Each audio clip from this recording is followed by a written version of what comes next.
M6 Swiss Watch. Kerap menggaru kulit kepala disebabkan kelumur, masalahnya lebih mendalam. Gunalah Head and Shoulders menembusi 5 lapisan untuk membasmi kelumur dan kegatalan. Bebas kelumur sehingga 100%. Head and Shoulders diuji secara dermatologi. Minna! Utsumaki Naruto ga kaette kita zo!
You keep scratching the surface for dandruff? But the problem lies deeper. Use Head & Shoulders. It goes 5 layers deep to defeat dandruff and itch. Be up to 100% dandruff-free. Head & Shoulders, dermatologically tested. 見せてやるよ。シャリンガンの本当の力をな。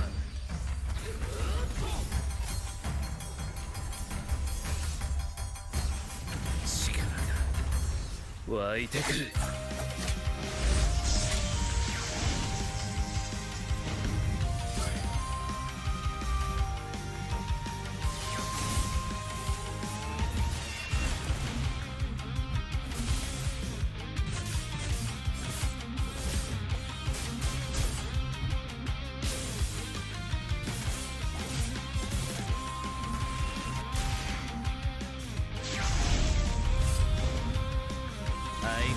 やかましい奴らだ。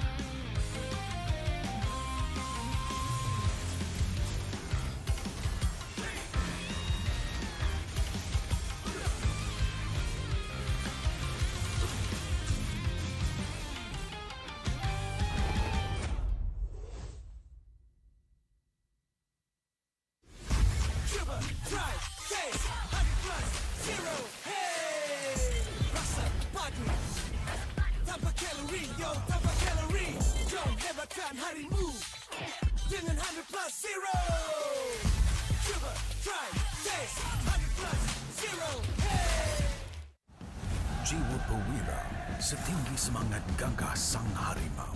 Medan bertarung walau di mana, kita berdiri sama perkasa. Biar lawangan kita bergema satu dunia. Perwira dan pertiwi, bangkitlah dan terus berjuang. Marilah kita bersorak, harapan pasti ada. Ayo Tim Mas, kita mara bersama. Kita semua Tim Mas.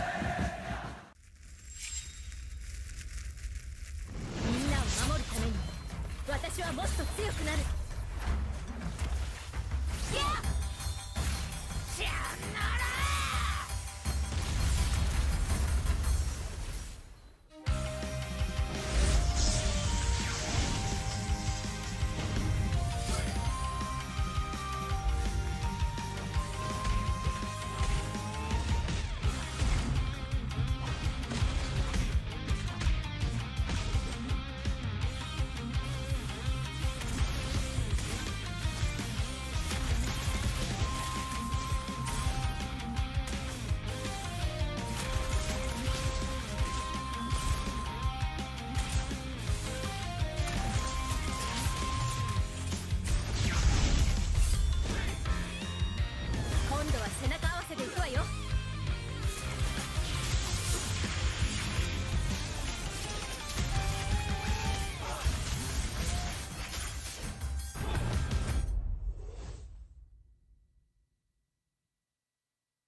Rakan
そこは俺に任せて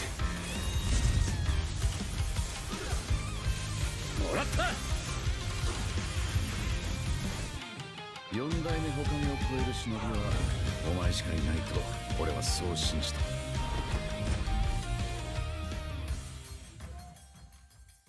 Ini 5 sebab kenapa korang kena datang tengok MPL MY di Stadium Juara. Pertama, korang dapat tengok kita orang main dan tim MPL lain main secara langsung. Kedua, boleh jumpa player depan-depan. Bruh. Yang ketiga, sebab ada booth Vamos. Keempat, tiket murah, RM10 je. Last sekali, yang penting sebab ada saya lah. Jom datang Stadium Juara setiap minggu untuk tonton semua tim MPL MY bertanding. And paling penting, jangan lupa beli tiket guys kat Ticket to You atau tekan link di bio. Jangan lupa follow MPL MY.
相変わらずやかましい奴らだ。今度は背中合わせで行くわよ。よっしゃ、第7班ここに復活だってばよ。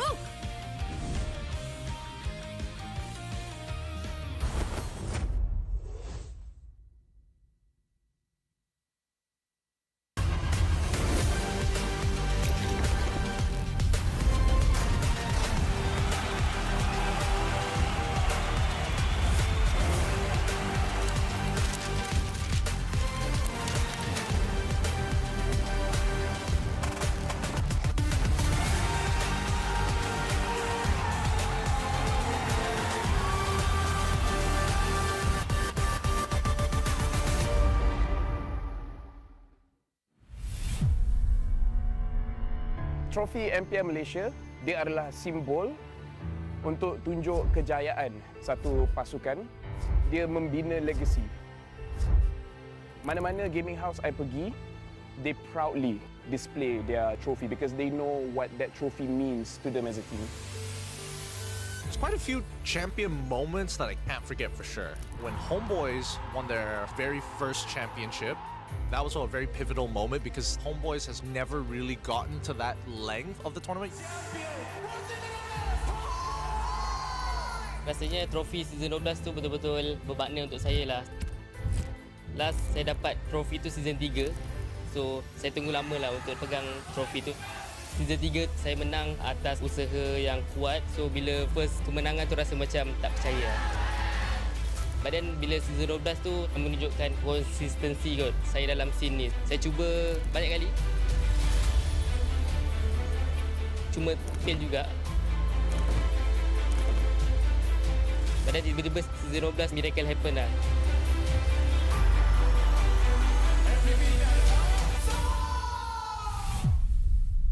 Season yang saya tak boleh lupakan is season 9 sebab itu first time saya.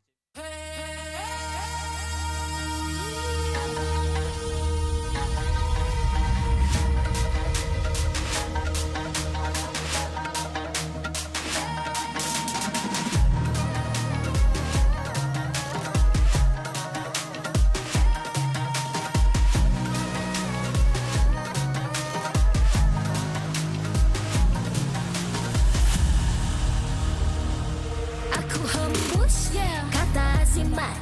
Bila terjatuh aku beringat. Jalan dah jauh cari titik bermula. Krak, krak, krak, krak. Jangan patah semangat. Semarak api bukan calon cadangan. Biar apa menghalang aku sambut datang. 1000 daya, 1000 alasan. Harungi semua sampai di akhir garisan. Eo, eo. Kami tak sedang mengalah, kami luar biasa.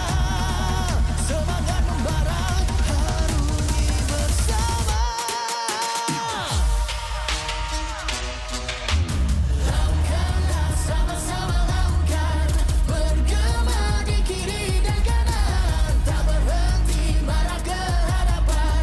Tak mengalah berdepan cabaran. Jaga, jaga, kita jaga. Jaga, jaga, kita jaga. Jadi ayo. See me, watch me, hype me, gotta give it all. Don't matter how many times I fall, gotta get back up, yeah, yeah, gotta go. I can hear them calling, now I gotta serve. Mess with my clique, now you get what you deserve. We keep it tight, we keep it cool, they got me and I got them too. Api tak kunjung padam. Marah ke hadapan kita sehaluan. Jangan simpan-simpan, kita anak Malaysia. Kami tak senang mengalah, kami luar biasa. Semangat membara, harungi bersama. Jaga, jaga, kita jaga. Jaga, jaga, kita jaga. Jadi ayo. Yeah.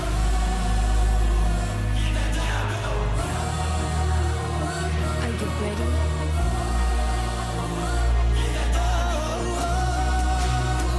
Can you feel me now? Yeah, yeah, yeah, yeah. Let me hear you say. Oh, yeah. Lakukanlah sama-sama lakukan. Bergema di kiri dan kanan. Tak berhenti marah ke hadapan.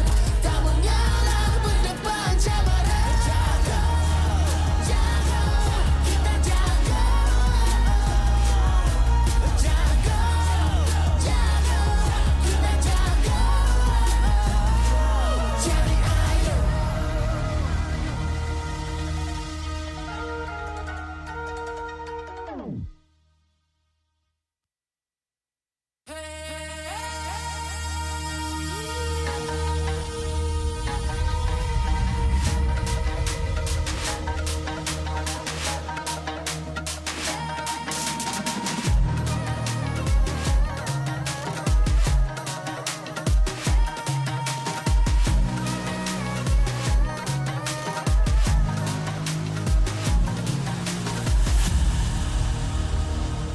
Aku hembus kata azimat. Bila terjatuh aku beringat. Jalan dah jauh cari titik bermula. Krak, krak, krak, krak. Jangan patah semangat.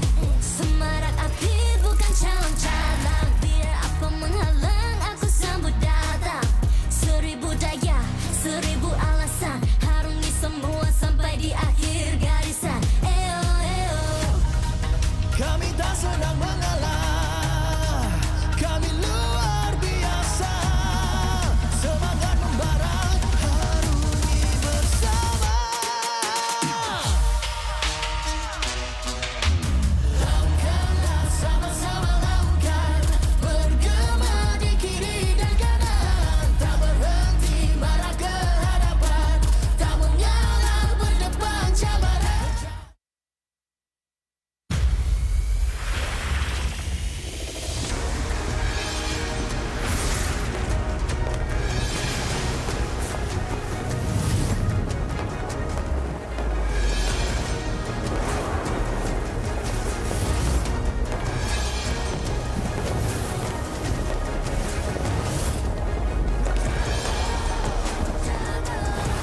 MPL Malaysia Season 15 is powered by Moonton. Official gaming smartphone, Infinix GT30 Pro. Are you ready to carry like a pro? The ultimate gaming smartphone is finally here. Introducing the GT30 Pro. Equipped with all-day full FPS system, you'll experience zero frame drops, just pure, smooth, stable gameplay all day long. Powered by the MediaTek Dimensity 8350 5G chipset. It's fast, efficient, and ready for your most intense gaming sessions. And with the GT trigger, you get pro-level shortcuts. Buy items fast, check the scoreboard instantly, and pull off clean combos like you've never before. Get yours now, because every purchase comes with a free mag charge cooler and mag case, while stocks last. Fairy Watch, the official Mobile Legends Esports watch made in Switzerland with genuine dragon leather. Comes in 3 colorways, green, black, and blue. Our esports partners, Head & Shoulders, up to 100% dandruff-free and itch protection. Head & Shoulders is dermatologically tested, penetrates 5 layers deep to eliminate dandruff. Get yours now. And thank you to all our strategic partners. 100 Plus, Playas, Astro Arena, MPL Merchandise, MPL Ticketing, supported by KBS, ESI, Rakan Muda, MESF, PSM. Selamat kembali ke Playoffs Phase 1 hari kedua. Nama saya Rose, host anda sepanjang musim ini. Dan hari ini kita akan menyaksikan perlawanan yang penuh dengan semangat dan kejutan. Sebab perlawanan yang akan jadi hari ini ialah Upper Bracket Semi-Finals. And of course, kita pun akan main Upper Bracket Finals malam ini, which technically means kita akan lahirkan MSC wakil kita yang pertama. Pasukan mana akan mendapatkan first ticket to MSC? We will find out later. Jadi, tanpa membuang masa, mari kita tengok jadual perlawanan hari ini. Untuk match pertama, Selangor Red Giants OG Esports menentang AERO Esports. SRG masih mengingati dendam bersih mereka terhadap AERO Esports. Adakah hari ini mereka akan berjaya capai impian clean sweep 3-0? Tapi AERO sudah pun menyingkirkan naib juara musim lepas iaitu Team Vamos. Hari ini mampukah mereka sekali lagi cipta kejutan terbesar dalam playoffs? Untuk match kedua, HomeBois menentang DXO. DXO semalam berjaya membalas dendam terhadap Monster Vicious dengan kemenangan bersih. Sekarang, gilirannya adalah Vamos. Seperti yang mereka kata sendiri, all eyes are on us. Dan sememangnya, ini adalah pentas penuh tempuan. Adakah DXO akan teruskan momentumnya sebagai Dark Horse? Ataupun HomeBois akan terus bertahan sebagai bentang terakhir? Untuk match ketiga, the Upper Bracket Finals. Untuk perlawanan ketiga ini akan jadi the fast lane ke Grand Finals dan mendapatkan tempat ke MSC 2025. Siapakah akan jadi pasukan pertama yang mendapatkan tiket untuk wakil Malaysia di MSC 2025? Tapi sebelum kita mulakan, kita nampaknya ramai orang yang hadir ke Stadium Juara walaupun it's so early. So with that being said, Stadium Juara, are you guys ready? The vibe is there. And of course, kepada semua orang yang tengah nonton live stream ini dekat rumah, di pentas kebanggaan kita, you guys are definitely a part of it. So, jangan lupa untuk scan QR code di bawah ataupun isikan kod ini dalam MLBB anda untuk mendapatkan in-game rewards. Jadi, tanpa membuang masa, mari let's show it to the casters untuk mulakan Upper Bracket Semi-Finals kita. Casters, take it away.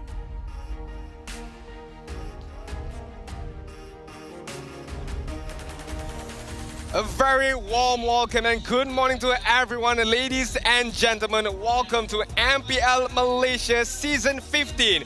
This is the first phase playoffs, day number 2, where you guys are together with us today as your casters. My name is Adin. Together with me, we have Husky. We're going to be joining you. Who's going to be the winner? Of course, every result is going to be here today. Yeah, we have 3 great best of 5s coming up. I keep forgetting that we are playing best of 5s.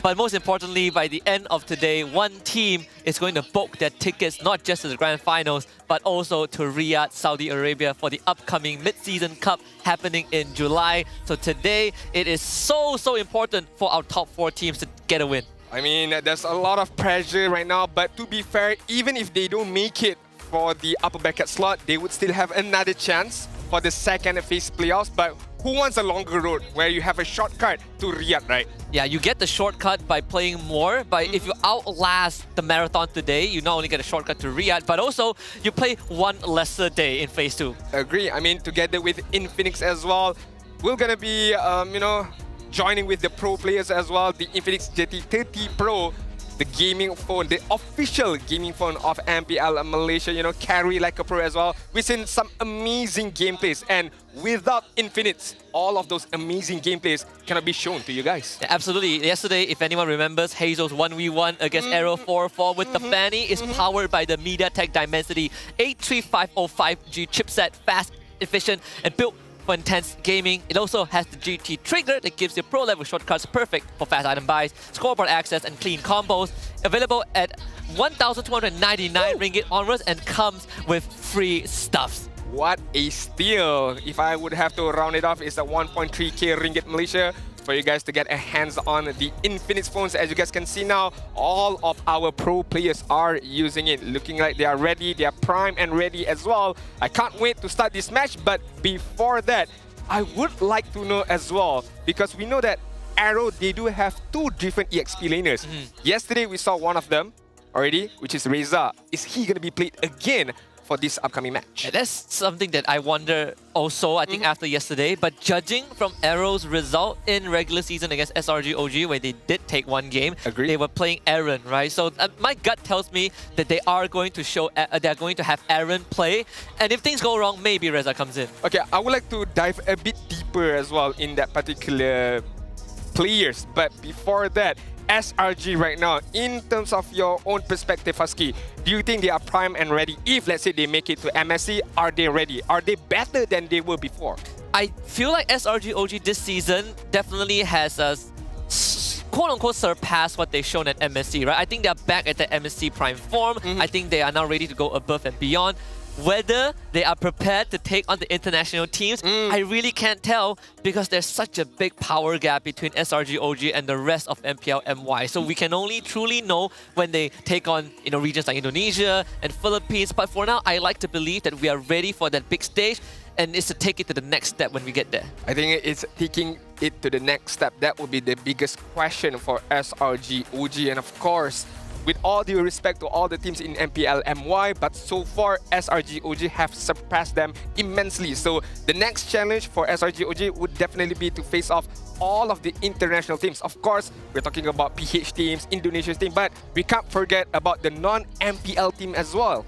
Yeah. I mean, other regions as well, there could be a surprising factor for them right there. But talking about AERO right now, what is the biggest difference when we talk about Aaron, when we talk about Reza? What is the biggest difference between both of these EXP laners in your eyes? I think so far what we've seen, Aaron is more inclined to being the guy that has damage output, right? He's the guy that outputs the numbers, whereas for Reza, he's more of a meat shield. He's the one that opens up the map. He's the one that attracts attention, that draws fire to himself.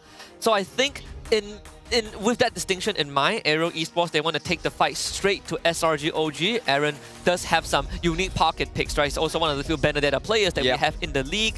I'm looking at that to be a potential X factor, a potential gacha pick if we go deep into the best of 5. Yeah, I'm not a pro player, neither am I a coach or analyst, but so far, when going up against SRG OG and bringing a very aggressive lineup, I think it might work, because you would make SRG OG feel a bit uncomfortable in the early stages, and hopefully by then you would build up a good enough of a lead to carry on to that mid game, because I feel like mid game is the strong point of SRG OG. So coming into a mid game when you have a good early lead, I think it's a very good trade-off. I agree. I think this has been the case for since season 13. I think when SRG won their first trophy, up to this point, it has always been that case. Yeah, I feel like it really depends on what kind of heroes they're going to use, and of course the strategy they're going to use, because we cannot forget, for our RRQ Kingdom fans as well, the Hazel effect is still within AERO. With the additional of local powers, we shall see what will be the result. But let's take a look at a small video of SRG OG Esports. Let's take a look together right now.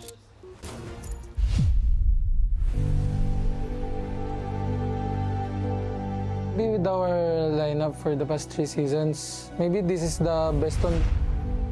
On our first season, the crowd's favorite is HomeBois. Then the second one, we're kinda shaky. We go to lower bracket, we lose a lot of games. So I think this is the best one.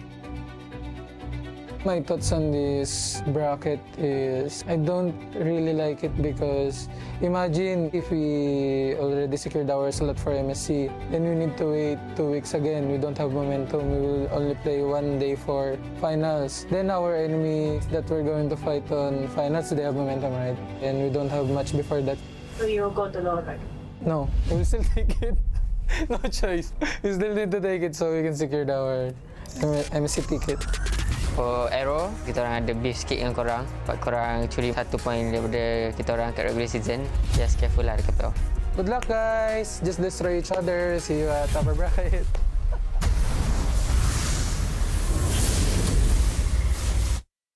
I don't know about you, Husky, but I'm getting a serial killer vibes from Innocent. Yeah, let's have fun, guys. Let's destroy each other. Hey, let's go! He's a psychopath. A half man, half beast. He's the Baba Yaga. I think Innocent is ready for some bloodshed in this upper bracket. I agree, but to be fair, what he said is very, very true.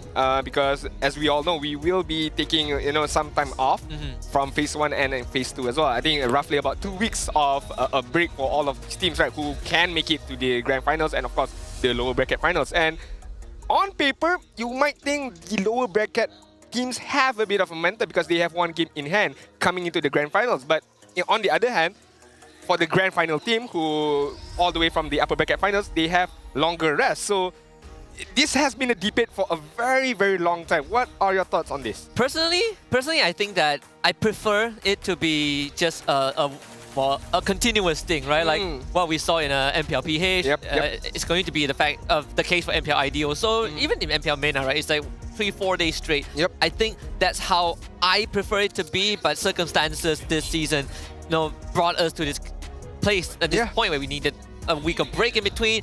I think this also puts the teams to the test, right? Can they keep their momentum? Can they reset and come back as strong as they were when they first joined phase 1? I agree. I mean, to be a champion, regardless of whatever it is, you have to face the challenges as well as SRG OG Esports. As we introduce their lineup, we have Innocent, Yum, Stormy, Skies, Cram. No surprise because in terms of their lineup, I feel like Gorgeous is the only player that is registered as well. But right now, they're going to stick with Cram all the way up until who knows if they make it to the grand finals. Cram right now is my personal candidate for in the event that SRG OG wins a 3-peat. He is my candidate for finals MVP. Okay. His performance throughout the regular season has been solid and a lot of times overshadowed by the Savages from Innocent, by big plays from Sekais and Yums. But he is the pillar, right? He is the rock of SRG OG. You see all these plays. When they won AERO, he was saving the team.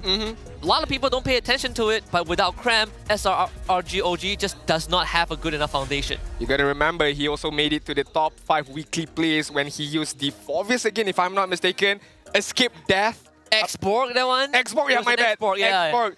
The way that he dashes with the Cyclone Eye, with the last Insanity as well, that was a crazy, crazy gameplay. Escape from Death, that is what you're gonna get from Cram, but honestly, up against AERO, there is no better enemy or opponent for SRG OG Esports. AERO Esports with the lineup of Kusei, Zakif, Kim, Hazel, and Aaron. Earlier on, we talked about the local prowess of this team. We talked about Aaron and, of course, Reza. But to be fair, another duo that stood out for me in AERO Esports is Zakif and Kim. How well they can play off each other, especially Kim. Give him that kind of like aggressive mid laner, even a utility mid laner like a Zushin, he can make it work. Yeah, they're both big playmakers, but Kim facilitates Zkif, right? Kim makes the call, Zkif follows up. That's how they were able to give SRG OG such a tough fight in the regular season. Yeah, I mean, I can't wait in terms of the drafting, in terms of the gameplay as well. And I would like to see the Hazel event. I'm pretty sure a lot of Kingdom fans are watching as well. What we will see today from Hazel, what kind of assassin that he might be used, or is it going to be a pickpocket strat? Something like a tank jungle, a fighter jungle. We shall see later on. But right now, we shall introduce both teams into the main stage. conquering, crushing, and taming every team across 3 consecutive regular seasons. The one and only team feared by all, a throne almost untouchable. Will they keep the streak alive and return to the very stage where they once lifted the crown? Mortals of the arena, bow down to your regular season kings, Selangor Red Giants OG Esports!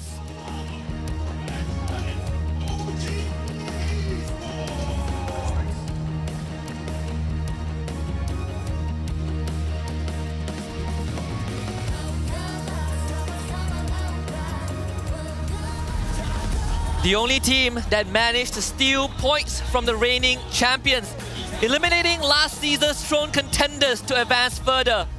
Will they soar even higher and bring themselves closer to Riyadh?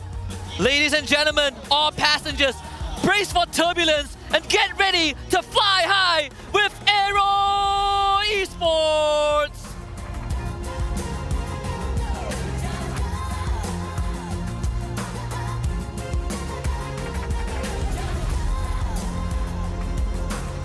Introducing the coaching staff of the 2 teams. And also Head of League Ops Franklin that would ensure fair play and professional integrity in the matches. Coach Ozoravecki and Arcadia. Facing off the coaching staff of AERO Esports, we have Coach Bam.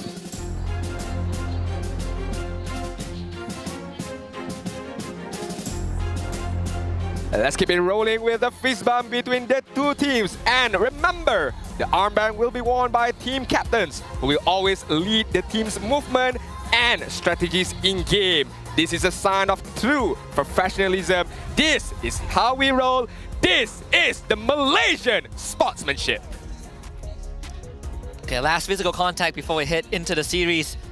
I'm so kingdom right now. I see Hazel on the stage. I get extremely excited. Just, you know, a throwback to the highlight plays that he made during the first encounter in the regular season of SRG OG, who so far have a 91% win rate on first pick selection. The only game they lost was against AERO. And they've made it very clear they want to sweep AERO in the upper semis. I mean, if I'm not mistaken, I can't remember this information was brought out officially or not, but the coaching staff of SRG OG Esports, to be precise, it's Arcadia who won the first pick, regardless of whatever happens. So I guess that just proves on how they play. But right now, we do have a quote from Zakif. Our confidence is still around 70 to 80% in beating SRG. That is quite high, to be fair, but hey, all respect to him. But we are certain we'll give them a tough fight and learn from them. Even if we drop to the lower bracket, we believe we can still make it to the grand final. When you have drawn blood from the Kings once, you will definitely feel confident in doing it again. 70 to 80%, like you said, is a pretty high percentage, play high number. We have to see how that game 1 pans out. AERO Esports is the only team aside from Ocean Black that has a singular coaching staff, right? Only Coach Bam is doing all the work. Like every other team has an assistant coach. And I'm happy that ZK brought it up that they could go through the grand finals, because most of the league, we've been looking at HomeBois as the second team to join SRG OG in Riyadh. But there are people, there are fans out there who say that AERO might also have a chance. The performance from AERO in regular season make it a very, very good showcase, I feel like, and how they can be another contender for that second spot to MSC, to Riyadh. But as you mentioned, it all depends on this first game. What kind of gameplay are we going to see? What kind of like a momentum are we going to see from both sides of the teams? Because SRG OG Esports, do remember, last season in the same spot, they lost to Todak. Yeah, they lost to Todak 1 and 3. We also got the head-to-head between both mid laners, Stormy and Kim, and you look at just the variety of heroes, right? Some overlaps. I think the notable ones are Kimmy being used by Stormy. Kim hasn't played Kimmy yet. We also have the Xavier that only SRG OG has picked so far. Sicilian, on the other hand, Stormy has not touched that hero yet. I mean, if we take a look at in terms of hero head-to-head for the far side usage, right? Stormy, perfect gameplay, 3-0. Total KDA as well, dominated really, really well. Damage per game also, Kim is one, regardless of the stats in terms of win-loss, and of course KDA, but damage per game showcasing that Kim maybe find a better position, or there is an outlier. Maybe AERO played a longer game, hence why the Farsa from Kim managed to deal much more damage than Stormy. So take it how you want. Maybe a shorter game for SRG is good because they won all the games. A longer game for AERO might be good because they can withstand or outstand the fight even longer. I think another metric of comparison is the average assist, right? The average assist for Stormy is almost 3.0 higher than Kim, despite having lesser damage and shorter overall game time. So that could be a telling sign of how both teams have got to this point, right? AERO just generally plays scrappier games. Even yesterday against Vamos, it wasn't exactly the cleanest. They had to go blow for blow a few extra rounds before AERO finally came out on top. Right. Right now, we do have to take a deeper look into the draft. Game number 1 has begun. I was gonna say, this is gonna be a draft for Fovius. And straight away, what did Arcadia did is banning him out in the first 2 bans right now. The Baxia is gone, the Fovius is gone as well. So we're taking a look at Kalia is also gone. So maybe they want to prioritize something like a Kimi for SRG OG. Yeah, I was theorizing that maybe SRG are going to force the trade, whether you want the Kalea, you give us Kalea or Kimi, but I think this Baxia ban, at least to a Kalea ban, could also have some relations, right? Because Baxia right now locks out a lot of the picks that generally you pick into the Kalea, like Gatot Kacha, the Hylos, and Fovius being banned out by Coach Arcadia was not really on my bingo card. I thought that it would be an AERO task to do so, but I respect this Loi ban because Kim has been so good with her. Alright, Fanny ban as well from AERO, opening up, you know, your usual suspects as of now. Chip is going to be banned out for the last phase of AERO Esports. So opening up, as we mentioned, the Kimi, the Badang. I'm not too sure if it's going to be a first pickup. Wow. I was going to say I'm not too sure it's going to be a first pickup, but hey, they proved me wrong. They pick it up first. Flexible hero. You give a lot of big questions to AERO right now. Yeah, that, and also I think if they want to go for like a Kimi first pick, there's always the threat of a Badang Hayabusa from AERO's side, right? They have proven time and time again that they are not scared to go for these early picks. Like Badang is such a high priority for AERO. It's actually shocking because no other teams would, very less teams would go for that. I think Falcons PH also prioritized Badang at one point, you know, throughout yesterday. But AERO, they're not going to reveal much just yet. They will instantly show their core. We have a utility mid in Kim, and we have an ultra late game Harif.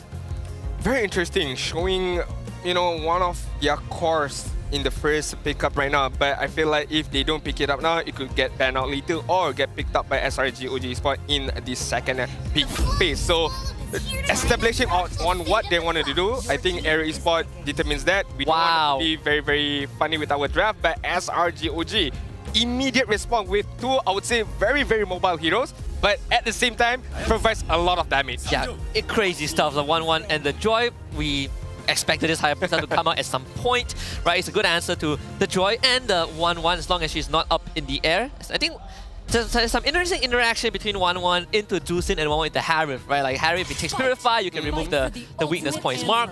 But then at the same time, Jusin just cannot catch the 1-1. But then Harif can 2-tap the 1-1. So there's this triangle interaction between these 3 heroes. I want to see how Innocent navigates that. And one of the items that is going to be the main prioritization for AERO should be the Winter Crown to be able to navigate or to negate, I would say so, the crossbow of tank. But then again, you allow yourself for Joy to catch up to you very, very well because you're very stationary when you use the Winter Crown. So again, a lot of counter reaction is going to happen between both of these teams, between the crossbow of tank, the Rhythm of Joy, and of course Hayabusa. Can he go to the back line and maybe do some kind of damage either to the 1-1 or whoever is left at that back end, because we're not too sure yet who is going to be the pickup for Stormy later on. Hilda and Tigral is going to get banned out. Makes sense. I mean, the Hilda, you know, you want your Hayabusa to farm up peacefully. There's no disturbance there. And I feel like Tigral is just a signature ban, or I would say respect towards the usage of Zakif. Yeah, then also, like so far, the draft of SRG, they kind of want to get in your face, right? So you don't want a random implosion just ruining everything. Even 1-1, you can only get out of crowd control for so much, right? You only have one usage, so the timing has to be great. I think AERO, they are definitely on to something like another glue ban. Okay, good. This was something I believe was discussed. I think it was discussed like on the social media, on some of the previous broadcasts. that if we look back at how teams were able to deal with SRG OG in, you know, like a Snapdragon Pro Series or even in M6, one of the direction that they lean into is to shut down Cram, right? We literally just talk about him being the pillar, the foundation, the rock of the team. You limit his access to heroes that can let him play that role, and I think you open up more openings to get on top of the rest of SRG. Alright, banning out the Gatot Kacha last ban, so not much EXP lane is left, but to be fair, all of these EXP lane, you know, your Glue, your Gatot Kacha, your Hilda, are not damaging EXP lane. So this gives a good ample room for AERO to pick up maybe a Bennett if they want to go there. Okay, Hylos is going to get back. We're still not too sure if it's going to go towards the EXP lane or the roam side as of now. Lucas is still there. Yep. You know, can be played as well. So SRG OG right now, they have a lot of room to play with. It's just a matter of what they want to do. Chow is still there as well for Yums. Yeah, we've seen the Lucas XP. I think it was also played by Falcons PH yesterday. I think Plaid played a Lucas XP in one of the games. This is where the Badang pick kind of opens up more options, right? It's a good flex role. We've seen Cram play the Badang XP in one of the regular season games too, if they want to go down that route. I'm looking to pick something like a Kufra or Cho. There we go. Yeah, the Cho is going to come out for Yums and a Farsa for Stormy. Very, very straightforward. Big damage, great pickoffs. Yeah, I mean, we take a look. We just took a look at the head-to-head in terms of Farsa, right? 3-0 with the Farsa. Yes, less amount of damage being dealt. That's because maybe due to you know, shorter amount of games. But we all know the kill participation from Stormy is super high.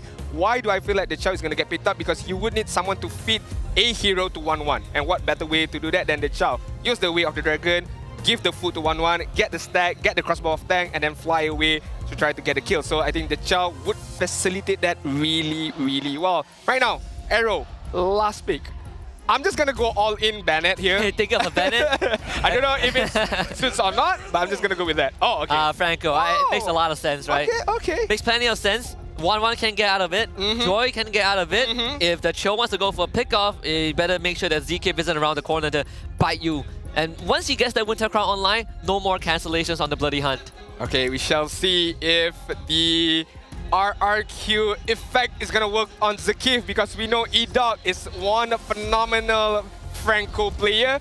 Is it gonna transfer over through Hazel? And we're talking about the Kingdom effect. I'm stretching it here, but I'm just gonna stretch it all the way right now. Are they gonna make it work with the Franco up against this, I would say, very mobile draft from SRG OG? You got the Chow, you got the 1-1, you got the Joy. We shall see. The unstoppable force against immovable objects seems to be the theme in this opening game of this best of 5 in upper bracket semi-finals between SRG OG on blue side and AERO Esports on red side. The only team who has managed to draw blood and leave a scar on the legacy of the Red Giants. It's time to head onto the land of Dawn and see how this plays out. The journey to Riyadh, the journey to MSC begins today. The playoff, the official playoffs for MPL MY. As we take a deeper look right now, Skies up against Hazel, both are going to be using the Assassin. It matters on how they're going to move. It matters on where they're going to move as well. I would like to take a deeper look in terms of the emblem as we take a look now. Anything interesting? Movement speed mean for Franco to be able to move around very fast. Pull yourself together for 1-1. Of course, you want to get a lot more with your Inspire as well. I'm glad you brought up E-Dog because I'm a big fan of E-Dog because of his unique and wide hero pool. When was the last time we have Roma that has that accent? I think Zorn was one of the few ones, right? I know Franco, we've seen a Belleric at one point, which is also E-Dog signature. The Ruby also. So that's as close as we get. But if AERO has prepped anything, is that they have good tempo setter. That juice in is perfect, and the game ever goes late, you always have this Harif. I think also off. One good hook to Cram. He's going to force the flicker out. Cram will survive this encounter.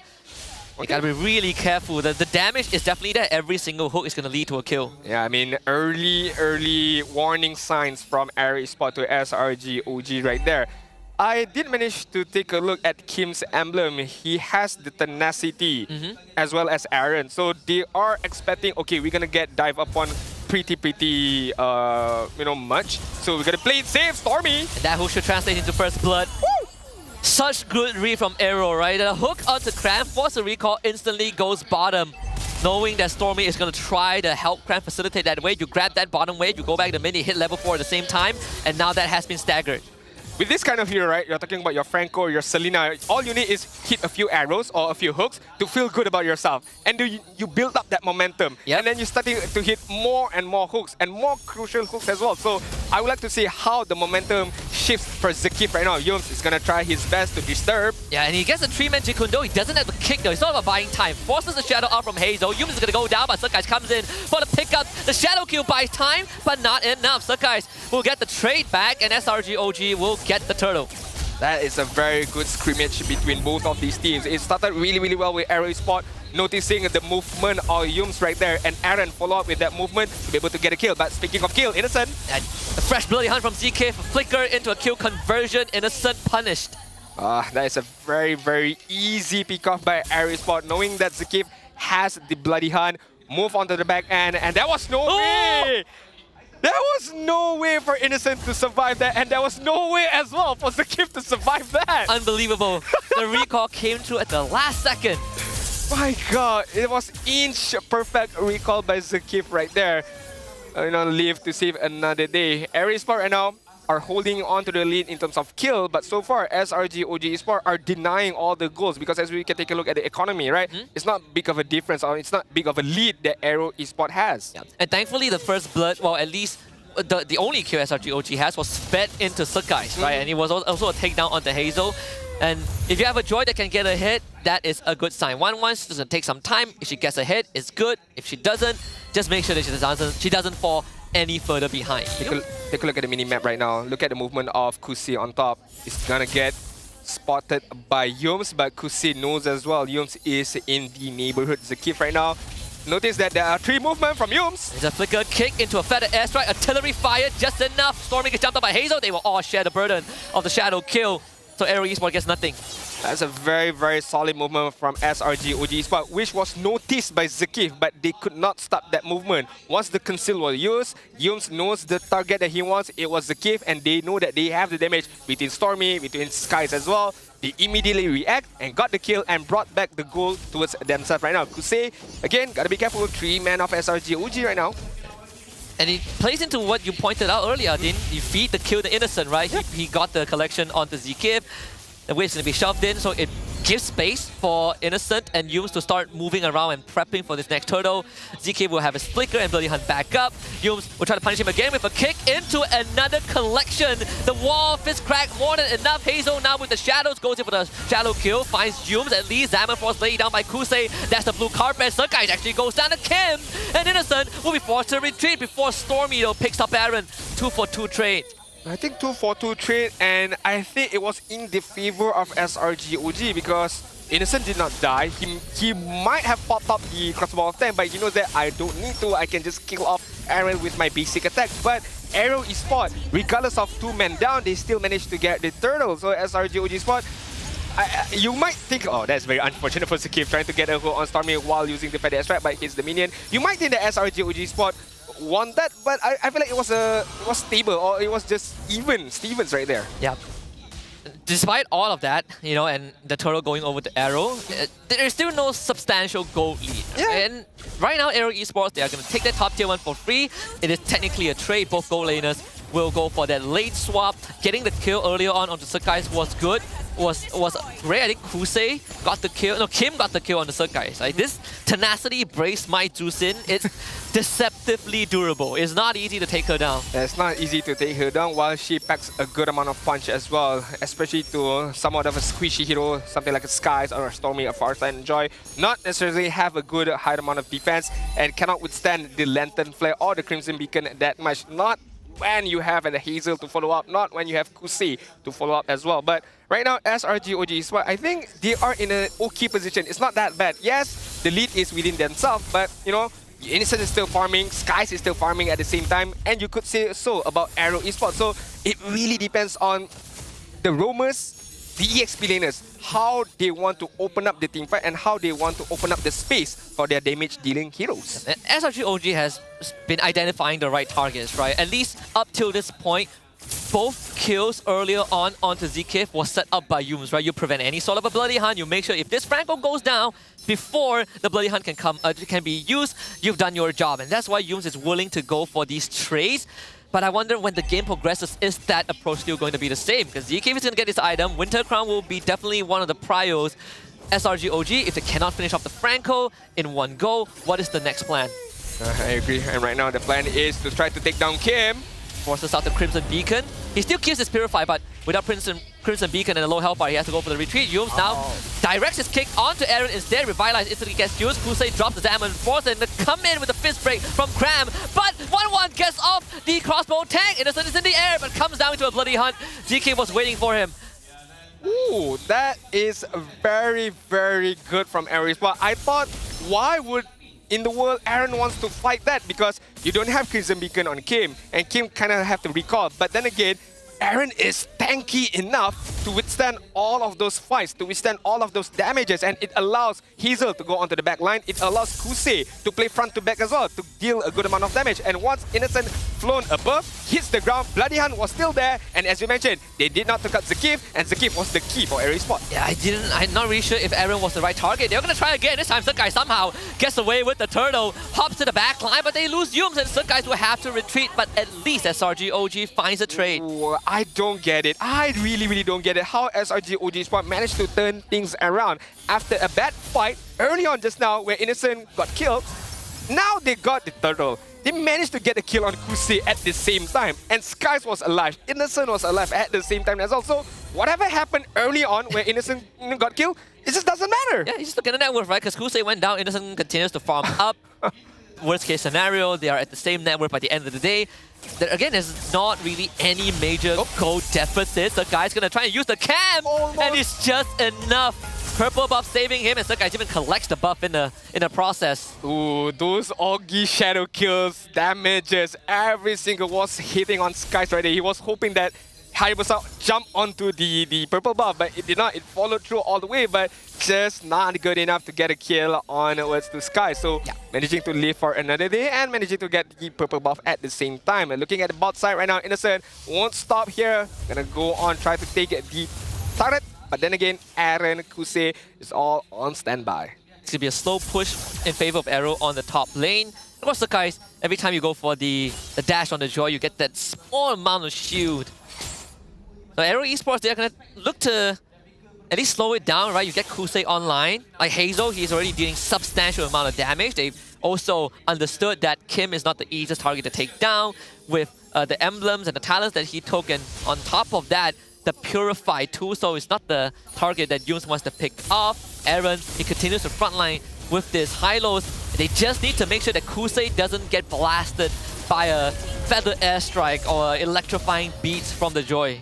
I think Kusei also got to predetermine whether he wants to play that front to back immensely or not, because not all of the Glorious Pathway from Aaron needs to be followed up immediately, because there could be one bad Glorious Pathway or one bad initiation of team fight. So Kusei have to read it very well right now. Yums. Another pick off on Aaron and trying to take him out this time. He is dangerously low and just enough for Innocent to collect the kill. He is in the air and he takes flight. Triple kill for the half-man, half-beast. One initiation from or against Aaron, all what Innocent needs right there. But right now, Hazel is gonna get zoned out by Cram. Augie Shadow kill. Brings him to the rest of the team. Still goes down. Hazel takes on the challenge, but he's Innocent with a mega kill. And SRG OG walks away with the Lord. And immediately after 4 kills being fed into Innocent right there, 3.1k gold lead with the turtle on hand as well. So SRG OG, well, as we talked early on, mid-game is their momentum, mid-game is their thing. And take a look at the timer, 11 minutes, that is exactly the game point, the timing of SRG OG Esports. Innocent got 3 kills, while an unofficial Maniac right there allows him to skyrocket in terms of gold right now. 8.9k gold lead up against Kusei, 7.4k gold lead. Again, Kusei, I do have to remind him, he needs to be very wary of if he wants to go in front, if he wants to play that front to back, because one good initiation can get a kill. And this is one of it. ZK with the Bloody Hunt. He's gonna try and take down Yums, who is buying a lot of time. But that's Glorious Pathway and Zaman Force laid down. So, well, I say 4 ultimates out from AERO Esports. But without Yums, at least there's the safety net of no big setups from SRG OG. They will at least try to shove this Lord into the Holy defense, and they've done just that. Lord gets the crash in the bottom inhibitor, top Holy defense popped, Kusei gets the Holy Crystal, everything falling into place for SRG OG. Yeah, I mean, AERO Esports, but hold on. Sky is going on to the backline, gotta be careful. Luckily enough, there was no bloody hunt from Zakif. But Cram is most likely gonna go down, misses the fifth break, Oh, but no. Innocent sets out the crossbow tang, he's up in the air again. Take flight, my sweet summer child! A maniac almost coming through for Innocent. Kim saving himself with the Crimson Beacon, but this is almost going to be a guaranteed inhibitor. This is a guaranteed inhibitor and most likely a guaranteed game right now because only 2 men left. Hazel. And Sakai's gonna force Hazel back into the base. SRG OG not relenting with their setup. Yums another roundhouse kick. Innocent is legendary. And SRG OG Esports takes game 1. Innocent woke up today and felt like, I'm gonna dominate. I'm gonna trash AERO Esports to the ground. And he did that immensely right there. One flight is all it took to take 3, almost 4 members of AERO Esports down in that last push. Even 3 was enough. Hazel could not do anything about it, and it was just so easy for SRG OG Esports. You know, Innocent, you put our stuff on your backpack and we move forward. Yeah, AERO Esports might be the team that is taking flight, but they definitely couldn't handle the turbulence that is the Innocent Express. And we didn't get to mention this, but as the game progresses, as SRG OG got more and more damage, I feel confident enough to kill Aaron. Well, there's another secondary objective by kicking Aaron in the team. He survives long enough for Innocent to set up the crossbow tank and to get the transfer, right? Just a lot of forward thinking by SRG OG, and I think it's just a magnificent game 1. It's not easy, you know, to be able to have a mindset of, I need to be in front at the same time because I need to get those stacks. But I do know I can't go too much in front. There's the Flicker Bloody Hunt, there's a hook as well, there's ways for me to be able to get caught with the Crimson Beacon, with the Lantern Flare. So Innocent, as a gold leader, he have to have a very good understanding and a very good measurement of distance. I should be not far enough, but just far enough to be able to get the stacks and not give myself my body towards the enemy, and he did that perfectly. Not once, not twice, but a couple of times in that game. And the only time he went down was in that mid lane when he didn't have enough damage. They attempted that move onto Aaron and he went down, but the rest of the game was just Innocent. Every single time the weakness points were all unlocked, Innocent takes flight, and it was crash and burn for AERO. Oh my god. Just the way that he took flight was superb, and having almost all full set of items without any single boots, because why do you need boots when 1-1 who does not even have a wing can fly above and get those crossbow of tanks, get those kills, and immediately won them the game. To be fair, AERO Esports earlier on, they did well, you know, get a good couple of kills from the hooks of Zakif, but they could not build a lead, as we talked about early on, how AERO Esports needs to build a good amount of lead early game to bring into the mid game, where we know this is the biggest point of SRG OG. They did not manage to do that because early on, we can see the goal differences, it did not matter too much. 100 goal on the side of SRG, 200 goal on the side of AERO, but nobody have a very definite momentum of the game. Yeah, they were trading very even, right? I think even is not good enough for AERO Esports. They, like you said, they really wanted to get ahead. They want Hazel to get ahead so that he can start, you know, following Kim and Zekif into the jungle, or, you know, to open up the map and to put pressure on SRG OG.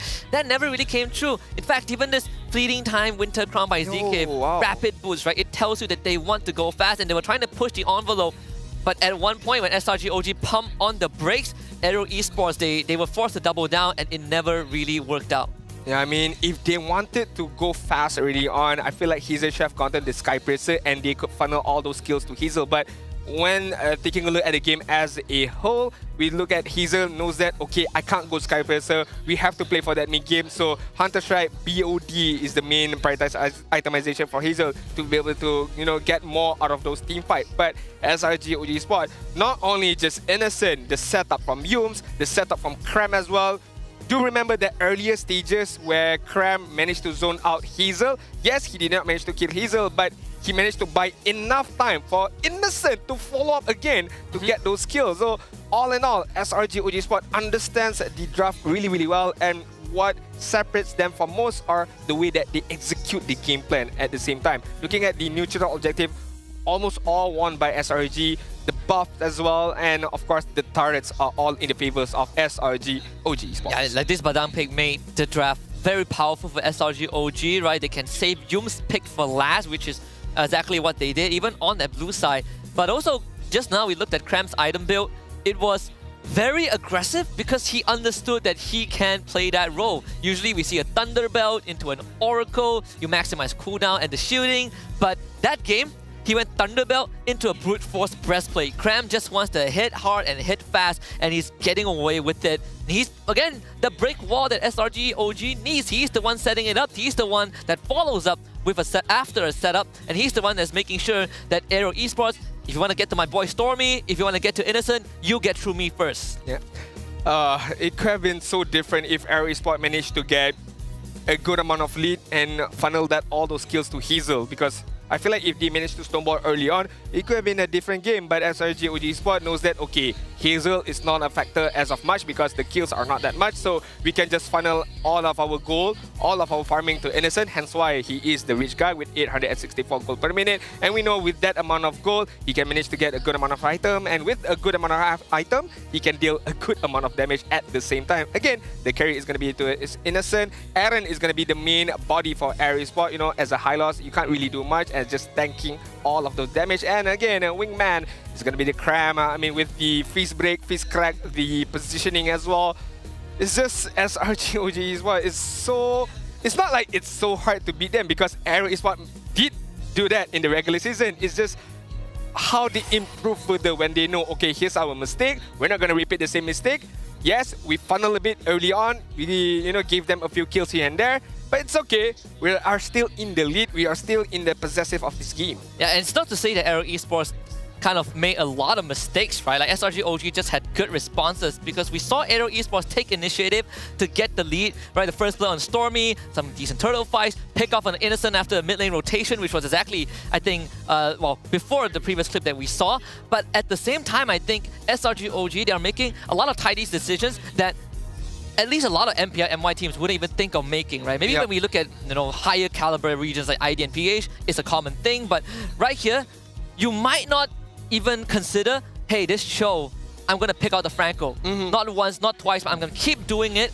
We get the snowball, we funnel the go into the right heroes, and then when we have enough items, let's try to set it up on the Hylos instead once we've disabled the Franco. It's such a rare thing, and that's why SRG has continuously set the bar in the local league. I agree with you right there. I mean, regardless of whatever happens in the early stages, if it's not a big enough of a lead, SRG OG Esports can always come back. Yes, again, a few hooks from Zakif might not be able to take us down because we know that we're all going to funnel all of our efforts towards Innocent, and we know that he might be able, we know that he can carry when it comes to the later stages, but not even late game. It's more of a mid game right there. I mean, that crossbow off tank earlier on, getting those 3 kills was the deciding factor for SRG OG Esports. They were only left with, if I'm not mistaken, Hazel and Kim, if I'm not mistaken. So, 2 heroes are not well known for high ground defense. When you're up against 5 members of SRG OG who has a Chow, who has a good Jikundo, and Yums as well, just to put salt in the wound, hits a 2-man Jikundo as well right there. Yeah, 2-man Jikundo kicks Hazel towards his fountain and kills him anyways. It's a Yums thing, it's an SRG OG thing. And I think they're not only just good in game, I think they're pretty fashionable too. I agree. I mean, with the watch from Fairy as well, the official Mobile Legends Esports watch, Fairy crafted in Switzerland with genuine dragon leather, comes in 3-way colors. There's the green, the black, and the blue as well. If you guys are in Malaysia and if you guys have the time to come down to Stadium Juara to take a look at all of this merchandise, make sure you guys visit a Fairy booth, because not only do they have the esports watch, they do have the pendant as well. So make sure you guys check all the jewelry. I mean, one of the first ever collection as well is the Luminous Mia jewelry as well, and that is suitable for both man and woman. I think they also have a Juicin version last year at M6. And if you want to get the Mythic Pendant, you have to be Mythic. Yeah. Right? No cheating. You got to verify your account, show that you're actually in Mythic before you can earn the Badge of Honor. Does Magic Chest count? Good question, actually. You got to ask. I'm not sure. I'm not sure if that counts. For this season, I've not hit Mythic yet because we just recently moved on to a new season of Magic Chess Go-Go. So hopefully they take into account as well Magic Chess Go-Go, because right now I'm having a lot of fun with it. Yeah, I'm seeing like the second season apparently, right? I'm gonna try it out when we get back. But the matter at hand is MSC and MWI 2025 at EWC. It's gonna be happening from 10th July until 2nd August at Riyadh, Saudi Arabia. So mark it down in your calendars because it's gonna be a big, it's gonna be a festival, right? Festivity between two different leagues, right? The all-female league and of course our usual MSC. Either way, great MLBB showdown is bound to happen. We're gonna end our playoffs in somewhere end of June, and MSC is gonna start very early on in July. So you're not gonna miss any action-packed MLBB moments, MLBB content as well, because one after the other. Not only talking about MPL Malaysia, we still have MPL Philippines going on, MPL Indonesia as well. So a lot contents of MLBB professionally gameplay for you guys. So make sure you stay tuned to get to know who's gonna be the representative of Malaysia towards MSC 2025. Craziest thing is that today is actually MPL PH Grand Finals. Hey! Onyx PH against TLPH. We already know who's going to make it to MSC, both of them. Now we just need to find who's the champion. Who's the champion? Right. Thirsty has never won a playoffs in MPL PH. Onyx PH might change that today. If not, we get Gold Car back on the pedestal again. There's a lot happening, right? We'll find out first representative by the end of today too. But right now, I think if you are AERO Esports, it's back to a drawing board.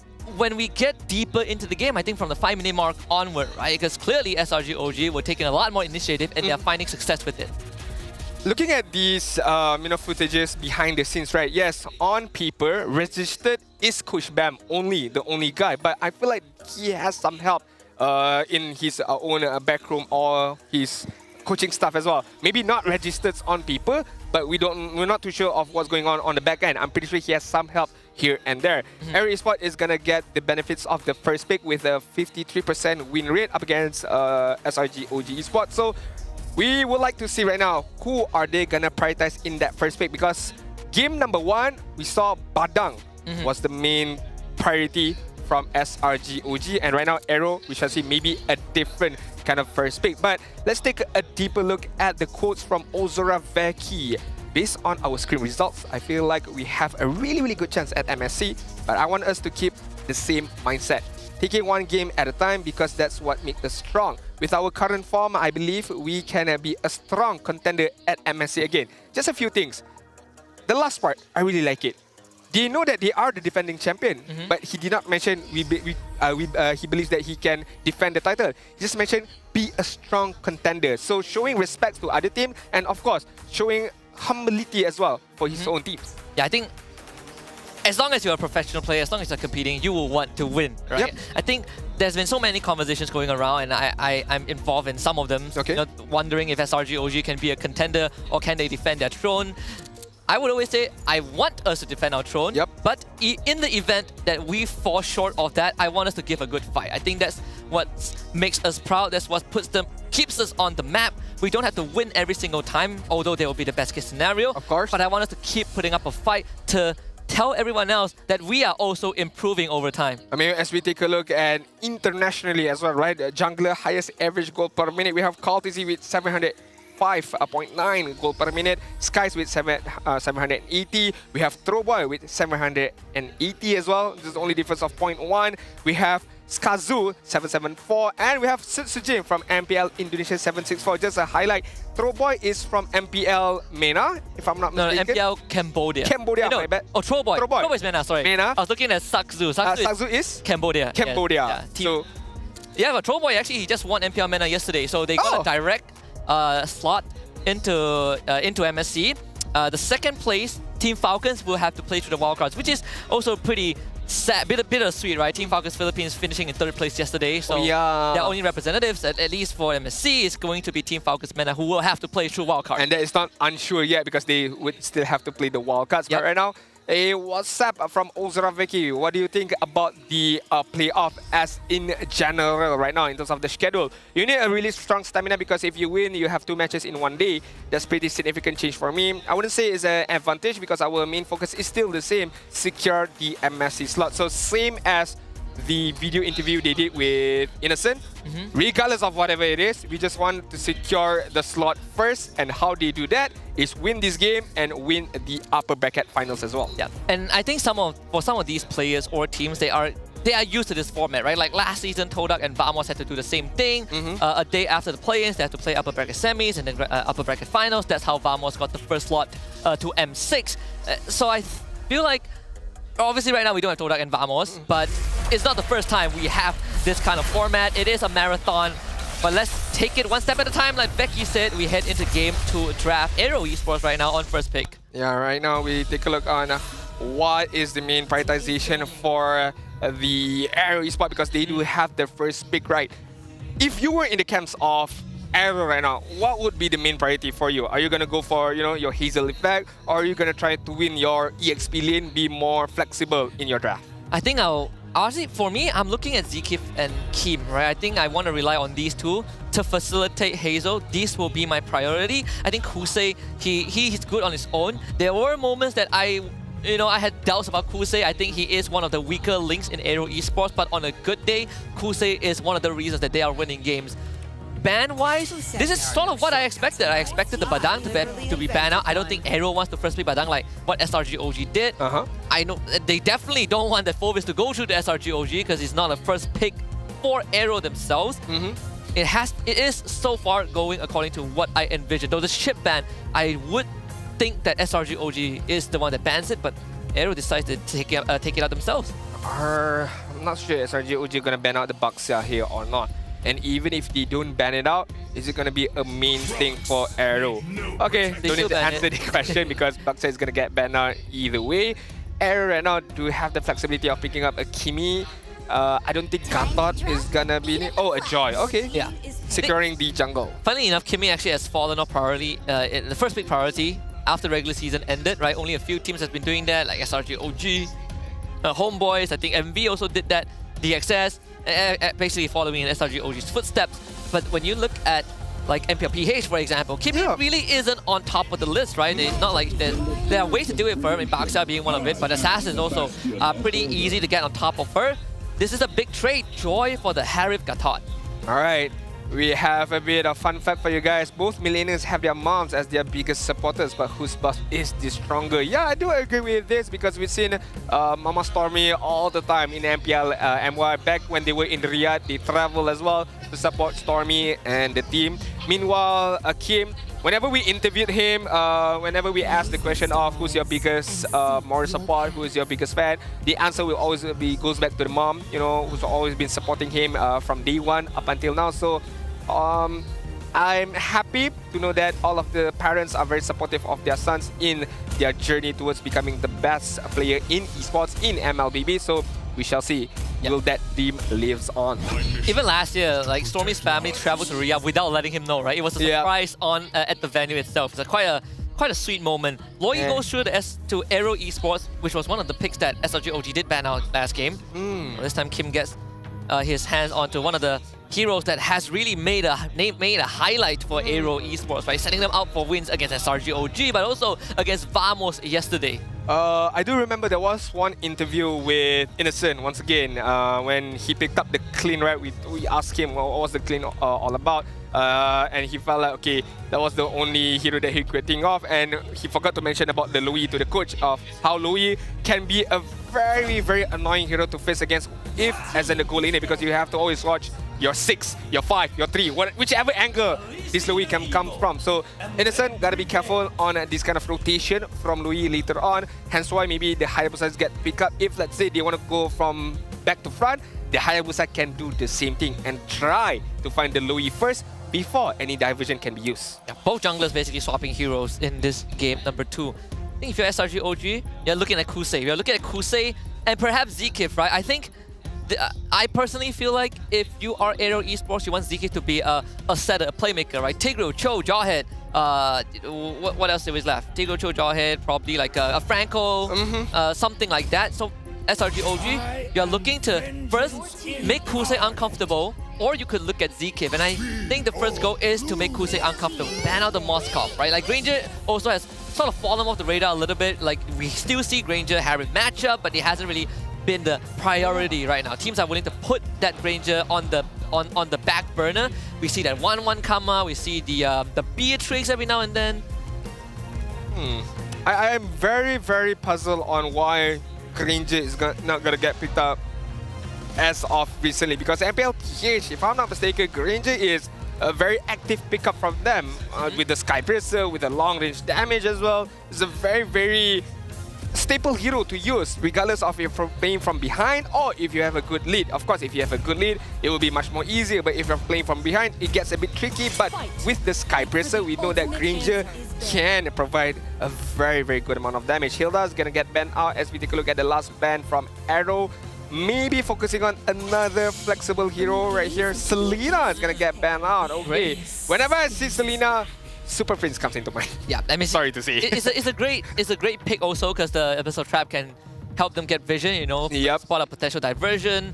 The Hilda Moskov is also to help protect the Hayabusa. So they do take the Farsa once more for themselves. And I do like the Moskov ban, not just to protect the Hayabusa, but also the interaction with Moscow plus Loi in the team. We saw what Falcons did yesterday with Super Marco. They're just everywhere on the map. Yep. So SRG OG wants to eliminate all that potential. Badang is out of the picture, so if you want to look for a Loi pick setup, you're looking at something like a Tigreal, like a Cho, that can allow AERO to diversion into an off angle and instantly catch SRG OG. High loss himself, I don't think is enough. Yeah, I definitely agree with you right there. Hence why the Chow is gonna get picked up for a single target pick off, and the Granger, just as we mentioned, is gonna get his showcase of playoffs appearance right now for the side of AERO Esports. So Chow, Hylos, Granger with a Loi and Joy.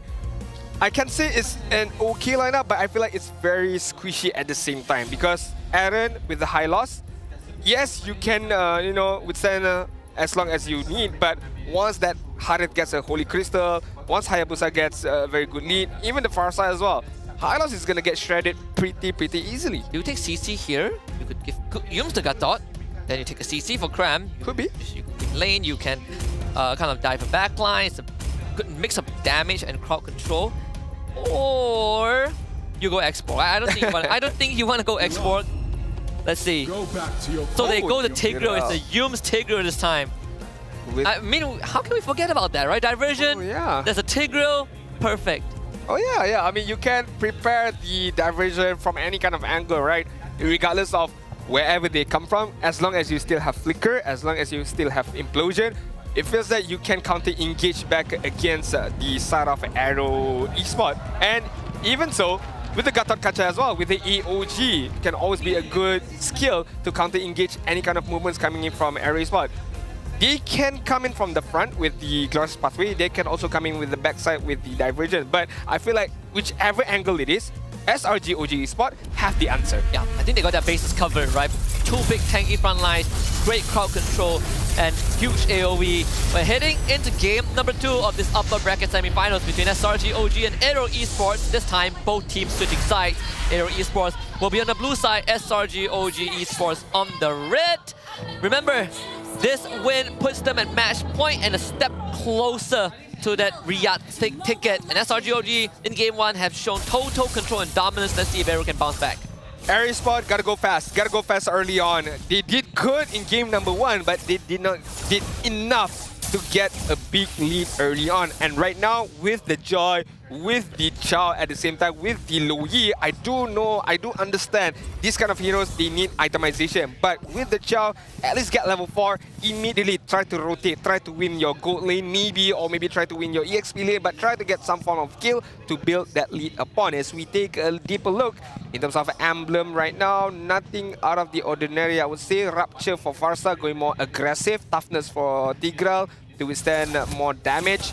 And Festival of Light, I think that is a staple emblem for a Granger. Yeah, I want to quickly point out that Cram actually went for Swift and Wilderness Blessing. We see him take the same exact loadout for heroes like the Glue, which you usually see Vitality and Tenacity, but not Cram. He wants to be able to move around and support his team, but it also helps him do this. He proxies the wave and he's like, okay, I'm out. Like, you don't get anything, right? Like, let's just agree that it's the truth, but maybe it's not a truth for Yums. Very low haze though. Can't get the kill though. Yums gets away. Those kind of moments I would like to see more from AERO Esports. Be aggressive, you know, be the front line. Push the envelope up against SRG OG Esports. You can't win by being passive. You can't win by not doing anything, because SRG OG Esports, they're just also not going to do anything, but at the same time, they're going to farm out Innocent, they're going to farm out Skies, and when the time is right, they're going to come out with good amount of damage, good amount of item as well. So AERO Esports right now, level 4. Level 4 is what they need, especially for Zakif to be able to do something in this first turtle. This is going to be very important if you can catch the guys or Stormy. That would be great. I mean, even this top side, right? Like top lane, Kusei going toe-to-toe with Innocent, right? He won the level 1 trade, he forced an early regeneration. Oh, no. Stormy's gonna come in and bail Innocent out, trying to make Kusei miss that level 4 just by a little bit. And I think mission accomplished. Innocent gets freed from the lane and now regains control. A small movement, but big impact right there. And talking about big impact, Zaki! Oh, the angle going a bit wide, and now he has missed the window because Yum is level 4. Looking for an implosion, gets it a bit late, so Turtle does go over to Hazel. First blood as well. ZK comes back in with a Jikundo on a cramp. SRG OG will just back off. Even with a bad initiation or a different angle or an off angle right there, but still, AERO Esports managed to come out on top just now. Augie shot a kill from Sakai, gotta be careful. There's a diversion to the top lane as well. Play is happening on multiple ends of the map. Innocent is gonna try and map fight him. Zaman Force, Chrono Dash, left, right, center, the hybrid lifesteal, 7% key insight. More than enough to keep him alive. Against ZK, who tries to get him but cannot get the pickup. Sakai does go down to Hazel behind the scenes, but SRG OG once more bails the half-man, half-beast. That is very, very unfortunate of Kim right there. Good diversion, but he did not bring anyone with him. He was hoping that Kusei could dove that turret, but Kusei as well was very, very low on health. He could not do any diving. He could just hope that the Death Sonata hits the Harith, but the distance was too far away and the damage from Louis was not enough to kill Innocent at the same time. But when that particular movement happened on top, we managed to see on the back side where Skies got taken away by Hazel, if I'm not mistaken, who managed to get a kill. And right now, the goal lead are in the favors of AERO Esports, better than game 1. Yeah. They're about to be a bit more substantial if they keep this ball rolling, right? Even though earlier on Stormy bailed Innocent out from the lane state, Kusei is regained control. And the good news is that Innocent didn't have to use Purify to get away from Kim. But the bad news is that he now is forced to stay on an island on his own, whereas Kusei gets to move. I feel like that is still okay for Innocent. You know, Innocent staying in an island just farming out is very, very scary once he gets out of that island with Holy Crystal, with Stalem's Sight as well, and with Purify still on hand to be able to escape from any kind of Jikundo or Way of the Dragon from Zakif. And as we take a look at Zakif, try to catch out Yos, but not managing to do that. Diversion! Now here's Zaman Force, Purify, this time not gonna get away. Great angle from AERO. Yeah, Innocent, Yoms are gonna get caught up by Aaron, but no further engagement needed right there. SRG OG Esports gotta fight this 4 versus 5. Are they gonna able to do that? Cram is gonna go on the back line, try to create some disturbance. Early revitalize, the kick is enough to kill Yoms, but still, Sakai gets away with Grand Theft Turtle. Oh, at least SRG OG gets something. But now they need to defend this mid turret. It's not easy though. AOG is going to be committed by Cram. He wants to get away, but he won't be able to. This is very unfortunate of SRG OGs. But yes, they managed to get the turtle, managing to steal the turtle away. But in the process, they let go of 2 members of themselves, which is Yums as well as Cram just now, who tried his best to be able to defend the mid turret successfully with the AOG. AERO Esports right now 2.8k goal lead. I'm not too sure. I don't think Kusei has this card piece as of yet. So it's still within control for SRG OG Esports. It's a 3.2k goal lead for AERO though. And Hazel has a lot more freedom compared to what he had in game 1. Stalem's Sight finally completed for Innocent. A bit late on that money, but what to do, right? He's just receiving so much pressure. He's either dead, which he did die just now, or he's forced to take a backseat. Which brings us back to the facilitation between the relationship between Kim and ZK. Yep. Right? We see the setup with this Loyi. You give him a playmaking hero that can help ZK playmake, and we get moments like these from AERO. Yeah, I like it. I like it a lot, very, very much right now. Look at the position of Zakif, spotting out Yums right there, knowing that there are some trouble kind of coming in the way of Kusei. Cram is not going to get taken out, you know, just got to get a few hits onwards towards the other side. Cram. The facilitation on the kid. Cyclone Eye actually allows him to juke out Cram AOG. Most likely will get a trade with the help of Kusei. That's an execute though. Stormy has Zkif in his face. A flicker kick. Good stuff from Zkif. As Hazel 1v1 Surgeguys in the back line. Double kill for Kusei. Now Innocent left all alone. But this time he's not a 1-1. As Zaman Force has limitations. Triple kill for Kusei. And AERO wipes the floor with SRG OG. A 10-0 in terms of kill. A clean wipe out from AERO Esports. Not only that, after Kusei managing to get a Sky Piercer, immediately triple kill on his name, and that Sky Piercer stack is gonna skyrocket as of now. AERO Esports are in the driving seat, and this is what we talk about.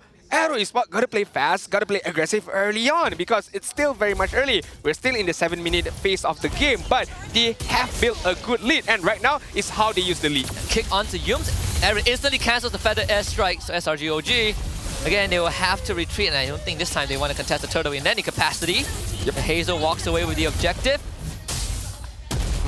I mean, one of the things that we look forward to every time a team faces off against SRGOG is how far can you push them, right? Yep. How far can you push them in terms of the in-game fights? And this time, they should get the first kill on a Z-Kib. Yeah, that's a confirmation from Sakai. Okay. But yes, I was saying, how far can you push them in-game, and how far can you push the draft, right? SRGOG hasn't really found the need to, oh, we gotta show all our hidden heroes, right? We just go for the same rotation, we interchange a little bit, and we win games. AERO is the only team that took a point off of them in the regular season, and we are seeing glimpses of that. Yeah, and I think this is one of the rare moments in MPL MY we got to see SRGOG Spot playing from behind. How well do they play from behind right now? Against 7k goal lead, level differences as well. Look at Sky's level 10, meanwhile Hazel level 13 already. While Sky's only hit level 11 just now. So 2 level of difference between Hazel as well as Sky's. And let's not talk about itemization. As we know, it's a big amount of difference. 3 items already picked up by Kusei. Meanwhile, on Innocent, only the Stardom side has been seen as of now. So SRGOG Sport, we know that mid-game is their game, but right now, the game is not within their hands. How do they go about it? Yeah, I mean, the silent attacks from AERO Esports has been great, right? Shut Innocent and Cram down. Innocent, that's only 2 shots, 3 shots, and he's out of the fight. Number 4 forces Innocent into a disabled spot. Cram uses Revitalize and AOG to stall out the push, able to save the structure for now. But that's all SRG can afford. They have to keep playing on the back foot. Yeah, they have to keep playing on the back foot. Farm up first, get the next piece of item, and try to take on the team fight. Well, not necessarily try to take on a team fight, but try to put up a defense and counter-engage first. Diversion on top, sending Hazel to be able to push that top side, but this allows SRGOG to be more aggressive, knowing that the diversion has been used. Yeah, I think they saw the diversion too, so now they're going to try to apply some pressure on this mid-tier 1. If they can get it, it's great, but AERO Esports will not make it easy. Great glorious pathway from Aaron to cut off that entry, that access to the structure. SRGOG, they are at the Lord Pit. They do have the initial control, but this is not going to be easy. I mean, 1 level, 2, 3 levels down is not good for them to be able to take on this team fight. Zakif is going to get on with it. And a good taunt, and AOG drop before the kick. Still, Kusei fights the execution, though. Implosion did come through in the end, but AERO Esports just way too strong in this situation. 4 kills for them, 3 of them for Kusei. And with one last diversion, Kim makes sure the Sakai does not get to join the fight. Kusei now goes on the chase. Number 4 coming through, legendary. An absolute maniac performance from this Granger. All in all, AERO Esports are functioning like a well-oiled machine team where Zakif moves first, tries to get a Jikundo, tries to get a kick to be able to give those skills to Kusei. Meanwhile, all of that happening, Hazel, knowing the job as a Joy, he goes onto the back line, tries to disturb the momentum of Stormy, not allowing Stormy to open up the feather aspect for a long period of time. And right there, Stormy did a minor mistake, if I'm not mistaken, where he turns into the wings by wings, but not managing to get away from that particular angle. And again, for the first time ever, I feel like SRGOG Esports are losing 11k goal differences. I think we've seen this. 11k. Last team that did that was probably Vamos in the playoffs last season, but not to an extent of 11,000. Yeah, right. Close to like 8 or 9. This is almost an impossible angle to come back from, but it is a good sign for AERO Esports supporters who are seeing the recovery when they get onto the comfort pick. 70 stacks on Sky Piercer, almost 600 stacks on the passive Kusei. He is eating breakfast, lunch, and dinner, and supper, and tomorrow's meal in a fine dining setting. One last glorious pathway. The carpet laid out by Aaron. SRGOG still managing to clear out the waste, but this is without the Lord. The Lord hasn't even arrived yet. This is very hard, even with a high ground defense like a Farsar, right? But it can be easily counter-engaged by the Joy. With the Rhythm of Joy, of course, going onto the back line and try to disturb the far side for the S-Right. But the lot has been taken away by SRG really, really well. But honestly, AERO Esports, I don't think they used the lot well right there. They could have set up for a tri-lane push, but the lot was easily taken away. Right now, AERO Esports gotta wait for the next minion wave, and maybe the bot side is gonna be the main prioritization here. Yeah, again, laying out the glorious pathway to facilitate ZK. Come in with another kick this time on the Yums. He wants the implosion, but cannot get it off. And Kusei is legendary. So guys, forced to deal with Hados. Clears out the top wave. So I guess at the end of the day, AERO Esports, they took the bottom inhibitor, almost a 13k goal lead, and SRG OG barely stays afloat in this game. I feel like Innocent has been stayed for very, very long time at that level 11 Harith. I feel like we've gone like 2-3 minutes, a good 2-3 minutes. He's still particularly level 11, and right now they can't do anything. Stormy gets taken away! And Hazel just deletes the backline of SRG OG. And to those who doubt AERO in the regular season, they say that that one game was a fluke. I think this is not a fluke. This is a sign of dominance. This is a sign of that 80% confidence. Kusei wraps it up at AERO Esports with the equalizer. We have a game in our hand, ladies and gentlemen. Not only a game, but a very strong showcase. A very, very strong showing as well. That the defending champion of MSC can bleed. The defending champion of MPL MY can bleed, and they bleed hard. They bleed goddamn hard right there, Husky. 12k deficit. In terms of kill as well, there was a good 5 to 6 to 7 minutes where SRG OG could not get any kills, to the point where Yums had to make a one-man implosion to just get some bit of momentum going for SRG OG Esports. But it did not matter at all. No, it did not. Innocent did say, hey, let's destroy each other. And they both are destroying each other, right? SRG OG hit pretty hard in game 1. Yep. AERO came back again to it. It's like, all right, you gave me a pretty hard beatdown. Let me grab you by the neck, choke slam you, and then make sure that, you know, burst your windpipe or something. You're not getting back up after that beatdown. But in this long best of 5, they have to get back up.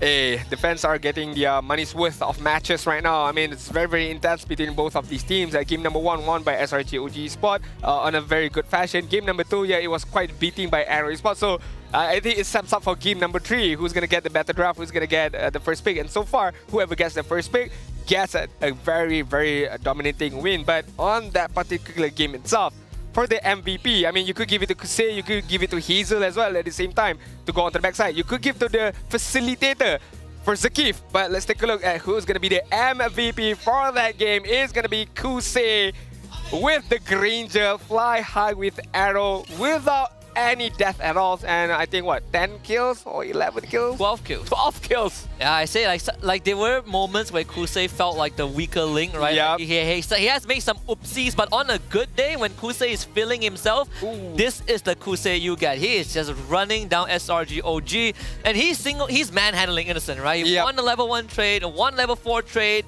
Innocent got bailed out. Kusei, with the help of Zekif and Kim, continues to lay on the pressure. And once that snowball got rolling, he maximized the Skypiercer stack. You pointed out, he gets Skypiercer, instantly hits a triple kill, you know, a hat trick at 30 stacks to get going. And the rest of the game was just smooth sailing for his Granger. Yeah, very, very smooth sailing right there, because we just recently only talk about the Granger. Feel like, okay, why are they not picking up the Granger? Because it's a very, very good hero, can play well from behind, can play very, very well when you're up ahead. For example, like this game, immediately after the Skypiercer being built up upon, triple kill, increasing more of the stacks for the Skypiercer and allow himself to be more aggressive. This is a very strong showcase why I feel Granger is a very, very solid pickup if he is be able to use. But to be fair, you did mention, on a good day, this is what we can see from Kusei, this is what we can see from Granger. Overall, let's take a look, right?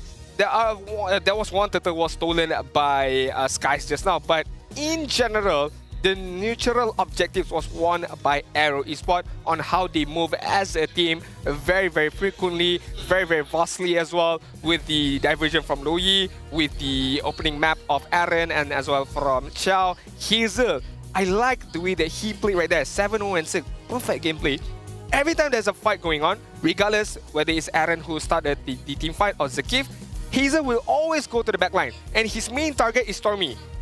Yes, to kill, but more importantly, to shut down the Friday Airstrike. Yeah, I think because once Yums is out of the picture, Cram can only really do so much, right? And we all know Gatot, if he's the only sole crowd controller in the lineup, he really has too much on his plate.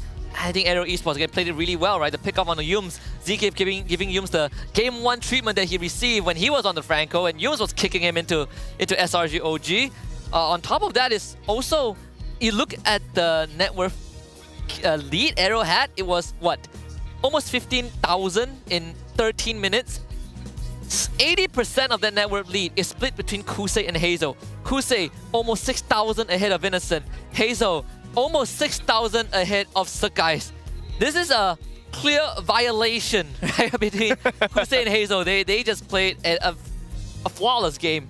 Yeah, flawless game. That is the word right there. Flawless is definitely the right subjective word to use or to explain on how AERO Esports played that game number 2. 21 and 3 in terms of kill. 13-minute mark is all that it took for AERO Esports to take a win, take the W on that game. 73,000 damage from Kusei, and that all came from the Death Sonata, the Rhapsody with the Sky Piercer as well, with the stacking built up on him as well at the same time, and it did not give any single room for SRG OG Esports to breathe.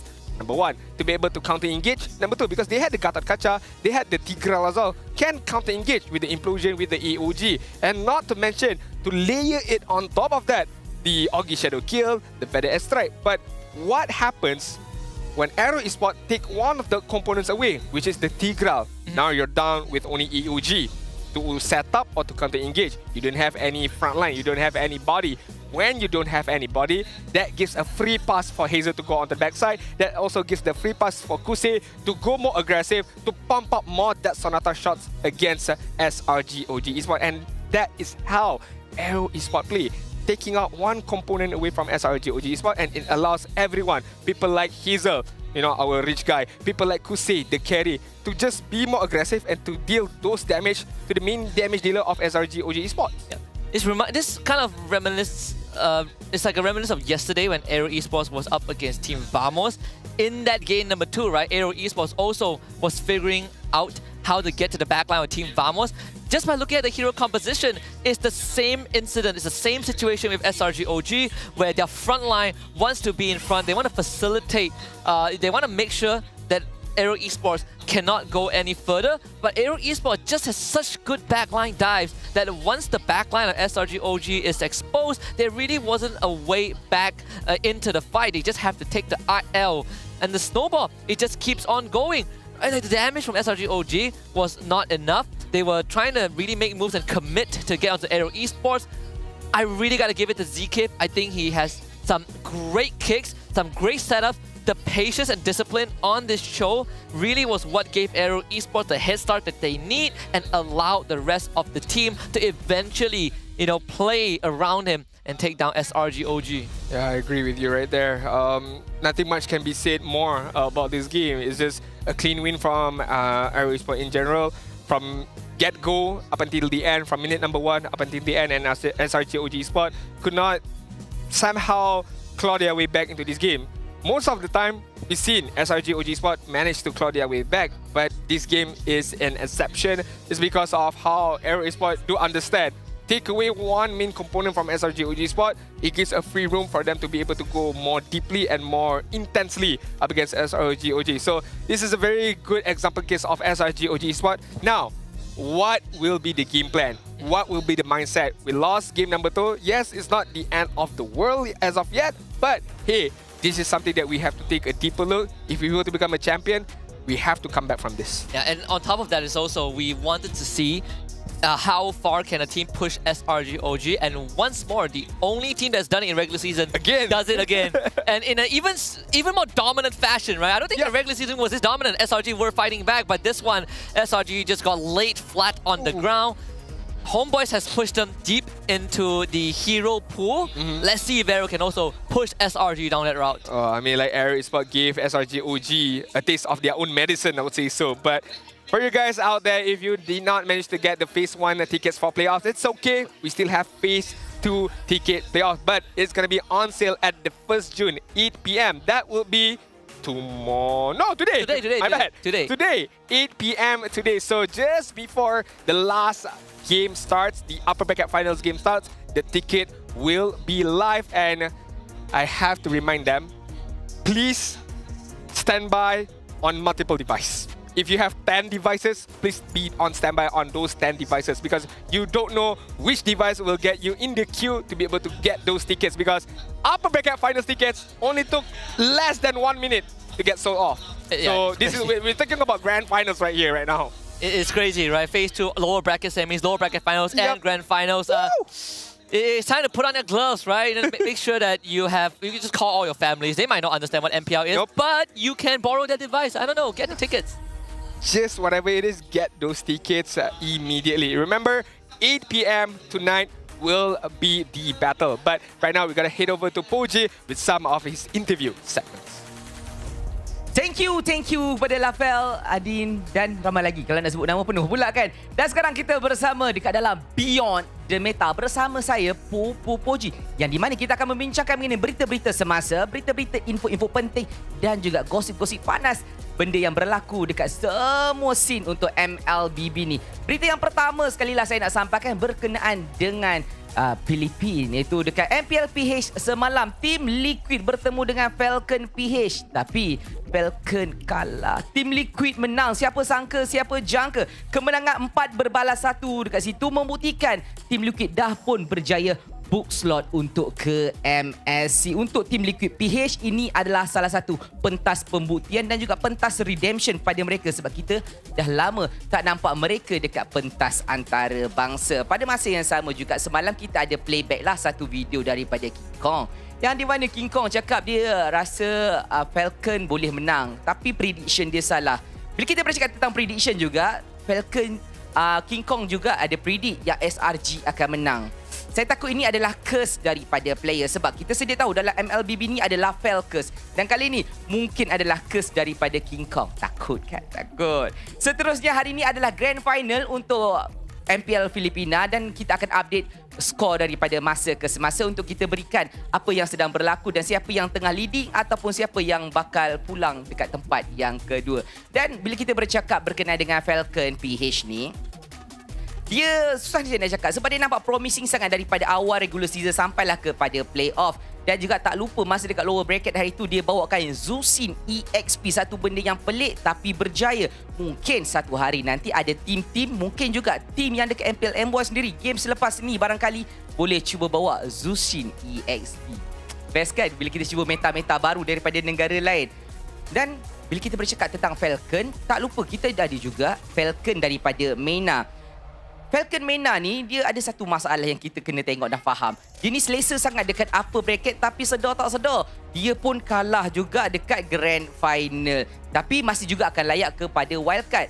Bercakap tentang wildcard, kita kena faham berita tentang wildcard ni kebanyakan negara-negara, kalau sebelum ni kita cakap pasal wildcard, negara-negara yang masuk ni dia tak begitu kuat, tak begitu meyakinkan. Tapi sekarang wildcard adalah tempat pembuktian sebenar, bila mana kebanyakan tim-tim sekarang ni sudah pun semakin solid dan juga kuat untuk memberikan saingan dan juga tentangan kepada negara-negara yang sedang bertanding dan juga untuk merebut slot ke MSC ataupun Piala Dunia yang seterusnya. Kemudian kita ada juga Ultra Legend MENA Champion. Itu adalah pemenang untuk MENA ni. Korang tahu tak, dia datang daripada Egypt Qualifier. Tim yang tak mana-mana datang sedar-sedar jadi champion. Mungkin kat sini juga kita nak tengok AERO ke DX ke yang datang daripada tim-tim yang baru develop, mungkin boleh jadi pencabar kepada kuasa besar MPL tu sendiri. Dan bila kita dah bercakap tentang PH, MENA dan sebagainya, sekarang kita terus pergi kepada jauh sikit, iaitu berita daripada EECA. Team Spirit dah kembali. Untuk pengetahuan korang, hari ni 1 Jun pada pukul 4 ke 5 pagi tadi telah berlangsungnya MLBB Continental Championship Season 5 yang berlangsung dekat EECA region. Upper bracket final jalan serentak, di mana Team Spirit ni dah pun menang melawan Virtus Pro dengan skor 3-2. Dengan kemenangan tu sah untuk mereka book slot untuk ke grand final mereka. Dan dengan ini juga dah membuka book slot diorang lah untuk ke MSC ataupun wildcard kalau diorang champion, MSC kalau diorang kalah, wildcard. Tapi korang kena ingat juga, dekat Team Spirit ni kita ada Hikomania. Masa M6 hari tu dia memberikan banyak sangat kejutan dia dengan kill dia dan sebagainya. Benda-benda ni lah yang kita nak tengok sebab pemain-pemain ni kan sebenarnya sangat-sangat lah kata memberikan kejutan kepada region-region yang sedang bertanding juga. Dan saya difahamkan juga masa Team Spirit menang tadi ada benda yang mengejutkan berlaku. Masa game yang keempat, masa bertemu dengan Virtus Pro, dia dah macam dah yakin nak menang kan. Tiba-tiba Team Spirit dia pick Yi Sun Shin. Satu hero tah mana-mana datang, korang faham kan? Tiba-tiba dia pick Yi Sun Shin dan menang. Sebab kita difahamkan MPL Malaysia, Indo dan juga Filipin pernah juga pick Yi Sun Shin. Tapi kadar kemenangannya saya boleh cakap hampir gagal. Dan benda ni merusingkan meta lah dekat region kita. Tapi dekat luar boleh buat. Mungkin barangkali kita masih belum adapt. Mungkin ada meta yang kita tak faham. Mungkin juga perbezaan daripada scrim yang berlangsung untuk tim-tim ni. Dan hopefully untuk region-region ni boleh bawa lagi hero-hero pelik. Macam saya cakap tadi, kita ada Yi Sun Shin, kita ada Zushin ESP dan macam-macam lagi. Pada pendapat saya untuk bawa Yi Sun Shin jungle ataupun marksman ni masih belum lagi terbukti dekat pentas kita ni. Andai kata berjaya, mungkin dia seorang. Tapi kalau boleh kita nak buatlah sampai benda tu jadi seronok. Dan sekarang ni saya dah pun difahamkan. Pemain-pemain dah pun bersedia. Fan-fan semua dah sedia ke? AERO Esports, bunyi sikit. SRGOG. Semua dah bersedia. Caster dah pun ready. Let's go to the caster.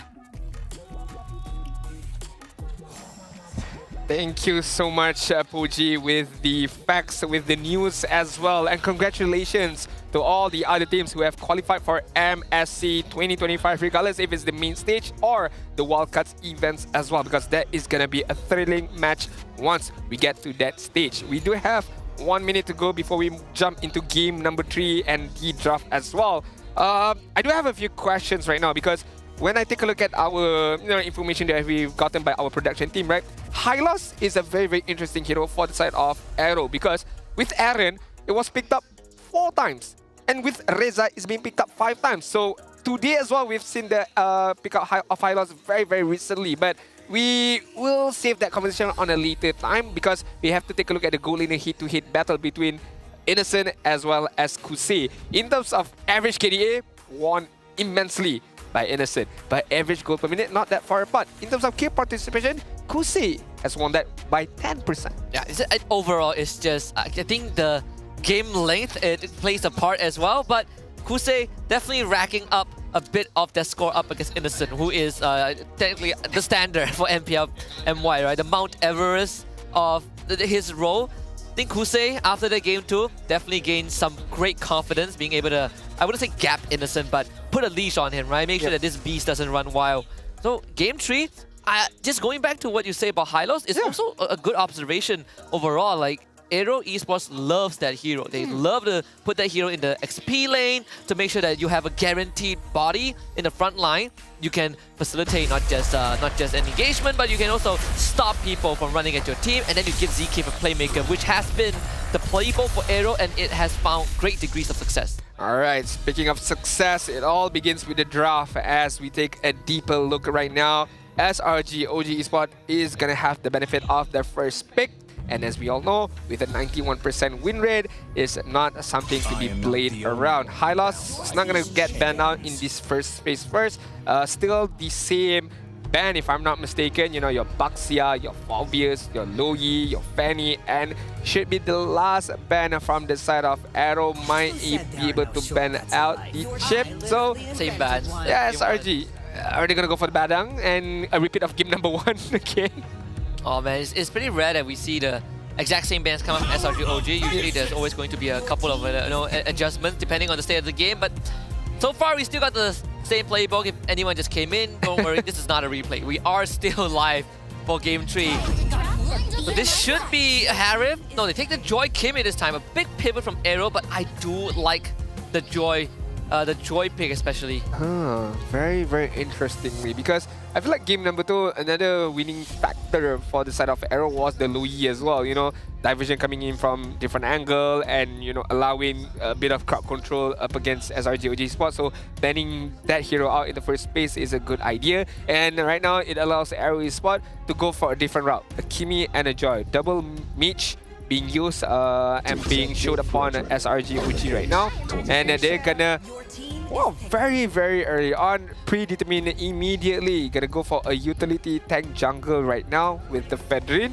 And 1-1 again picked up for Innocent. Yeah, we've seen this approach in game 1-2 where they take the jungler and that gold laner so that you can keep this Badang hidden. At least you get to see the 4th pick of AERO Esports before you decide where this Badang wants to go. And also comes down to if AERO reveals that XP laner, right? Like right now they're still going for the big flex. It is a game of who hides their cards the best, and unfortunately for SRG OG, AERO has an advantage just because they are on red side. Okay, right now I feel like maybe, just maybe SRG OG Sport don't need to ban out the high loss, I feel, because one for a fact that they have a Fedrin, so AERO Esports might need to have another some form of damage dealing heroes to be able to deal a good amount of damage with the armor of Fedrin with the high HP base at the same time. So I feel like AERO Esports, maybe, just maybe, they would opt to go for a damaging kind of EXP lane, and not only just the Benedetta. If let's say CC is viable to play, maybe a CC as well. A good hero up against the Fedrin, you know, is not going to walk away from the yo-yo and can deal consistent damage towards the Fedrin. But let's take a look at the ban first. Marsha is going to get banned out. Meanwhile, SRG going to ban out the Granger. Good ban. That Granger is definitely a good ban. And there's one more pick that can help out the Fredrin, which is the Matilda, right? A very classic Matilda. But if they do go down that route, then it definitely does change a bit of how SRG OG wants to play the game. There's no more Matilda, AERO Esports. Very good read into that, no Matilda.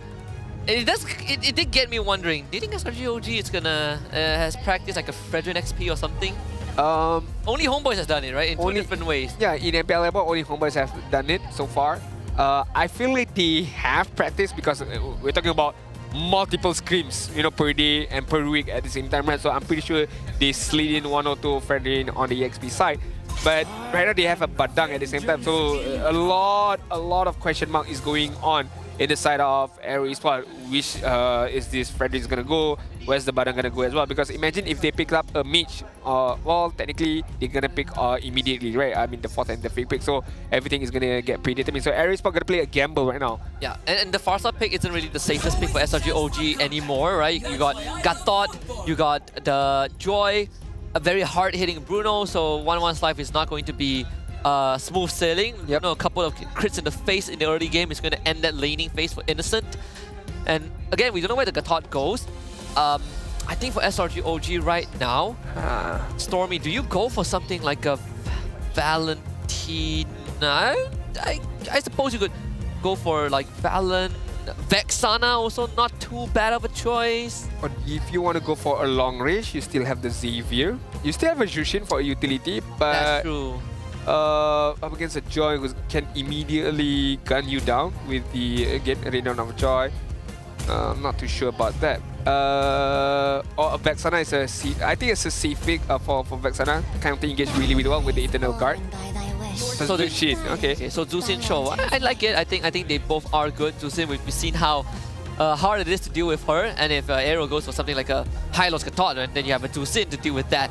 I think the approach is almost the same as game number 1. This time though, everything is put into the Innocent basket, right? Like he's the only main damage dealer. In fact, yeah, magic damage isn't even that great with the Zushin. Yep.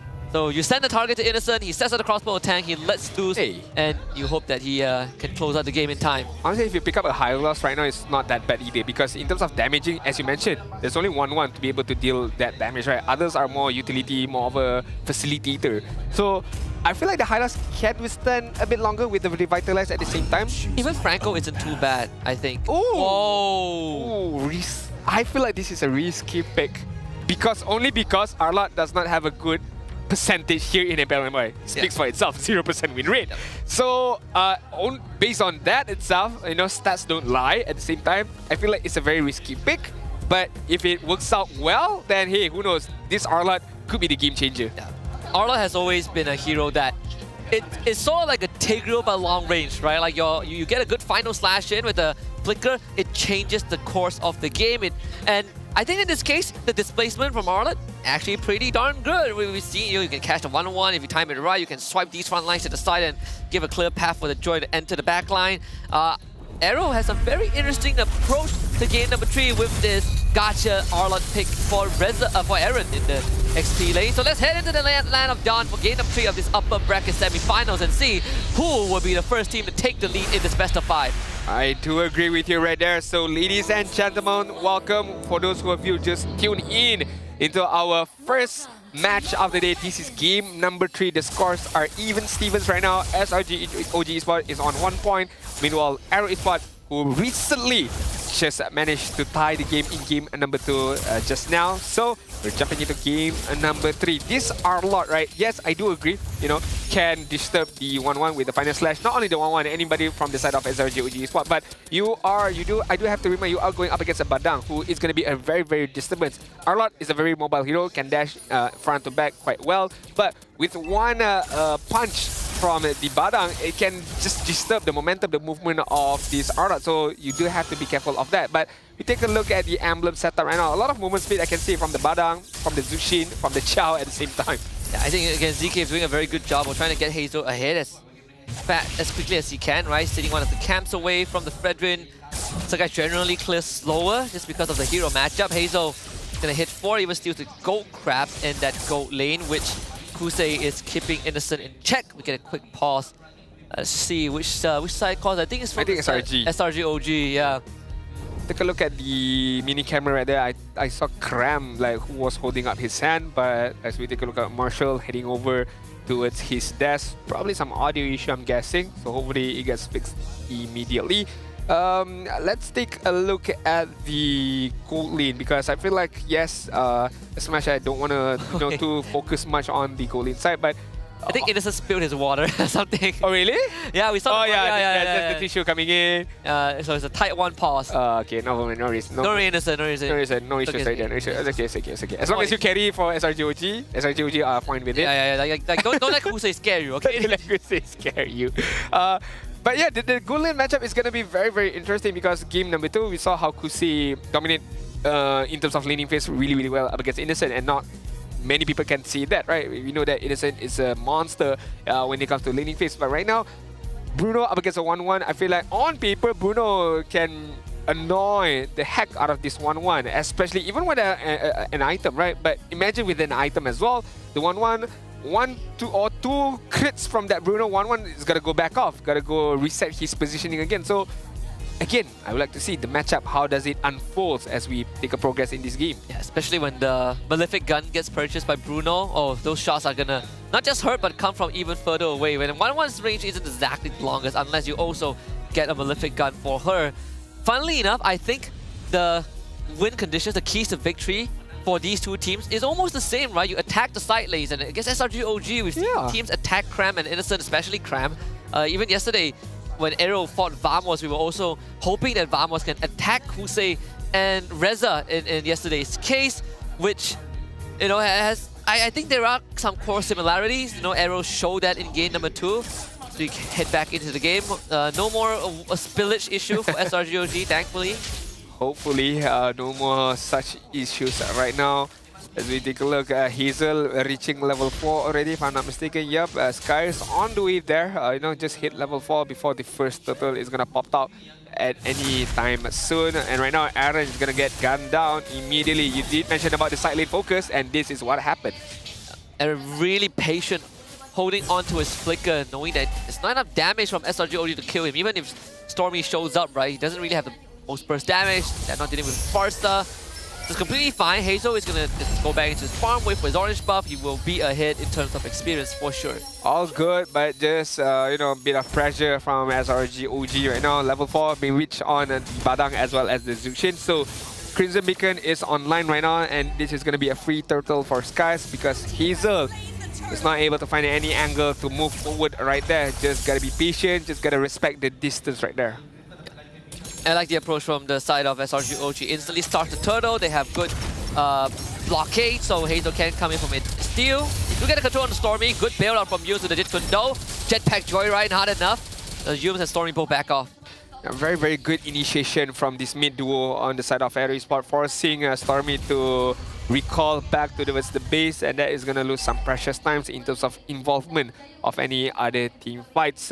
Top lane right now is not going to get disturbed as of much. Meanwhile, on the bot lane as well, 1-1. So far, farming up well up against the Bruno. Feel like it's even Stevens on that side, because as we take a look at the goal in general, only SRG or Esports are in the league with like 400 goal as of now. Yeah, fist break into a fist crack, and Hazel will crack first blood for Guys. And we're starting to see a bit of that innate weakness of that Arlet, right? Like, your setup has to be impeccable. Yep. There's so little room for error, and Aaron, sure, like, he got staggered at the start, but he really wanted to stop SRG OG. Him himself was not enough. Yeah, I mean, it's very hurtful that the only thing that you could do is just watch and run away, because you know that even if you participate, you can't do much. And in fact, what's worse, you give another kill towards SRG OG. Hence why Aaron just walked away from Hazel getting killed right there. Zekif right now is going to get a focus on. Yeah, it's going to force out the Revitalize into a lift up. Zekif will survive this encounter for sure, but it does take away that crucial battle spell. Kim with the Traction Pulse, only there's a minor chip damage on the Yums. SRG OG, they slowly are gaining control of the map, right? It's not a substantial goal lead just yet, just like 1 to 1.2k. But let's see if AERO Esports, if they can contest this turtle.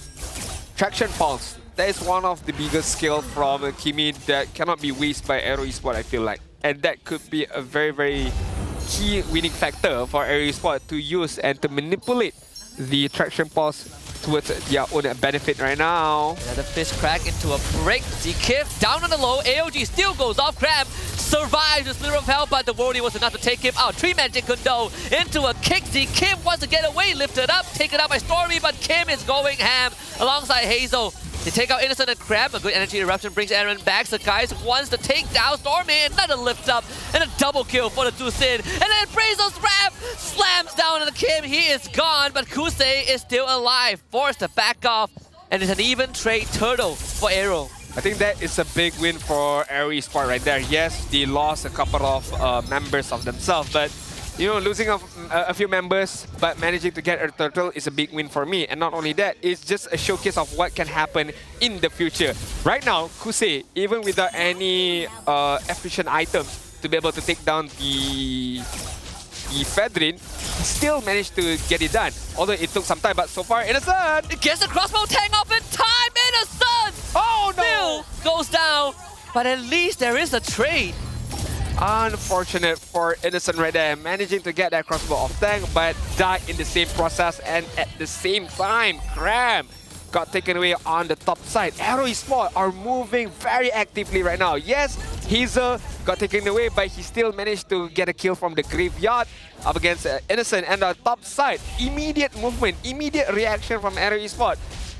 Take a kill away from Krem and allowing them to get the turret on the top side. Yeah, Innocent didn't press Inspire, I think, right? That Inspire would have made all the difference, but he wanted to save it. Kusei gets a third kill just now on the Cram, takes top tier 1, Yun's flicker kick onto Aaron, needs to kill him out before he can get anything off, and Aaron controlled to oblivion. Killing spree for Stormy, that's what SRG OG needs to do.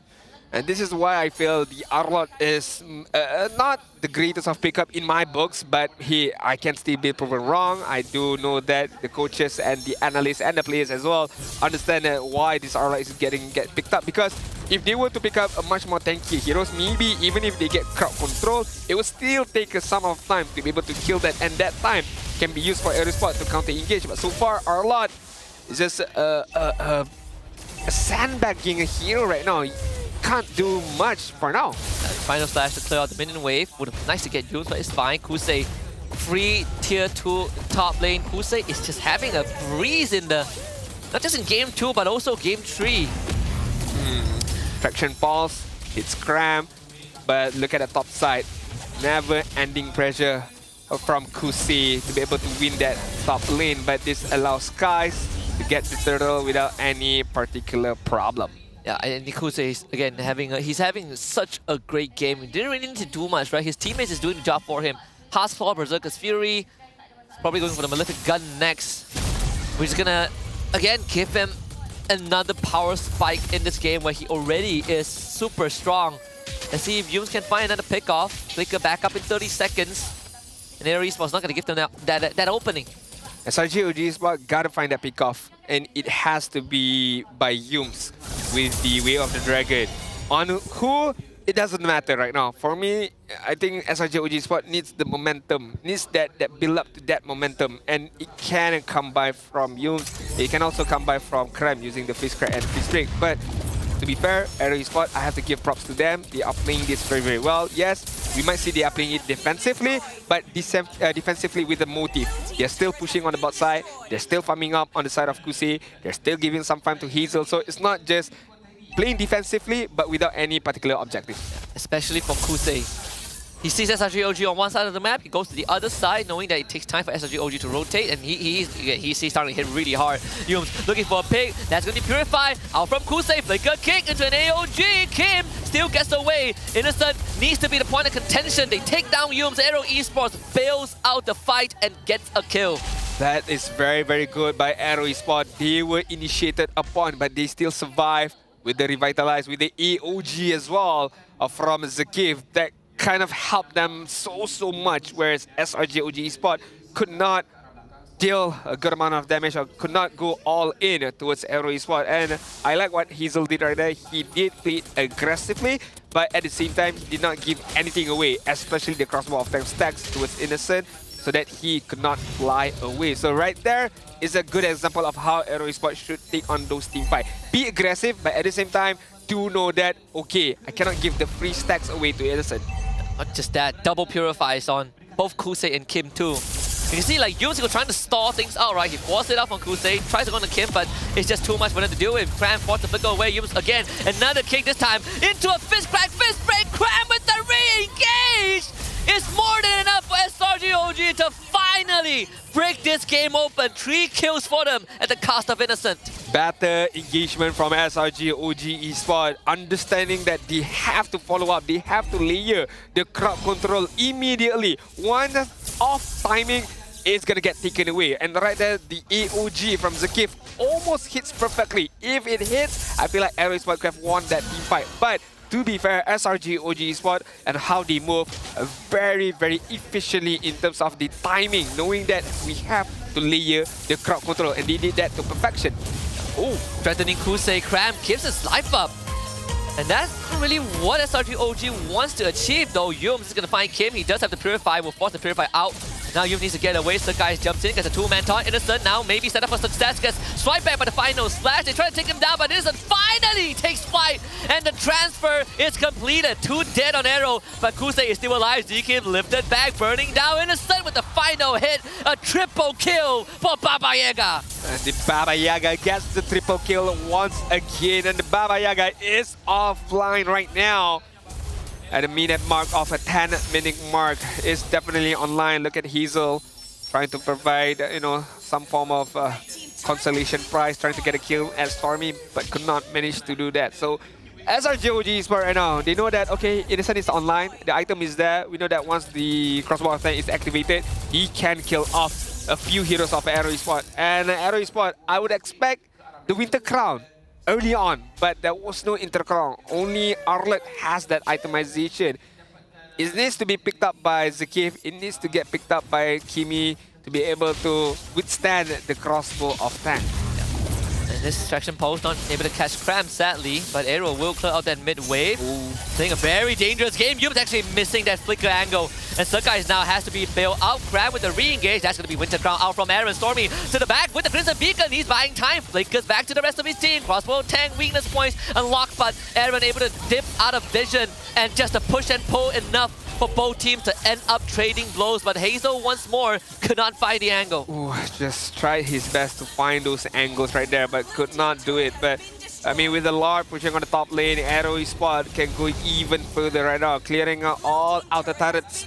In the 12-minute mark, SRG OG Esports are in some kind of trouble right now. Look at the damage from the traction pulse from the Worldy at the same time. Forces SRG OG to go back. Innocent. And that's 3 shots from the Worldy, the Malefic gun difference. Whoa, inhibitor? No. Not able to take the inhibitor, but if one of them was If one of the shots was also a crit, one extra crit, that would have been a dead Innocent. Yeah, most definitely a dead Innocent right there. But hey, live to see for another day. At the 12-minute mark, 700 goal lead for the side of AERO Esports. Not a big of a difference. SRG OG Esports are still within the game. In terms of the momentum, yes, it is in the favors of AERO Esports. It matters on what they do as of now. Once again, who's going to be the initiator, who's going to be the counter engager, and who's going to execute the game plan to perfection. Because so far, what I can see, AERO Esports is a bit iffy. Sometimes it works, sometimes it doesn't. SRG OG Esports, I could say the same thing as well. Kim did just get a very late Sky Piercer, but as the game goes late, it's gonna work wonders against the front lines like Sakai or Cram. I'm not sure. They are outranging Innocent, right? As one of the weak points, weak spots of 1-1. You are limited by your range. Oh, Cram, he tries to open the map, but he runs into 4 members, and that's the execution. Does SRG really want more? I don't think there's a possibility. AOG, the counter engage, Sakai is gonna get vacuumed in, dashes to buy distance. ZK follows up with Baton, and they all jump on him. There's a shutdown on the Sakai, and it's not looking good for SRG. OG needs to escort them out and will have to blow the flicker. And just in time for Lord to spawn. That was very unfortunate of SRG OG. Not the fact that Cram died, but the timing that Cram died right now is very unfortunate. Now AERO Esports knows that they have the advantage. They done the best wave clear. Innocent needs that crossbow tank to go off. Let's get the kill on a Hazel, but couldn't get enough. Sakai still needs some time to come back. ZK goes for the taunt, presses the Winter Crown. Cram misses the re-engage, but it's enough to buy time. Cram saves the game, and Innocent will also join. Unstoppable on this 1-1. And Kim, where is the escape route? He's gonna take that recall. No way. Stormy's gonna check it, Kim. No way out from this one. Purify is used. Stormy follows up a Crimson Beacon to end it all. No way. And a turnaround for SRG OG. 7 seconds. 5 for Hazel. And a crystal inside. This could be an angle. As Innocent and Cram, Muhammad Ehsan, Muhammad Ikram, they won the win. They won the match point. And they will complete the comeback. What a turn of events. The table has not been turned, but it's lopsided, upside down right now. What happened? AERO Esports. The world was at their fingertips at one moment, but golly. I think they dropped the ball at the end. Golly, what happened? That is a showcasing of inexperience, I would say. Yeah, this is what our netizens would say, the lack of discipline, right? Yep. Like, the lore was on the table. I think that lore would have been a safer play in my books. Definitely. They tried to go for the end. I can respect the effort, but they started throwing bodies and it wasn't worth it. It just was not worth it. They could have gotten at least the inhibitor turret. That could have what they have gotten right there. At least an inhibitor turret, I would understand. But to end the game at that moment, I don't think so. Maybe if they could have gotten a kill against Innocent, yes. Yeah. But once Hazel started to throw his body against Innocent and not managing to get a kill, and not only that, if I'm not mistaken, I think it was Zakiv. He was the one who gave the crossbow of 10 stacks. And when that 1-1 took off, it was GG over for AERO. And to that extent, to that moment when, as Husky mentioned, they could have backed off, go for the lot, or at least just get the inhibitor turrets, you know, set and stone. It's fine. Yeah, impatience from AERO Esports, it really costed in that game because I was ready for to go game 4. I was ready for AERO to take the lead and you know, have a storyline set up that maybe we're gonna see a same version of upset against SRG OG, just like what Todak did last season. But that recovery, now the boys in AERO Esports court, can they bounce back from a blunder that could have put them one step closer to Riyadh? For me, I would give the benefit of doubt. Number one is inexperience, but then again, I can't really say because all of these players are very well experienced, honestly, in the professional stage. Then it comes to the point of my second point is two in the moment. You know, they're feeling good. We can win this. So two in the moment, there was no particular shot call to remind them, hey, maybe it's better for us to take the Lord and, you know, push it efficiently. But again, maybe there was no particular shot call. Nobody wanted to make that shot call. Everyone was in the moment. Hence why, you know, a blunder, a big blunder happened. I'm sorry to say it was a very, very big blunder because they were one step close to winning the game. They threw that game, gave to SRG with one push, they managed to get a win. Yeah, which is pretty crazy because when you think about the state of the game, I think that bottom wave was actually set up very early on. Yes. No one even noticed that until the very end. I think AERO Esports, like you said, I feel like in that moment, they felt like they could go for the win.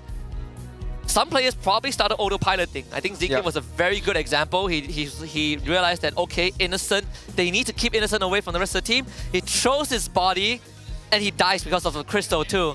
It's definitely something that AERO Esports needs to bounce back from.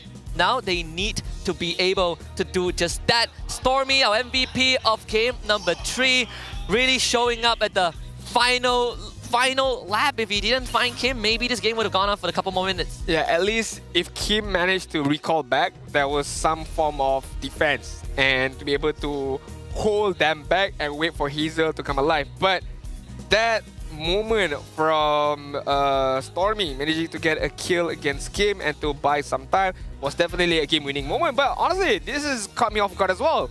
Stormy did not give any single death away in that particular fight. I thought everybody died in the side of SRG OG, but I was wrong. Stormy played phenomenally in terms of positioning, I suppose. Hence why I could not see him in any bad position. Everything was set in stone. Everything was a very good positioning by Stormy. And yeah, I mean, what else do you want? Yeah, a positioning hero, and you play positioning really well. This is the result that you're gonna get. Yeah, a Prodigy in the hands of a Prodigy, nonetheless. On this 2 scene, just a lot of control that's given, right? Like we have seen couple of situations where Stormy, he's threading the needle, right? He's trying to get max range of his Lantern Flare to get a lift up, to get a kill collection, but also making sure that he doesn't go down. And even the itemization says a lot that Stormy, he's less worried about Kusei and more worried about Hazel. He's going for Radiant Armor, Tub Boots, Clock of Destiny, Blood Wings. So as long as he stays alive, SRG has a chance. Yeah, I mean, everybody on the side of SRG OG Spot managed to get killed. Except for Stormy. That is without, items like Winter Crown. That is without anything like a safeguard item of immortality. Just a good understanding of positioning, a good understanding of how he can maneuver on an off angle to use the Crimson Beacon, to use the Lantern Flare at the same time, to manage to keep him alive, at the same time to catch off enemies with the tenacity as well. That helped him very, very much. Overall, AERO Esports played, again, very, very good in the early stages, in the mid-game stages, not losing too much in the neutral objective. Buffs being taken a good amount from them as well. Good trade-off as well, if SRG OG Esports push bot, they're going to push top, vice versa at the same time. Bruno from the side of Kusei almost hitting that maximum point, but that one death, I'm sorry, I'm not the one who would like to point fingers, but Zakif, if he did not give that stack away to Innocent, I feel like Kusei could have survived. Yeah, I think it's either like Zakif or Aaron that set it off. Yeah, either one. Either one, because Hazel died without the crossbow tank going off. It's very unfortunate, and they were doing such a good job. They were shutting, like, Innocent was 0-3 before the game, before he started, coming online at the Lord Pit. They were dealing with Cram pretty well too. Like even Humans was struggling, right? Missing a flicker kick angle, right? Forcing a couple of engagements. AERO Esports had control of the game, and still, and I think the saddest one is Kusei. Kusei had I would say up to the end, a flawless game. He was being fed well. He's solo pushing lanes. He's outranging everyone else, and yet the one fight where Kusei needed, where it mattered to Kusei the most, it was just not in his favor. Okay, I'll take it back. I'll really need him back because at the end of the day, Kusei was using a Bruno. Yeah. And we all know that Bruno only needs, 5-6 hits on the crystal to be able to get the game, to be able to kill off those crystals. So again, with that being said, I do understand why they're going to push the envelope even further on the later stage. But I feel like it's because of once Hazel died, I feel that was the signal for you guys, okay, let's back off. Because one of our biggest damage dealer, apart from Kusei, was taken away, was killed immediately, right? So that is a big indicator for us to back off. Unless Hazel died when everyone was at the crystal at the same time. Yeah. That is a different case. They were on the way to the crystal. So I think that is a very, very crucial point. Because when I take a look at the 100k damage from Kusei, now I understand, okay, Kusei have the damage. He has the damage to deal upon those crystal or even upon the enemy. But you know, a few missed decision making by them cost them the game, cost them game number 2, and cost them one more point to be able to move on to the upper bracket finals. But we do have to give props to all of these boys from the side of SRG OG Esports, Innocent as well as Cram. Meanwhile, the carry is gonna get be given to Kusei, 100 or 105 key damage being dealt upon the enemy. God, I mean, I really hope AERO doesn't get burned out by this and they bounce back for game number 2. Yeah. Sorry, game number 4. Because the only condition is if Innocent dies, they win the game, right? Agree. Because I mean, Yums and Stormy, they were throwing their lives to stop the push. But this also, you know, it might be slightly early to say this, but I'm gonna say it anyways. For the upper bracket finals, I think regardless whether AERO, SRG, OG makes it through, the teams like HomeBois and DXS, they're gonna be watching, and maybe there's something to study, right? Yep. When they eventually face off in the upper bracket finals for the ticket to MSC. That moment. Let's take a look at the timer. Between 13 to 14 minute mark, that 2.6k goal lead in the favors of AERO just shifted away to the side of SRG, and they end the game with one push away from that moment. But as we take a look early on, it was back and forth, right? Between 5th minute mark up until 6th minute mark, 7th minute mark, 8th minute mark. It was roller coaster of events in terms of the goal differences. One way SRG was leading, another fight AERO won, AERO was leading, another fight SRG won because of very good pick-off potential from SRG OG, and then another fight AERO Esports managed to get a win because Hazel managed to get a pick-off on the back end. So honestly, this first match of our playoffs, MPL Malaysia Season 15, between both of these teams so far, is a big of a push and pull right now. Yeah, it's definitely delivering on multiple elements, right? Like, I don't really mind who wins at the end. I just want some good games, and it definitely is a palate cleanser from some of the matches we've seen yesterday. I think even AERO stepped up to a certain degree. I would say, I think the two big turnaround points, the first one, well, the last one obviously was the base push, but the first one was also Yums forcing a kick. He got the Purifier out, and before the Purifiers of Kusei and Kim came back online, he went for another forced fight. At the Lord Pit, that's where we saw that crap, like 4-man fist crack that gave SRG OG the control. Innocent gets a triple kill, snowballs his items, and they kind of take back control of the game. Very good observation by Husky, but we do have to take a deeper look at the highlights, especially that last moment right there. But as we talk about bit of push and pull, you know, from 4th minute mark up till 8th minute mark, one way SRG OG was leading, another way AERO Esports was leading. This was when Kusei just, you know, with raw damage, kills off Skies, almost killing off Stormy, but just need that one crit probably to get a kill. But other than that, this one is Hazel trying to take away the life of Innocent, but managing to get the kill, but get killed as well at the same time. This was the fist crack combo, if I'm not mistaken. Yes, it was this one, right? Like, my God. Beautiful. Kusei being caught in a crossfire at the edge of the wall too. So this was the moment that SRG OG managing to come back into the game, right? They did lose Innocent for the 3rd time, but again, once the crossbow tank goes off, it is very, very hard for AERO Esports to formulate a proper response with our Winter Crowns, especially. Yeah, definitely, but good fights as well at the same time. This was the moment. Let's take a look, right? Okay, Hazel tried to go in, not managed to get a kill. There wasn't Zakif here. Aaron on the backside gets Winter Crown. Yeah, Kusei was going for Stormy. Yeah, okay, Zakif, Winter Crown as well. In the hit. See? Oh. He did not deliberately give the stack away, but he was too deep already. I think the saddest thing was that it probably triggered on Zakif the same time he dies. So the first tick of the crossbow attack was directly on Kusei. Yeah, it could be the case, right? Like that first direct tick on the Kusei. So Kusei ate the full crossbow attack. Poor guy. Unfortunate. Again, I thought then again, Zakif could have gotten back, but he was Winter Crown under the crystal. Yeah, he was really trying to buy time. He was stalling out Innocent.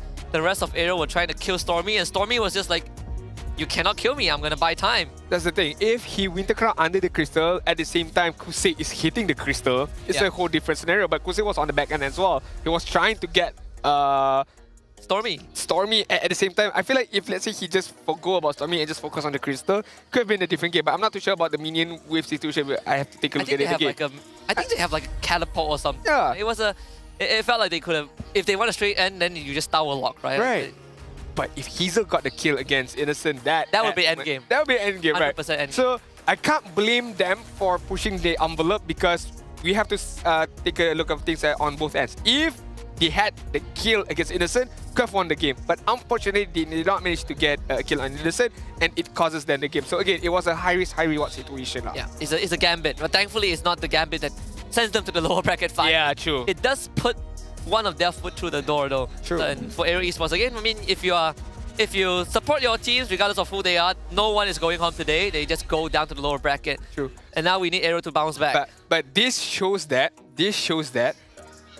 so far in MPL MY Season 15, only AERO Esports managed to push SRGOG to somewhat of a limit. Which is crazy, right? It's such a crazy thought because like before, okay, AERO Esports took a game of SRGOG and everyone was like, okay, we want to see how HomeBois does it. HomeBois got completely swept. Yeah, completely swept. They just packed HomeBois up and sent them home. And then AERO comes back in and they do it almost 2 games in a row. Yeah. And SRGOG really, you know, AERO Esports really gave them a run for their money. Game number 2, game number 3 at the same time. Unfortunately, they did not get a win. But hey, I think this sets up for game number 4. If, let's say, AERO can win this game, can tie up the game, it's going to be a hell of a game number 5 later on. Yeah, we're gonna have a first full series of the playoffs, right, in phase 1. I think AERO, again, they have been consistent with some of their movements. Like, I think these early game quick rotations, these very proactive moves has been getting them leads, right? They've been, again, punishing Innocent alike. Innocent has had a very rough game 2 and 3 because of how AERO Esports were prioritizing their movements, and they were also able to really keep Yums in check, they were able to keep Cram in check, and that's the good thing. Even on a loss, they still were able to consistently pull that off, and now it's just about cleaning up some of the rough edges. One interesting fact between both of these teams, right, as we take a deeper look in game number 4 right now, is in terms of hero pool. Because when we talk about hero pools, SRG only showed a few hero pools that they have used so far in these playoffs, and they have the least amount of unique heroes used. I think it's about 34 heroes has been used, and so far on the side of AERO has picked up 17 different unique heroes yesterday. Only yesterday, 17 different heroes was used by AERO. So this also showcasing how, hey, maybe, just maybe, SRGOG Esports are still hiding a few things under their sleeves and they have not yet to show it. So far, one hero that I do have to highlight is the Granger. Remember back in M6, when Innocent used the Granger up against RRQ Fushi, he broke 4 world records on that particular day. So you have not seen as of yet the Granger by Innocent. Yeah, the 19-0 result, oh, that was a nightmare for the Kingdom. They just got completely demolished. Bans are the same, well, across the board. I don't, The Badang? The Baxia was let through, right? I think so, yeah. Baxia was let through. Forvius? Okay, Forvius is banned out for sure. So the switch is the Baxia and the Badang right now. So, but even then, was the Baxia? Baxia, this is the first time it's getting lagged out. I think game number. Oh yeah, I think the first Baxia that was let through. But still not gonna get picked up the Baxia. Still gonna be the Joy. I mean, honestly, based on last game performance and of course game performance number 2, I don't have any arguments on Hazel's Joy. So far, been phenomenal. A few tweaks in terms of decision making, but I think like it's not a big of a problem. That's just me nitpicking. But so far, played really, really well with this Joy. I do wonder if the Baxia now is going to be picked up by SRGOG. Baxia Kimi. Baxia Kimi is one way to do it. Or you could take Baxia +1 so that the Kimi, since it's already an answer to the Kimi anyways. Oh yeah, true. They could go for, I don't, what if they want to open an early Frederick? Doesn't feel like it, so, okay, so they do take Baxia Kimi. Alright, even though they counter, you know, Baxia counters the Kimi really, really well. They might as well, you know. They might as well. Of course, one biggest part, I've seen a lot of people asking, like I watch Mirko streams, I watch Lafel streams, a lot of people are asking why the Baxia is getting picked up as of recent. Number 1 for me is because of the flexibility. You can put Baxia at 3 major roles right now. The jungle, the EXP, as well as the robo. That gives a big question mark to the opponent. Second of all, you disrupt a lot of movements from the side of your opponent. You disrupt the Kimi, you disrupt heroes like Moskov as well, where you just be in the face of these kind of heroes and you won't feel anything, especially if you are a snowballing Baxia. Yeah, it is there's a double flex potential, right? Like we've seen Kimi in a go 2. AERO responding with this glue Farsa, plenty of it covers a lot of bases, right? Long range artillery, you have a glue that if a Baxia goes XP, I'm gonna eat you up, good. So let's see, I think for SRG OG, go for the Hayabusa. I think it's this one is pretty much expected. Can't really go for Fredrin anymore, thanks to the glue being around. And one of the few heroes that deals with the glue, of course other than the Faramis, I'm looking at something like a Granger. A Granger, a Harith, someone that can be mobile but also quickly deal with the health bar of the glue. And making sure that the glue doesn't stick onto you. Right? Like the glue, if he gets the spread on, then it's going to be quite a nightmare for SRGOG. Yeah, I do agree. The Harith is like lingering in my mind. I do like the Granger. I've always been a fan of a Granger, especially the way that, you know, if you farm up really, really well, you can provide a lot more with your team. But take a look at the bans right now. The Granger is going to get banned out by themselves. So maybe like literally showcasing on they don't want this Granger at all. They might just go for a Kimiko late and they might pick up a different mid laner from themselves, which there are still a lot more viable heroes. We're talking about Sushin, if I'm not mistaken, is still there in the game, but showcasing that you provide, you know, all-in magic damage, except for Hayabusa in the jungle side. Yeah, I do know if they are going to go for the 2-sit again, right? This Ranger ban could indicate that they are considering something like a Kimiko, or at least they want to eliminate Kusei, because Kusei is having a hot series so far. Yep. Even in his losses. We saw the Bruno, we saw the Granger, we saw the Harrier from Kusei too. I think SRG OG, they have a good, they have like consistent damage. They have some burst. Per se with the Hayabusa, AERO removing big setups like the Tigreal. I would ban out the Gatot Kacha here if I were SRG OG, because a lot of counter engagement potential that can come up from this Gatot Kacha. And of course, not a signature pick, but comfort hero, I would say so, for the side of AERO, regardless of if Aaron is going to use it or Zakif is going to use it. But then again, on the side of AERO, they do have the glue already, which is speaks loudly, I would say, that this glue is going to go on the EXP side, and AERO is required one more hero. Or they just ban out a general good hero, the Chow here. Yeah, I think so. I'm looking at the Cho too. I think Cho is going to be a great pick for AERO Esports with what they already have, but they ban out the 1-1 instead. Okay. Is it a big indicator that this Kimi is going to go goal in, or so far not yet? This Kimi can still go anywhere, so I mean between mid or goal. There's a bit more incentive to go goal for sure right now. Yeah, I think it feels like he's incentivized to put Kimi on innocent. I mean, we have seen him play. Was it the game against HomeBois, right, where he got Sky Pierce the first item and he just ran down HomeBois? See, I think right now you need a mid laner. You could keep this Baxia flex hidden. Yep. Pick a mid lane now. Celine, maybe not the best. Valentina, I guess. Can steal the Feather Strike, but then again, you give a stationary target for the Joy. Unless you go for Xavier again. But the thing about Xavier is that you don't really have the best heroes, at least at this point in the draft, to make use of the Xavier, right? To make sure that he's always at safe distance, throwing up Mystic Fields. I think that's why you have the Baxia to do that job, I feel like. Wow, okay. And can jive well, but Moskov is going to get picked up for SRG OG. A long-range utility with the SOD.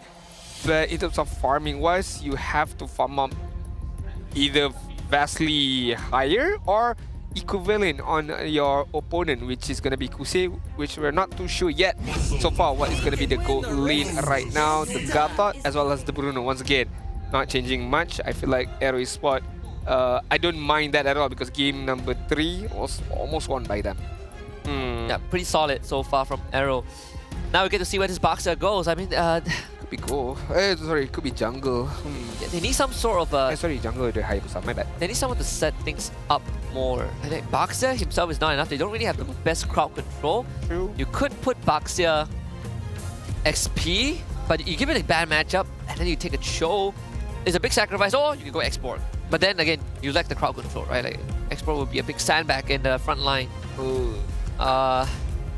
They pick up.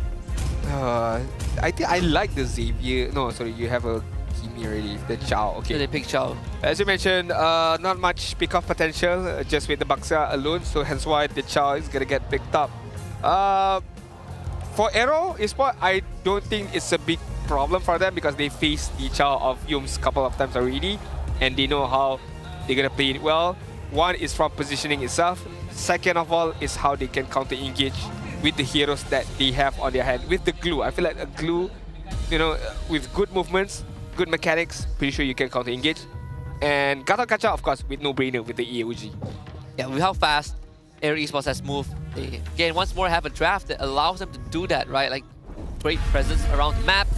As we head into game number 4, this time AERO Esports back on blue side, SRG OG Esports back on red side. And SRG OG, the Red Giants, 1 game away from getting the ticket into the upper bracket finals later tonight. Let's see if AERO can bring it back and recover from last game's blunder, because they need to equalize this. All right, this could be the game-winning match for SRG OG Esports. But if AERO Esports ties things around, we are all forced to go to game number 5.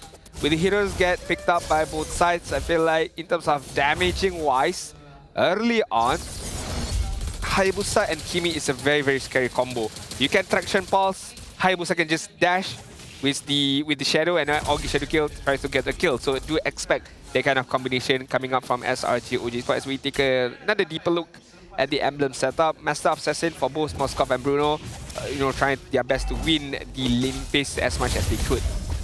Oh, I didn't really get the gold crap, I think. Husei forcing Innocent away from the lane, and this is not good. Lane frozen in favor of Husei. Meanwhile, here comes a 2-man Jikundo. Sakai tries to fight first blood for Stormy, and they find a second one. Zkif goes down. That is what we want from SRG OG. Very, very good start. Very clean start at the same time. That is the power of the Baxia from Krem, who knows that, hey, I can participate in team side because with the Baxia Shield Unity, I can rotate immediately back to my lane and not lose much gold nor experience. But the biggest part is, the biggest benefit is, I can assist more kills for my own team. AERO Esports do have to suspect that kind of moments coming out from Krem once again. So the map control or the observation towards Krem has to be multiplied, so you know where is the movements coming in from Krem. Yeah, Krem feeding himself with the emote. An attempt on his life. It's not going to be easy. They want to push him away, but here comes the rest of SRG OG. Stormy and Yums joins in, and Aaron, he is forced to flicker away, but the enhanced Starlim attack more than enough. Krem picks up the kill. Zkif late to the party. SRG OG finding that third, and now Turtle is on the menu. Yeah, I mean, the rotation against coming from SRG OG, this is just vintage from them. Oh, traction pulse, gets a kill with Zkif. Hazel knows he can't contest that. Innocent doing a lot more better. Fighting Husei in the bot lane, you know, it's been a tough game 2 and 3. Kim shows up, put some fear into the hearts of Innocent. The first turtle for SRG OG, and look at that, Adine, 2.5 minutes in, 2.1k goal lead.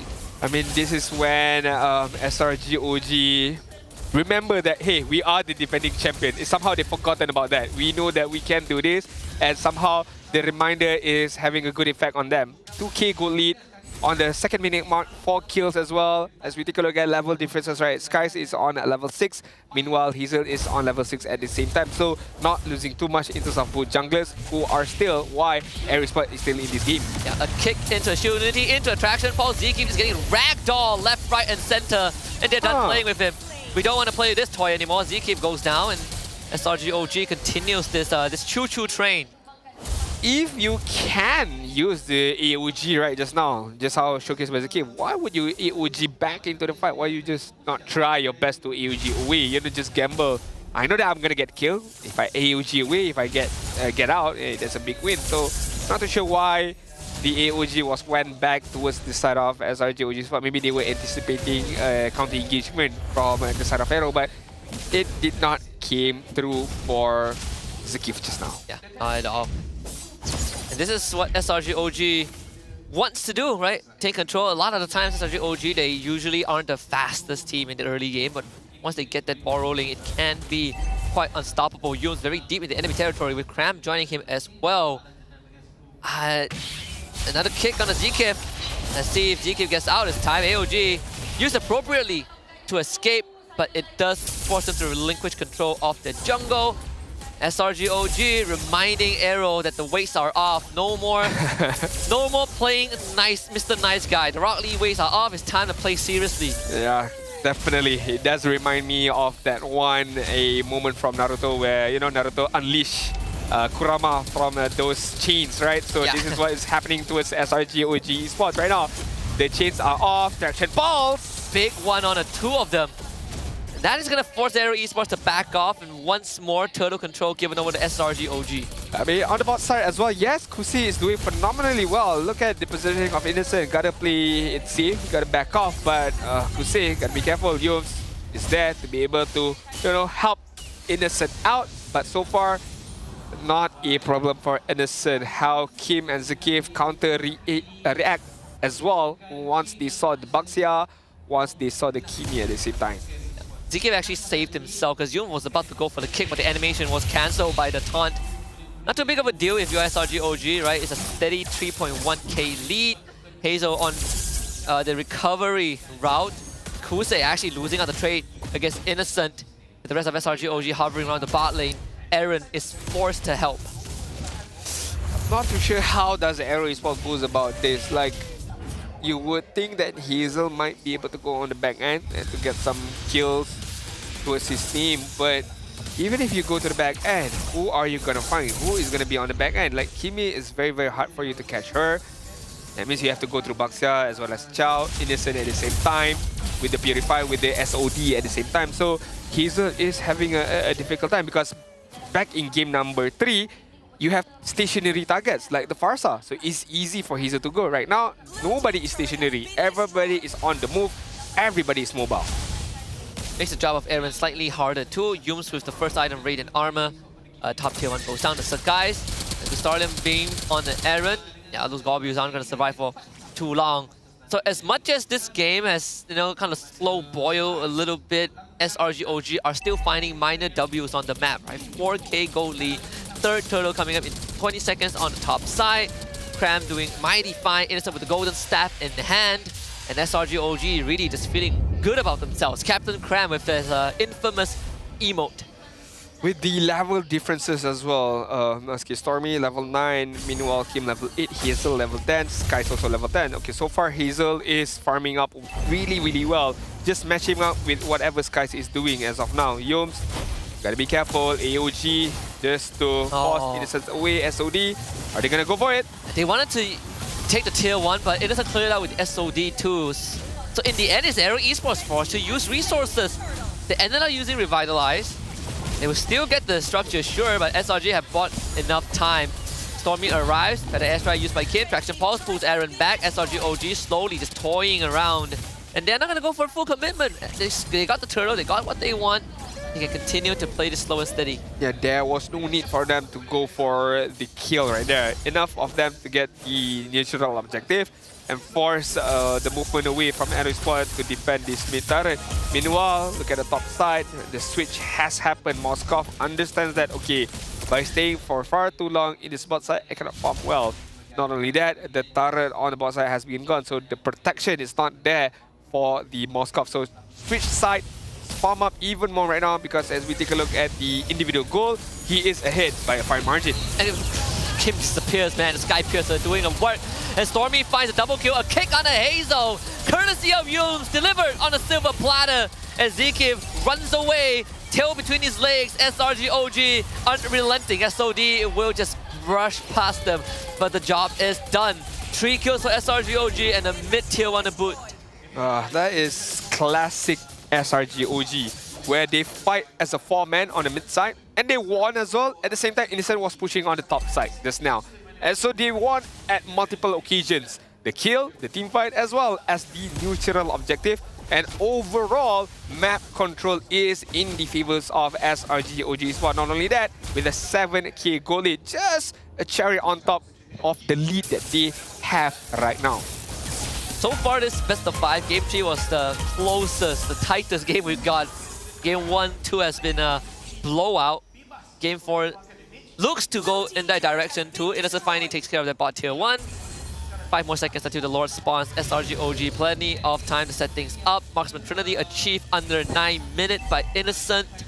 And now AERO Esports, they have to make a choice. Do they try to look for Innocent? Do they try to stop SRG from starting the Lord? It's not an easy job. Hazel is 2 levels behind, and Innocent. Oh, this recall. Oh, so close. Innocent. Yep. Just enough. Ooh. Managed to get away. Managed to buy time for SRG OG Esports, specifically for Skies, to get that neutral objective, to get the lot immediately. That will help them immensely to get the inhibited turret. Let's take a look at the itemization right now. Holy Trinity fixed up by Innocent. Kimi focusing on the Sky Piercer with 2 kills of stacks in hand. Concentrated energy as well.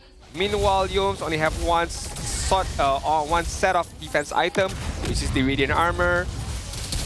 Correction Pulse, no follow-up by Yomes. Just, again, giving a warning letter to AERO Esports. That one looked very, very scary for a moment. SRG, let the Lord do his job, slowly push it. Innocent shoves that bot wave in, wants to break that holy defense, and it will break for sure. Mid-tier 2 taken care of by the minions. 9.6k, bridging into the 10k gold advantage.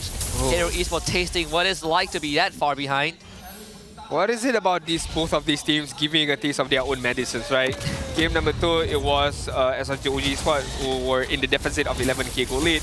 And right now, it's looking like AERO Esports are going to be deficit more than 10k gold as of now.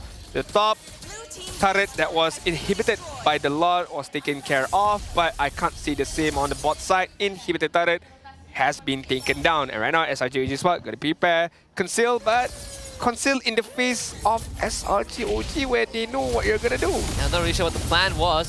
The traction pole actually was point blank, so it completely misses. SRG OG looking to see if they can take this top inhibitor. Aaron will put his body in front, but will have to bear the punishment a little bit. Innocent actually just goes in, takes the inhibitor now, has to get away, blows the Purify, but more than enough. Spear of Mystery pushes Aaron's back, and the re-engage comes in with Yums and Sakai for the facilitation. A kick on a Hazel, and he is in no man's land. Killing spree for Sakai as SRG OG has broken the game wide open. The base almost laid bare.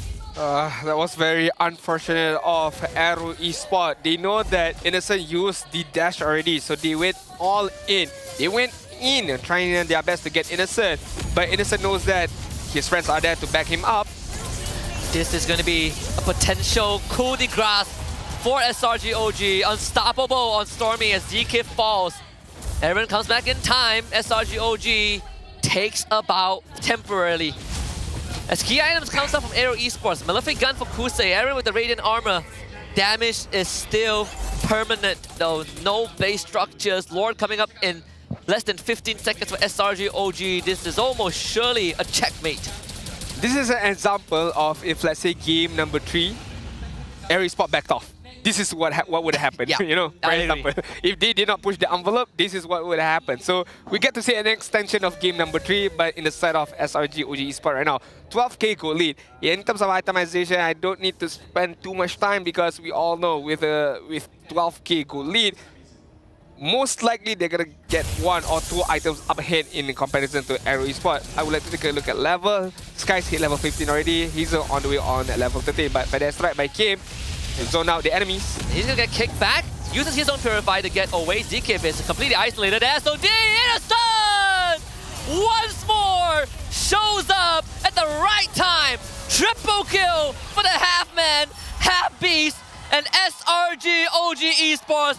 They put 1 foot through the door, and now the second foot is gonna go through. AERO Esports got nothing on him. It's crashed and burned, and the Red Giants have effectively put themselves 1 step closer to Riyadh.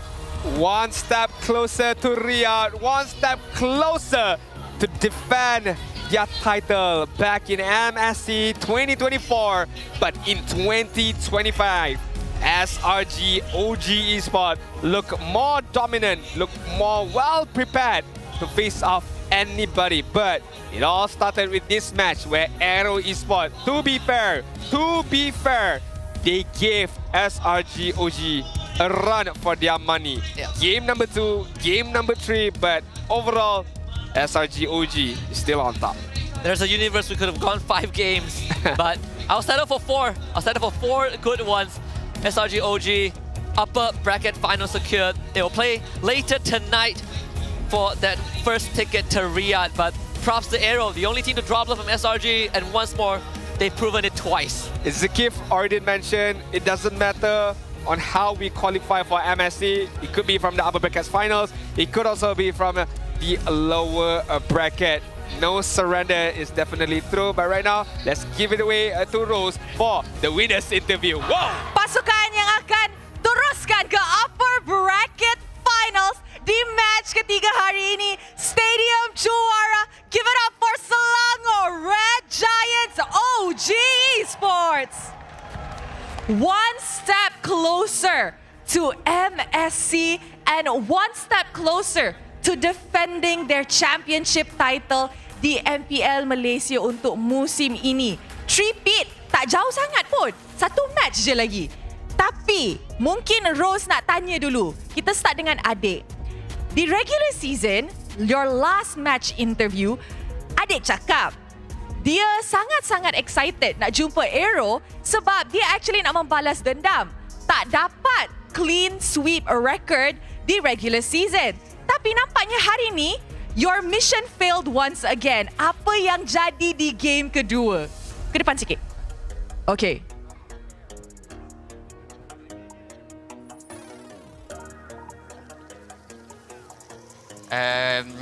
I think kita just bagi 1 point je kot dekat dorang. So, supaya dorang tak sedih sangat, bagi stay semangat sikit lah. Wow, bagi 1 point macam tu je. So, lepas game kedua tu, game ketiga yang macam okay lah, cukup lah. Like lebih-lebih tak best pula macam tu ke? Betul. Okay. So, korang rasa dorang ni generous ke? Generous kan? Tak cukup kena bagi 2 game ke? Tak. Okay, mungkin next time kita boleh try 2 game lah kot. Kalau nak lagi generous lah kan. Mungkin. Now, I'd like to ask Becky actually. Untuk perlawanan seterusnya, for the upper bracket semi-finals, there is DXOL dan juga HomeBois. And of course, the winner akan jumpa korang di last match ataupun tonight. Which one do you want to meet as a coach? I think we want to meet HomeBois. Yeah. Maybe you can share a little bit more why HomeBois? Because I saw interview right, Mel QT, he cakap, kita simpan strategi ke the regular season. Come. We fight one more time, simpan or not? Oh, so Becky rasa today is gonna be like hari yang sepatutnya kena all out dah. Tapi kenapa tak all out lagi macam tu? Okay, menarik. Kita akan saksikan nanti kalau DXOL ataupun HomeBois yang akan mendapatkan slot upper bracket finals di malam nanti. Now guys, kita dah tengok 4 game yang very, very seru. So, siapakah MVP anda? Stormy. Alright, I'm hearing names and Stormy is one of them. So, mari kita tengok MVP perlawanan ini in 3, 2, 1. MVP jatuh kepada Stormy. Habis. Tadi cakap, jangan aku sakit tekak. Tak habis-habis sakit tekak budak ni. Come here. Sini boleh. Sana boleh. Boleh dengar? Boleh. Okay, now kita tahu that korang actually ada 2 match untuk hari ni, which is the first match which you guys have just won, and of course, match 3 later on for the upper bracket finals. In a back-to-back situation like this, how are you guys planning to adapt? For the next match? Yes, like macam sleep. Ya, Oh, korang akan balik rumah? Bagi sangat hari ni. Oh, so korang balik rumah ke macam mana? Ya, balik rumah. Oh, you guys akan balik rumah, rehat beberapa jam, lepas tu datang balik ke stadium? Datang balik 8 PM, ya. Oh, okay. Now, do you think sleeping would help? Very much. Very much so. Yeah. So you guys will not be like hardcore focus on the next match. It's just you guys are gonna be resting. Ya, sleep. Okay, ini menarik. Kita akan tengok lagi nanti. And of course, akhir sekali, Rose nak cakap dengan Yums. Okay, simple question je. Okay, Rose punya soalan is actually sangat-sangat simple je. It's more like, what do you think SRG akan bawa ke match ketiga untuk ensure that you guys dapat MSC tiket yang pertama? Apa yang beza yang SRG akan bawa? Sebab tadi cakap donate 1 point. Tapi kalau next match tak akan donate lagi.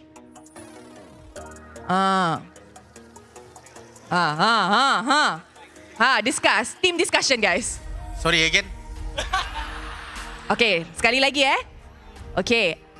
Apa yang SRG akan tukar selepas match ni to make sure that match 3 you guys guarantee dapat first ticket ke MSC? Kena tunggu lah. Kena tunggu. Tapi sure tak boleh dapat first ticket ke MSC? InsyaAllah boleh. Berapa persen confident tu? Berapa persen confident? Tanya Stormy pula. 110. 110%. Okay, Yum, since you tengah pegang mic sekarang ni, is there anything you nak cakap? Dekat fans, suruh dorang tengok match ketiga ke? Innocent. Innocent, what do you want to say to the fans? Thank you guys. See you again. 8 p.m. 8 p.m. 8 p.m. Okay, see you guys again at 8 p.m. Okay lah, so I guess we throw it to the casters. See you guys later, match 2. Hey, I mean, what else? I mean, they saved the best for last, right? Because they still have one more match later on. So whatever Innocent said is true. Yeah, okay, guys, thank you for coming. Yeah, see you guys at 8 p.m. later on. So now, for the fans of SRG OG, they can go back home, relax, grab some lunch, go shopping mall, or most importantly, stand by 8 p.m. buy tickets for the grand finals. I'm pretty sure the tickets are already sold out by now, but if there is still tickets, please do buy it. I was looking to see if Rose is gonna, give Yums a beating again for trolling her in the interviews, but MVP of the match, this Stormy, I mean, near flawless, right? Only dying once throughout all the games that he has won. Yeah, I mean, what more can be said about this Mish Prodigy, right? We talk about how long you have to be to become a prodigy and, level up.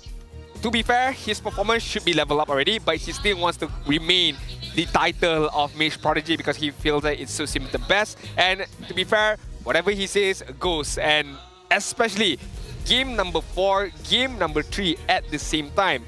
0 deaths using the Zushin, using the Kimi. Two different heroes that with a 2 different playstyle that you have to take care. Number 1, your positioning. That is number 1. Because Kimi, if you're too far away, you cannot hit all of your skills, especially your basic attack.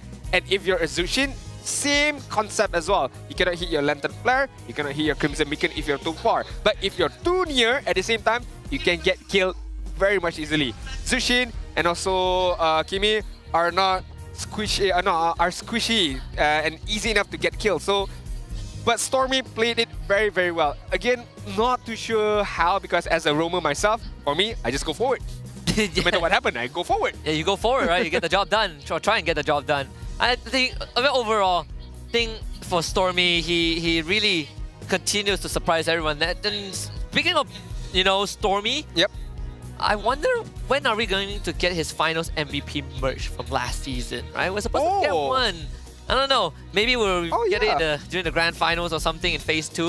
Get one more finals MVP this year. If let's say he makes it to a grand final. Again, like for me, it's cram, right? Like, give them like 5 trophies in a row, right? So we get finals MVP. We get merch for all of them. Yeah. If we talk about neutral objective, Husky is a non-factor for AERO Esports because no turtles, no Lord as well at the same time. In terms of the buffs, yes, not much was being stolen by SRG, but honestly, one key takeaway for AERO Esports, right? If you remember, minute number 2, they were down like 2k goal lead, and that snowball kept going for the side of SRG OG Sport. But one thing was for sure is level differences was not a factor for Hazel. Hazel was on par in terms of farming, and on top of that, in terms of level between him and Skies. There was not a single point or was Hazel 1 level differences or 2 level differences. It was just very much on par. So that I do have to give credit, because normally when you take a look at other teams, deficit 2k goal lead, deficit 5k goal lead, the level differences will be very, very much ahead. And it only started going out of his control when SRG OG really snowballed, right? When they started like punishing Zekif and Aaron. These two front lines, again, they don't have the best engaged tools. And usually when they walk up and they get crowd control, SRG OG just blows them up, or just goes for Kim. And you can see in this game, it's pretty hard for AERO. Like they have good sandbags, but the sandbags are not enough. Yeah, you would want more from Hazel. You would want more for Zakif as well, because a sandbagger's job is of course to sandbag, but you would hope that once the sandbagger have done his duties, your roamer have set up a good team fight for Hazel, for Kusei to be able to use that particular initiation and get some kills. But so far, Aaron gotta feel bad a bit about him, but hey, it's okay. A lot more things to be learned upon. They have 2 weeks break. You have to remember that 2 weeks break before we move on to phase 2, and they will have to fight Yahweh from the lower brackets. Meanwhile, on SRG OG, apart from game number 2, that they have to study back again, so far, false gameplay. Once those chains are off, this is the gameplay that we can get. Yeah, this is the gameplay. Because for the first 3 games, it has been AERO Esports making early moves, right? Trying to really shut down SRG OG, but game 4, complete opposite. SRG OG were extremely proactive. They're the one making the moves. They're the one that's really making the life of AERO Esports hard and letting them taste that snowball effect. And overall, I think, AERO Esports, if there's one thing that they have proven in this regular season, from regular season onwards, is that the team started incredibly slow. We had doubts whether this lineup is ever going to work. Yep. And then we saw the Hazel effect, which kind of spilled into the rest of the team. Yep. And right now, they are the top contenders. I believe that there is a chance that they will be our second representatives for Riyadh. We got to see if they can make it through lower brackets first. Because right out after this, we also have another team that trusted the process, that wanted it more than a lot of other players in the league. That is DXS. Yeah, Surprises keep coming. Surprises keeps coming, and we shall see who will be the definite true contender for that second place spot. Apart from SRG, is the big favorites as well to follow up for our representative from Malaysia. But right now, we do have to have a listen a bit on AERO's esports camp, but we will listen it through Poji's interview segment. So Poji, what do you have in store? Any spicy questions? Let's take a deeper look in AERO Esports camp. Terima kasih. Ada countdown daripada Gaster. Thank you very much.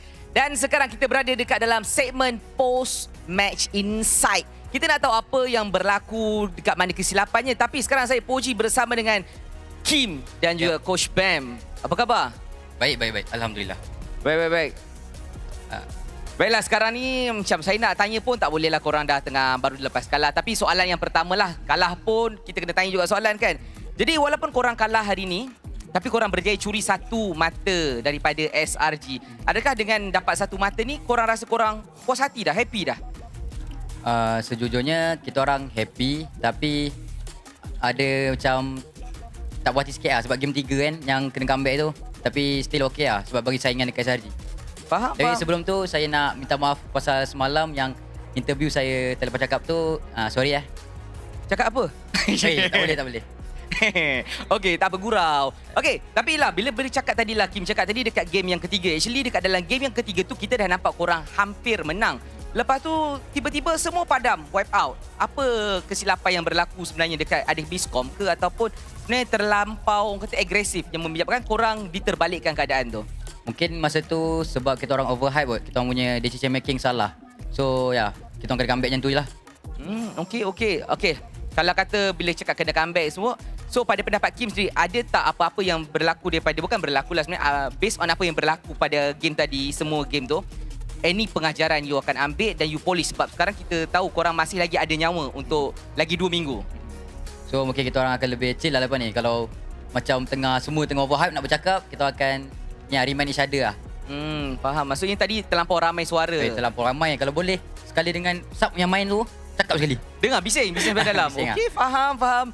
Okay, dia happy, tak apalah sebab dapat point. Tapi Coach Bam, I have a question for you as well. So Coach Bam, it's still a good thing because you're qualified to lower bracket. But then again, you still have another maybe 1 week plus or almost 2 weeks. 2 weeks. So what's your plans to go on the lower bracket? Is there any strats that you still haven't revealed to the public yet?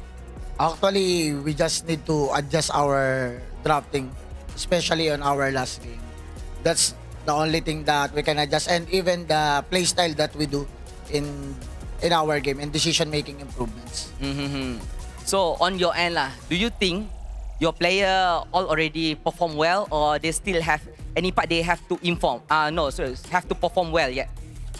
I think they perform well today, but in our scrim days, still not reflecting in our tournament.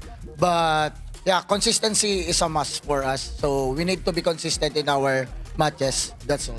Faham. Sebab saya tanya dia, sebab dia ada masa lagi dalam 1 minggu lebih ke 2 minggu untuk buat strat yang baru sebab dia dah jatuh ke lower bracket. Dan dia cakap dia akan polish balik semua benda tu dan dia akan bawa semua strat-strat yang dah dijangka akan keluar, tapi masih orang kata untuk dicuci semula. Ada lagi kesilapan kecil yang perlu diperbaiki. Dan saya rasa itu sahaja daripada kita. Kim, ada anything nak cakap dekat fan-fans yang datang hari ini, keluarga? Kita nampak ada juga ahli keluarga yang datang. Pada fans yang datang hari ini, support AERO dengan SRG, thank you. Sebab bagi MPL lagi seru. Untuk especially mak saya, thank you sebab hari-hari datang. Okay, I love you, Mom. Terima kasih banyak kepada Mak. Terima kasih juga kepada fan. Terima kasih kepada Kim dan juga Coach Bam. Terima kasih kepada semua yang hadir, fan-fan. Itu saja daripada saya untuk Postmax Insight. Jom kita tengok apa pendapat caster tentang game tadi.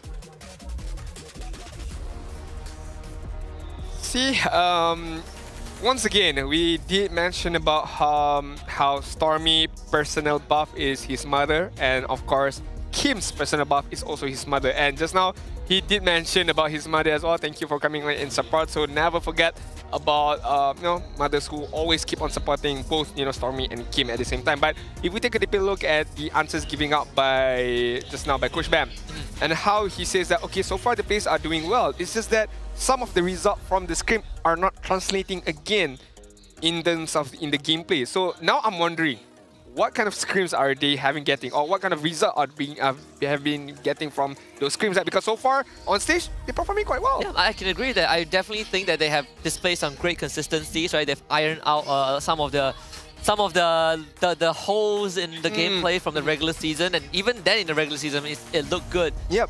We compared them today to yesterday. This is definitely a way better look for AERO Esports with how they've been able to keep SRG OG on their toes. Yep. I think the drafting, of course, needs a bit of tweaking. It's a very general thing, but it's more of the minor decision makings, right? The shot calling, right? You don't drown everyone else with multiple voices like what happened to Vamos in the regular season. Yes, correct. So Kim was pointing out some very good adjustments that they have 2 weeks to make. This showcased also that Coach Bam not necessarily having a big ego as well, because he admits that okay, there's some drafting issues that was going on, especially in last game just now, and something to improve further. And what better way to improve than you have a 2 weeks of break to improve that? So hopefully those 2 weeks is gonna be used efficiently by Coach Bam and of course AERO Esports to fight their way from the lower bracket. But we have to know that who is gonna accompany them on that low bracket stage later on. Got HomeBois, DxO coming up. Ooh. And well, funny enough, DxO and Monster Vicious were the only 2 teams to take a point off of HomeBois. So I want to see what DxO has in store. Of course, but right now we shall take a very, very short break before jumping into the next game. HomeBois up against DxO. This has been Husky and Adin. See you guys in the next match. Tengok saya tahu mati mana. Okay, suara je. Boleh start set. Oh, nice set. Nice one set. Hebat come to me. Nice one set. Nice one boy. Bon, we got bon guys. Boleh. Nice one there. Nice one there. Nice one tu. Try tower je lah. Nice one you. Nice one. Lucian only. Tiga. What tiga? Nice one. Tiga ulti. Ayah ulti. Come, Kim. Tarik no zaman. Mana Ayah ya? no shadow. Di mid. Okay. Itu dia. Dah, look aja. Hati-hati Kim. Boleh lah. Lek je. Kita dah bracket game ini guys, sudah dapat game ini guys. Mati sih. Nice one sih. Mid sih. Nice one dosih. Nice one sih. Mahal loss. Go mid. Try Harin. Nice one. Nice one boy. N. Boleh N. Itu bro, shadow ya, protect shadow ada. Nice one. I tank tower. Ya, mana. Already N. Nice one. Guys. Nice one guys. Nice one boy. Wow. Tahu. I start. No kick bro. One flash flow. Mana. Can. Careful barang. Buatan. Sabar. Cannot. Cannot play. Boleh. Kiting bro, kiting. Cannot say. One man ke 2v. Ke aku. Mana? Back. Oi guys. Back. Nice one. Nice one, Sen. Chill. Aman. Ada minit dah. Dia nak fokus tower. Oh. Itu salah, Cok. Ada minit dah. Aman. Terong. Aman. No Wichan. Nice one. And the ball lah. Amit. Boleh. And double ball guys. Tower lock ram. Nice. They want to fight. Ready, GG. 3 second. Push bot. GG. Kram mana mau kram? Okay, kayak boy. Kagak yang Maju ya. Gelang. Bro, ada. Tengok. Ulti. GG. Aku mati. Aman. Jesse. Slowly ya guys. Kimi. Puri. Sabar. One back bro. Knock. Bezel. Aku aman bro. Oh no, one can kill me. Estan. Mati. Astagfirullah. Ente guys. Nice try guys. Ya nice try. Let's go for flower ya. Oi. Nice one. GG. Kimi out.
starts now.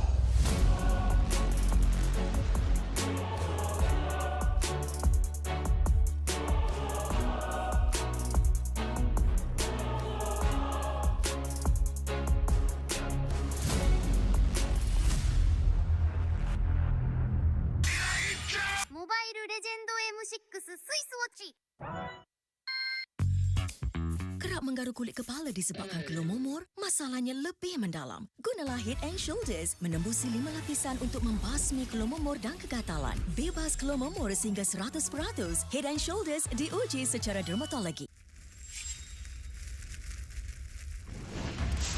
Minna! Utsumaki Naruto ga kaette kita zo!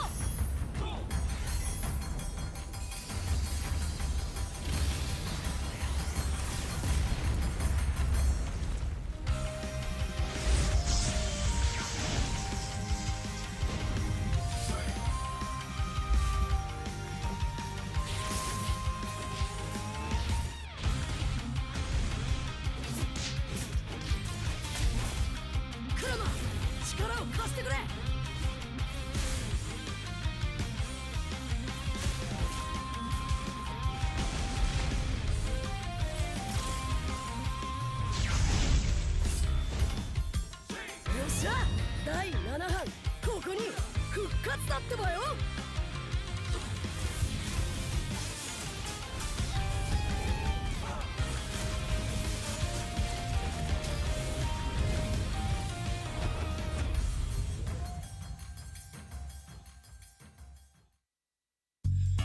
You keep scratching the surface for dandruff? But the problem lies deeper. Use Head & Shoulders. It goes 5 layers deep to defeat dandruff and itch. Be up to 100% dandruff-free. Head & Shoulders, dermatologically tested. 見せてやるよ。シャリンガンの本当の力をな。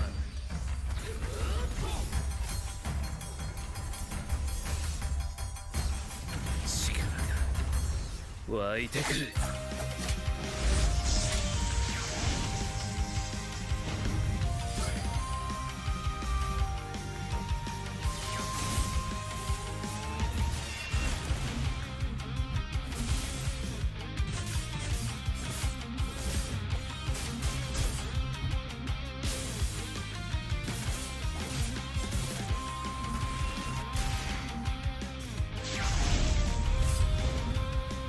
相変わらずやかましい奴らだ。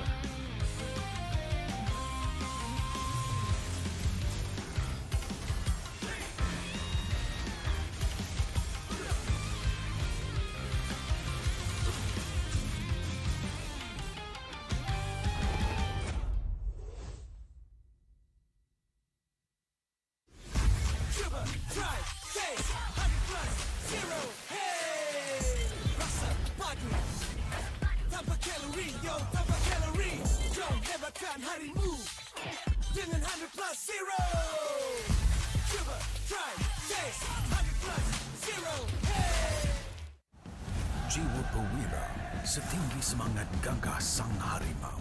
Medan bertarung walau di mana, kita berdiri sama perkasa. Biar lawangan kita bergema satu dunia. Perwira dan pertiwi, bangkitlah dan terus berjuang. Marilah kita bersorak, harapan pasti ada.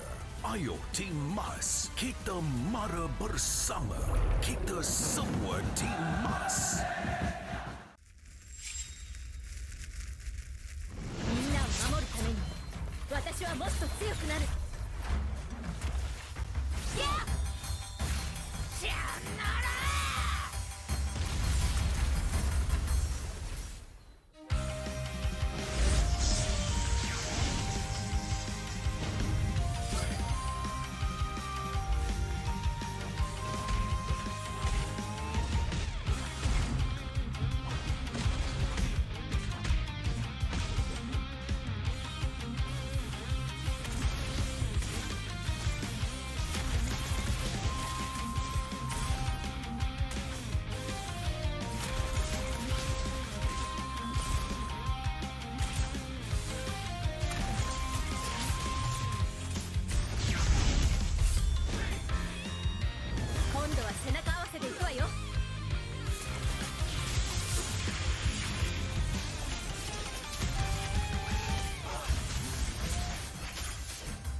任せてもらった4代目他目を超える忍びはお前しかいないと俺はそう信じた。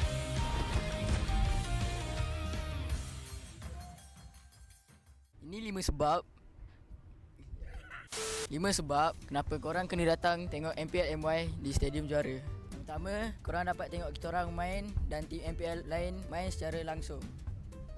Kedua, boleh jumpa player depan-depan. Bruh.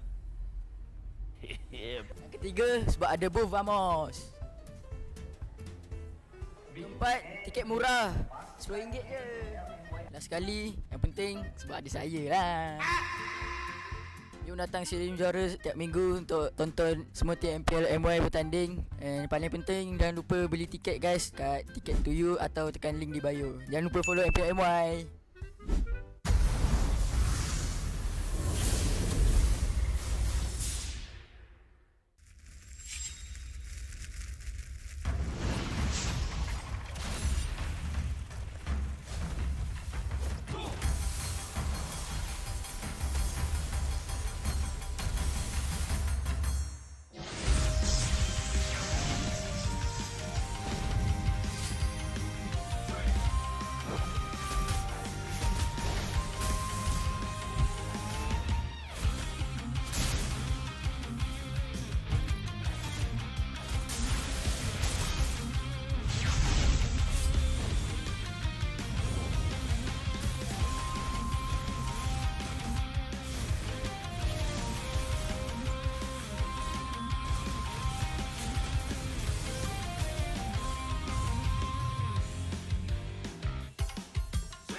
相変わらずやかましい奴らだ。今度は背中合わせで行くわよ。よっしゃ、第7班ここに復活だってばよ。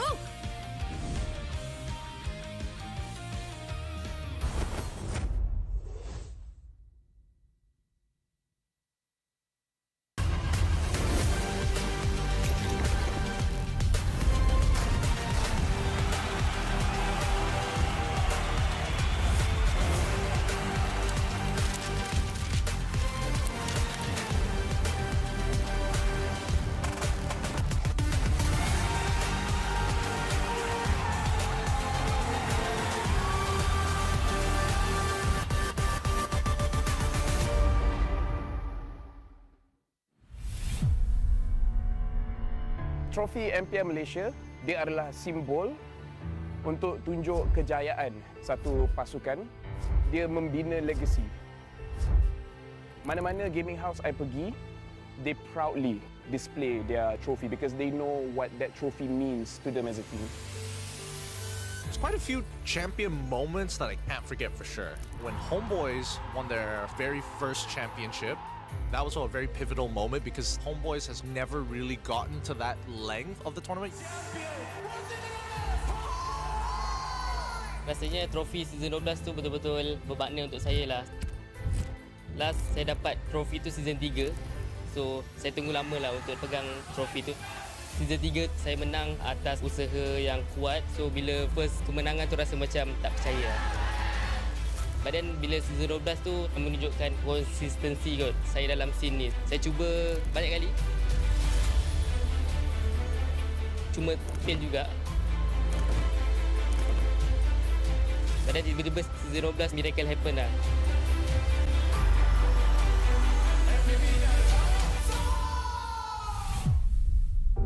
Season yang saya tak boleh lupakan is season 9 sebab itu first time saya champion. Dan saya dapat MVP pada season tu lah. Masa Grand Final season 9, saya ada teman Momo sebab dia gunakan sniper. Tapi sekarang saya baru sedar yang kita orang dua tak communicate dan saya pun nervous jugalah. So yeah, sorry Momo. SRG did it so handedly as well. Haven't had like champions who've dominated that hard in quite some time. Time season 13 bermula, Maria from WTM datang interview saya dekat sekolah saya and saya ada cakap saya boleh kalahkan Chibi or be better than him, then it's just come true lah what I said.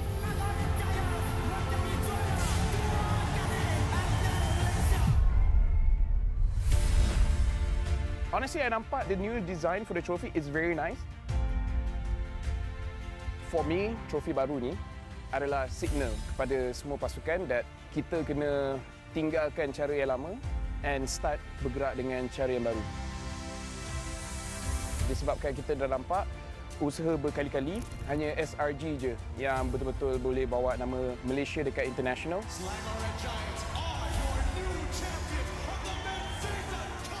So pastikan you come very prepared. Hopefully dengan trofi baru kita pun akan nampak banyak player baru ataupun organisation baru yang boleh step up and wakil Malaysia dekat international.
They said there's a limit in the women's league.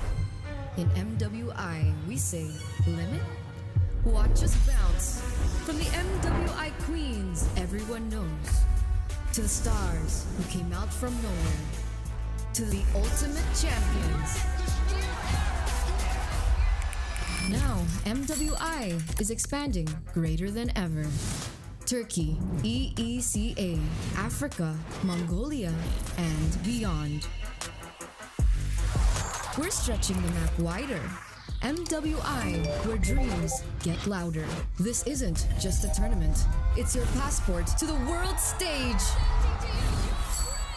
A spotlight for women in the EWC. No rules, no ceilings, no limits. Just this.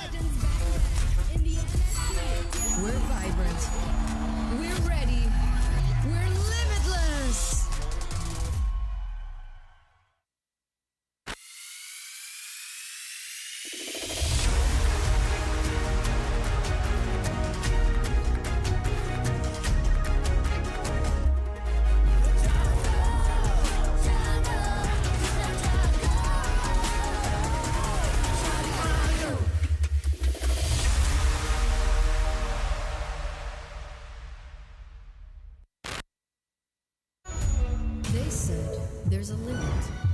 Women's League.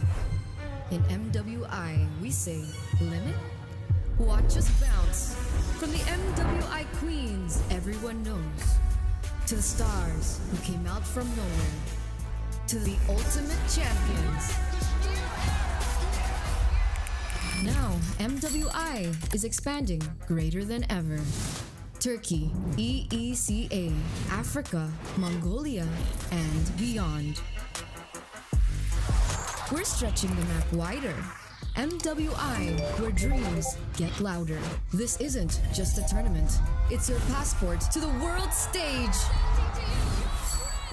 A spotlight for women in the EWC.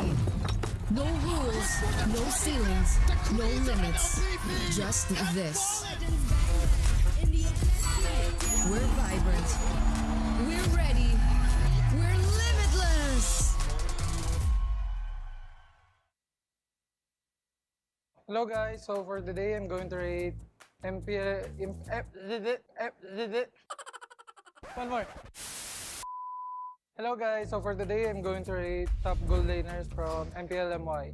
So first is Kuzey.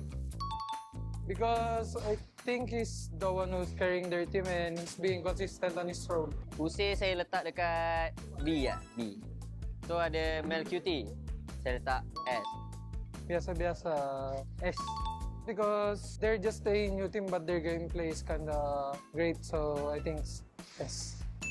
So kita ada Lolial, saya letak C. Hey, because when I'm watching their ISF, when they won, I think you just really need to have some good teammates that can help him carry the game. Lepas tu kita ada Super Z, saya letak A. Sebab dia selalu gendong-gendong. Sky Z.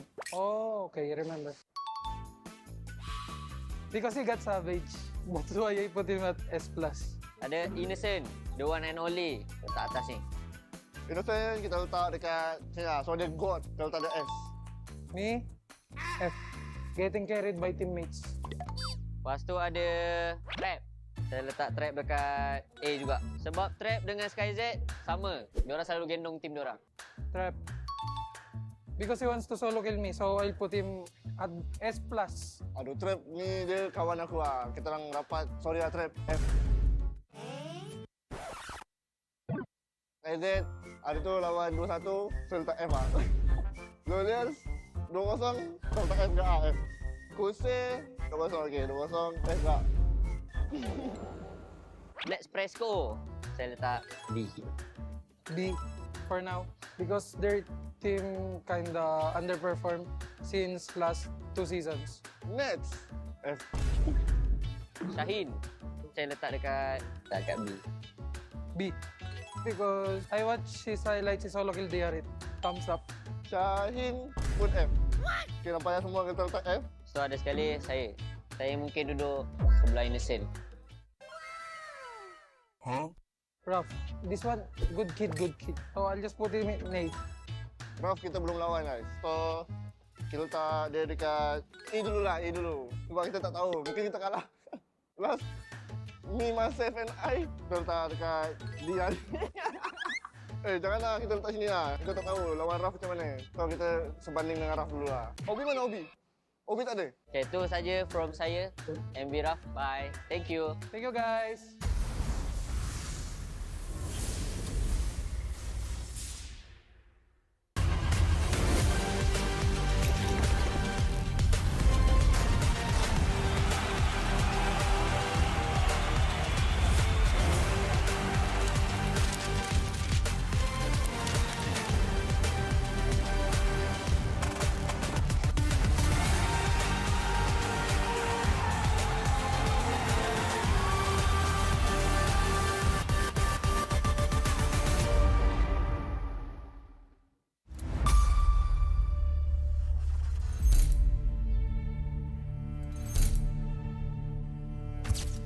Kami dekat regular ni selalu menang 2-1 dan kalah pun 2-1, dan boleh jadi kat playoff ni kami boleh menang 3-1, boleh menang 3-2. So lebih banyak match, saya rasa tim kami lebih kuat.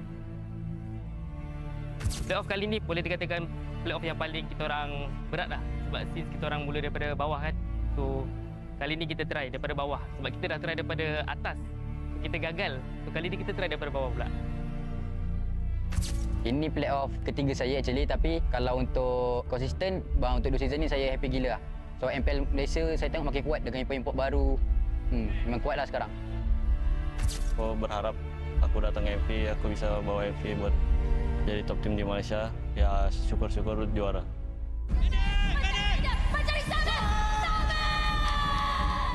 Triple kill, Jordan! Let's go!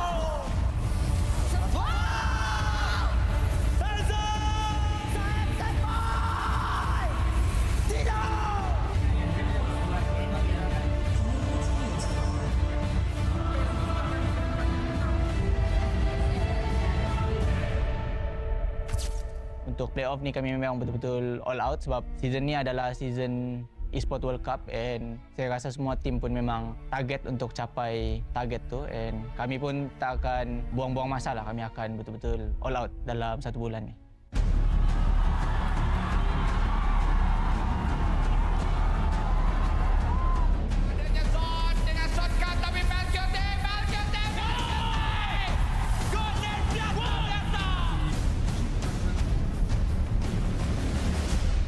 Kalau tengok daripada regular season, punya future untuk GP tu I can say 80%, but kita tak boleh content or competition lah dengan apa yang kita ada. Kena still hustling lah for that goal.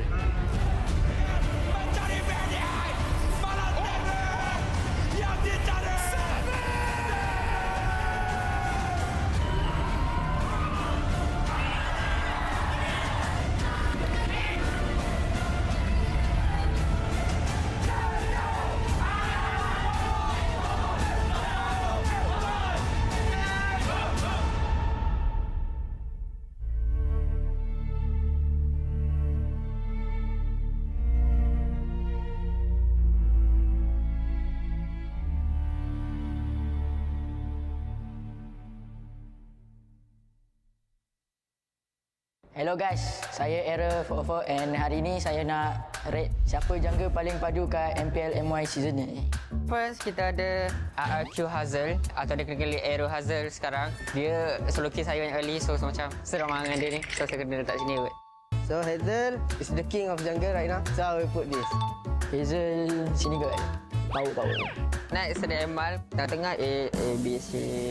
Mungkin saya tak C kot. Jahat lah. Dia nombor 2. Tak boleh lah. Biar B. Emal, I think A. Emal ni padu juga. Maybe A kot. Match, saya dah lawan ke? Oh, dah. Saya tak D lah. Reason, tak payah cakap. Match ni rasa kurang bila saya lawan dia. C lah. Oh, Kimin. Uish, dia dah house. Saya boleh letak C kot. Kimin ni juga dia bagi impact kat team DXO lah. So, maybe A lah.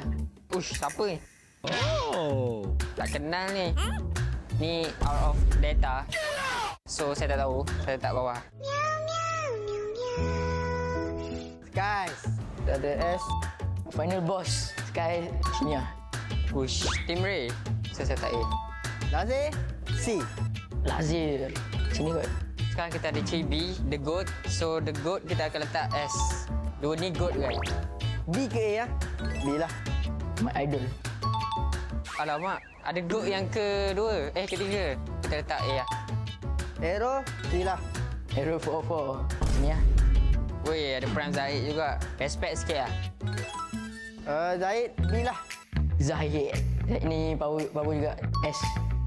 Weh, GB. Saya geram dengan dia. Tak apa. JB D lah. JB A lah. Ronaldo guys. King of Fanny. I think he's the good lah. Boleh tukar-tukar sikit tak?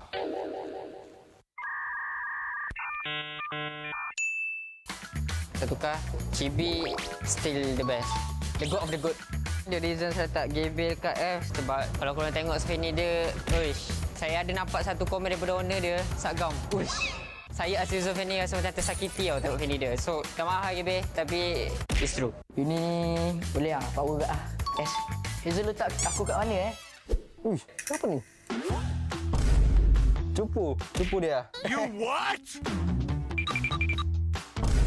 Mudah. Ini kids, boleh lah. Wih, ada idol saya, Sekis. Dia di S karena dia menang, ya jadi jago. Cibi saya letak A aja. Karena dia sering masuk internasional kan, jadi A aja. Error 404 ya? Nggak tahu sih, dia juga baru main dikit kan. Letak D deh. Yang kalah kita letak bawah aja. Iqmal belum pernah lawan, tapi kayaknya jago. Derby. Prime Season 9. Jago nih, jago. C aja. You what? Got funny. Yes. Lalu ada apa? Kimin. Karena dia menang lawan kita orang, kita letak A aja. A. Oke guys, ini rating dari gua. Jangan lupa buat nonton terus MPL MY dan juga dukung AERO. Yes, thank you. Goodbye.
Fight for ultimate glory starts now.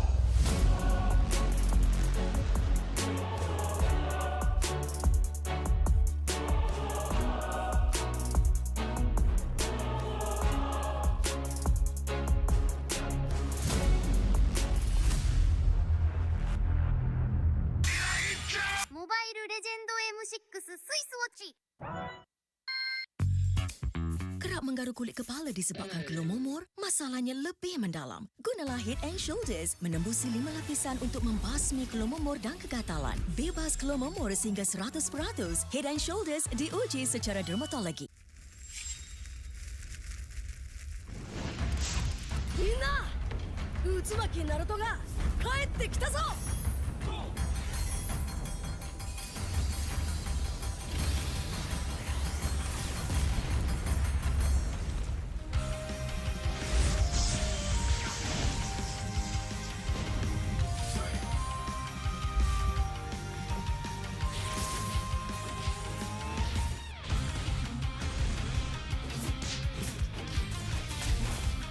Kurama! 力を貸してくれ!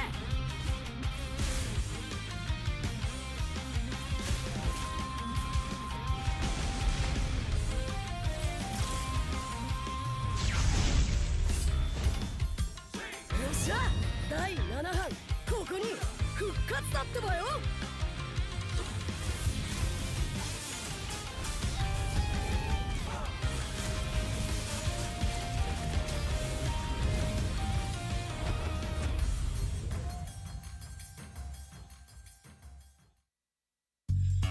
You keep scratching the surface for dandruff? But the problem lies deeper. Use Head & Shoulders. It goes 5 layers deep to defeat dandruff and itch. Be up to 100% dandruff-free. Head & Shoulders. Dermatologically tested. 見せてやるよ。車輪ガンの本当の力をな。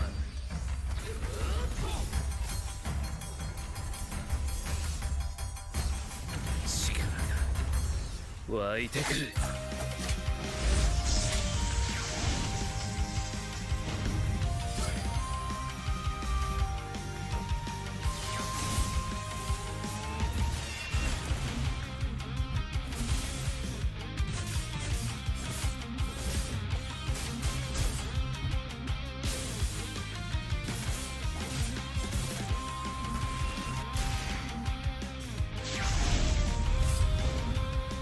相変わらずやかましい奴らだ。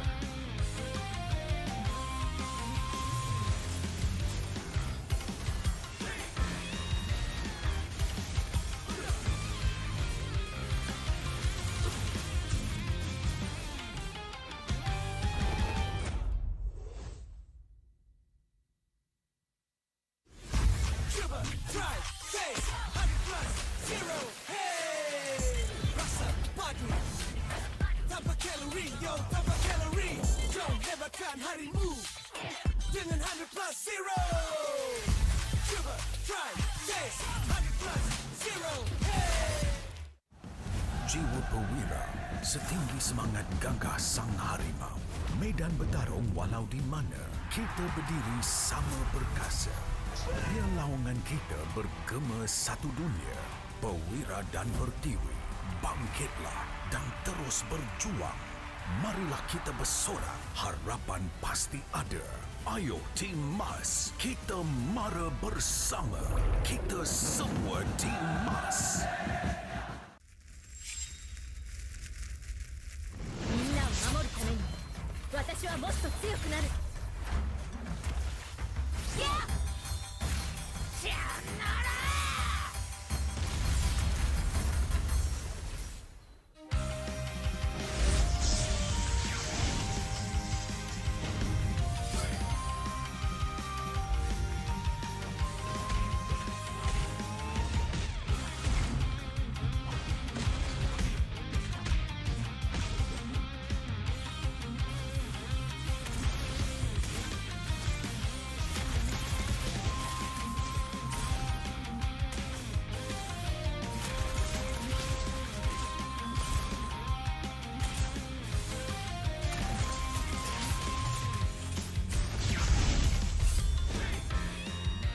今度は背中合わせでいくわよ。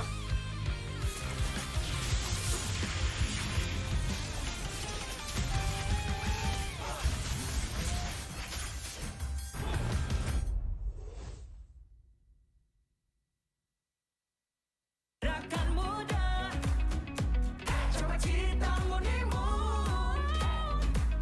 Rakan muda, rakan muda. Oh yeah, bersemangat wajah terus berusaha. Keazaman terus membara. Yakin boleh, rakan muda. Rakan muda.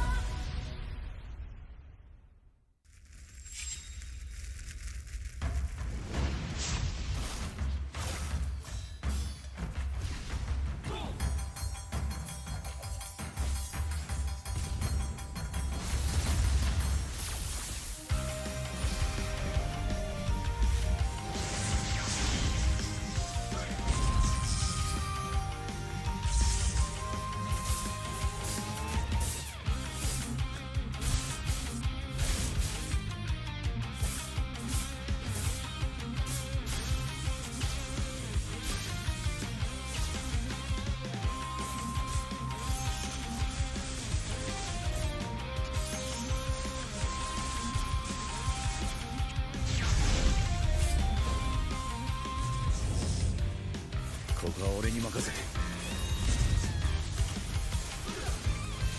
もらった。四代目他目を超える忍びはお前しかいないと俺はそう信じてる。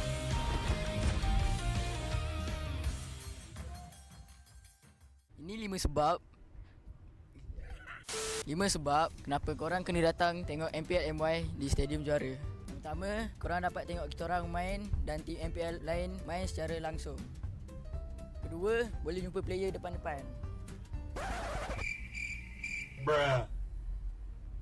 Yang ketiga, sebab ada booth Vamos. Keempat, tiket murah, RM10 je. Last sekali, yang penting sebab ada saya lah. Jom datang Stadium Juara setiap minggu untuk tonton semua tim MPL MY bertanding. And paling penting, jangan lupa beli tiket guys kat Ticket to You atau tekan link di bio. Jangan lupa follow MPL MY.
Dai 7班ここに復活だってばよ。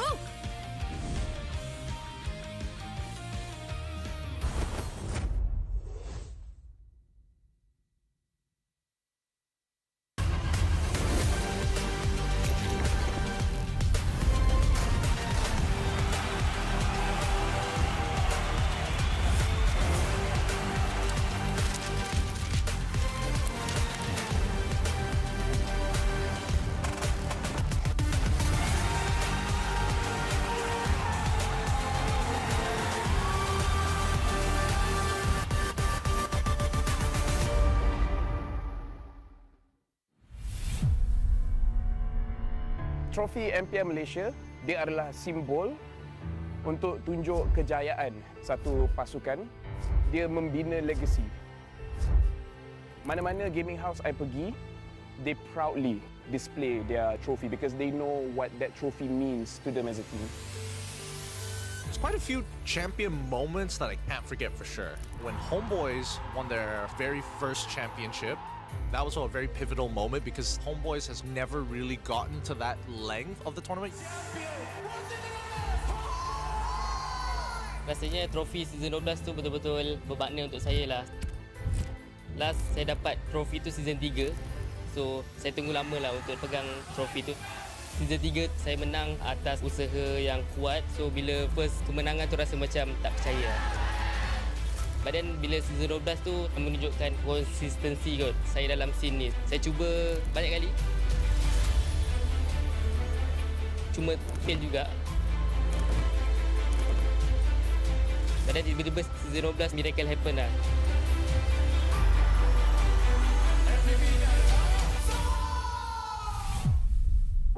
Season yang saya tak boleh lupakan is season 9 sebab itu first time saya champion. Dan saya dapat MVP pada season tu lah. Masa Grand Final season 9, saya ada teman Momo sebab dia gunakan sniper. Tapi sekarang saya baru sedar yang kita orang dua tak communicate dan saya pun nervous jugalah. So yeah, sorry Momo. SRG did it so handedly as well. Haven't had like champions who've dominated that hard in quite some time. Time season 13 bermula, Maria from WTM datang interview saya dekat sekolah saya and saya ada cakap saya boleh kalahkan Chibi or be better than him, then it's just come true lah what I said.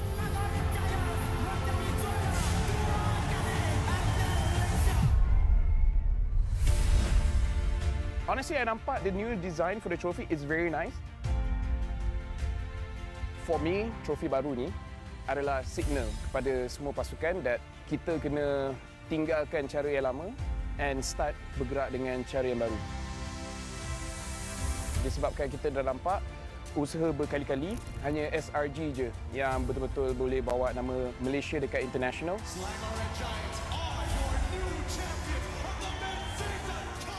So pastikan you come very prepared. Hopefully dengan trofi baru kita pun akan nampak banyak player baru ataupun organisation baru yang boleh step up and wakil Malaysia dekat international.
They said there's a limit in the women's league. In MWI, we say limit? Watch us bounce from the MWI queens everyone knows, to the stars who came out from nowhere, to the ultimate champions. Now, MWI is expanding greater than ever. Turkey, EECA, Africa, Mongolia, and beyond. We're stretching the map wider. MWI, where dreams get louder. This isn't just a tournament. It's your passport to the world stage. A spotlight for women in the EWC. No rules, no ceilings, no limits. Just this. We're vibrant. We're ready. We're limitless.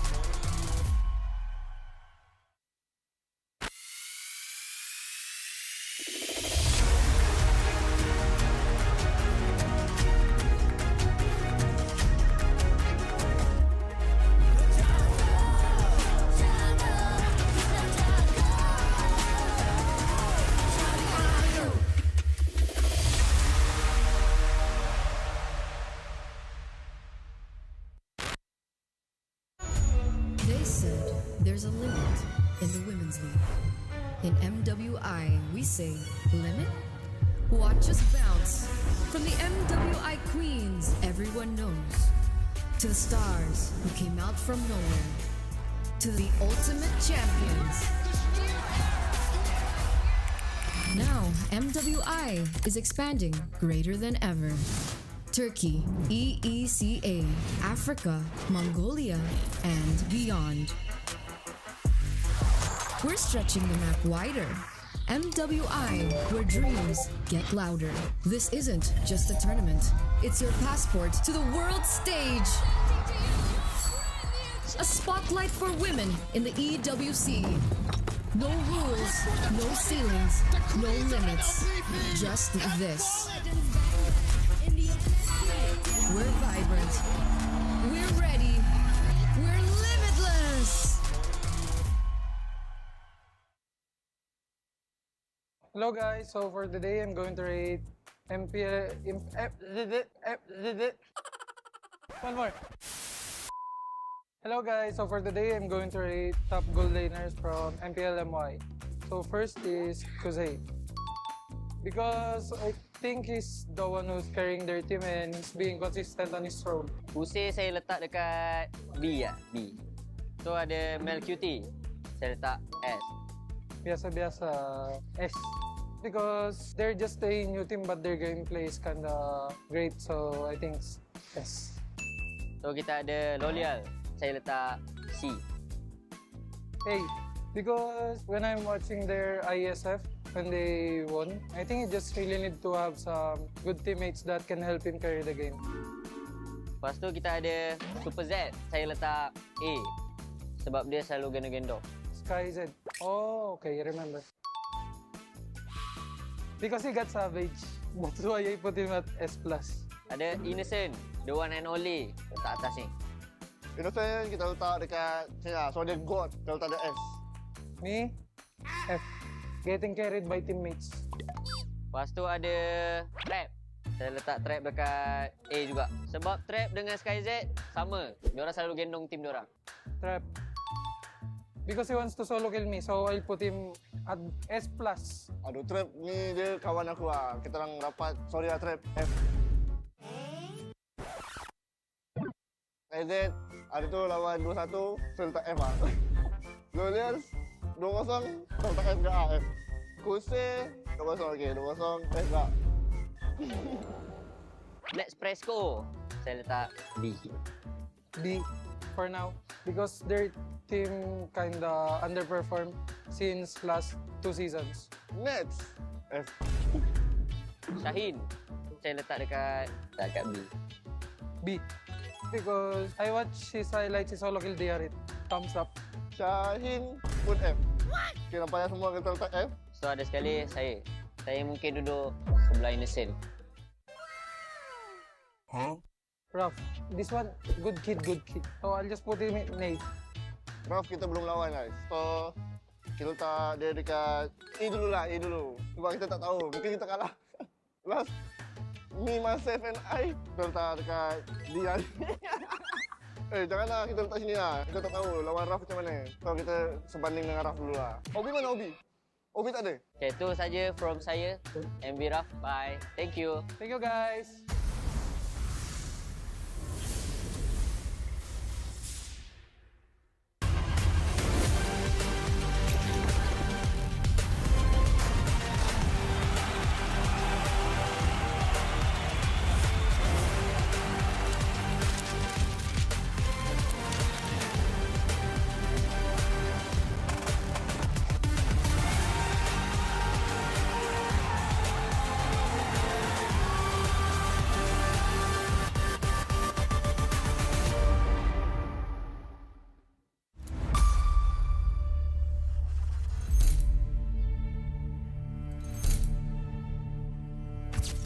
Kami dekat regular ni selalu menang 2-1 dan kalah pun 2-1, dan boleh jadi kat playoff ni kami boleh menang 3-1, boleh menang 3-2. So lebih banyak match saya rasakan tim kami lebih kuat. Playoff kali ni boleh dikatakan playoff yang paling kita orang berat lah. Sebab since kita orang mula daripada bawah kan. So kali ni kita try daripada bawah. Sebab kita dah try daripada atas, kita gagal. So kali ni kita try daripada bawah pula. Ini playoff ketiga saya actually, tapi kalau untuk konsisten, bang, untuk 2 season ni saya happy gila lah. So MPL Malaysia saya tengok makin kuat dengan import baru. Memang kuat lah sekarang. Aku berharap aku datang MV, aku bisa bawa MV buat jadi top tim di Malaysia, ya syukur-syukur juara.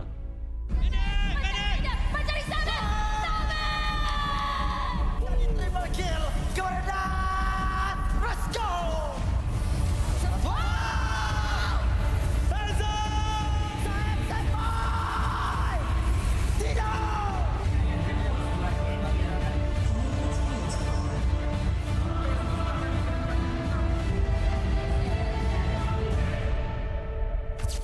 Untuk playoff ni kami memang betul-betul all out sebab season ni adalah season Esports World Cup and saya rasa semua tim pun memang target untuk capai target tu and kami pun tak akan buang-buang masa lah, kami akan betul-betul all out dalam 1 bulan ni.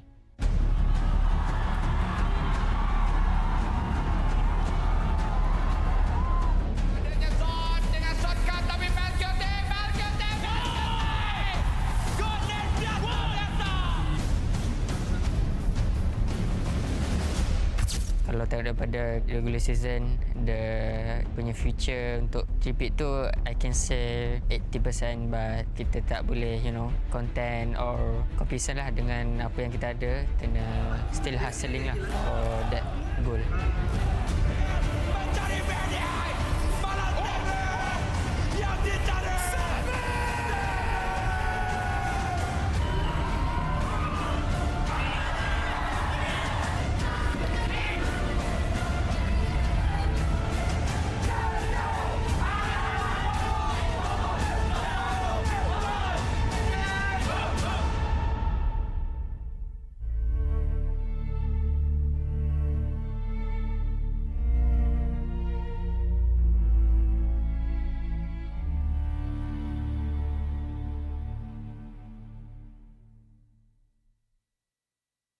Hello guys, saya AERO 44 and hari ni saya nak rate siapa jangga paling padu kat MPL MY season ni. First, kita ada RRQ Hazel atau dia kena AERO Hazel sekarang. Dia solo kill saya yang early, so macam seram dengan dia ni. So saya kena letak sini kot. So Hazel is the king of jungle right now. So I will put this. Hazel sini kot. Tahu. Next ada Emal, tengah-tengah A, B, C. Mungkin saya tak C kot. Jahat lah. Dia nombor 2. Tak boleh lah. Biar B. Emal, I think A. Emal ni padu juga. Maybe A kot. Match, saya dah lawan ke? Oh, dah. Saya tak D lah. Reason, tak payah cakap. Match ni rasa kurang bila saya lawan dia. C lah. Oh, Kimin. Uish, dia dah host. Saya boleh letak C kot. Kimin ni juga dia bagi impact kat team DXO lah. So maybe A lah. Ush, siapa ni? Oh, tak kenal ni. Ni out of data. So saya tak tahu. Saya letak bawah. Guys, ada S. Final boss. Sky sini lah. Ush, Team Ray. Saya letak A. Lazir, C. Lazir. Sini kot. Sekarang kita ada Chibi, The Goat. So The Goat kita akan letak S. Dua ni Goat kan? B ke A lah? B lah. My idol. Alamak, ada Goat yang kedua. Ketiga. Kita letak A lah. AERO, C lah. AERO 44. Sini lah. Weh, ada Prime Zahid juga. Respect sikit lah. Zahid, B lah. Zahid ni power juga. S.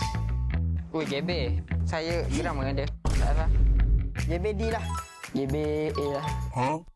Ronaldo guys. King of Fanny. I think he's the goat lah. Boleh tukar-tukar sikit tak?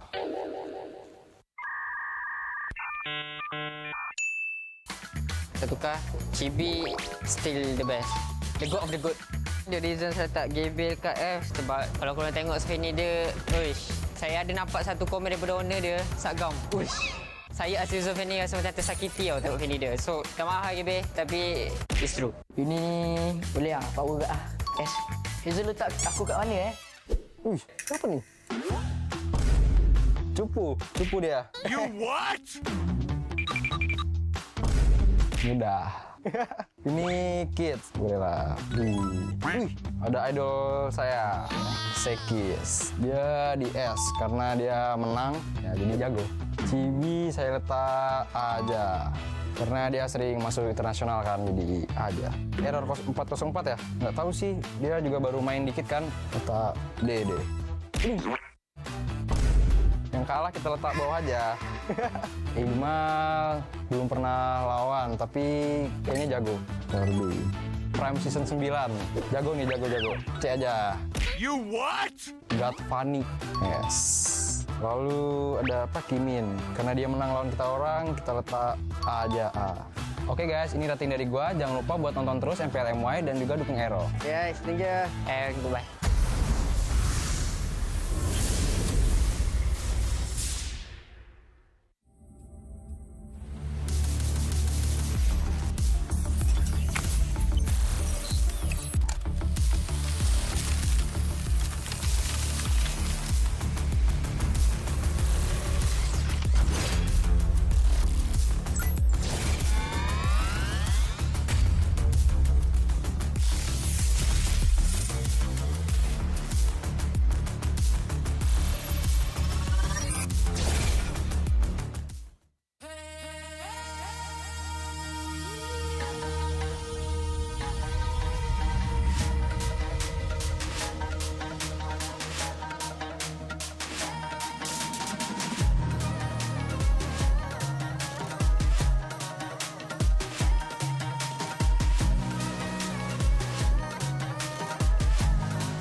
Aku hembus kata azimat. Bila terjatuh, aku beringat. Jalan dah jauh, cari titik bermula. Krak, krak, krak, krak. Jangan patah semangat.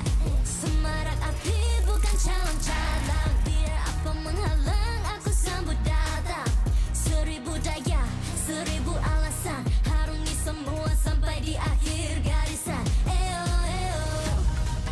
Kami tak senang mengalah. Kami luar biasa. Semangat membara, harungi bersama. Lakukanlah sama-sama lakukan. Bergema di kiri dan kanan. Tak berhenti marah ke hadapan. Tak mengalah berdepan cabaran.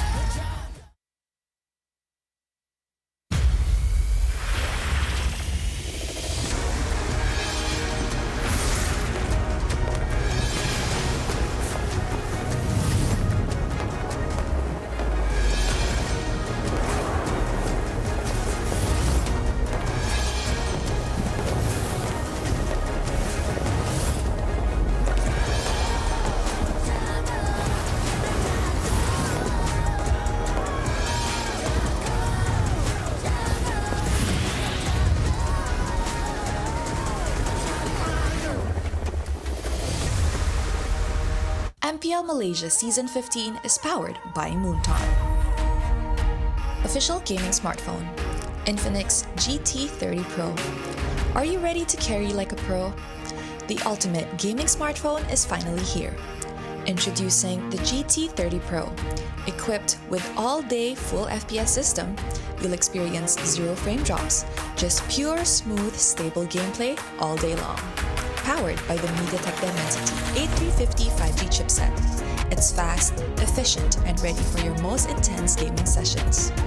And with the GT trigger, you get pro-level shortcuts. Buy items fast, check the scoreboard instantly, and pull off clean combos like you've never before. Get yours now, because every purchase comes with a free mag charge cooler and mag case, while stocks last. Fairy Watch, the official Mobile Legends Esports watch made in Switzerland with genuine dragon leather. Comes in 3 colorways, green, black, and blue. Our esports partners, Head & Shoulders, up to 100% dandruff-free and itch protection. Head & Shoulders is dermatologically tested, penetrates 5 layers deep to eliminate dandruff. Get yours now. And thank you to all our strategic partners.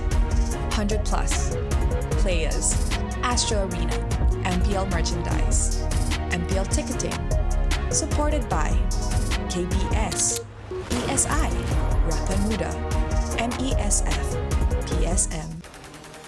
Peace be upon everyone. Good evening and welcome to MPL Malaysia Season 15 Playoff Phase number 1, Day number 2, where we get to see who will make it to the upper bracket finals and of course the first ticket to MSC from the Malaysia representative. My name is Adin and together with me we have Sadava, who's going to be accompanying you guys throughout the day for this upcoming match. And it is going to be yet another exciting match, hopefully, here at the MPL Malaysia Season 15 playoffs. For those of you who may have missed the first match of the day, SRGOG have officially locked in their upper bracket final slot. But it was actually a close one. AERO Esports put up quite a fight, actually managed to push our defending champions pretty far, but they will be dropping down to the lower brackets where they will continue their journey in Phase 2. The question is now, who will be joining them and who will be moving up to face SRGOG for that very first MSC slot? Of course, this is going to be another best of 5 between DX Seoul up against HomeBois, where I feel like if we were to put up a poll, I think HomeBois is going to win the poll with a better or stronger fan base. But to be fair, DX Seoul has been proving something that none other than other teams can prove, which is a rookie team, a new face, making it to the playoff, and so far one more step up against the HomeBois to make it into the upper bracket final. So far, this has been a battle that, made me scratch my head a little bit, a bit of jitters, a bit of Little bit of jitters. A bit of dandruff as well. Got some itching in your head. Itching in I feel then like I got a product for you, what sir. would that be? That would be our official shampoo partner, Head and Shoulders, because they provide up to 100% dandruff-free and itch protection. It is already dermatologically tested to go 5 layers deep to defeat dandruff and itch. So to make sure your dandruff and itch is all wiped out and you're able to play to your maximum potential in the land of Dawn, make sure to grab yourself some Head and Shoulders. Thank you so much to Head and Shoulders to keep us clean, fresh, and focused on the next game. A new team versus a new legacy. Who will be facing SRG? That will be the headline for this upcoming match. HomeBois or a new faces of DXO. So far, are you impressed with DXO's run so far in terms of MPL Season 15? I am more than impressed, if anything. Like, I actually really like DXO. This is a team that doesn't matter what the odds are, doesn't matter what the chances everyone says are, they are going to push through and they are going to play at 100%. I think a lot of people were wondering whether or not they would actually be able to take out Monster Vicious, and they did so, but in a way no one would have expected in a 3-0 clean sweep, breaking their 2-1 curse from the regular season in their very first playoffs ever. Correct. So HomeBois may be quite the titan. They've done really well this season, but DXO has proven to be the ultimate definition of a dark horse team this season. Most definitely right with you there, Sadafa. Some of the plays that they have shown so far, especially of yesterday, went out of the ordinary for me. But again, up against HomeBois, a well-functioning team with a good coaching staff as well. Coach Jasmine, right, and also, as well as Coach Erpang guiding the teams with the addition of Val and of course Ivan, as we can see right now. So far, in terms of HomeBois, do you think that in the regular season they have shown everything that they have? Or do you think that they have something up their sleeves right now? I think it's definitely possible that HomeBois have been keeping something under wraps a little bit, but I also don't feel like they were trying to hide strategy specifically during the regular season. It's a new lineup after all. They want to prove themselves. They want to get the best ranking possible. Yep. I'm very sure that when they faced off against SRG initially, they got completely caught off guard. And I imagine that would give them some new thought processes, right? What needs to change? What new strategies can we explore? And now I'm very curious to see what they can bring to the playoffs, because it's pretty obvious that DXS has prepared very well. I like this picture because highlighting SkyZ and of course Siska. The things that I want to ask you as of now. Normally we would think that Malaysians, in terms of jungle, we have a lot of representatives. We have players like Uni, Skies, of course, right? But when we take a look at the EXP side, not much names comes into my mind. So far, Siska, although a rookie, but playing like a veteran player as of now.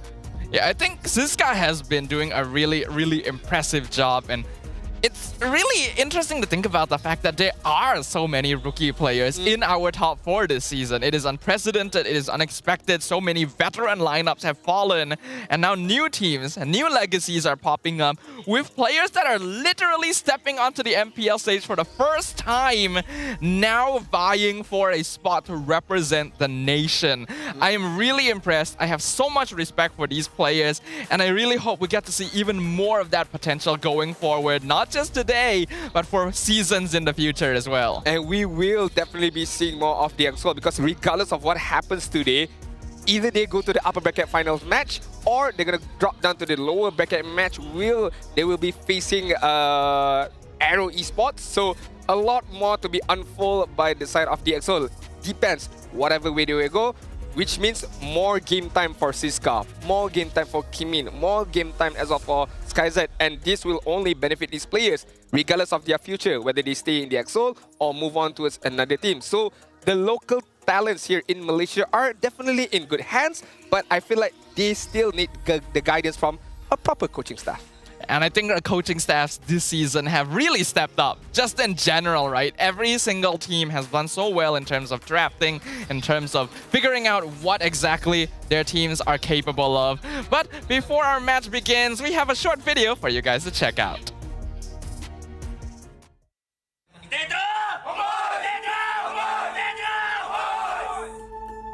Aku yang binakan roster HomeBois dengan Bang Abe, dengan Bang Botak sekali. Sebetulnya aku ada try banyak di tim di MPL Malaysia. dan time tu HomeBois lah yang paling bagus buat offernya kan.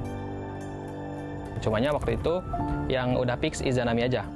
So dari situ aku dengan Bang Abe hari-hari kita try out player. Terus yang kedua fix itu 2 EVOS, Veldora dengan Ivan, lalu Imal, yang terakhir Mel Kitty.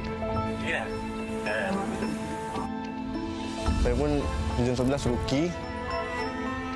After that season 12 delegate, terkeluar dari MPL. And then saya macam hilang dari scene MPL. It's EVOS Legend. Dari awal aku kan di EVOS kan awal. Terus aku langsung diganti ya. Terus di HomeBois aku kan lihat trial potensial timnya, jadi aku try HomeBois. Yang gua tahu tuh Chessman masih bikin jadi analis dulu. Kebetulan Erpang tuh trial di kita juga. Pas kita lihat Erpang, wah ini kayaknya oke lah, oke worth to try lah. To talk about it even more, we got 3 imports on one team that is currently undefeated in MPL Malaysia. 3 total. One of them, our boy Erpang, Veldora, and Van Strong. The 2 EVOS rejects, the 2 EVOS failures that have never really performed well on EVOS, but now are finding a lot of success on another team. Kalau pendapat tentang statementnya Mirko, menurut aku mungkin terlalu jahat ya, bahasanya buangan ya. Di MPL Indo mungkin kita tak dapat banyak kesempatan, tapi sebab MPL Malaysia dan sebab HomeBois, akhirnya alhamdulillah aku, Erpang, dengan Vel, dengan Van Strong boleh buktikan lah. Aku tak expect kita sampai sini, kita semua dibuangan semua rasanya. Aku, Veldora juga, Erpang juga, Chessman, Mel juga kan. Terus sebelumnya Izanami mah Emal juga, maksudnya recordnya juga nggak sebagus lah itulah. Kita banyak yang dibuang-buang lah. Kita juga realize lah ya, anjir kita semua hampir buangan semua. Cukup jujur, gue nggak expect aja sampai di titik ini. Ya semoga kita konsisten aja.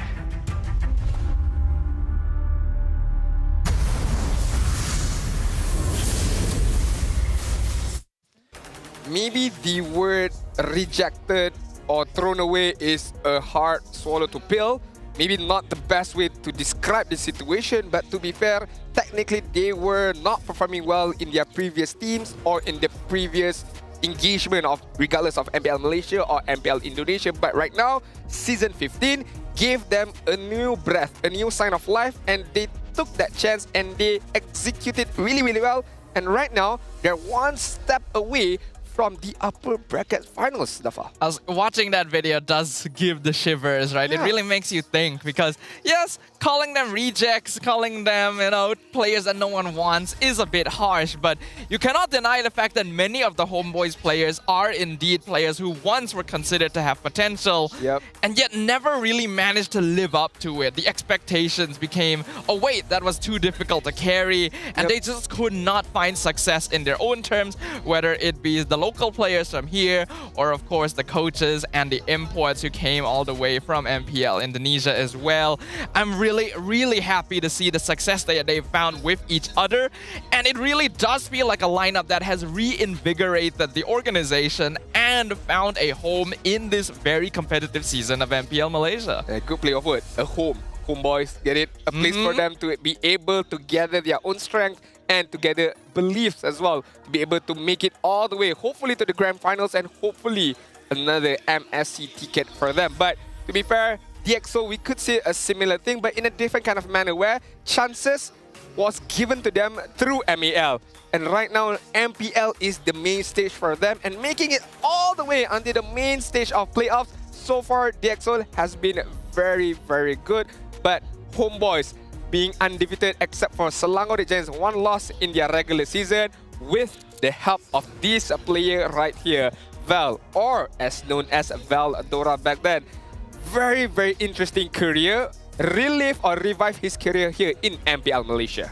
As we all know, Val made his debut in the Tier 2 scene initially during MDL ID Season 7, where he actually ended up becoming the champion of MDL alongside EVO's Icon, which allowed him to be promoted to EVO's Legends in MPL ID Season 12, but only for the last 2 weeks of the regular season, and despite that, his team was not able to make playoffs. He was eventually dropped back to EVO's Icon for MDL ID Season 8, but he only played during the first 7 weeks. And he reappeared in MPL ID once again in Season 13 with EVO's Glory, but parted ways only after 2 weeks following a series of challenging results. He was then loaned to Geek Fam during Season 14, where he and the team were able to secure a pretty solid 4th place finish. This is a player that has had much experience in many different teams, and now in MPL Malaysia with HomeBois, he has made strong strides, with the team only dropping 1 defeat towards the whole regular season. Yeah, I mean, looking at the resume as well, 4th place as of recent with Geek Fam ID was loaned there for Season 14 of MPL ID. 2nd place MPL ID EVOS Glory, but where he played very minimal matches. EVOS Icon MDL ID Season 8, EVOS Legend in MPL ID Season 12, and where he debuted with EVOS Icon, where he became the champion of MDL ID Season 7. But now we're focusing on the present. He is in the playoffs.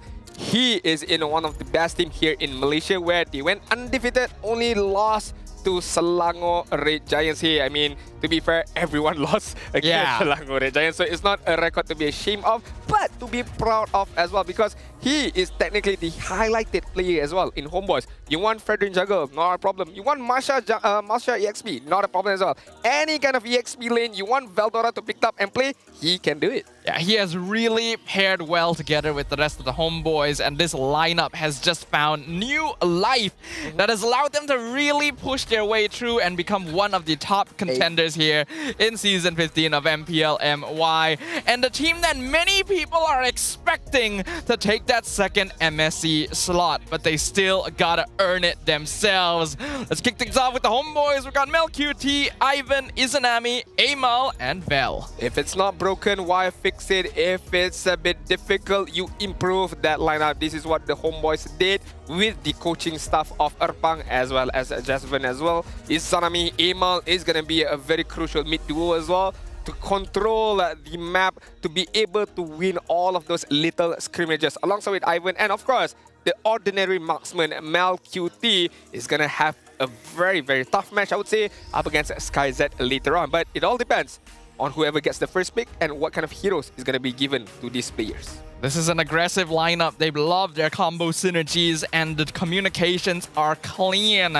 They are definitely expected to be the favorites to move on to the upper bracket finals versus SRG OG. But if any team can put a stop to those expectations, it is the team that has broken them all, DX Soul, consisting of SkyZ, Rasi, Storm, Keemin, and Siska. The king of 2-1s, or the king of long games, long matches, this is DX Soul. And hopefully, one thing I would like to say about this team, not just individually, but as a team, is to be consistent. Because they can catch fire very easily early on, but at the same time, they can burn out easily as well. And this is one of the things that Coach Theo has mentioned, where when they won Game 1, they tend to get, disfocus a bit and disarray a bit and cost them game number 2. So hopefully all of that issues has been settled, because right now we welcome them to the main stage.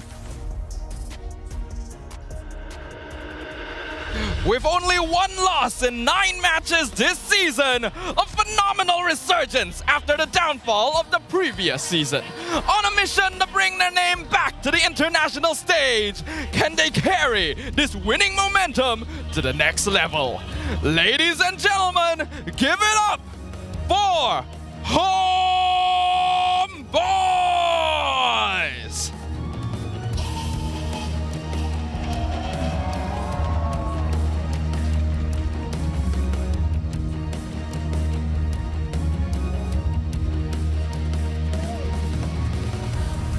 Dominating their last match with a clean, uncontested victory, sending a clear warning. They're here to challenge the throne. Will HomeBois be their next victim today? Please welcome DX Soul!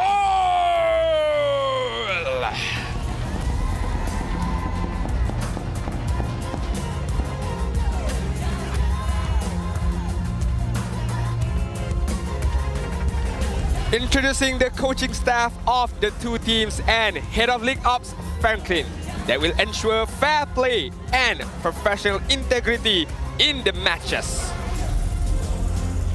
To introduce Coach Erpang, Jasmine from the side of HomeBois. To introduce as well Coach Theo and Backdoor for the side of DXO. Let's keep it going with the fist bump as well as the armband that will be worn by both team captains, who will always lead the team's movement and strategies in game. A true sign of professionalism, because this is how we roll. This is the Malaysian sportsmanship. This shall be the moment where a story is etched in stone. Two teams with new legacies, with new roads paved before them, but only a single doorway open for one of these worthy competitors. The HomeBois will have first pick for game number 1. First pick win rate, pretty high, 78%. Yeah, 78% is nothing to be laughed about. That is a very huge number for the side of HomeBois. But before we take a deeper dive into our conversation, this is going to be the difference maker. Local gold laners face off between SkyZ as well as Mel QT. As we all know, the ordinary marksman. Most picked heroes right now, Harith and also Granger for Mel QT. Meanwhile, SkyZ, look at that 1-1, 7 times being picked up. Granger 8 times being picked up. Meanwhile, as Harith 6 times being picked up. Do understand all of these stats is because of DXO did more games in comparison to HomeBois, because again 2-1 and also 2-0 will also be the difference maker. But other than that, it's quite similar. Look at KDA, average goal per minute, average damage per minute. To be fair, that's quite a high number for Malcuti, 3.8 in comparison to 3.1. Average kills per game, and of course total kills will be in the hands of SkyZ. A difference of roughly about 11 to 20 kills right now. Yeah, so when we look at the numbers, it does make sense. HomeBois overall had cleaner games, whereas DXO have always gone to a game 3. Their overheating had been a problem for them towards the entire regular season, but coming into the playoffs and taking out Monster Vicious in a 3-0 sweep shows that this team has evolved. They are ready for the playoffs and they have their eye on the prize. Do HomeBois have the same drive? Will they be able to recreate the success throughout the regular season? Only time will tell as we jump into the drafting phase for game number 1. We do know that HomeBois will have the benefit of the first picks, but these are the heroes to be avoided if you are in the side of HomeBois due to the lowest win percentage for HomeBois. We're talking about CC, Valentina, Alpha, and also Franco with 50% win rate, but then again, with only 2 times being picked up so far in the regular season. So maybe it's not an overall stat that you can use, but those win rate matters the most. Fovius is going to get banned out in the first ban for HomeBois, so no more Demonic Force being used upon these Fovius. Meanwhile, the DXO gonna ban out the Fanny. Funny enough, that is, if I'm not mistaken, one of the 3 heroes that they banned out in yesterday's game, which was the Lucas, the Hanzo, and the Fanny. All 3 games being banned out by the DXO.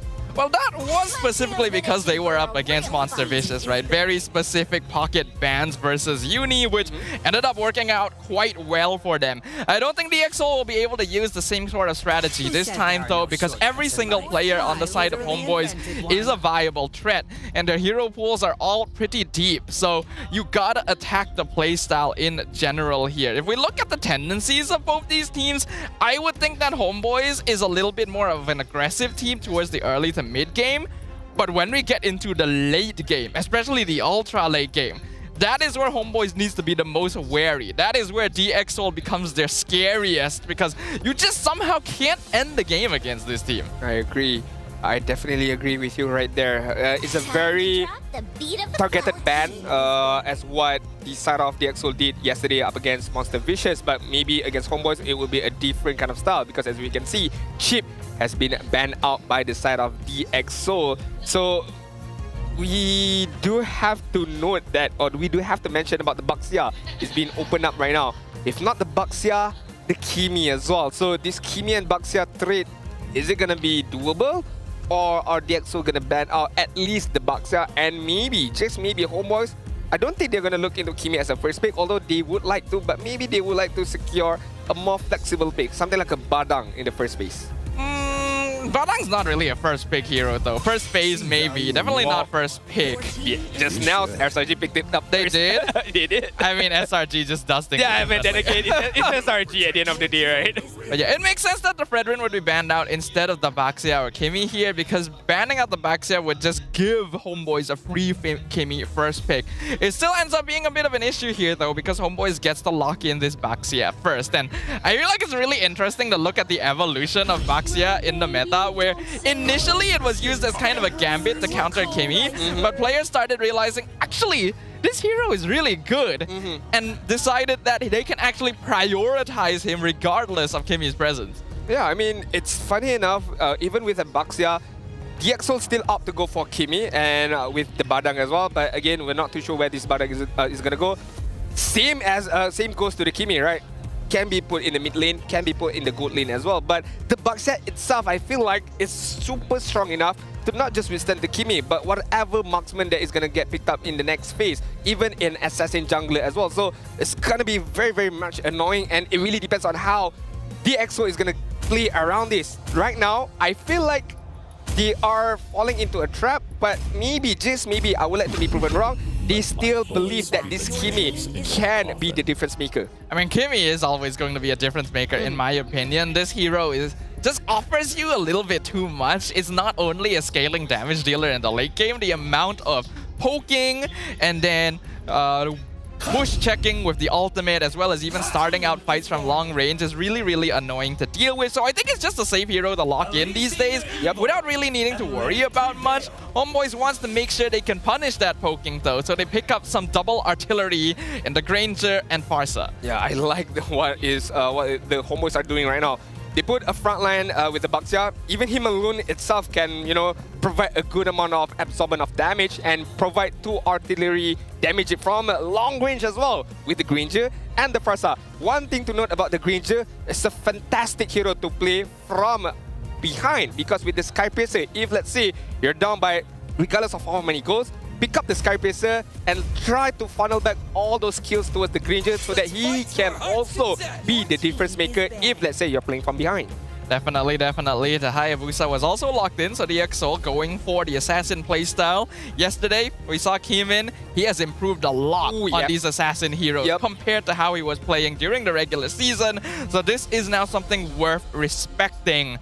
They ban out the Lucas for the first ban in their second phase, since right now, HomeBois has still not actually shown their jungler. Nothing about HomeBois is you never know if they're actually going to flex out a tank jungler. They normally do that with Fredrin, but Baxia is in a perfectly good position to do that as well. And it really depends on what their approach to this draft is going to be. Do they want to get rid of more frontliners like the Gatot or Hylos that could threaten the backline? Or do they want to get rid of more DPS options? Looks like it's the latter. Yeah, I mean, it looks like it's the latter for HomeBois. And HomeBois providing or throwing out very important questions to DxO right now. Guess where this Baxia is going to go? Because 3 major roles that he can go right now: the jungle, the roam, as well as the EXP lane. And I'm pretty sure all of these 3 players can play Baxia really, really well. So DxO got to think deep, especially for Coach Theo, for the 4th pick before they wrap things up with the picking phase right now. Ling is going to get banned out, so no banning another hero for Amal to be used. Meanwhile, Irital is going to get banned out. So what's left for SkyZ? Harith is still there, is it? If I'm not mistaken, not too sure about it. So maybe that can be used. Or they put Kimi on the goal side and they pick up a different mid laner, Azushin. I still feel like Kimi mid lane is always going to be the best choice. If we're looking at comfort, then yes, Hardif is there, but there is also SkyZ's signature 1-1, right? Oh, yep. It hasn't been banned out just yet. Looks like they go for the safer option, since there's not a lot of good heroes for a crossbow of tank to be set up on right now on the HomeBois side. But now HomeBois gets to actually finish off their composition. Where does this Baxia go? I still like the Hylos picked up. I still like the Gatot pick up, and then you can put your Baxia in the jungle. But would that mean you only heavily reliant on your Farsa and your Granger to be able to do the damage dealing part? But in terms of tankiness, you're super, super tanky. But Masha! This is Baxia jungle. Alright, so Bell is going to have a field day with this Masha. Most likely going to go up against the Badang, but we shall see the last pick from DX later on. One more pickup.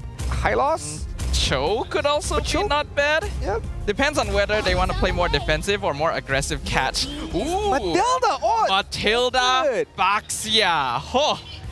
This is some solid early mid-game aggression coming in from HomeBois. You imagine Baxia with a good amount of health, very good defense capability or defense-based stats, with a Matilda as well, who's just gonna keep healing the Baxia and provide more mobility to the Baxia.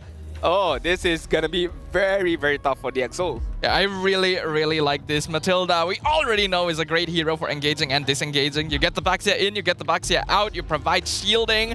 Looks like Glue going to be the final pick on the side of DXS. Honestly, both teams are pretty solid, right? I think both sides have good damage, have good bulk, but I really like this combination of Matilda Baxia from HomeBois. It has been such a long time since we've seen this. The only way, or one of the only way for DXO to go onto the back line, try to catch the Granger or try to catch the Farsa, is of course with the Hayabusa, with the Augie Shadow kill. Secondly, maybe a Flicker Fist Crack Fist break combo by Rasi. That is one of the ways they can do, because I don't see a way of SkyZ going to the back end so much. Not to say Storm as well. Glue, maybe. Maybe. These are all possibilities, but only one true future will come to pass. Depending on how the game goes, both these teams, they are going to be able to set their first foot through the door into the upper bracket finals. Let's find out if it's going to be the HomeBois or DXO who take the first victory in the Land of Dawn. Ladies and gentlemen, for those of you who just tuned in, welcome. This is match number 2, game number 1 between HomeBois up against DXO to determine who's going to go to the upper bracket finals and go up against Selangor Red Giants later this evening. As we take a deeper look at the emblems and spells, is there anything that catches you off guard? Let me see. Tenacity, movement speed for Glue. Okay, Badang Tenacity. So a lot of 2 tenacities for the side of DXO, expecting there is a lot of damage that they need to be able to absorb, so hence why the tenacity. Other than that, I think is set in stone right now. Tenacity makes a lot of sense for DX, and Rasi gonna be forced to flicker here.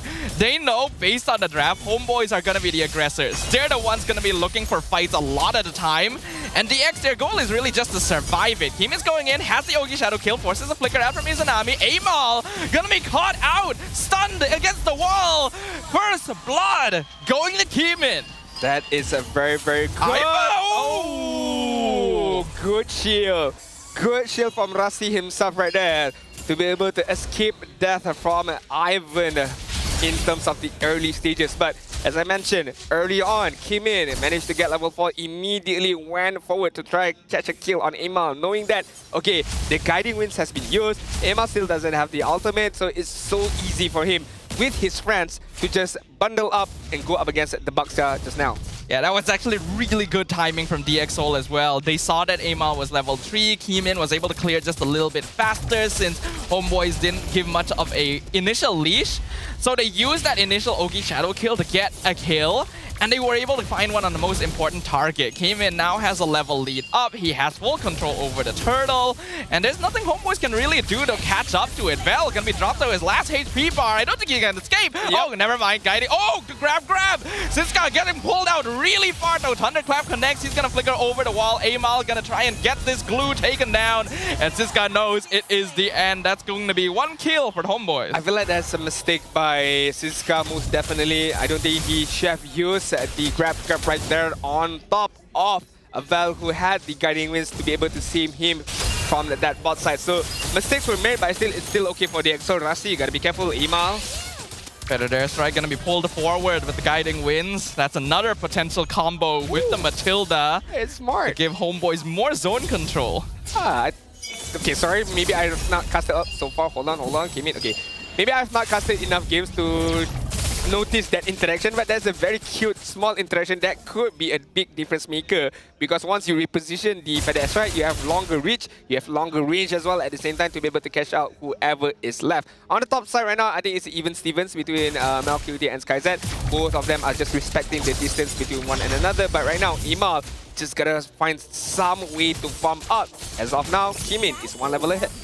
Yeah, although I did mention HomeBois have a position where they can be more of the early aggressors, they don't actually need to either. I think both teams have very good scaling compositions and solid late game carries that they can depend on. So even though these two teams are known for being a little more active, there is a possibility that they just play it a bit slower to go for those like 4th or 5th item power spikes. And they know that, the side of HomeBois knows that they can't afford to go aggressive.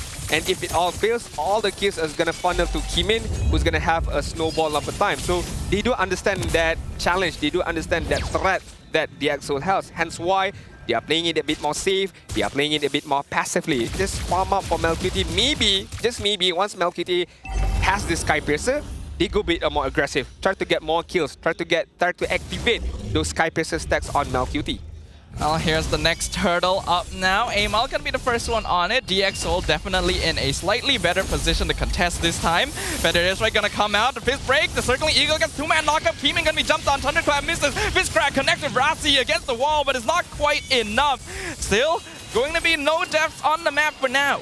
I mean, with Ivan, with the Matilda, right, HomeBois can withstand longer in this team fight. The healing capability, the zoning capability at the same time. DXL, Siska is gonna move forward. Siska going for the stun up front. Bell gonna be taking the back. Thunderclap on Keeman forces him back to half HP. Izanami dealing with the glue on the grab. He will be able to walk away as Amal is taking a lot of abuse from Stome on this Kimmy. He's still alive for now thanks to the shielding coming out. Circling Eagle gonna go for the knockup on Stome, but he actually misses it out. And Feathered Airstrike a little bit too far back to follow up on it. Keeman secures the turtle. Amal gets caught with the fist break. Pulled out with the guiding winds. Alive with literally no HP. No HP, still alive, but lost the turtle fight. Rasi right now gonna go in, try to get a kill on Amal, but Amal reposition himself. Rasi with Kimin at the same time. He's looking for it. He will find it. The two-pronged attack. They weren't ready for the second one. I think that they should be ready. They noticed Amal was there as well, but I'm not too sure why Amal...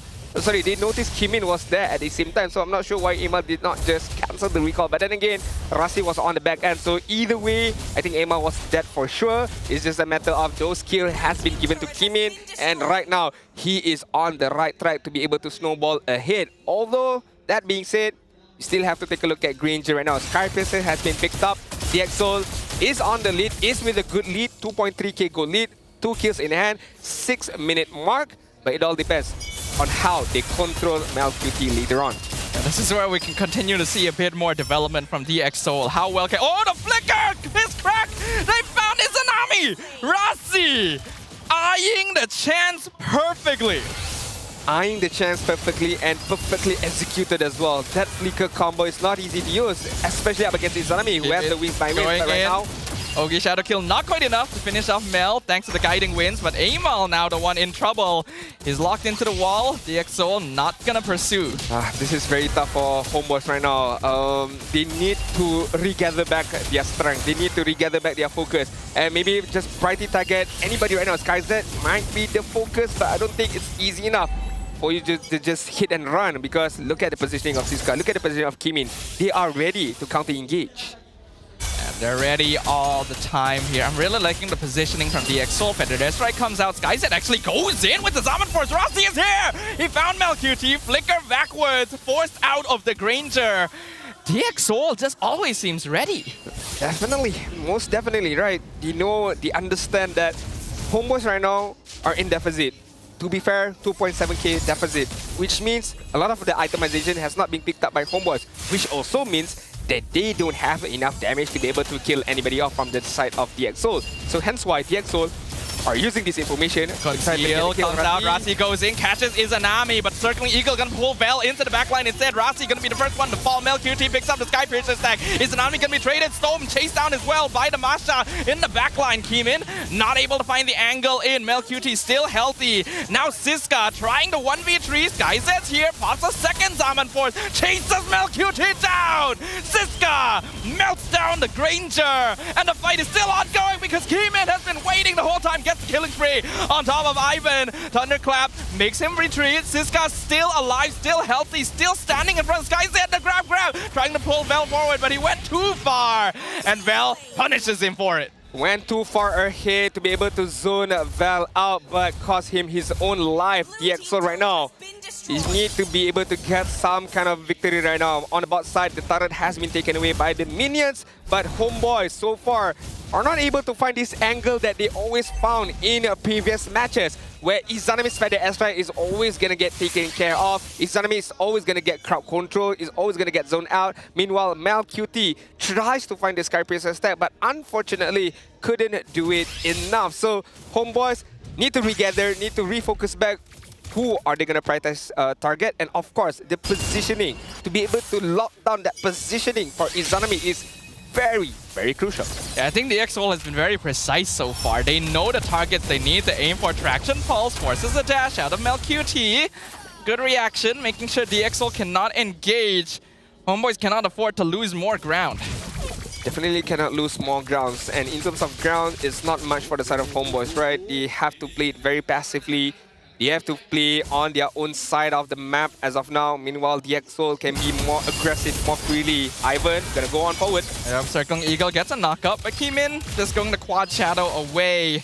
So far, HomeBois have not been able to get a gank this entire time. Feather Airstrike. Izanami looking for SkyZ. He flickers forward, throws for the Zaman Force, but the rest of HomeBois are here, and the Thunderclap locks in the killing spree. Okay, unfortunate events right there. I'm not too sure the decision making. Flicking forward is not the right idea, but so far, Rasi trying to buy some time. Stone pulling him backwards, but Circling Eagle used by Ivan gonna catch up with them. Stone doing some good poke. Bell looking for an entrance, but the poke actually a little bit too annoying from this Kimmy. Yeah, I mean, Valve gotta be careful.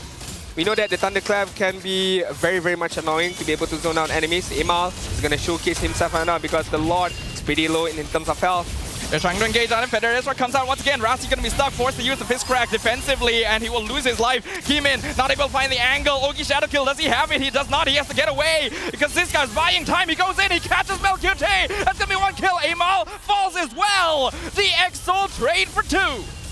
How did that fight won for DXO? Siska is not gonna stop. It's gonna back off right now. Split Blade has been used, but DXO, how in the world did they manage to turn things around? Because Kimin was very much low on health.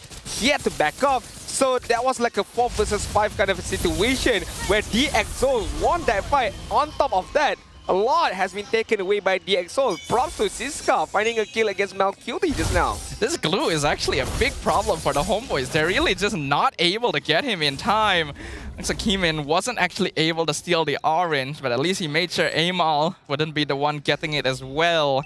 So far, the XOL have been doing a great job of just scattering the team fights, not allowing HomeBois to play the more aggressive style they're used to. I agree. I mean, if that case in that particular situation was a different scenario where MelQT managed to get at least 1 kill, 2 kills to pump up back the Skypiercer stack, it would have been very, very much different. But right now, Mel to death with the Skypiercer is not going well. So yes, I talk about Granger being a good hero to play from behind, but you need to be able to get those Skypiercer stacks. As of now, HomeBois are not able to do that. Feather Airstrike as the beginning of the high grounds defense for the side of HomeBois. They will be able to clear up the Lord in exchange for the Holy Defense down bottom. Actually a pretty good timing since it would expire naturally by itself pretty soon anyway.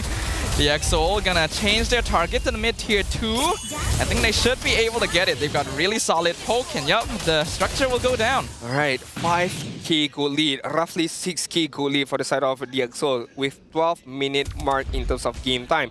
8 kills in hand, and level 15 has been achieved by Kimin. Right now, it all depends on how DXO controls the lead. They need to be able to make good decision making between either pushing or trying to fight at the Lord pit later on.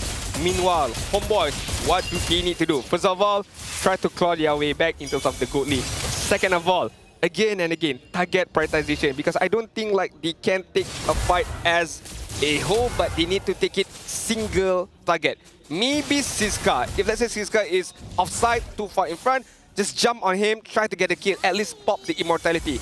If you can't get Siska, it would be very, very difficult for HomeBois to go onto the back end to try catch Storm, who right now only registered 1 death so far. The thing is, if you're trying to get Siska though, you need Amal to actually survive longer than the glue, and that's just not really happening. HomeBois have a very specific approach to the fight where Amal tanks the damage, Bell goes for the flank, and Ivan supports where necessary. But DX Soul themselves are already threatening the backline a lot of the time, thanks to Rasi being freed up to just go for damage dealers by Siska.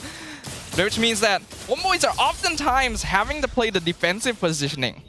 I do agree, but as long as Siska is alive, again, HomeBois will find it very, very difficult for them to maneuver around, regardless of they want to play front to back or try to catch the backside of the side of the Exo. Even Val right now, yes, without any death, 3 kills, but it seems very, very hard for him to find these thunderclaps against Kimin. He did a phenomenal job, but he needs to do more. And how does he do that? Emal got to provide those space. But then again, Emal, level 13 only, itemization is not filled up yet, so he's not that of a tanky of a hero. Maybe with the help of Ivan, maybe they can do something, but it really depends on how or what they do about it. We can see the lack of catch on the Baxia is actually affecting HomeBois' ability to play around this tank jungler.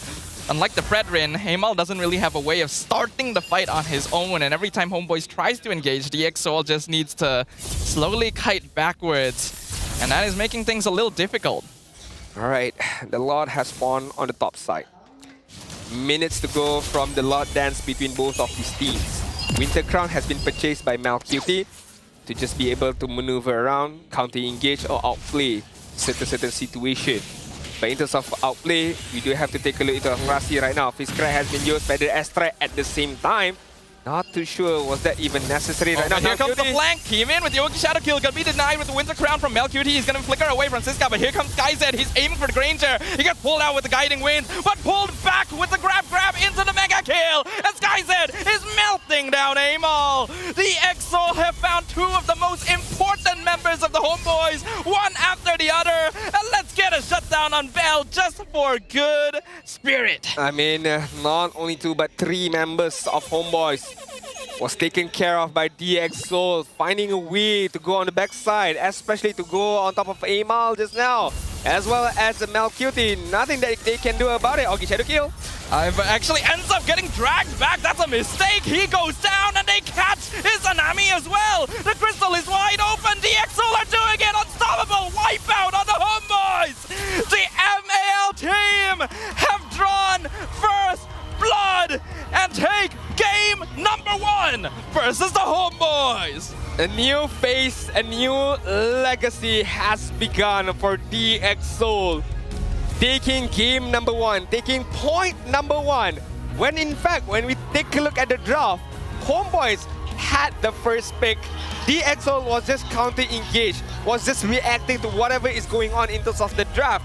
But once the draft has been said and done, it's all about execution, baby. And boy, I tell you, the execution by DX Soul, especially Rasi, with that Badang, with that flicker combination as well, is superb. We are getting surprised over and over again by this team. Where is the limit for DX Soul, their first season of MPL ever? And it was already impressive to make it this far, and now they have taken the first game off of one of the top contenders of the season, Nadine. I am speechless, Rafa. I'm very much speechless because I wasn't here yesterday, but I did manage to get a glimpse of the gameplay of DX Soul, and I was in disbelief. I really, really can't tell you, like, I don't believe a team can improve that big from 1 week break. And so far, I've seen it with my eyes against HomeBois as well, with all due respect. I think one of the best teams in MPL as well, and DX Soul just shredded them apart. It really feels like this team went through some kind of training arc in the background. It has not been that long. We didn't even have a break before the playoffs this time. And DX Soul looks so good. Kimin looks so good. If anyone has improved the most, it is this man right here.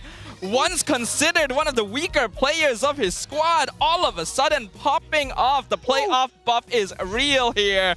That Hayabusa found the angles, found the flanks every single time. He took it very personally. He knows that maybe people are starting to talk about him, his hero pose. He could be the weakest link in the team as well. He took it personally, but in a good way, where he improved immensely. A good job to him, a good job to the coaching staff as well for finding the hyperbolic chamber. Putting everyone in the hyperbolic chamber. You guys train as much as you can, and this is the product from them. 5-0-4 in terms of KDA without any Sky Piercer. You know, just full-on damage, Blade of Despair, Hunter Strike, Endless Battle, War X as well. So far, what has been shown by DXL as a team in general was far much better than HomeBois in game number 1, and that is a very weird thing to say because HomeBois was known to be a very strong team composition gameplay. But right now, DXL is looking like the better one. It really does seem that way, and I think it really just comes down to adaptation. It comes down to flexibility in their thinking and their execution. HomeBois, this is a very common style for them. The artillery, tank jungle with damage EXP laner. And it is usually able to get them a pretty notable snowball towards the early and mid game, which they can use to end quite quickly. But the problem with a composition like this is that it will usually approach fights in a very distinct way, a very predictable way. And DXL are aware of that. They just avoid playing the way HomeBois wants them to. And all of a sudden, you realize HomeBois can't really do anything. And take a look at the KDA of Izanami 0, 3, and 4.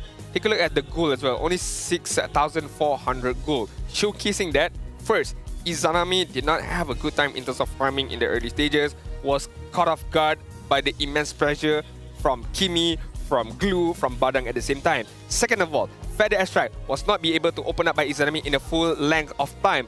Most likely it's going to get disturbed by, again, the Hayabusa, the Skyzet, the Harith when opening up the Zaman Force, and of course, Badang, Rasi trying to set up immensely or immediately once the Feather Airstrike has been opened. So Izanami did not had a good game, maybe not much of his fault, but it's just this current situation of it does not allow him to do so, except for that death he had on the mid side, on the mid lane, where Rasi flickered and caught him off guard.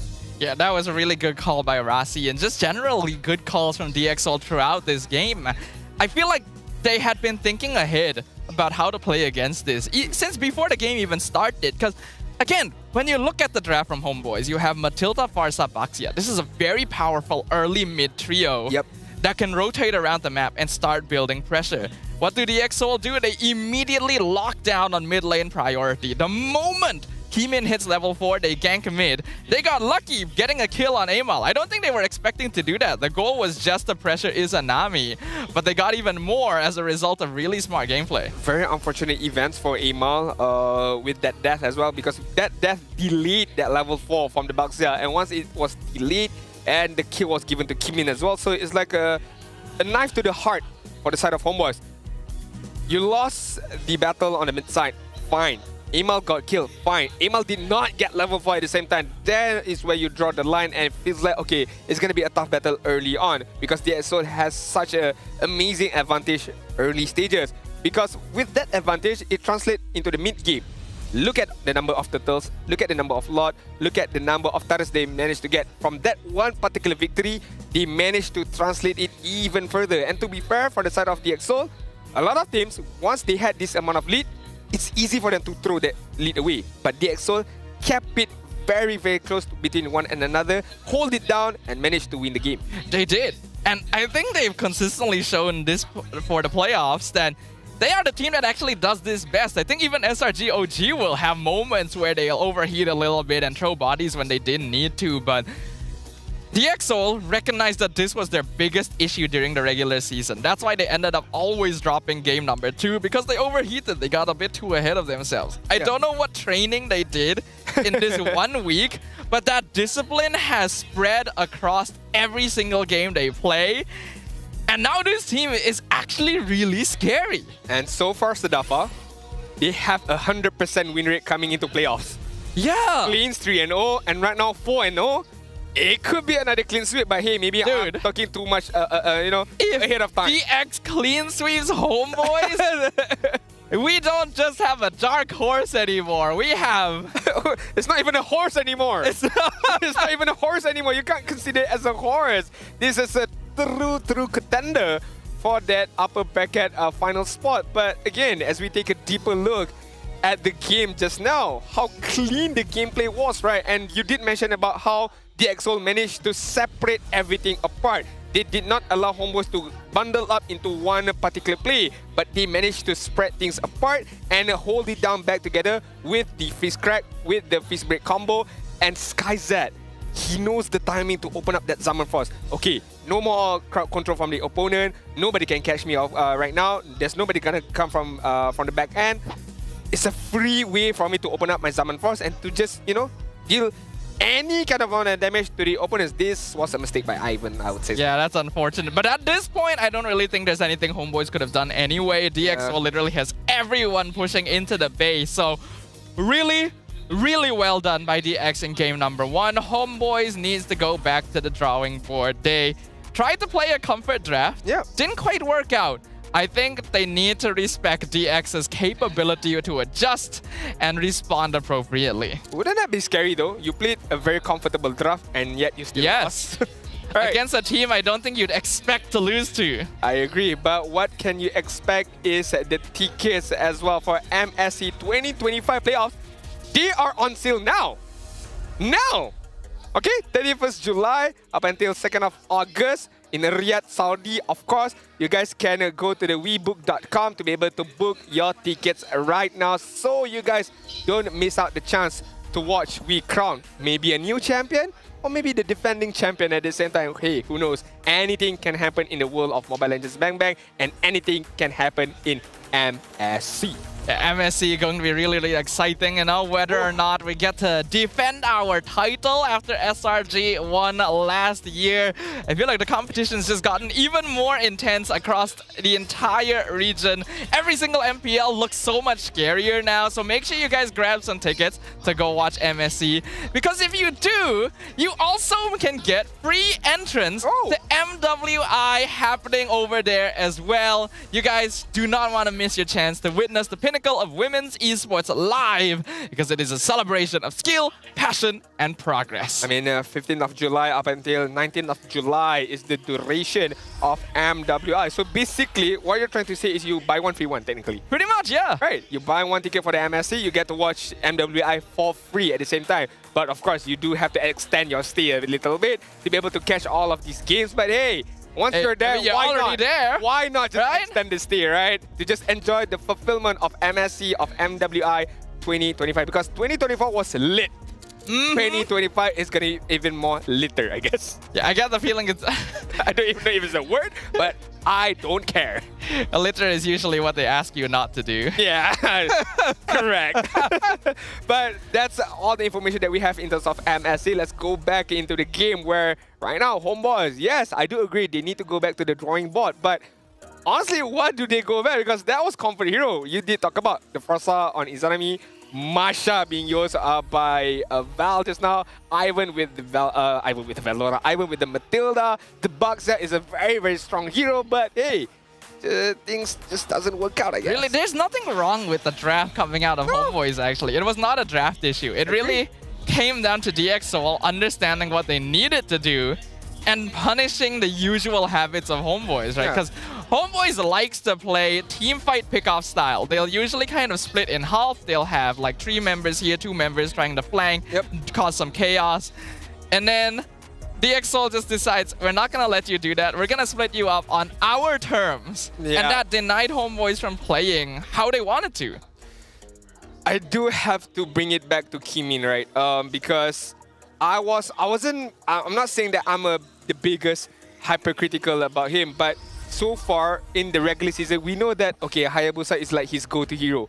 And right now, it still is, nothing has changed, but he has improved immensely in terms of the decision-making, of course, the target prioritization as well, and just in general, a retribution battle at the same time. Not getting caught out, not getting killed, helps a lot of junglers out there to be able to farm out really fast, at the same time, provide a lot more towards the team. But before we take a deeper dive into the game, we have a quote from Jasper. I had experience coaching Reigns and Edok back in MDL, and that season we became champions. Right now, I'm passing on what I've taught them to Izanami and Ivan. That's why you can see some of Rin's playstyle in Izanami, and Ivan has been picking up Idok's signature, Franco.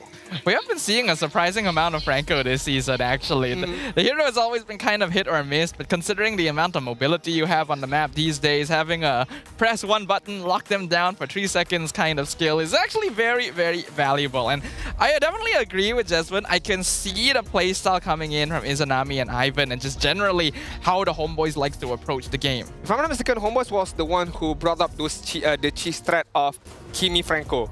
You use the traction pulse, we called the iron hook, right? So that is very, very cool. But Coach Theo, we asked him any message to your ex-players, Val and Ivan. I'm happy that all of us made it to the playoffs. Even though we didn't have a good start in MPL ID, at least now we're proving that we can perform in MPL MY. So good luck and give a good fight. That's a very good interaction because Theo was with them back in MPL ID. But right now in MPL Malaysia, they are both our enemies and both of them made it to the playoffs.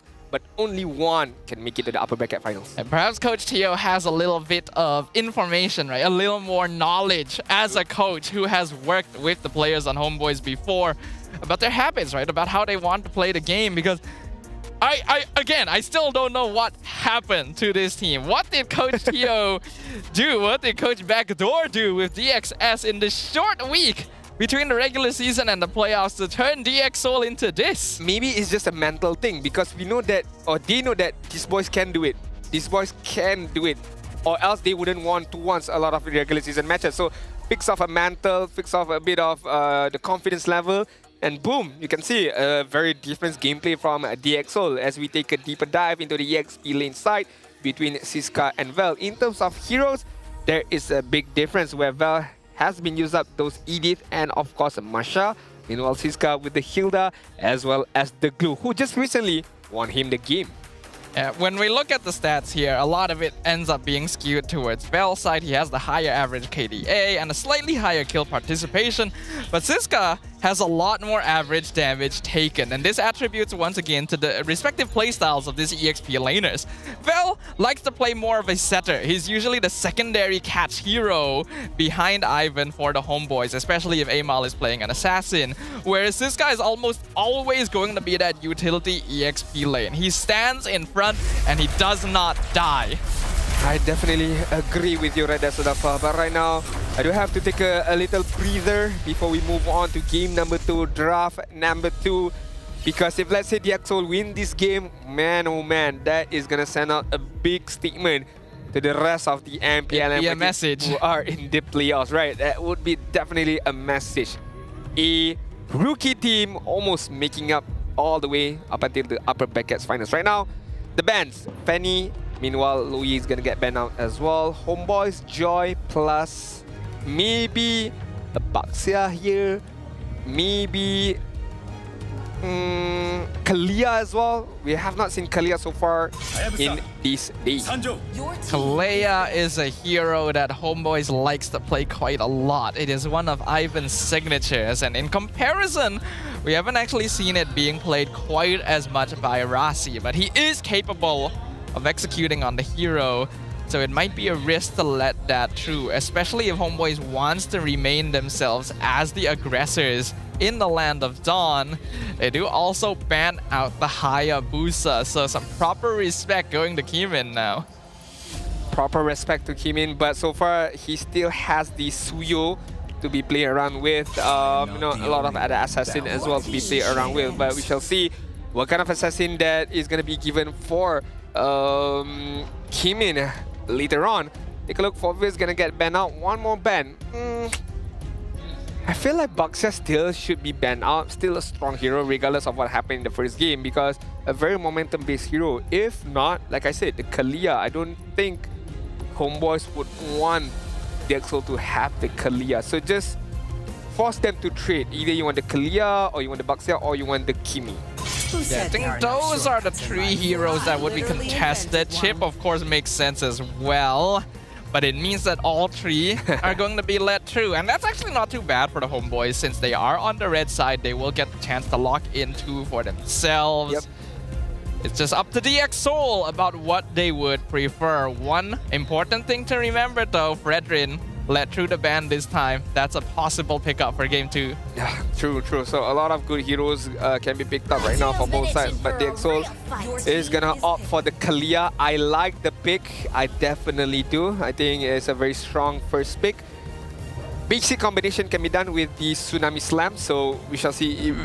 Depends on what kind of partner you want to put up with the Kalia. Is it going to be the Farsa? Is it going to be a Beatrix? Because Beatrix, I feel like so easy combination that can be done by by SkyZ as well as by Rasi later on. HomeBois right now, Baxia Harith is there. If not, Baxia Granger is there. I feel like there's a Pedrin.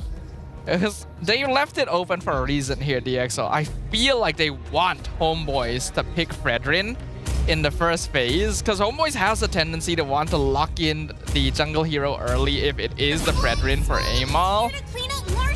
Ah, okay, very smart. I was thinking about that actually. If HomeBois locked in the Fredrin, DXO could actually take the 1-1, but HomeBois steal it away in advance. That is a very fast pick up because I was about to think a bit, but it's okay. Baxia and Kimi is going to be the focus for the side of the Exo. I was thinking something along the side of maybe not in the first phase, but Franco going to get picked up for Rasi. You know, you can immediately bloody hunt the 1-1 when she comes down from the crossbow of tank, or of course just flicker forward and bloody hunt immediately. You have a Kalia also at the same time, but then again, yeah, okay, you have a Kalia, so maybe not the Franco, but that can still be an idea because that was done by AERO Esports up against SRG in game number 1 just now. So we shall see. HomeBois, last pick before we ban out one more hero. Jungle? Flex? They want to pick... I don't think you pick your jungler here, yeah. You go for mid lane, so the Zeusyn gets locked in. This will actually offer MelQT on this 1-1 a lot of opportunities to maybe set up the crossbow, since if you get picked up by the Lantern or you're locked in by Batang, then it's basically free stacks for the 1-1. The EXO picking up Baxia after the Kalea is interesting because it means that you take away one of Baxia's potential flex lanes and he is guaranteed to be in the jungle or the EXP lane. Yeah, definitely we agree with you right there. But having the Baxia as well as the Kalia, right, and taking a look at HomeBois' side as of now, I feel like the Kimi is in a very safe spot. Not many heroes can go into the back line and disturb this Kimi. And once that happened, we all know what's gonna, you know, be the result where Kimi is not gonna get focused. Kimi can just gun everybody down. SRG game just now just proves that Kimi's damage is very much ridiculous. Even if you're under your fountain, you cannot up-heal the damage from Kimi. Yep, Kimi is just so annoying. Now the Franco does get banned out by DX Soul, so they want to be the ones that are in the more initiative position. They don't want to be counter-engaged on when Rasi goes in on this Kalea. HomeBois banning out the Faramis instantly tells you that they want the glue in the second phase. So it's up to DX Soul if they decide they want to ban it. It could be just a beat ban, you know. They might not want to use the glue, but it's because of the Faramis you would like to force the ban out so that the Exol wastes another ban. Because we do have to note that Val, a lot more EXP lane that can be used as of now. Gatot is still there, Fedrin is still there, Marsha is still there to be used by Val. It really depends on what they want to do. So we shall see what will be the main idea as of now. Is that an Xborg? Oh yeah, it's an Xborg. It is an Xborg. Okay, I mean Xborg is a good counter to Baxia, whether in the jungle or the EXP. But the Angela ban is really interesting from the HomeBois here. Even with the Kalia has been open, right? Yeah, Kalea's already there. Angela doesn't have a lot of space to slot in on this draft. And I know that Angela Baxia is really annoying in pub games, but it's not something we've ever seen in rank, so I'm not too sure why that would be something you'd want to remove, especially since Matilda is still on the table if you're particularly worried about healing supports. Yeah, I mean, one question or one answer that can give upon the Angela, you can still flex the Kalia on the EXP lane and you can still fit the Angela in towards the draft. But as you mentioned, I mean, in general here in MPL MY, we don't see often enough this Angela getting picked up. Glue is gonna get picked upon. Sadafa did mention about the whole Faramis interaction, hence why they banned it out and hence why they picked it up in the 4th pick. The Exol right now to wrap things up and to answer the question of where does this Baxia is gonna go. So far, I do feel like You still need to give an assassin hero to its Kimin, so Baxia should be in the XP side. But question is, what kind of assassin do you want? That would answer my question, Ling. All right. While the gold lane is gonna be Granger. Grangers. All right, yeah. Granger's the safest up against the 1-1. All right. DX Soul can be playing a slightly more late game oriented comp here with double marksman, assassin, jungle. That puts a lot of pressure, especially on Siska here, to actually create prio in his lane. Baxia's okay against Glue, but it's not a obvious winning matchup. I think you fight another assassin here. Hanzo is still there. Nolan is still there, although we don't see enough of Nolan. If not any kind of tank jungle, fighter jungle, Fedrin is still there, but you do lose a lot in terms of farming. Benedetta jungle? Bennett jungle? Whoa! Okay, now that's different. Have we ever seen Amal Benedetta? In this current MPL? No. But throughout, yes, of course. I actually can't remember if we've seen it in history. In history, yes. And it's funny enough, it was back in the MWI. I do remember one female player used the Benedetta jungle really, really well. I mean, like, it did Amal play it. Kyoe was her name, but yeah. Pretty girl, by the way. Anyways, what was the game? I was asking a different question entirely. My bad. My mind was caught up with Kyoe, man. If you know, you know. Very talented player, Benedetta player. But right now, we're going to take a look at how Amal is going to go about this. Yep, this is going to be an interesting one. We got a duel in the land of Dawn once again. DX Soul have surpassed expectations by stealing game 1 away, and HomeBois are not about to take that sitting down. Let's find out who shall come out on top as we once again draw the curtain upon the land of Dawn. So Dafa, I do have to tell you, this is a high risk, high reward kind of draft from Erpang and Jasmine. I don't know if it will count or not, but hey, there's a reason why I'm a caster and not a coaching staff. They know better than me, so we shall see if it pays off. Against a lineup of frontline Siska with the Baxia, against a backline of Storm with the Kimi as well. So really, speaking of Storm? What, man, is way too aggro there. Stayed for way too long. Even Rasi forced to flicker out. I feel like Storm could have left at any point. He used the flicker, but I'm not sure at one instance he used the flicker right there. He just had to walk backwards. Oh my god. He didn't need the flicker. He just needed to walk backwards. He was too greedy to try and finish off the wave. Yeah, I agree. Paid the price right there. Definitely paid a bigger price right there because those kills or that kills was given to Ivan. I think still okay. Maybe if those kills was given to Izanami, it would be much more hurtful. But right now, Rusty is gonna be more aggressive up against Izanami as well. Kimi, level 4 ready. Looks like DXO likes playing the level 4 timing mid gank. This time Izanami is a little bit more prepared though. Is able to walk back, and as Lafel has put it, Zusin is a surprisingly tanky mage. I mean, with the Brave Smite at the same time and focusing on movement speed, a lot of movement speed coming in from the side of HomeBois, right? The Badang, the Glue at the same time with the tenacity. Thrill has been picked up from 1-1 to provide more damage. Meanwhile, of course, Festival of Blood for Granger. So Skyzak should be able to survive once he get a good number of kills in his own name. Right now, the turtle is going to get taken away by Amal, but take a look who's on the backside. Final blow comes out. Siska is inside the pit. Amal secures the turtle. Kimin a little bit too late. Has to use the Tempest of Blades. And now the Baxia is stuck. He gets Lantern pulled to the other side of the turtle pit. Bell dropping low, though. He has to flicker away. Kimin jumps on top of him, but he doesn't have enough energy.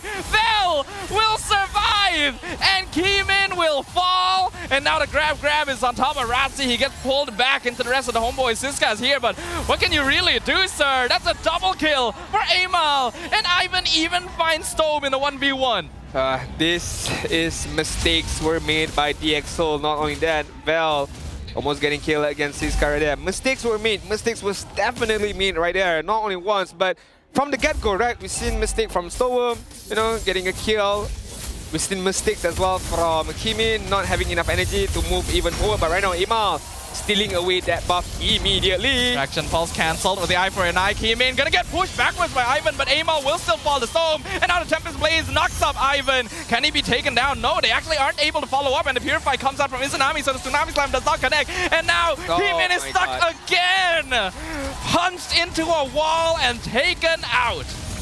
A lot of movements based on the greediness of their own players right now. Kimin twice, not only once, but twice got paid for from his own greed right there. He's just walked away knowing that those kills could not be gotten by himself. Not having enough itemization, not having any kills in the hand at the same time. Yes, I do understand you want to try to snowball, get one kill, but hey, kill you did not get, but you got killed at the same time. So again, Kimin, be more patient. Get your first item first, and then you try to start find some kills. You have a lot of room to work with. You have Rasi using the Kalia. You have Storm who has good amount of controls. You just need to follow up. But right now, HomeBois are reaping the benefits from the mistakes of the EXO. I feel like we have too many junglers on Ling who just feel like they can start getting kills early to get the snowball going. But you have to know that if it doesn't work out, it is a very high risk, high reward situation. The EXO, again, are playing the more late game lineup. They just needed to wait and play it safe. And now HomeBois have picked up another turtle. And they are really making their presence known. They're now really just contesting buffs in the jungle too. I mean, 2.2k goal lead in the 4th minute mark. As we take a look at the levels, I mean, it's not much of a difference. Emma level 8, meanwhile Kimi level 6. Okay, I guys, ooh, nice flicker. Kalia. Rasi comes in, fist crack used by Ivan to make sure he's not grabbed with the Tsunami Slam. Lantern Flare picks up Siska. Kimin comes in, he's not able to secure his purple buff, and Amal just dashes away. Kimin, this time gonna make sure not to throw away his life, but the damage really starting to add up.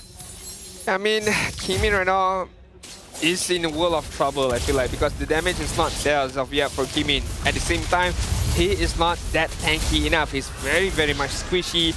Even with Val alone can zone him out immediately. So they also do have to play for time a bit. At least get some form of item for Kimin and also SkyZ.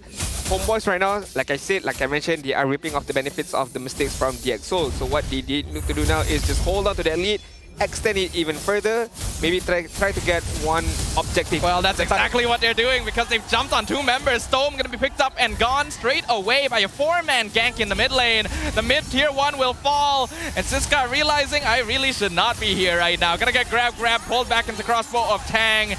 That should be a free kill for the HomeBois. Another free kill for HomeBois and another extension of goal lead right now. 3.3k goal lead. Kimin is trying his level best to split push on the spot side, but you know, every little effort counts, I suppose. The EXO, SkyZ just now managed to take away the top turret while the mid turret of the EXO was taken care of. The EXO right now, less mistakes. It's just so unfortunate that a lot of mistakes that was happened in the early stages causes them to somehow not controlling the game early on. But to be fair, HomeBois capitalized those mistakes perfectly. They got a kill, they extend their lead, and right now, I would like to say it's HomeBois games to lose. I do think so as well. Siska comes in. Ivan misses the fist break, but will still be able to push Dome back. That's killing spree on top of the Kimi. Siska gonna get pulled back once again. He is pretty tanky. Electro Final Blow comes out with a bit of right with Tsunami Slam. Pulls Amal into the tower. Eye for an eye. Amal tries to escape, but Kimin finally finishes him off. Ivan picks up the mega kill. Rasi gonna go down. 3 members of DXO gonna be sacrificed, but the 2 main cores still live. It's super, super hard right now for the side of DXO. Look at that skirmish just now. A lot of things that happened, but HomeBois still withstood strong, still standing strong, alive with a couple of members on their own side. The only man who went down was Amal, who we all know lack mobility. Once he gets caught out, it's very, very difficult for him to be able to walk back safely. At the same time, DXO, as we take a look at their itemization, Skypiercer and also Hunter Strike for Granger should be able to farm up well right now in terms of kill. Gotta activate that Skypiercer stack. Meanwhile, in the side of Kimin, still, I would say, a long, long way to go. Yeah, DXO are notably behind in items and in levels as well. Amal, 2 full levels up on Kimin. This Benedetta jungle was definitely something that DXO were not prepared for. This is one of those secret strategies that the HomeBois have been holding on to, and we considered might be a possibility, and it is certainly working out right now. Even Ivan on the Rombadang is 4-0-6. He has been setting up really well against the X. I mean, to be fair, a lot of this lead that was thrown by... Oh, hold on. HomeBois. Nanami Slam forces the Purify from MLQT, and he's just going to run forward. Picks up the crossbow tank stacks, forces the Flicker on Stone. Ziska still in the backline. Keemin joining the fight a bit late. The Fist Break comes out, forcing out the Tempest Blaze as well. The EXO not able to find anything, and HomeBois coming out on top. HomeBois coming out on top. Well executed game plan right there. Not losing out, especially the life of their team members, and immediately on the 8-minute mark, knowing that it's gonna take some kind of quite some time for the EXO to be able to catch this Lord. So they managed to do it immediately and very, very quickly. Right now, HomeBois are gonna do what they do best. Just slow push, allow the Lord to spawn, and then they try to get all of the outer turrets first, and then maybe they focus on the inhibs. This is a very comfortable position for the HomeBois right here, and exactly the kind of space they were trying to create. Keemin in some trouble. Amal chasing him down. He runs into MLQT. Tempest Blaze comes out. I'm not sure if he can escape. MLQT punishes Keemin. We have a game 3 in hand, Sudafa. I feel like this is set in stone already. Game set match for the side of HomeBois. Nothing much the EXO can do. I mean, even SkyZ have not gotten any Sky Piercer stacks. In terms of high ground defense, the fact that Keemin went down, they do have to rely on SkyZ as of now. And I feel like with just the Death Sonata shot, they managed to do that. They managed to protect the inhibitor turret for the first wave. The second wave is going to come immediately. The early game decisions from the EXO really hitting hard now. HomeBois is not a team you can allow to get a lead, and now that they've managed to find that, this is just back to their regular season shenanigans all over again. The X trying to preserve their holy defenses. Bell flickers in, maybe a bit too deep, but forces the dash backwards by SkyZ. HomeBois just going to commit resources to make sure they get that mid inhibitor. And with another wave pushing down bottom, they're looking for another tower as well. Ivan walking in front. Tsunami Slam pulls one back. Bell going to be melted away, but the electrifying blow cuts off the rest of the EXO. Rasi will fall. Crossbow tank comes out. As MLQT takes over the skies. And that's going to be the Tempest Blaze comes out. Keemin still alive. But the EXO no longer have their frontliners. Yeah, no longer have their frontliners. Meanwhile, HomeBois still have another set of minion wave. They're gonna focus on the bot inhibitor turret with Ivan, with Izarami at the same time. But now QT is lacking a bit of damage, but still managed to get that turret away under a safe control. 8 for 9k gold lead for the side of HomeBois. 13 kill up against 3 right now. This is a beating by HomeBois. It's a very one-sided massacre right now, and we can see that they're itemizing well too. Amal actually going for more of a semi-tank build with the Thunderbelt and then the Blade Armor, even going Dreadnought, War Axe, literally the only damage item that he has. So he is still playing a little bit more of a utility role, just being able to match up in macro against Keemin as well. While HomeBois are heavily in the lead, this is now a very crucial timing. They gotta make sure to keep their composure about them, because the EXO have been able to come back from situations like this before.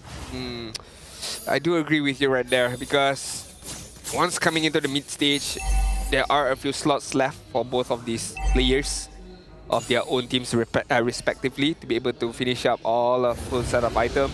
Meanwhile, the closest one I feel like is Granger right now. 4 items being picked up already. There is Hunter Strike, Sky Piercer, Malefic Roar, and of course Sea Helmet. One more item to complete the set of item. Maybe a Winter Crown, maybe a Wind of Nature. It really depends on what he wants. If there's full on damage, go for damage. If he wants for utility, he can do that as well. Uh-oh, they found SkyZ. He wasn't able to recall in time. This is now a really bad position for DXO. They're coming to try and save him, but they cannot. Unstoppable streak for MLQT. HomeBois have found the prime target. I think they could have waited that a little bit, I feel like, before the Lord just comes in on the mid side, just so that SkyZ won't have enough time to respawn to be able to protect the crystal right now. So HomeBois have a 19-second time window. 5v4 defense. Tsunami Slam gonna pull Ivan backwards. Rasi very low on HP. Keemin and Siska trying to hold the front with Tempest Blaze coming out, but the monster kill goes over to MLQT and the double kill as the crossbow of Tank fires down DXO. The Lord collects with the crystal, and HomeBois have taken it.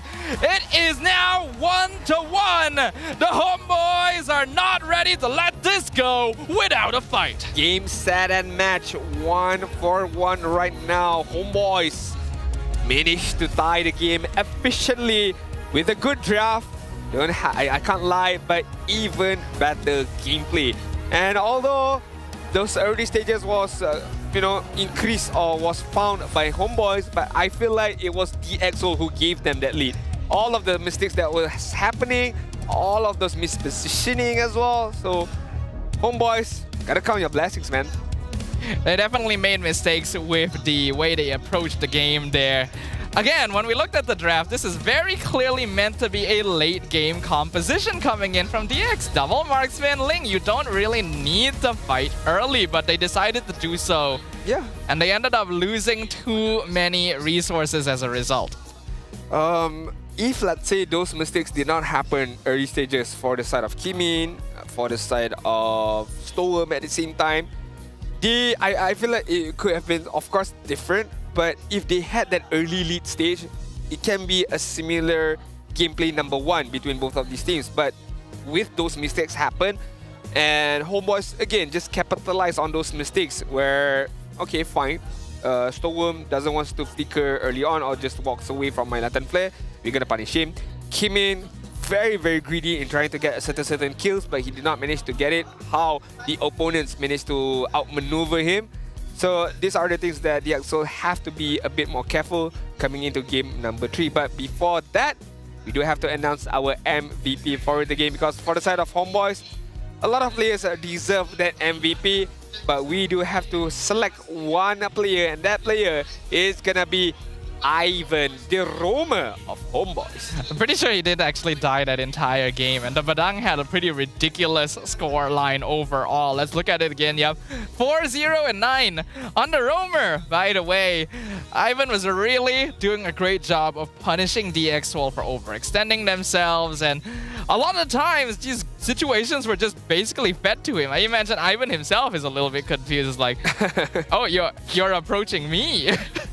Where most of the times I will need to be able to approach you. Hence why the flicker is one of the spells that is being used to be able to catch the opponent off guard. But when you see how DXO played, they themselves, when trying to catch Ivan had much more easier job to set up those team fights with the fist break, fist crack combination. So yes, what HomeBois did was very, very good in terms of the decision making, in terms of how they went on the team fight. But this game was just the battle of mistakes of DXO, and they were punished for it.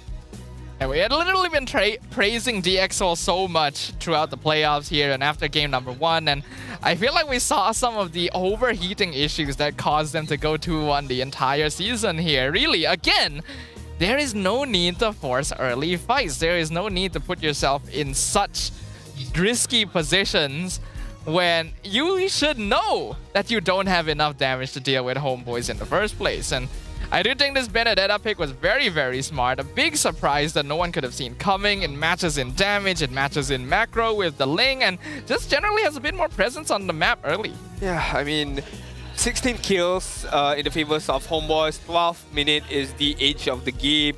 A lot of neutral objective was won by HomeBois. It was a landslide victory for HomeBois right there, and it does remind us back once again, hey, there's a reason why they are the number 2 seed team in the regular season for MPL MY Season 15.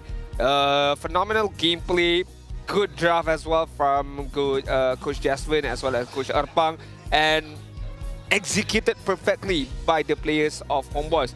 Question is right now for game number 3, because we saw how DXO managing to get a similar game like this in game number 1, and right now it's HomeBois' turn to get it. So in game number 3, who will get it? Who will be more disciplined? Who will make less mistakes? But at the same time, who will willing to do more to be able to get that win?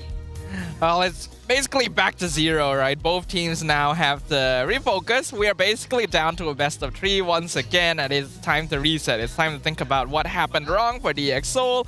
It's time to think about how HomeBois are able to solidify their victories a bit more cleanly, and we will go from there. Regardless, this game was not what I was hoping to see, right? Like, it was not executed correctly from DX Seoul, and HomeBois definitely played well, but I don't think they got the chance to really show off their full power because DX Seoul made so many mistakes in the initial stages that the snowball allowed them to basically do whatever they wanted. Yeah, and the side of DX Seoul, they could not catch a break. They kind of failed to understand that, hey, we are giving a lot of lead towards HomeBois. They are starting to build a big snowball, and DX Seoul did not hit that handbrake enough to be able to stop them from making silly decision making. And once those silly decision making was made by DX Seoul, it was easier for the side of HomeBois to go on even further. Rich Guy is gonna give it to Malcuti. That is a good amount of GPM, 928. The carry is gonna be him as well with 54,000. The best wingman is gonna be given to Izanami with 12 assists. Meanwhile, the sandbag of the game is gonna be Siska on the EXP side of DX Seoul. I feel like putting Siska on the Baxia is limiting his capabilities a little bit. Because a lot of the time you saw him just standing in the middle of the HomeBois trying to eat damage, but no real way of forcing them to actually focus on him, so he felt like a fish out of water a lot of the time. MelQT definitely deserves a lot of praise. He was able to win out his goal lane. He was able to start extending that lead across the rest of the map as well, and eventually becoming a huge threat that DX Seoul could not remove on the board either. Izanami also had a really great start because that initial kill onto Stone and then being able to consistently control the fights with that lantern really changed things up. Yeah, I mean, not only there, when I take a look at the draft of HomeBois, I still can't accept the fact that they went for a Benedetta jungle and it worked. It worked to perfection with the eye for an eye, managing to catch people off guard. At the same time, it's just a good snowballing hero, provides a good amount of damage at the same time. But I think this is what Coach Erpang and Jasmine have something up their sleeves. You know, a Bennett jungle is one thing that they can play around with. It's a big surprise. It's something that all the other teams watching now are going to need to be prepared for when they do play against the HomeBois, and I'm really happy to see it. I was wondering if Amal had even more heroes stored in the back. Turns out he does. So that is very, very good for a player who has been having a lot of trouble across the more recent seasons of MPL MY. I think we've said it many times before, but just to really lock it in, this game was a result of mistakes from DX Seoul. Mistakes that should not have happened. Mistakes that, if they did not exist, would have resulted in a closer game. And now going into game 3, that is something to keep in mind. I agree. No more mistakes, please.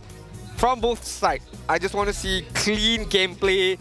I just want to see teams outplay between one and another, and not a team won the game by mistakes being made by one of these teams, especially silly mistakes, because we do have to hold these players on a certain degree, right? That's the reason why they are called professional players. That's the reason also why they are called the professional coaches as well. So we would expect more from them to be able to, if there, let's say there's a Selena, if let's say there's a Franco, you need to be able to dodge all of these hooks, all of these arrows to be able to provide a winning chance for your own team. Man, our teams are just not consistent at the end. I feel like this has been a problem for a very long time here in MPL Malaysia, where our teams just don't always perform at full potential. Even the strong teams. Why. So weird. I feel okay. We can give DX Seoul a bit of a pass because again, it's their first season. They have made it so much further than anyone could have expected. But after what we saw from them yesterday, I thought that they had grown.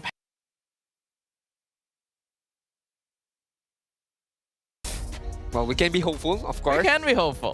Whether it will happen or not too sure about it. It could go back to HomeBois making a mistake and DX Seoul capitalizing on it. Please no. It really depends. Please. It really depends. No more. No more mistakes. Okay, no more silly mistakes. That is what we are advocating for. With less than 2 minutes in the timer before we move on to game number 3. But I would like to know, in your own perspective right now, Sidafa, who would you like to see moving forward and going up against SRG between both of these teams? Who would I want? Yeah. Who would you think can provide you a great matchup for SRG later on? I actually think DX might be more interesting. Okay. Unless HomeBois show some growth in this series, I feel like DX might be more interesting against SRG. I do feel I somewhat agree with you right there.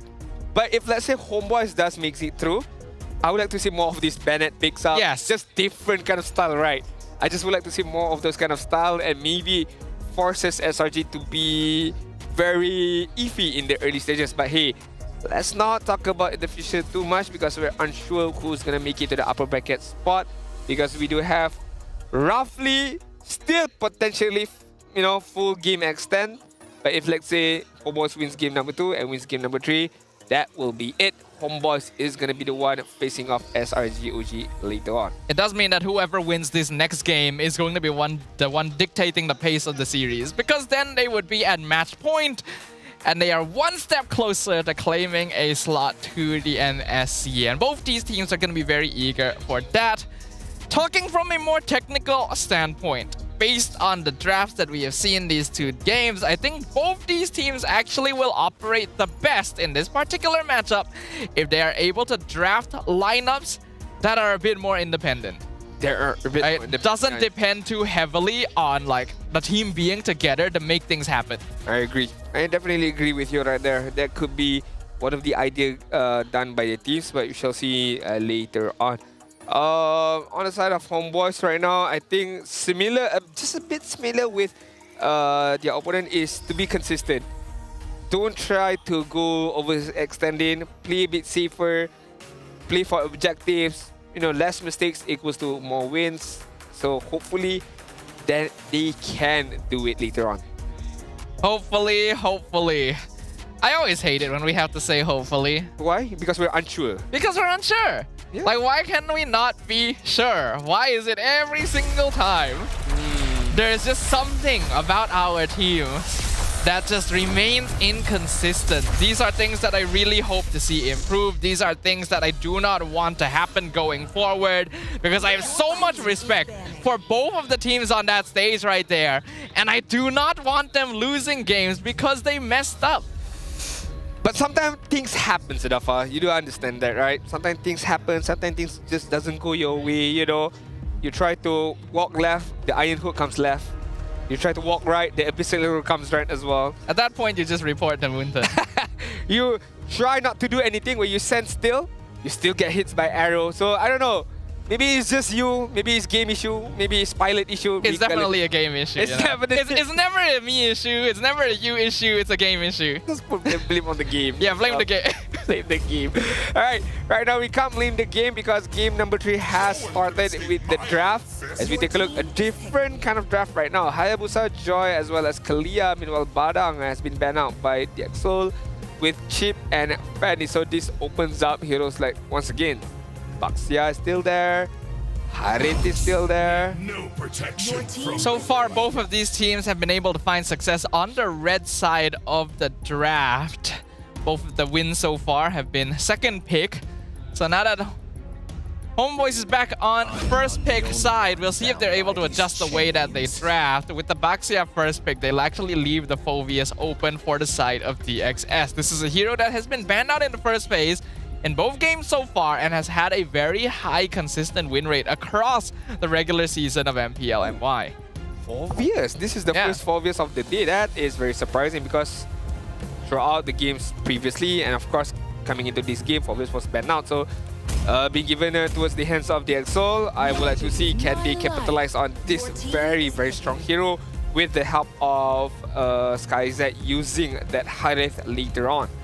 Harith Phoveus, very safe red side opening and a very powerful one as well, because both these teams, both these heroes will usually be able to earn lane priority, and Harith just scales to become a ridiculous DPS source towards the later stages. HomeBois now gonna need to think about how they want to approach this. The Kimi is open and they can pair it up with the Baxia, but I'm not sure if it's enough control to deal with the heroes that have been locked in.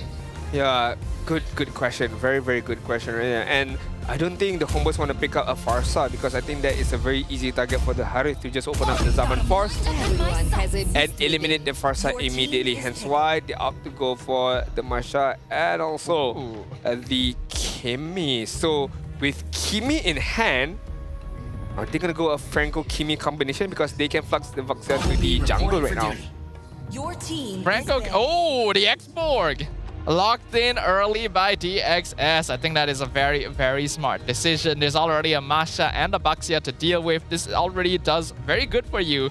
Not to mention, revealing the Masha this early is not something you usually see the HomeBois do. I get the feeling they're trying to use this to divert. There's a chance that they're still trying to set up for a Fredrin jungle Baxia roam situation instead. And if that is the case, this Xborg already will naturally answer it. Yeah, definitely. Definitely will answer those kind of questions in mind. But right now, the side of the Exol should ban out one hero right now. Are they going to ban the marksman? Oh, they ban out the Louis even when there is the Kimi already. So maybe afraid of the Kimi flexing onwards to the gold lane. And of course, the prowess of Louis, diversion from any kind of angles, providing damaging, very, very consistent. And of course, a little bit of crowd control as well. HomeBois has won games by diversioning the Masha into the backline. So I think that's what DXO is afraid of in particular. They do not want a Thunderclap being sent to the Harith, because that is actually a really good solution for dealing with SkyZ on this hero. The XS definitely have done their research. They definitely thought about things properly. The possibility of the Fredrin coming in for the HomeBois does still exist, but DX might be willing to let it through because they already have the export. Yeah, the Jawheads gets banned out as well. Another pick of potential that can provide the Exol, can provide the Exol some sort of engagement as well with the Harith. So not wanting to see the picked up, ban out immediately right now. They're not focusing too much on the gold lane, right? They are, banning out utilities, other lanes, heroes right now. So gold lane heroes is still viable. I mean, it makes sense for the Exol, maybe not to ban. Maybe HomeBois doesn't need to ban it out because they already seen the Harith. So maybe the Exol can somehow ban out one gold lane lanes, or are they gonna ban out a Zushin here? I don't think you need to ban out Zusin. Okay, so they are particularly worried about the Angela-Baxia combination, which I guess is understandable. DXO also respects the fact that HomeBois is a snowball team. If they're able to get an early lead, which Baxia Angela almost will get anytime, then it makes the game very difficult. But I'm not too sure if it's really something that HomeBois would be considering a lot of the time. So let's see. It's very, very troublesome for me to think about. It's like so many ways to go about it, right? If they want to ban out another kind of utility hero, a Chow maybe. If they really, really want to ban out another set of crowd control or Tigral or Gatot. Sand rises when I give the word. Makes sense. Make perfect sense because Rasi used that yesterday and won them the game. Okay, this is interesting. If HomeBois was playing Baxia in the jungle, they wouldn't actually need to ban Khalid. I already had a feeling that this was probably not Baxia jungle, even though they revealed the Masha, but I still thought it was going to be a tank jungle, which can handle Khalid pretty okay. If they're getting rid of this hero, it makes me think that HomeBois might actually want to play Assassin jungle with Masha side lane, which is not something they've tried before. Yeah, definitely true. The Baxia as a roam, Masha as the XP lane, and they bring up something like a Ling that is still viable to be played. A Suyo or Joy is banned out. So yeah, Assassin is still up for grabs for Imal, but Matilda gets picked up by the Exol. You add on another layer of protection for the Harith, for the Xbox at the same time. So right now, HomeBois, what do they respond? Or question is, how do they respond right now? They need their jungler, most likely. They need maybe also their own gold lane. Granger is still there once again to be picked up, so we shall see what will be the idea from HomeBois. Do they want to Benedetta again, I wonder? They go for the Valentina, so this... Oh! Well, now that's been a while there. The Nolan getting locked in. Amal trying to increase his personal unique hero pool count today. This means Kimi is gold. Kimi gold with the Velen and also Baxia as the mid duo, and you have Masha on the side lane. That is overall a very, very good draft. Covers a lot of major stuff: magic, physical attack, utility at the same time, and front line. Meanwhile, the Exo last pick, they need to pick up their own gold, sorry, not gold lane, their probably not too sure. Roma jungle right now. They're mid. Oh yeah, they're mid. Correct. And that will be the Jushin. Jushin Meltida Xbox Hari. It's alright. I think the X-Soul's comp is okay, but the damage is a little bit on the slower side and really depends on Xborg melting down the HomeBois. So for the HomeBois, their gameplay this game is going to be hit hard, hit fast, and then leave. It is very much an in and out tactic composition. If they're able to flank the back line, pick them off before all the DPS over time from the Xborg and Zusin kicks in, they have a really good lead. Yeah, I do agree with you right there, but I am afraid of that damaging from the side of the EXO. You did mention about it's quite slow. That is what I'm worried about, because HomeBois is fast. You have the Thunderclap, you have the Fractured as well that can immediately dish out the damage from the side of HomeBois. All right, let's get things going. It's game number 3 in our upper bracket semi-finals between DXSoul and HomeBois. Ladies and gentlemen, the score is currently 1-1. Let's see who will eke out the momentum and get things started with a lead in this game. This could be the difference maker, Sudafa. Whoever wins this game have a big potential, a big momentum booster coming into game number 4 later on. So we shall see who will definitely reap the benefits as we take a look on Rasi right now. Just accompanying Emal, forcing out the retribution, and already did. So maybe he can look into the Little Wanderer to try to win that for the Xborg. Thing is, even though Emal got slowed down quite a bit by Rasi, Ivan was helping leash the second buff. So he actually ends up hitting level 3 before Keemin. That's a very important thing, because the EXO has revealed they like going for the level 4 mid lane gank. This means Emal outpaces him. Yeah, with the Nathan as well. With the Nolan as well, definitely it's gonna out-level, gonna farm up really fast. But we take a look at the emblem. Is there any engagement? Okay, nope. In terms of emblem, full on tankiness for Ivan to withstand a good amount of damage with the Revitalize at the same time. Other than that, Kimi with the Trail, Harith with the Mystery Shop. Just wants to farm up fast. Matilda with the Tenacity. So a good amount of defensive capability as well with the Matilda and the Phobias having both Tenacity. Yeah, nothing too unusual in terms of the emblem choices. I do wonder about this Valentina pickup though. Not too sure which ultimate Izanami is going to be working with a lot of time. Probably Last Insanity, but I'm not actually that sure.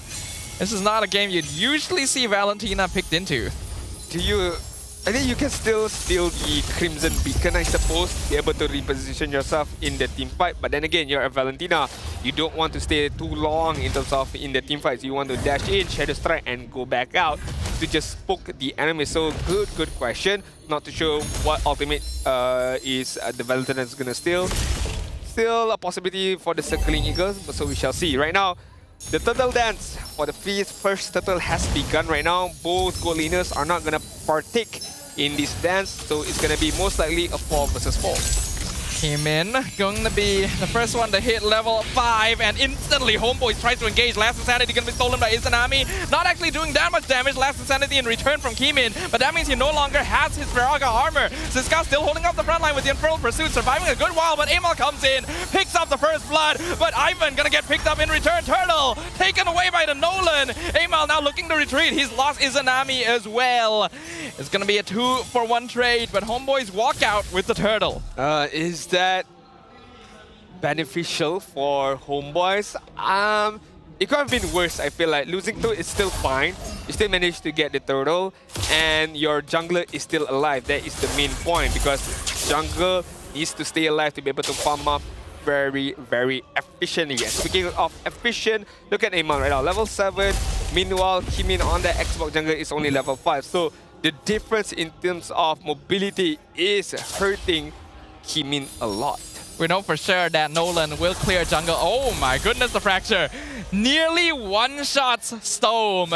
If he was any other mage, he would have probably died right there. But it's really nice to see this hero back again. It's been such a long time. Yeah, I definitely agree with you right there. I mean, the Nolan, we know that the capability, the farming capability, the movement as well, and the fractal, the ability to solo kill anybody right now. Kimin is gonna get targeted on. A 3-man gank in the mid lane. Circling Eagle comes out. A flow last insanity stolen by Izanami. He wants to blow up Kimin, but he's not quite close enough. He cannot follow. That means he's gonna try and flicker away, but Storm is picking it up with the lantern. Ivan, there's not really much he can do here. Here comes Siska. Infernal Pursuit follows him. And Izanami goes down. Very unfortunate for Izanami right there. Used the last insanity to get a kill, but unfortunately enough, he got killed by the Infernal Pursuit from the Phobius. Stolen the last insanity, but then again, as we mentioned, he needed to commit. Yeah, he was already deep in right there, so there was no way for him to just half-cook effort trying to get a kill once to Kimin. But right now, well, still okay, still have 2 layers of health left. All right, so a good start. Oh Again! Oh, if not for the Matilda, Storm would have died.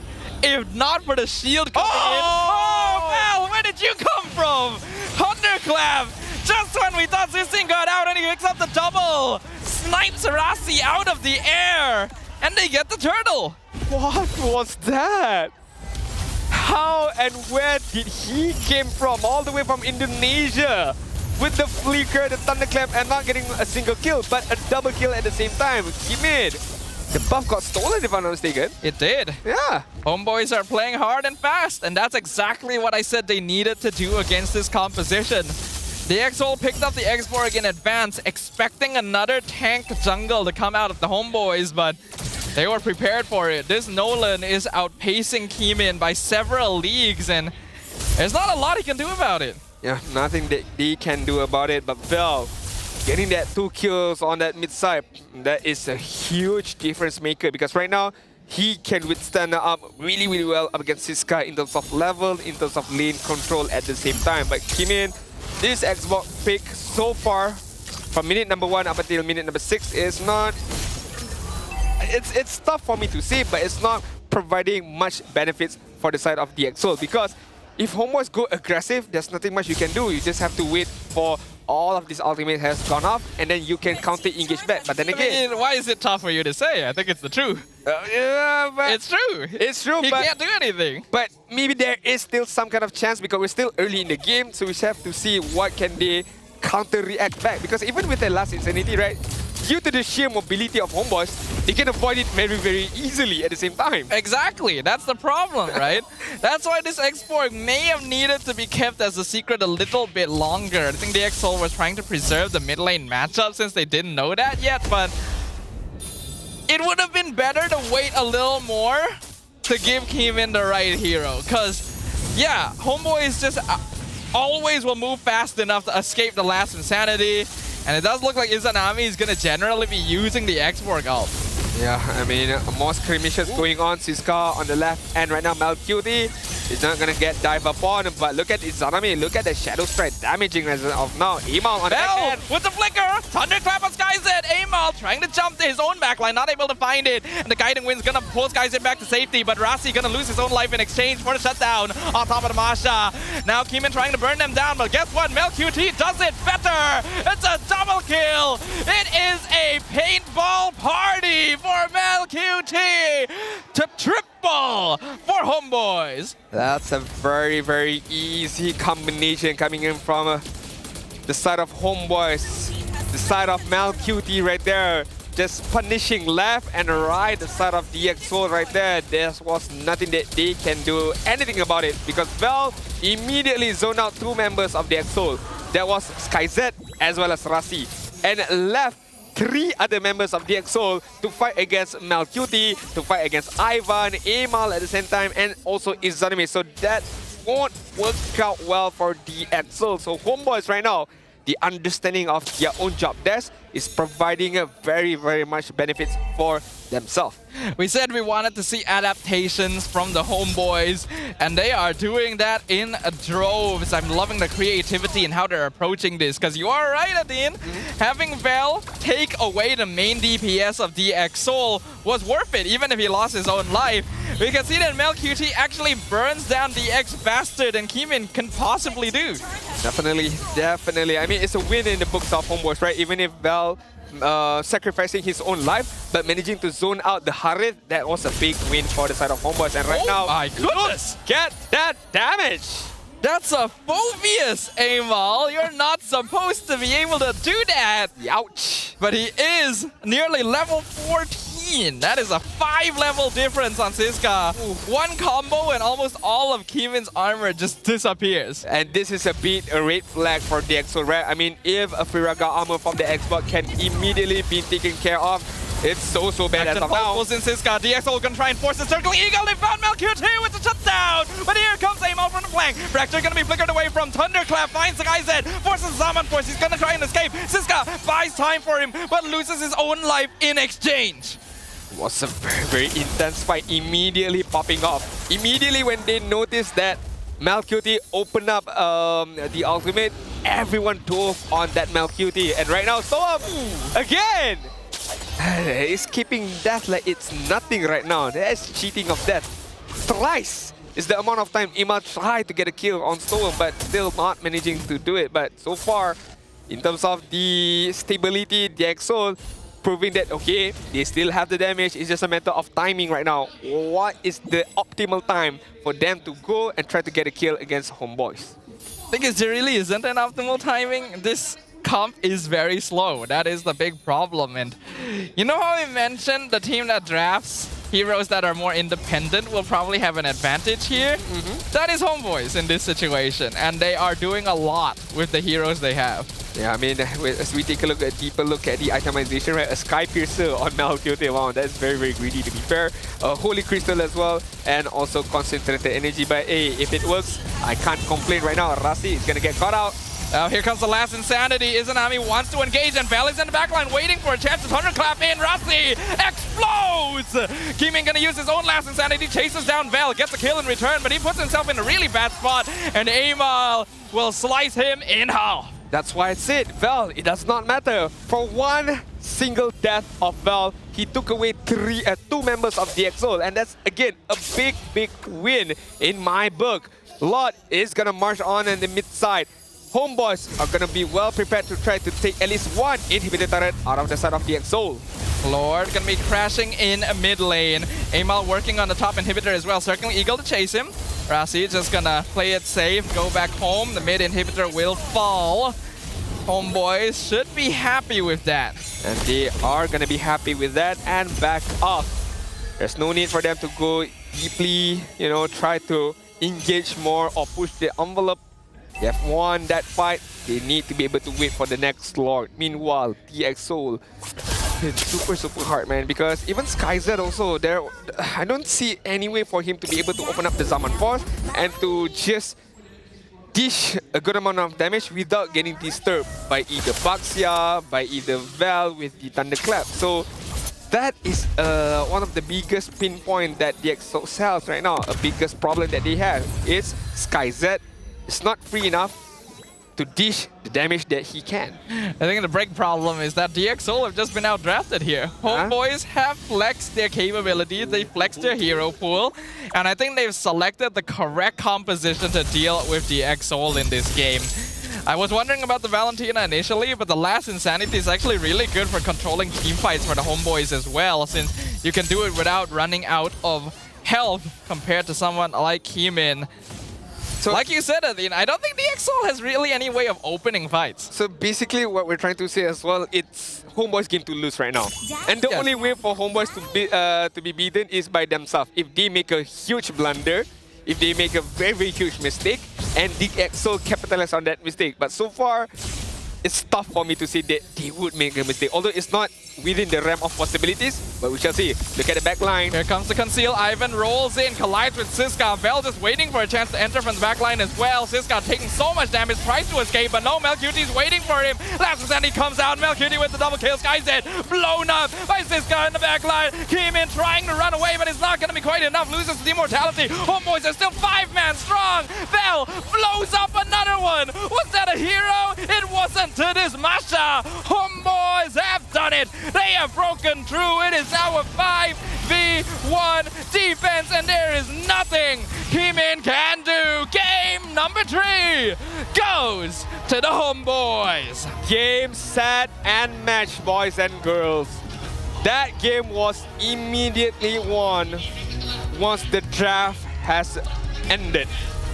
How HomeBois draft, how they flex all of their heroes really, really well and brought a very long lost hero of that Nolan, and that proves to them they managed to get that victory. And once again, the EXO back to the drawing boards. That was a drafting issue, unfortunate for them, and really depends on how they fix up next. That was a very good demonstration of how you play around with the draft here. It was a good adjustment. It was good understanding from the side of the HomeBois to know what DX is trying to do with this lineup and just deny it. Yeah, I don't understand. You still want to stand up? Are you still hyped right now? I think it's pretty good. It was pretty good. I mean, we got to see the How about I Nolan. stand on the desk? I don't think it's a good idea. Watch me. I don't think it's a good idea. But they brought that Nolan once again, providing to be a very, very big trouble hero for the side of HomeBois. Not only that, the farming capability. Okay, we all know that Nolan, how does he snowball in terms of level? The fast farming capability that he has. It does not help the issue for the side of the EXO. They brought in an Xbox jungle who is super, super slow. But right now, we can't be slow because we have to be fast to nominate or to give away our MVP of the match. It's gonna be Amal. Who else? Fast farming rate, huge amount of damage, one dash, one fraction, all of those Firagamas is gone. Benedetta jungle in game 2, and now the return of Nolan in game 3. Like you pointed out, Adin, Amal was able to get a really big advantage for himself because his farming speed just far outpaces what Kimin is capable of on this Xborg. Yep. I think DxSoul allowed themselves to be convinced a little bit too long that there was going to be another tank jungle coming out of HomeBois when they saw the Masha EXP.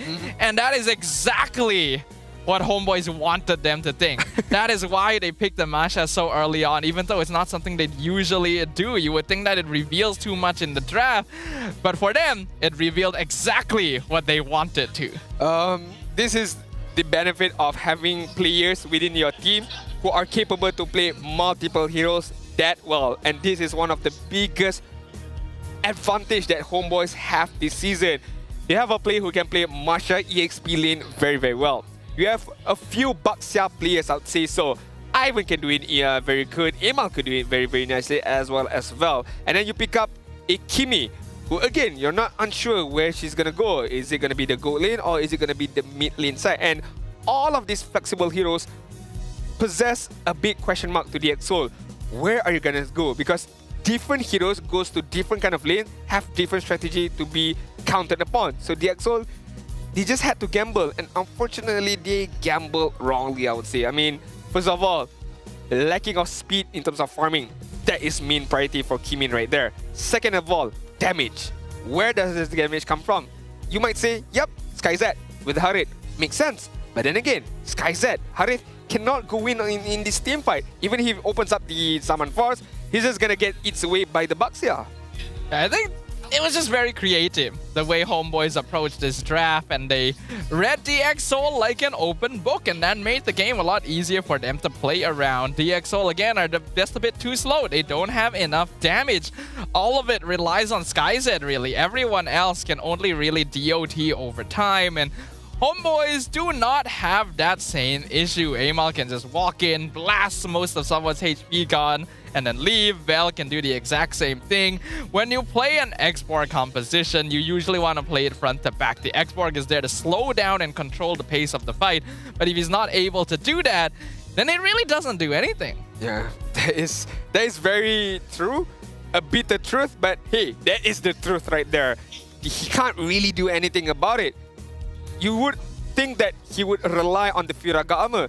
That is a non-existence because one fractured can immediately take away that Firaga armor. Not only that, consistent damage from Izanami, consistent damage from the Thunderclap from Vel can do the same thing as well. And while all of this is happening, nobody is focusing on the backline, which means Mel QT is free to be taken care of. So Mel, knowing that nobody can focus me down unless I messed up, unless I miss skill. I can still be safe. I can just do what I do best. Just hit from the back end. I mean, no one's really threatening MelQT. The only time he actually died was when Rasi pulled his teammates forward, literally the entire mid lane to catch him. And that is such a number of resources that has to be utilized. It also means that your backline is just completely undefended against Amal and Vel. So the topic that I brought up remains constant. The team that is able to play a lineup that is more independent will be able to do more on the map, because every single one of these players is actually quite mechanically skilled. Agree. They are capable of handling themselves. So if each player is able to do that in the game with the right hero, then you can really see the full power come to bear. With that being said, this is going to be the nominees of our highlighted players. Rich Guy is going to be given to Amal with 823 GPM. The damager or the carry is going to be Izanami with 51k damage. The sandbag is going to be given to Siska, 87,000 damage being taken. And the best wingman is going to be Ivan with 10 assists in his own hands. I think for the EXO, right? I think this is just a food for thought. Go back to the basics. You know, let Kimin play the assassin. Let Siska play maybe a damaging kind of EXP lane, and try to play a pick-off style composition right now. I think just go back to the basics and what's best for them. Play aggressive but with a pick-off potential hero, regardless if it's a single target pick-off or an AoE pick-off. I think that is what they need to do right now. But because I feel like the EXO, they are just playing it a bit too pretty right now. They're just trying to make it a bit more complex for their own good, and it's not working out for them. Down by 1 point as of now, and HomeBois do have the match winning point later on. So honestly, they got nothing to lose. Just bring out the best, and their best is still, like I said, go back to the basic. Assassin jungle, maybe a damaging EXP lane, or maybe an absorbing EXP lane, and most importantly, it's a pick-off potential or a pick-off strat that the EXO needs to do right now. I mean, if they wanted to play tank jungle, they actually still can as well, though. It's something that the EXO has done in the past. We know Siska is capable of playing damage EXP, but I do agree with you. Going back to basics, going back to comfort should be important here. I feel like the EXO, while they definitely prepared very well for the playoffs, there is always the possibility of over-preparing. I feel like there was a bit too much thought being put into how they wanted to play against this draft from the HomeBois, and that affected the style that they actually are more used to executing. Not to mention they just came off of a previous loss, so the momentum was not really in their favor. Yeah, we shall see. We shall definitely see whether game number 4 would have any difference maker for DxO, because they still have the potential to tie things up.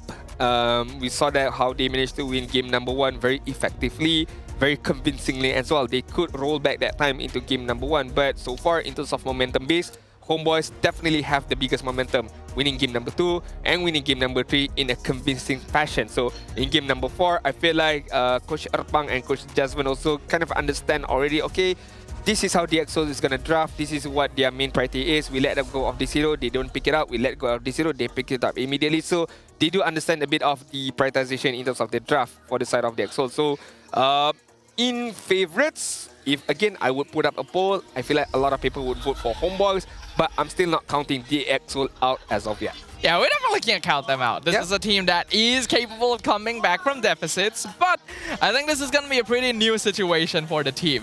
While they were the team that always got 2-1 in the regular season, playing from the back foot like this, being in a position where one more loss could send you down to the lower brackets, is not really something that they're particularly used to.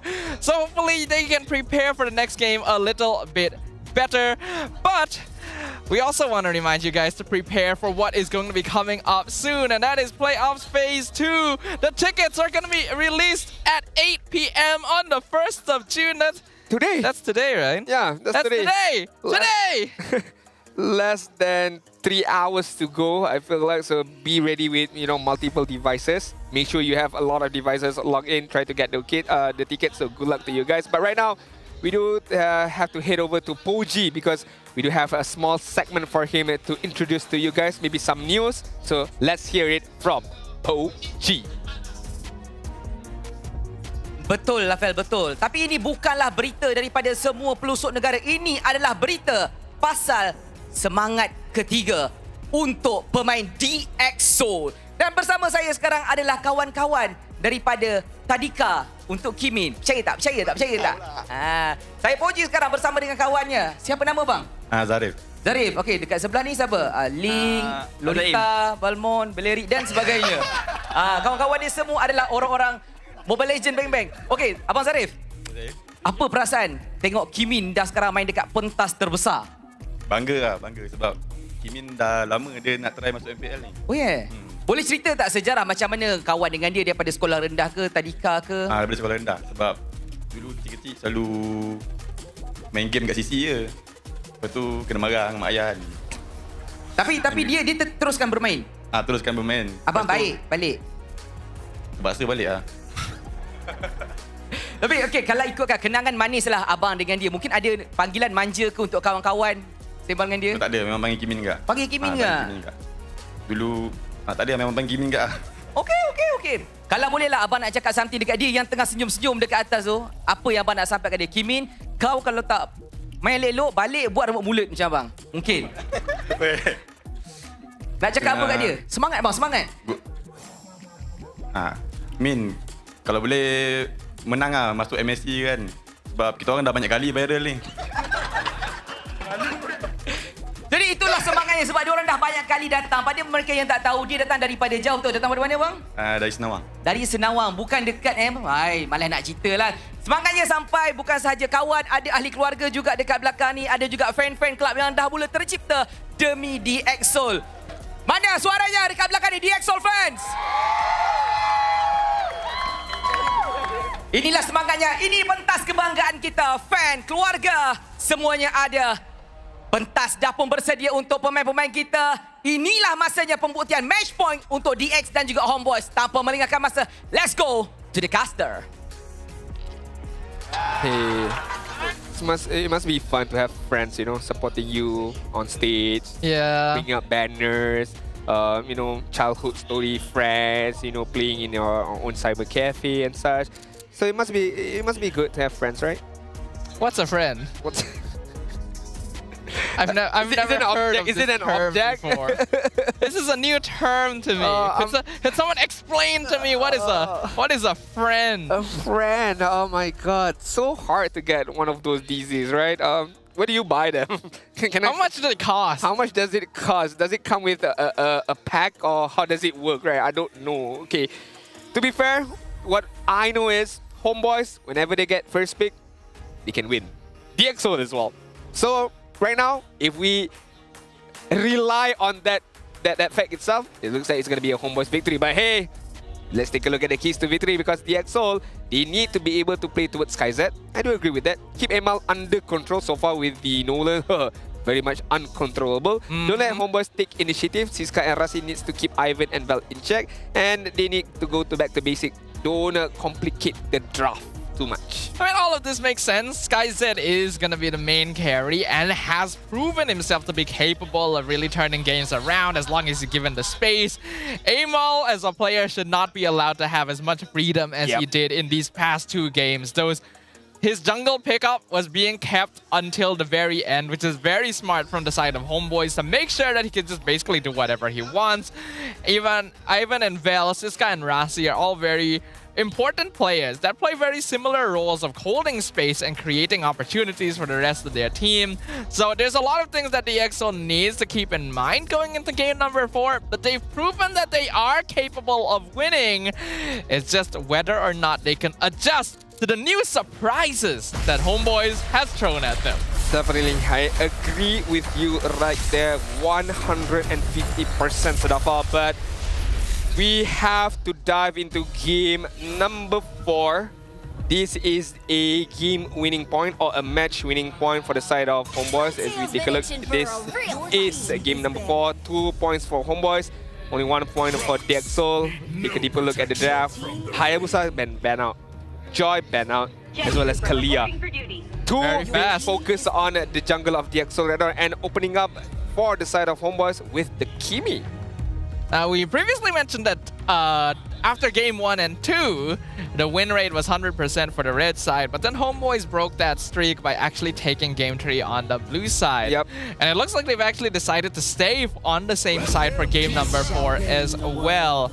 The Kimi's gonna be oh, the Fredrin Loyi from DXS. Interesting, but I would like to see what do they pair up it with, because with the Loyi and the Fedrin, one thing that comes into my mind is damage. Yes, I do understand Loyi have the damage from the magical side, but I'm talking about the physical side. Are they gonna go for a damaging EXP lane, or are they gonna solely focus on their marksman to become the main damage dealer right now for the side of DXO, which will be answered later on? Well, if you go Fredrin in the jungle, then damage EXP is definitely possible. We've already seen Siska play Benedetta during the regular season, and he did a pretty good job on it. So I can see that being the path forward. The Phobius and the Ling gonna be locked in for the HomeBois, so they are keeping Amal on Assassins. Ooh. Alright, DXO trying to play HomeBois' game. This is what I like. This is definitely what I like. You know, you're providing some sort of trouble, you're providing some sort of disturbance for the Ling with this Masha picked up, but it really depends on who is it or who's the focus is gonna be, because without any particular disturbance in terms of the early stages, I feel like the Ling can first farm up well.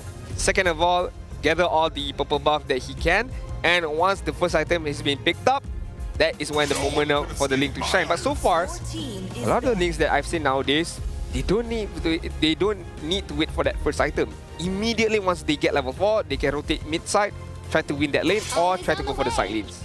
And that is a possibility, definitely. I'm just hoping that we don't see the Ling throw himself a bit too much. Yep. That's what cost DXO Game 2 in the first place. I imagine Amal should have better composure there. And we'll see if HomeBois can rein that in, because if he is able to get an early lead, then HomeBois are almost guaranteed the late game. Yeah, definitely with you right there.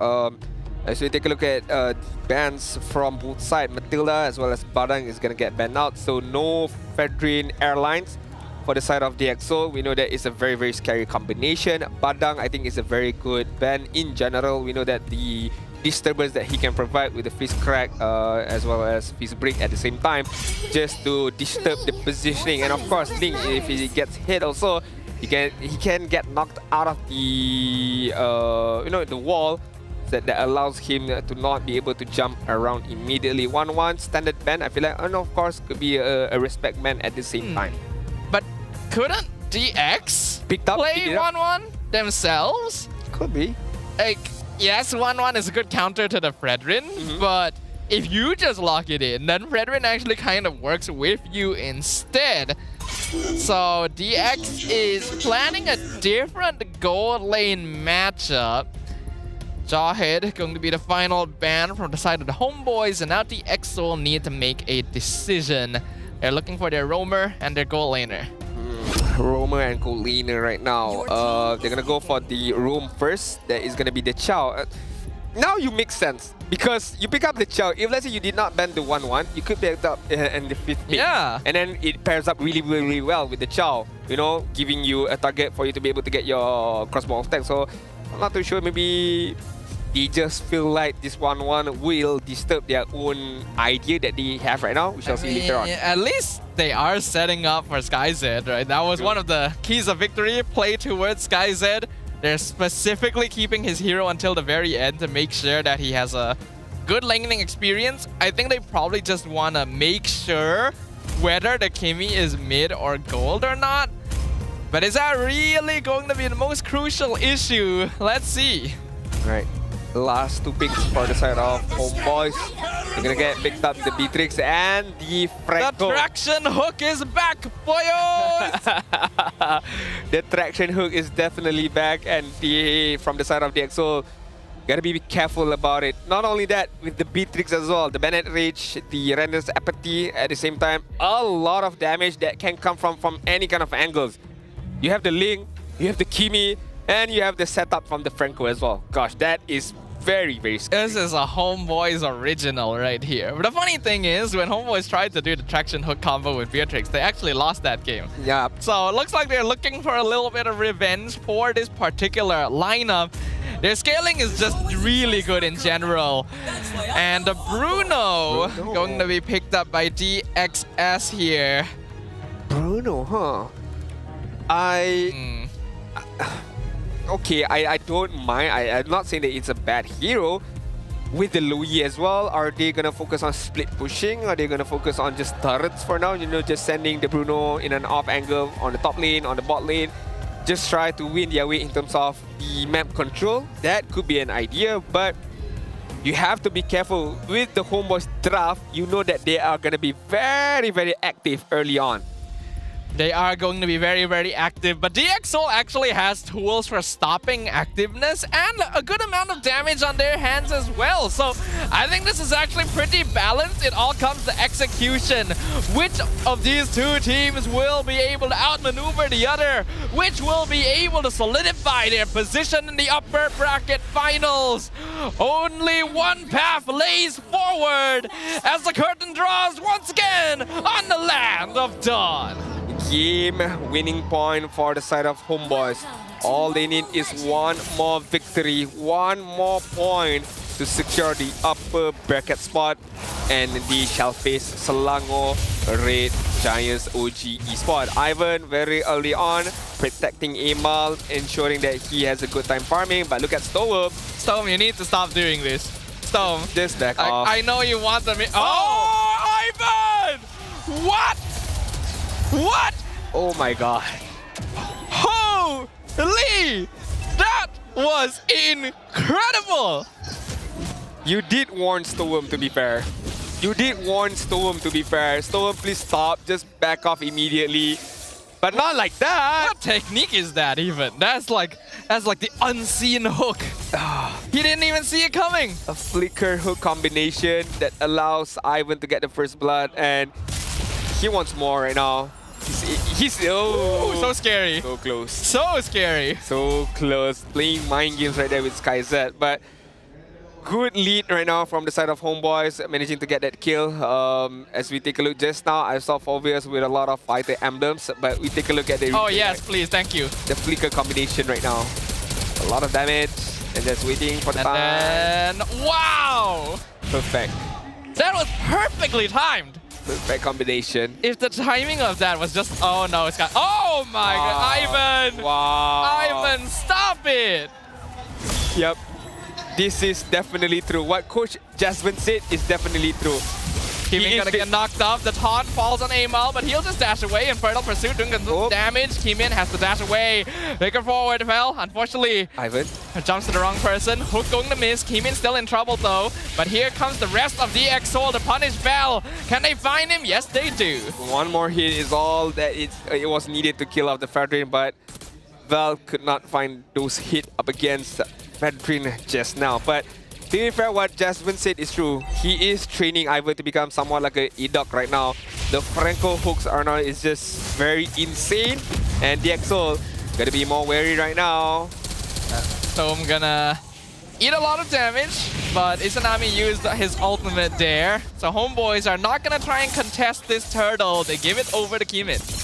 Give it over to Kimin and just walk to live for another day to focus on the next objective right now. HomeBois with a good amount of lead in terms of kill. Oh, one more hook almost hit against Storm, but HomeBois, I can say they are somehow controlling this the momentum of the game, but DxSoul is still within grabs because in terms of goal lead, it's not that far of a momentum or far of an economic league. In terms of kill as well, it's only 1-4-2, so DxSoul still can claw their way back. It's just a matter of how they want to do it, and I feel like the answer to that, it should start with Rasi with a Flicker, Jikundo, and Way of the Dragon combo, but gotta be careful. If you mistime it, I think Ivan can immediately Bloody Hunt you away. To be honest, this game's already kind of... Oh, the Flicker hook! Backwards into the Bennett's Rage! Way of the Dragon does land on MelQT into the yin-yang reaction. MelQT got a Flicker away, but he's not able to escape. Rasi ends up finding a kill on Ordinary Marksman. Yeah, Ordinary Marksman gets killed away right there. MelQT Gotta be more careful, I would say. But I think it's even Stevens right now because Kaizad also got killed once. Malkuti also got killed once, so it's a fair trade so far between both of these teams. Ivan just gonna clear up the wave using the Iron Hook, and HomeBois playing it very, very patiently, very, very passively so far. DXOL at the same time can't do too much because they need to be able to get a few more items, especially on the Bruno. And then maybe we can see Rasi being a bit more aggressive later on. LQT just completed his BOD in 4 minutes. That is actually really, really fast right there. He was able to get the entire gold shield in the goal lane, so that somewhat explains it. And it's actually kind of bad for SkyZ as well. When you pick up Bruno, you need to be winning lane. I agree with you right there. You need to be able to win all of your lanes. That is the biggest factor right now. But we've not seen the Traction Pulse combo with the Iron Hook right now between Izanami and Ivan. Or we'd like to see more of it. Maybe DXOL are aware of that, hence why they are not grouping up too much. And maybe also HomeBois, they don't want to over-rely on that particular combination. Traction Pulse pulsing Keem in, but here comes the diversion from the backline instead. They're looking for Izanami, Wave the Dragon, not going to be used. Vel going to be left stranded. Thunderclap on the Phobius. Iron Hook gonna find it. Bloody Hunt locks down the Cho. Rasi is taken off the board. Another hook. Lands double kill from LQT. Keem in secures the turtle, but HomeBois are running them down. Izanami going to be left stranded a little bit here as both teams trade sides. It's a 2 for 2, but DX get the turtle. DX gets the turtle, but it's even between the kills of both of these teams. So I feel like it's still okay for both sides. Imal is going to get caught up by Kimin. No energy eruption is going to stop the movement of Imal. Gets to leave for the purple buff. On the bot side, we can take a look at the lane swap has been done by MelQT, moving on towards to the top lane. Meanwhile, leaving the Bruno on the bot side. Ivan and Izanami is within the vicinity. Tries the Traction Pulse combo, did not manage to do it. Here comes another diversion. They're going to look for Vel. Retri is going to be used here. Catches him into Energy Eruption, but Bennett's Rage zones out DXOL. Looks like there's going to be no kills up here.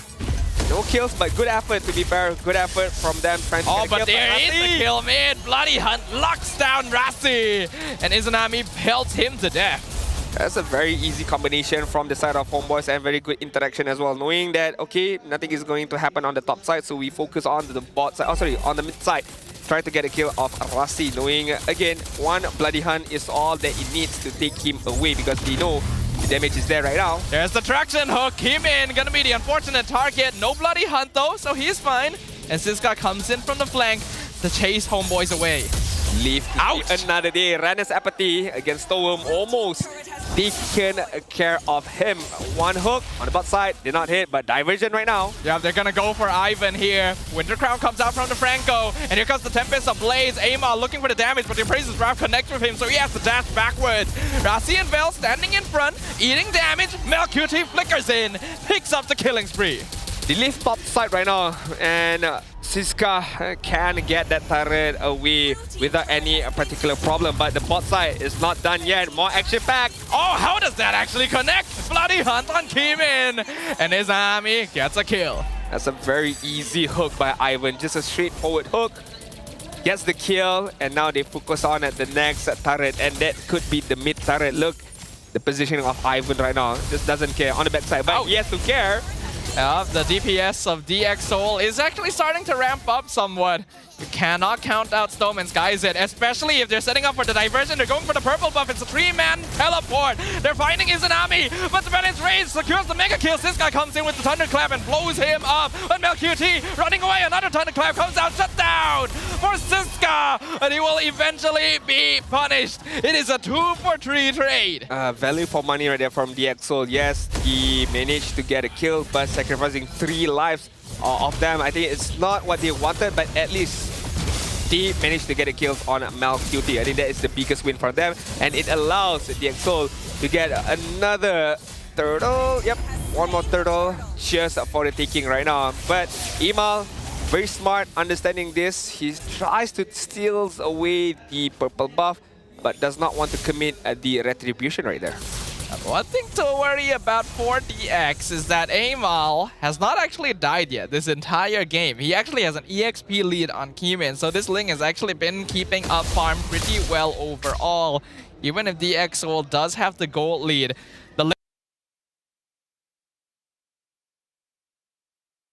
the shoulders and whether he can actually blow up the cores before they become a problem.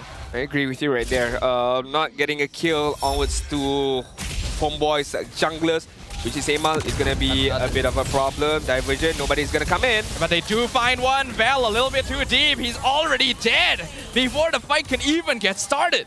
That's a very good kick. That is a very good pick-off from DXOL. This is what I mentioned about going back to, something much more basic for them right now. Rasi! He's in danger. The damage from Izanami ramping up, but he's able to get out. Yeah, more stable draft, basic components being taken by DXOL. Pick-off potentially is being done by them, and look at what they did. So this is a very, very good for them. Kudos to what they're doing so far. Hopefully, they can provide a bit more of a benefit right now, because DXOL, at one point, HomeBois was holding on the lead, and right now, it's DXOL's game. So far, I'm really liking the way that DXOL is approaching this game. It hasn't been perfect, but like you said, it has been back to basics, and we can see that they're a bit more composed compared to what we saw in games 2 and 3. I also like that Blade Armor is being prioritized by Kimin and Rasi right now, since there is going to be a Beatrix and a Ling on the opposite side. This automatically provides a little bit of counter, and of course, the Kimi as well. Siska can be jumped on, Bloody Hunt locks him down, and he's going to be blasted away, but he's actually able to escape, and the way of the dragon connects with MelQT. Wind of Nature not going to be able to save him. DXOL have found the flank with the diversion, and they have run down the HomeBois. Vel, all by his lonesome, gives the double kill to SkyZ, and that will break the game wide open. Breaks the game wide open with one good initiation from the diversion right there. And DXOL, with 1k goal in and with one good diversion, immensely they increased the lead to 2k as of now. And without any hesitation, immediately focusing down on the Lord right here, right now. DXOL, slowly but surely, they are wrapping things up. That is what DX has been looking for the entire time, a chance to threaten the back line. HomeBois tried to go a bit too aggressive, and DXOL used an off-tempo play right before the initiation to get a diversion flank in. And now with Winter Crowns complete on Stome and Kimin as well, they have all they need to take a good fight. A lot on the top side right now. How will HomeBois be able to provide the high ground defense? Because MelQT would need to spend the Bennett's Rage, I guess, to be able to clear out the minions. At the same time, maybe Ivan can go for a Flicker Hook or a Flicker Bloody Hunt. But that will provide DXOL enough space to go in with the Energy Eruption or the Way of the Dragon at the same time. Lord will collide, but HomeBois have enough damage to deal with it without taking too much structural damage, and I feel like DXOL didn't really sync their waves well enough to get a lot out of it, because even the mid and bottom tier 2s aren't being threatened. Almost getting that traction falls off, and Ivan on the backside just waiting to provide the hook against DXOL. Right now, HomeBois, gotta be careful with these diversions, man. A lot of off-angle, and speaking of off-angle, they're sending Vel into the back with Rasi, and they're looking for it. The Flicker Jikundo gets the two-man knockup, waves the dragon, unfortunately in the wrong direction, and now the Dark Wave gets a two-man knockup. Immortality is gone, and Rasi melts to the Bennett's Rage.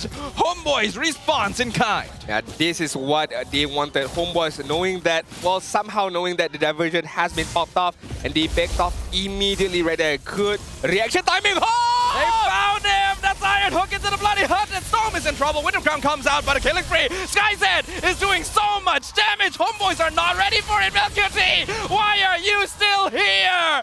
The Thunderclap whacks him in the butt, and the DXOL bite back. Very, very unfortunate for HomeBois right there, and not respecting the damage that can be comed out from SkyZ, not respecting the damage, the output damage from the Bruno, the critical hits, man. SkyZ has been online for so long right now. They need to be able to control this Bruno immediately. Good hook from Ivan, no doubt.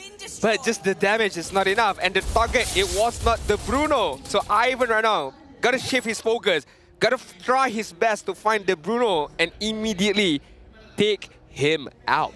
We're now at the point of the game where Keeman is actually willing to get hooked if his team is in the right position to follow up on it. Especially since he also has that Winter Crown to potentially keep himself alive if things get too dicey. HomeBois need to be close together to really follow up on Ivan's catches, but that puts them vulnerable to the diversion flanks from Siska.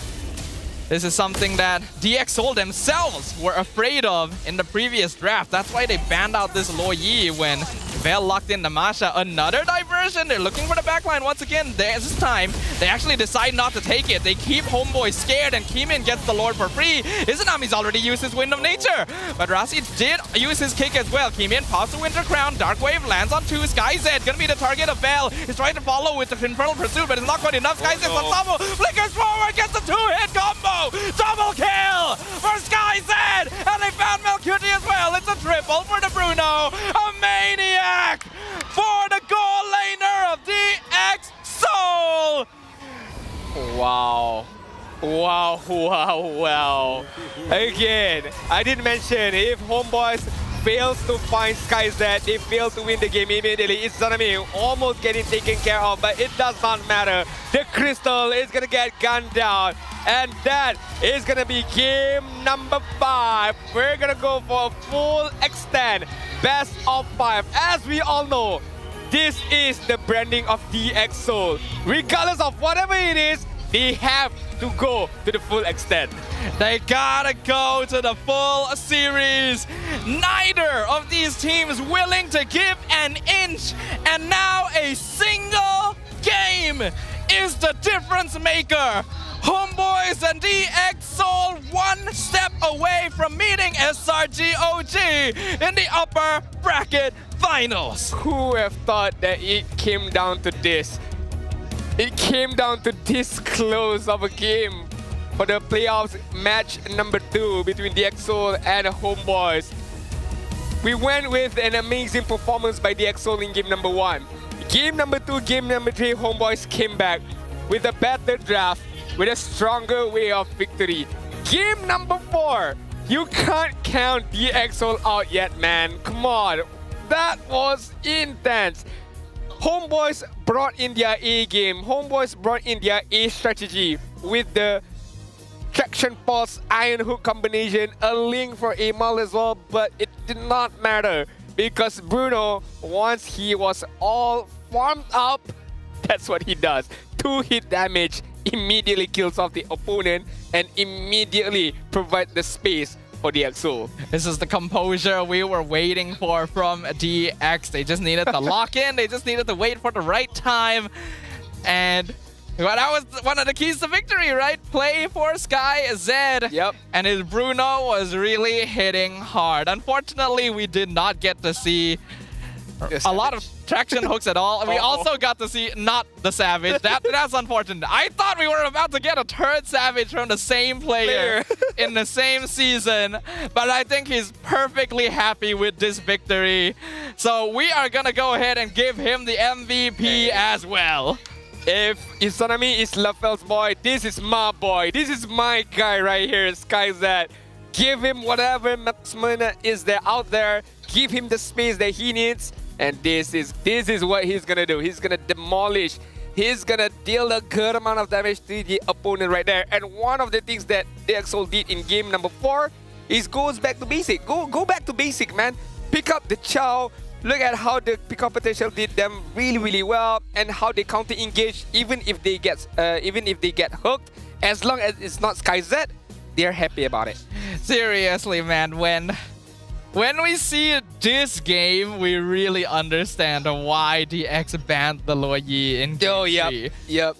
Those diversions were such an issue. HomeBois had no way of dealing with it because this is a front-to-back comp. Franco's just supposed to hook, and then while Phobius handles the rest, the DPSs just do their damage from behind. But there is no behind.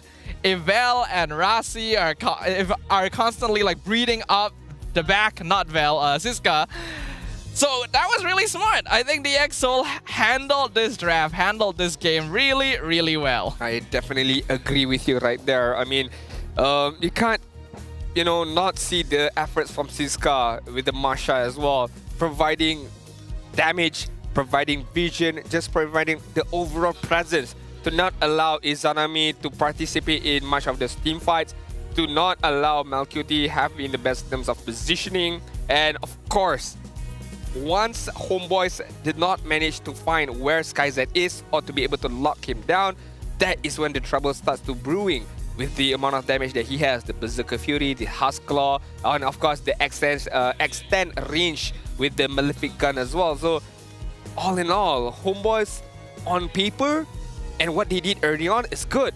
Got a few hooks off, got a few kills in their own hand, but they did not. One thing that we know that they can do well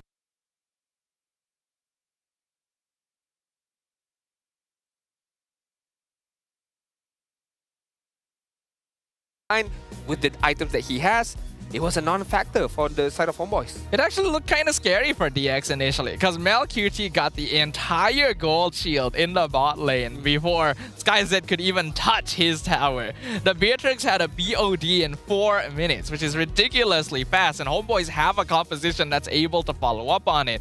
But DXO put a lot of faith in Keemin. They knew that if the Fredrin gets caught, we don't actually need to focus too many of our resources to save him. We can aim their backline instead. They have 3 different late game cores that we can punish. With the Fredrin, with the Loyi as well, look at the amount of objective that they have gotten. 2 lots and 3 turtles. Hat-trick of turtles right there. None of it was in the favors of HomeBois, showcasing that in terms of turtle team fight, or in general, turtle team fight was managed to won by DXO. And how? First of all, managing to hold the important bush within that turtle itself, meaning to say that the map control is in the favors of DXO. Number 1. Number 2, we just know that Fredrin can do the lot dance really, really well up against a Link. Of course, you're not going to rely on Link to just poke the lot and to just play around the lot. Fredrin can do that. Hence why a tank juggle is far much better in terms of turtle team fight or the lot dance. Hence why also at the same time, I think HomeBois is much more focusing on trying to get kills instead of winning these neutral objectives. With the Franco, with the Kimi, with the Beatrix as well. One thing for sure is that not only the Traction Pulse Iron Hook did not work, we did not also see Iron Hook, Bennett Rage combination much, because a lot of Bennett Rage was used by Malcuti. Most of it is just a matter of trying to zone out the enemy. Only a few times that he managed to get a kill with the Bennett Rage. Yeah, it's really funny to think about because the Traction Hook combination was so powerful for the HomeBois. But when they try to combo it with the Beatrix, it just doesn't seem to work for some reason, right? Both games that they have tried this trio have both been losses for the HomeBois. So maybe locking in most of your composition into a singular strategy ends up in a tough situation when your opponent has so many tools to outplay you. When we look at the notable key players from this game, SkyZ ended up being the rich guy, even though he was actually getting bullied in lane initially by Ivan's presence. Izanami ended up being the carry, Vel as the sandbag, and Keemin as the best wingman. Yeah, I mean, I do have to echo what you said just now. It's kind of like putting all of your eggs in one basket is not good enough for the side of HomeBois, and I feel like that's what they did. Heavily relying on the Franco's hook. And of course, Vel is going to go onwards to the back end and try to do whatever he can on the back end. A lot of diversion that was used by the side of DXO early on did not work well, but a lot of it did work well, especially that one diversion towards the later stages where they managed to get like 4-man kills. Only Amal was the lone survivor right there. I think Siska also ended up doing a lot of work for this game. Not only was he difficult to kill, there's a lot of good targets for his Thunderclap this game. It's because of the fact that he wasn't disrupted much in the EXP lane that he could continue to be a threat in the mid game when HomeBois were the furthest ahead. A lot of Iron Hook was used, but there was no follow-up to the Iron Hook, like no damage coming in from the side of HomeBois. So it was kind of like a wasted Iron Hook being used by Ivan. To be fair, DXO understanding that, okay, they are heavily reliant on this Bloody Hunt, on this Iron Hook, so Winter Crown is the main idea of the game. But then again, SkyZ, who was not focused as much, hence why, again, move forward, kick the ball. Move forward, kick the ball. Out of nowhere, Maniac was gotten. And once that Maniac was gotten by the EXO, it was already too late for HomeBois to be able to do anything about it. So close to a Savage. So close to a third Savage from SkyZ in the same season. What a story that would be. But this is already an incredible story for the EXO as well. It is now one game. Whoever wins the next one moves on to the upper bracket finals where they will face SRGOG and potentially get the direct ticket to MSC. One thing's for sure, regardless of whoever it is, DXO or HomeBois, the mental fortitude is gonna be a very, very big issue right now, and of course the physicality as well. My bad. Is gonna play a big role in that upper bracket finals. Yes, they are gonna have 1 hour and 30 minutes of rest time before the last game starts or before the upper bracket match starts. So we shall see how they move on forward to it. But you know, just a shout out to our re-streamer as of now. We have Fix Official in number 1. We have Obot, we have Ombong, XK Penjahat, Vin Official as well. So our top 5 re-streamer ranking leaderboard. Thank you very much to everyone who's currently tuning in, regardless of whichever stream you are tuning in. We are glad to have you here, and we are one match away to know that who's going to be the opponent for Selangor Red Giants OG Esports. Thank you to thank you, thank you very much. Yeah, it's a long day. Yeah, I don't know. It's a long day. Thank you very much to everyone who's watching these restreamers. And if your favorite streamer is not on this list, make sure you guys go show them more love so that they can go up in the leaderboards as well, because this is a very, very exciting game. It's been so unexpected that I'm literally tongue-tied. No, we're all speechless. We had to sit down because our legs just cannot handle the intensity of what is happening. That or we're old, but but we're having a good time. Hey, to be fair, this is what my 8 games right now. Coming into my 9th game of the day. This is your 5th game of the day. Yes. So I am burnt out, but hey, the show must go on. And I would like to see, and I would like to know who's gonna get that victory, who's gonna get that way to the upper brackets. We appreciate your sacrifice. Oh man, it's okay. It's all good for the better good of Mobile Legends. Everyone right? Show Adin some love. Nah, it's all good, Hashtag man. love Adin. It's a long day. I mean, to be fair, this is our first day of playoffs because yesterday it's more of a play-in spots, right? So true. To start our playoffs season 15 with the best of 5 in the full stretch of games, that is showcasing how tough it is kind of in the MPL MY, especially we want to know who might be that first ticket holder for the MSC spot. But it also brings up something concerning, right? Okay. Because if we are already tired, they have to be tired too. And the winner of this series has to play another best of 5 against SRT right after this. If you want to be a champion, it does not matter, right? You have to go the distance. You have to go all the way to be able to get that victory. So there is no excuse. If they can do it, we can do it as well. So we should be standing, right? We should be standing. Do we want to stand? We'll do it later. We'll do it later. All right, never mind. Okay, let's see if the teams are going to be prepared. They're discussing things. They're talking about the strategies and the gameplay that they're going to bring to the forefront. Again, we have to highlight both these teams are new eras, right? This is the first time DXS has been in MPL. This is a brand new lineup for the HomeBois, and this is a brand new exclusive merchandise for MPL MY Season 15, which is now on sale. Yeah, I mean, talking about new, right? New merchandise, new outfits, new fit as well. Hopefully, you know, our Munton Malaysia gives, you know, a special love for us as well, as we want new merchandise as well from MPL, right? I mean, all the lineups. I do like the other color, the beach color. It's not chocolate. Again, it's beach. I like that color more than that one. But hey, if I were to receive any jerseys from anybody, I don't mind at all. If LaFell was here, he would definitely say he was colorblind. Yeah, I don't even know. He doesn't even know what color it is. Yeah, what color is that? It doesn't matter to him. You give him red, you see it's blue, he might I believe would you like guys. one of those shirts actually. Those are really nice shirts. Of course. You think they'll give them to us if we offer to, you know, model on the stage as well? Most definitely not, I guess. Because why not? Because we're not that attractive in comparison to whoever was on stage just now, right? That's very unfortunate. Yeah, what to do? Hey, you win some, you lose some, and sometimes you win, you lose a lot as well. But less than 30 seconds to go before we jump into game numero 5 right now, the determining game for this matchup.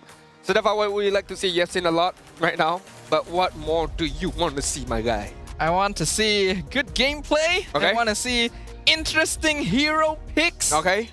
I want to see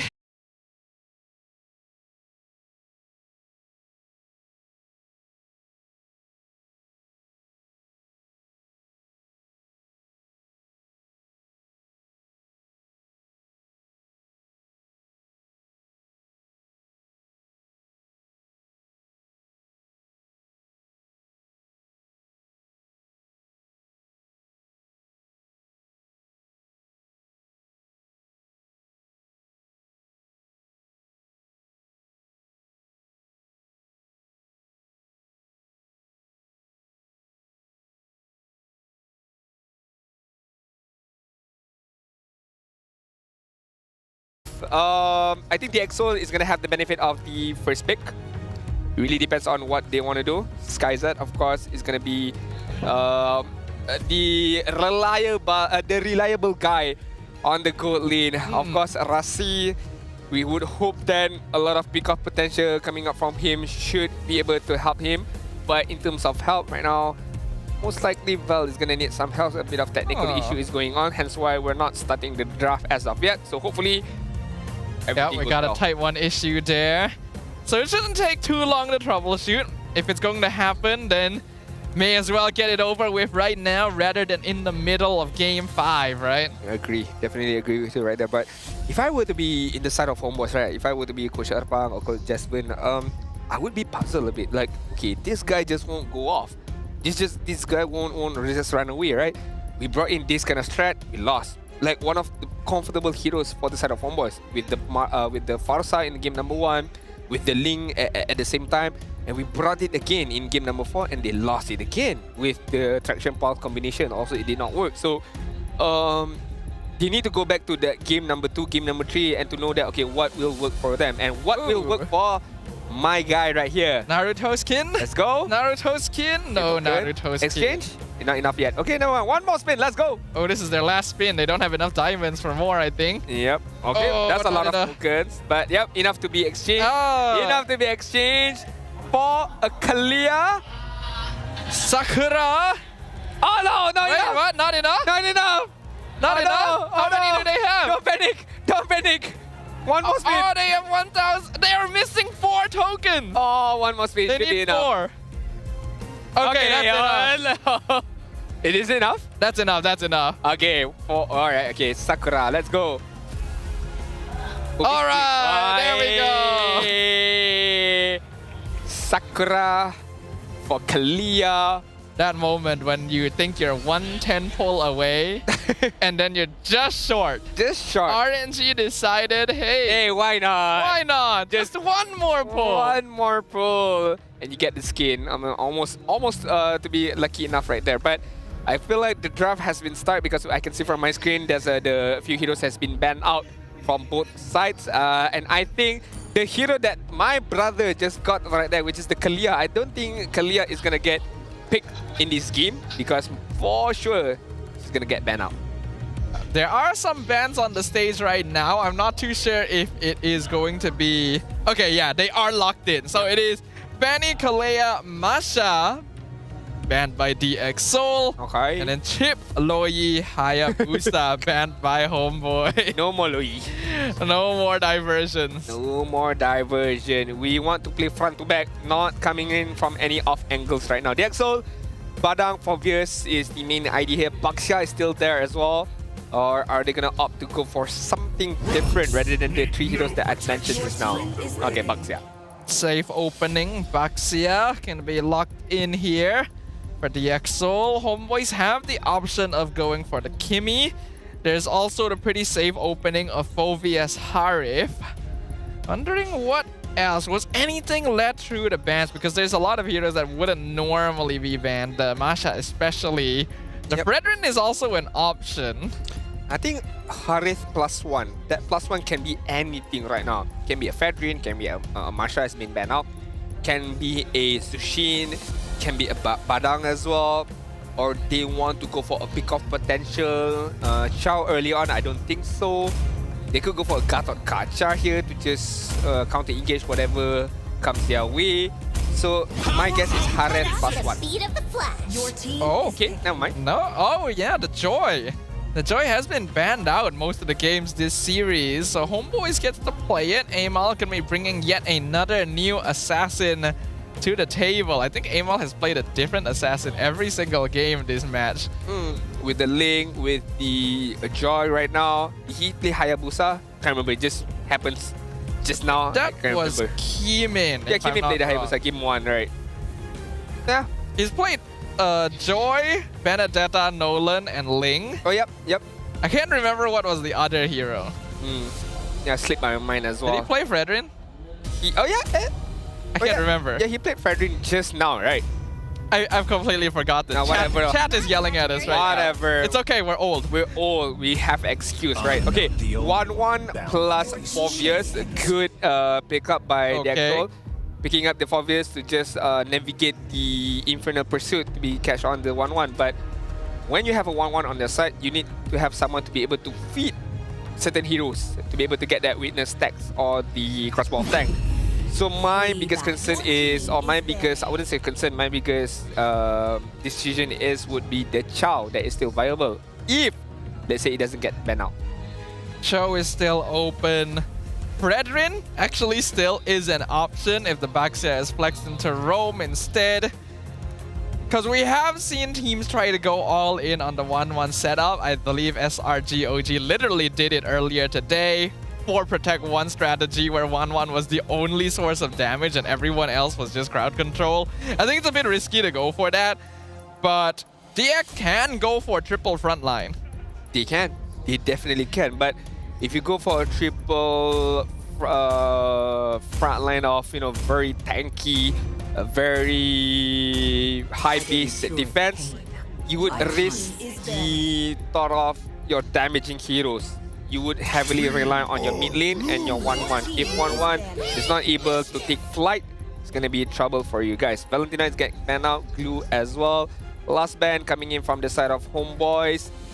Since they ban out the Valentina, are they going to ban out another mid laner here? If they do, Zushin would be my go-to ban. Not sure if Zushin is really something you'll be that worried about. Yes, it would set up well for 1-1, but you would really be lacking damage still, and a good Joy will usually outpace it. Most definitely, that's definitely true. I mean, the Joy with the mobility, with the fast farming rate, can definitely negate that that movement.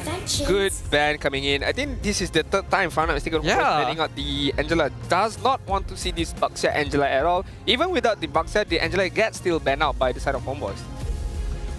It's very interesting, actually, because Angela is annoying, yes, but is it really a hero worth banning every single time? It's a very curious trait from the side of the HomeBois. Maybe they got traumatized by someone in pubs. But now, final ban for DXS going to be the Edith, actually. All right. So it opens up Masha. Oh, sorry, Masha banned out by the 3rd ban by the side of the EXO. My bad right there. So it opens up Gatot Kacha. Badang, if I'm not mistaken, is still there as well. So hence why they're being picked up by HomeBois. So we have not seen much of Hylos in this matchup, if I'm not mistaken. I don't think this is the right game for Hylos. DX can maybe play it. I don't think it's very good for HomeBois. HomeBois needs a hero that is able to catch, and DXS knows it. That's why they banned out the Edith. That's usually the EXP laner HomeBois will play if they want to go for combo style, and they have the setup for that with Joy and Farsa. But without it, they need a different option. Franco again. Your team is Okay, they're gonna go for the Moskov first. pairs up well with the Badang. If the Badang manage to catch off the certain heroes, Moskov can immediately jump in and to start that team fight to dish the damage that he has. And of course, the far side as well. So a lot of zoning capability as well in the side of HomeBois. Meanwhile, the Exol, like I said, I think Chow is a staple pickup. You know, just basic combination. You can kick the Badang and you can let the 1-1 get the stack out of Badang and just fly away. Before we take a look at the final pick from the side of HomeBois. If not, Matilda is still there, but I don't know if it's honestly, Fredrin is still not bad here. Either Fredrin or Cho and then another DPS. No, they go, wow, they're stealing it. The traction hook in the hands of DX Soul this time. Okay, but I do understand the Kimi, I suppose, because they have a Baxia, they have a Forvius, so damaging wise, they are lacking of it. Hence why they pick up a very much more of a damage dealing type of mid laner, apart from picking up someone like a Zuxin or a utility mid laner here with the Franco as well. Got a heavy, not heavy relying upon him, but you have to hit those hooks to get 1-1 at least some kind of chance to take flight. And not too sure if they can, but hey, again, I would like to be proven wrong, so we shall see how Rasi plays it out. Last pick. Oh! I was wondering if we might see this when HomeBois banned out the Valentina for themselves. It definitely works better here compared to when DX played it previously, because there are 3 pretty bulky frontliners for the HomeBois to play around, and they actually have a lot of damage. Yeah, I do agree. They do have a lot of damage. But can they funnel that damage well? Number one, can they layer that damage well to be able to get the kills before they themselves get kills with like high-end hooks, Bloody Hunt, and of course crossbow off tank later on. And not to mention the Baxia is going to be very, very tanky with the Forvius. So I think items like Sea Halberd, Dominance Ice is definitely the main picked up, or the Glowing Wand at the same time. So anti-healing is the main priority for for the side of HomeBois. That is true. I can see where you're coming from there, but I think the main priority for both these teams here is to secure victory in game number 5. This is our first full series of the MPL Malaysia Season 15 playoffs, ladies and gentlemen. DX Soul and HomeBois both eager to vie for that upper bracket final slot. The winner goes on to face off against SRG OG. The loser drops to the lower bracket to face AERO Esports. We have an issue before we jump into the game. The coaching staff have not went back yet, so let's take a look at our Marshall is trying to communicate with the teams. So far, we have not seen any signals as of yet. Is it oh, okay, he's gonna do the start. No, yeah, no. Are we good?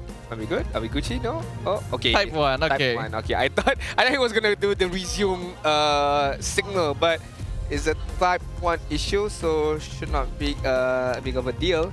But so far, Sadafa, are you enjoying the playoffs matches that we have, or would you like to see more? Are you technically disappointed? Who knows? You might be disappointed. I mean, I think in general, I've been pretty satisfied with the growth that we've seen from some of our teams. I've been pretty disappointed with the performance of certain teams, but well, they're not here anymore, so... Wow. Foreshadowing something, huh? Yeah, I mean, if you don't do good, then you don't go far. Of course, that is how it is, right? If we take a look at the draft for this specific game, right? This is the most important match for both of these teams. Again, whoever wins moves up, facing off SRG OG Esports. Whoever loses, it's okay. It's not the end of the road yet, but their next match will be 2 more weeks to go. There is an ample of time for them to be able to fix any of mistakes, and they will be facing AERO Esports. That is a big matchup as well, because we've seen AERO Esports can play really, really well, but they can get overburned very, very easily at the same time. Looking at this game, are you inclined, if I were to give you the choice to, be in HomeBois camp or DX Soul's camp, who will you pick? This is actually a pretty execution heavy game, and I think that's exactly how we want it what will determine this game is not a total advantage in draft. It is all up to the players themselves. For the final time in the upper bracket semi-finals, we return to the land of Dawn, where a single victory is the final step needed to move on to the next stage of the competition. A brand new era faces off against a brand new legacy for a single throne. This is Champions Army, and this is where they begin their own journey to victory and to supremacy as well. The EXO up against HomeBois, game number 5. Last match of the day, as we take a deeper look at the emblem to pull yourself together to be able to use the Flicker and of course the Inspire by 1-1 and Franco much more often. Meanwhile, in the side of HomeBois, look at the Xbox right now, Festival of Blood, and a bit more health to just play around. Like Retri gonna be used by Amal here to secure the Little Wanderer. This is an Xborg EXP lane, not a jungle pick. Oh, MLQT also taking a lot of beating from SkyZ right off the bat. This is one of his signatures. Early stages, we can see SkyZ winning that laning phase. That's pretty good for the side of the EXO. But to be fair, we're talking about goal laners, we're talking about marksmen. It's not about how you begin, but it's about how you end those fights. This is what is important. Amal, he's level 4. Meanwhile, Kimin also level 4. Hook, Starlium Beam into the hook. First blood to Kimin. Easy combination from Storm and Rossi right now. And I feel like that is what they need to do even more when it comes towards the mid stage. But you have to remember, I think one more hook. Yep. Oh, that was a slight miscommunication. Who's gonna hook? Who's gonna stun, man? Gotta communicate much more better right there. Hold on. Ivan? Okay, he's fine. Okay. What I'm afraid of is what happened to HomeBois in game number 4, where early hooks, yes, they managed to get a kill. But once, let's say, MLQT gets a good farm off, Ima gets a good farm off, it doesn't matter who you hook, as long as you have a proper positioning, you're still fine. Yeah, it really came down to the mid-game dynamic of the draft as well. Kimin gonna get the first turtle of the game and instantly start walking over to contest the orange buff. I think he's aware of the fact that Amal did do some vertical jungling, so he's hoping to match. But Bell is here building up those flame stacks. Ivan catches 2 with a fist break, but the Infernal Pursuit doing some good damage. Last Insanity, the Iron Hook Flicker pulls back Amal! But they trade junglers. Kimin gets burnt away, and Bell flickers out. But Storm picks up the double kill. If Destruction connects, MLQT not able to finish off SkyZ. Almost finishing off SkyZ right there, but MLQT gotta be more careful. Very, very low health, but forces SkyZ to recall. Nope, he's gonna stay in the lane because he has the healing capability. But what happened on top lane just now was very, very good for the side of the EXO, and I'm not too sure how in the world Rasi he found MLQT. The Iron Hook is the final right of the HomeBois goal laner. I was about to compliment the first hook he did against Amal, but Pedestrike, gonna be blasted as well. Neither team is holding back for game number 5, man. The goal laners are traded once again. It's like, if you die, I die. I can't let you die alone. I have to follow you right now, and that's what happened between SkyZ as well as MLQT. If he's cracked, locks down Rasi in the mid lane. Traction Pulse pulls in too, but Rasi, he knows he's not getting out of that one. That's an easy setup by Ivan, and the follow-up was very good as well from Amal as well as Isanami with the Feather Strike. So the lead that the EXO has early on right now has been taken care of. Only 500 goal lead in the 4th minute mark. So far it's been very chaotic. As you mentioned, Adin, not a very notable goal lead for either side. I think Amal does have a slight EXP lead. He has been farming a little faster than Kimin, but not by very much. Spear of Destruction actually nearly hit Storm in the base. I think he was just checking if anyone was there. Almost right there. The EXO and HomeBois, none of these teams have a good grasp of the momentum of this game. It's very, very back and forth between one and another, and right now, they're gonna engage on Bell. He's stuck inside the turtle pit. Last Insanity comes out. Fist crack connects with Siska in front of pursuit. Amal steals the turtle away, but SkyZ looking for the crossbow set of finishes of Bell. It's a turtle for a kill. I think it's still benefit for the Exol, although they did not manage to get a turtle, but managing to get a kill is far good enough for the Exol, because there will be one more turtle that is going to come out later on, and this allows SkyZ to get the turret on the bot side. Meanwhile, HomeBois are going to do the split pushing on the top side. This is a very even matchup here, guys. I was not expecting this. You can tell that both teams are really putting it all on the line. They know what is at stake. They're not eliminated if they lose this, but their path forward going to be a lot more difficult. Traction hook going to be dodged with a flicker from Izanami. HomeBois don't want to get caught now. Kimin moving forward very, very aggressive here now. Forcing Izanami for the feather strike to force away the enemies. I don't think HomeBois should take on this team fight. Vel has to use the last insanity defensively as well. Iron Hook going to miss. HomeBois avoids the fight. I think they're just trying to set up the map for MelQT to split push. Yeah, I definitely agree with you right there. But look at what the Exol are doing right now. They are sending in Siska on the top side to just scout out those movements by the Moskov and to make sure that the lane does not push too far in the side of the Exol. Meanwhile, HomeBois are just playing with momentum right now. Conceal play, they're looking for Vel and they get it. The crossbow of Tang is set up. Rift Destruction will connect. MelQT joins the fight. Purify forced out from SkyZ. Fitzcrack connect with Rasi. Storm gonna be melted away. Amal chasing the backline and the cores are gone. It's a double. It's a triple for Amal. And he'll find another as well. Make that a maniac for the HomeBois. Another maniac for the side of HomeBois. Just now we got a maniac from the side of the Exol. Right now, they're just trading blows. It doesn't matter whoever gets it, but it's always going to be the 1-1. It's always going to be the jungler at the same time. So HomeBois right now, 1.5k goal lead.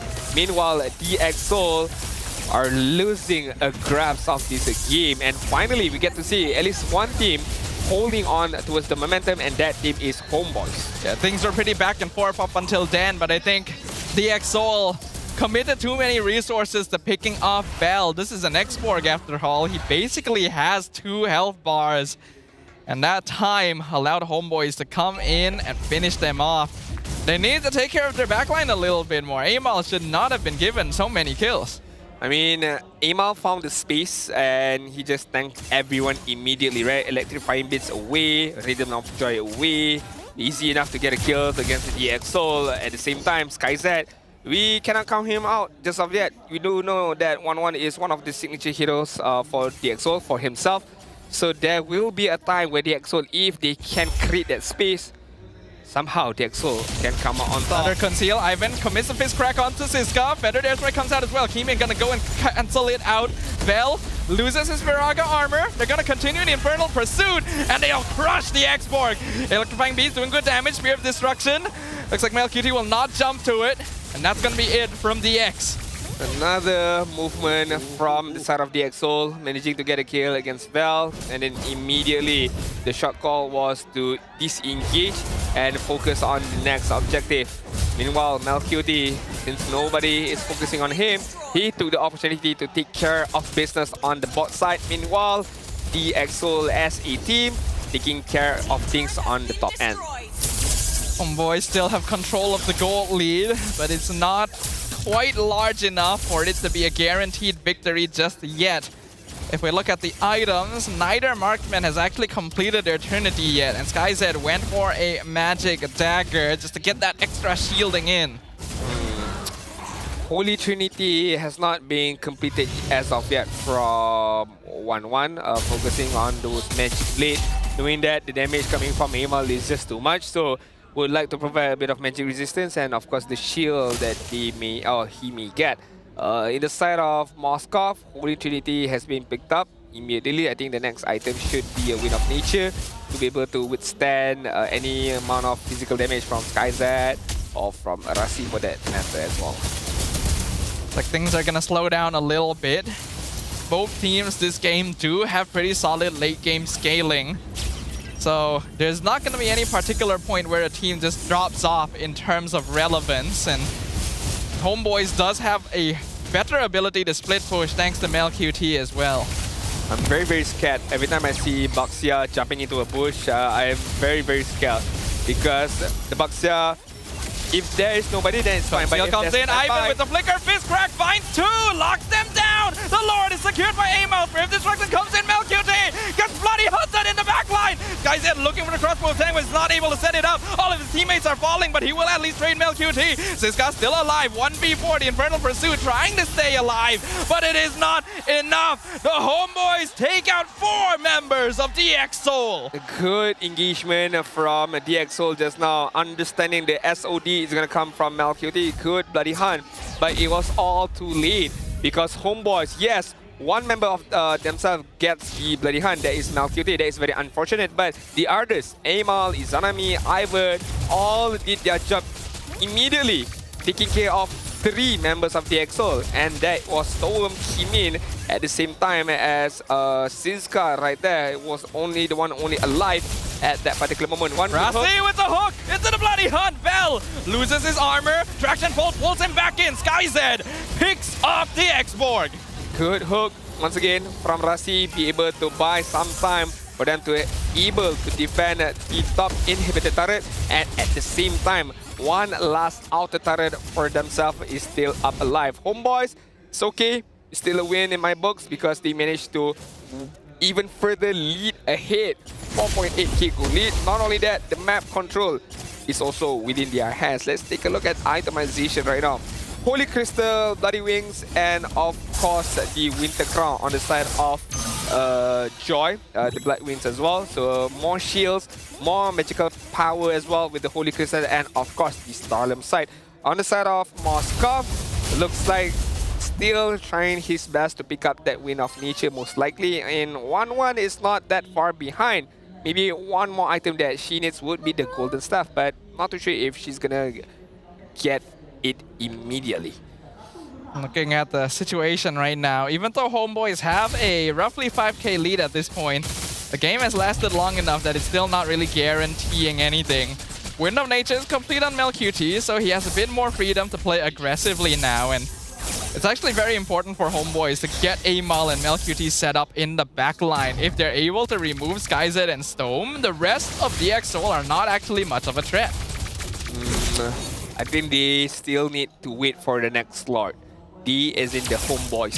But to be fair, you gotta be careful. If they wait patiently or they wait just passively, it won't work out well for them. You would need to be able to scout out where the opponents are. Are they gonna push on the top lane?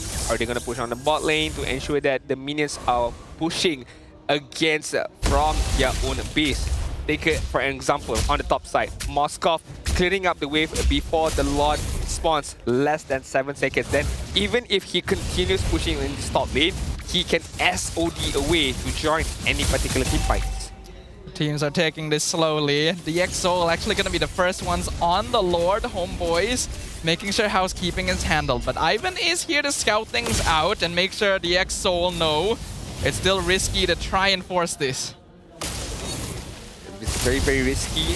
At the same time, it's very calculated risk at the very least. It's not just simply taking risks, but without any particular benefit.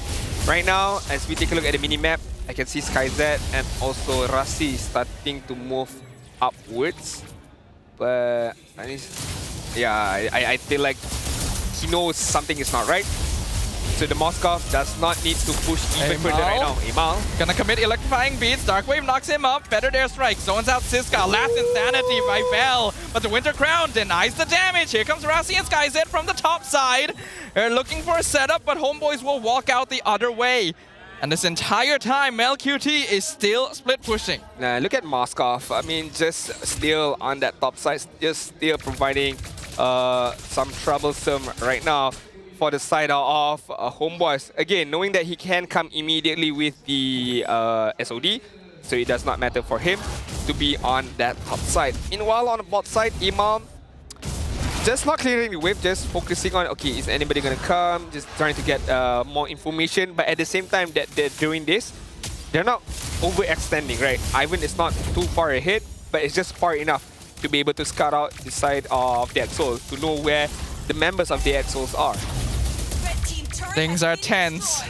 HomeBois are actually starting to lose a little bit of wave pressure themselves, but the X-Soul still have to deal with Scythe wave pushing SkyZ and Rasi trying their best to find Mel QT at some point, but he is playing very smart. Yeah, look at Val. Doesn't matter. He can withstand the Lord fight really well. He can tank the Lord damage. Less than 18k of health. SkyZ is here as well. The XOL are trying to force it actually. Last Insanity comes out. Ama Kimin secures the Lord Ray of Destruction, connects with the Lord Pit. Rasi goes down, Kimin goes down, Siska's melted. All the frontliners of the XOL are gone. SkyZ's in the backline, but he's not able to get the crossbow out. It's a double kill for Amal. And HomeBois have broken it wide open. Stove is now 1v5. And you know what that means, ladies and gentlemen. The path to the upper bracket finals is wide open for the HomeBois. Storm all by himself. Picks off two, but the last Insanity to win the crown comes out. He still has to try and defend, but it's not going to be enough. The crystal is open, and the work is done. HomeBois takes the series. They will be moving on to the upper bracket finals. Very patient gameplay from HomeBois right there. That Lord dance, that was very crucial. They withstand, they played very slow. They know that they can withstand it even longer with the Xmog as their front line.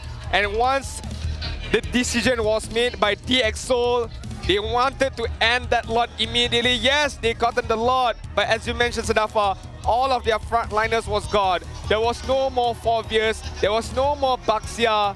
It was tough for them at that point, and it was easy enough for HomeBois when Storm was the only guy right there. The two top seeds of the regular season have maintained their grasp upon the competition. The upper bracket finals will be between HomeBois and SRGOG. One of those two teams will be our first MSC representative. But before that, let's talk about this game by passing it over to Rose.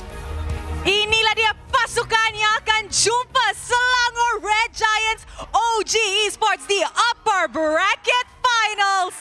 Ladies and gentlemen, HomeBois. Wish, itu adalah game yang seram, seru dengan sengit. Val, how are you feeling right now? Senang sebab menang ah. Rasa hype tak? Biasa aja. Biasa aja. Mungkin lebih hype nanti lawan SRG. Nanti lawan SRG. Okay, now Val, mungkin kita boleh discuss sikit pasal perlawanan ini. Adakah Val expect that perlawanan ini akan, main 5-5 game? Kita expectnya 3-1, cuma tadi kalah di game berapa? Game 4, kita silap. Jadi ya udah, nggak apa. Nggak apa-apa. Nggak apa-apa. Okay, so sekarang ni dah main 5-5 game. Rasa penat tak? Tak. Rasa tak penat? Sebab kami tadi tak ada warm up. Jadi ini warm up untuk SRG. Wow. So nanti bila lawan SRG ada semangat penuh lah. Ya. Okay. Now mungkin Rose nak cakap dengan Izanami. Izanami. Hello. Hello. Looking good, guys. Honestly, nampaknya HomeBois hari ni memang nampak like they're so ready for the upper bracket finals nanti. Ada aura dia yang agak lain macam, ya. Now, speaking pasal rematch dengan SRG malam nanti lah kan. I've asked Val kalau dia rasa penat ke tak. Tapi nanti it's gonna be a big match. So, how ready are you guys for SRG nanti? Kalau bagi pendapat saya, kami just ready untuk kami nak kisahlah di X ataupun SRG, kami just try untuk main lah macam mana kami main. Sebab match tadi lawan DX pun kuat juga ada orang. So lawan SRG pun nanti kami kena expect yang SRG kuat lah. Tapi kami pun kuat lah, boleh harap boleh fight lah. Amin, of course. And Rose perasan kan, setiap kali pasukan mana-mana yang dapat jumpa DXOL ni main full game. Kenapa ya? Bagi saya mungkin sebab DX ni tim yang banyak otak lah kalau bagi saya. Sebab diorang player-player yang makro tinggi lah, terutama Storm. Sebab Storm sebelum ni pernah jadi roamer saya kan. So saya tahu yang dia ni menggunakan otak lah dalam game. So sebab tu lah. Menggunakan otak? Ya. Okay. I I don't know how to feel about that, you know. Okay, now you lagi suka Storm as roamer ke mid laner? Mid lah. Supaya saya boleh lawan dia. Oh, bolehlah bagi saingan dekat mid lane lah kan? Betul. Okay, hopefully kita boleh nampak lagi Storm punya prestasi yang hebat di fasa kedua playoffs. So, kita dah tengok full 5 match, full 5 game. Korang rasa puas tak beli tiket hari ni? Puas kan? So, siapa yang you rasa sepatutnya jadi MVP? Wow! So, apa kata kita tengok MVP perlawanan ini? In 3, 2, 1. MVP jatuh kepada...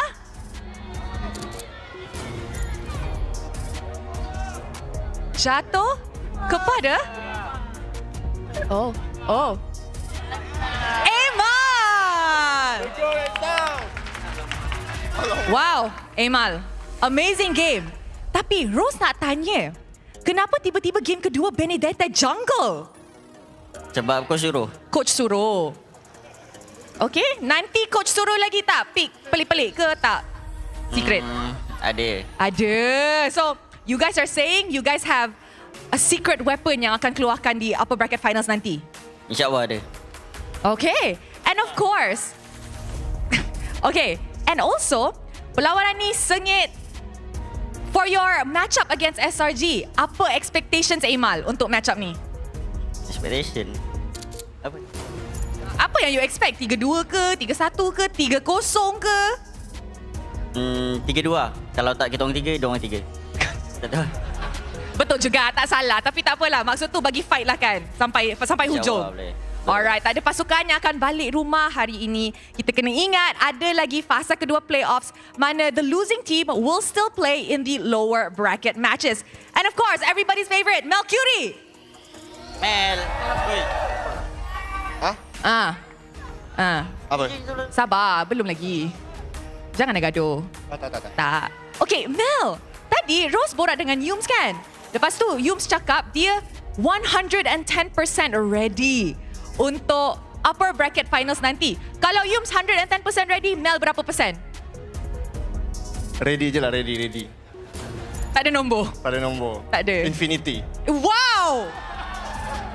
Korang yakin ke diorang infinitely ready? Apa?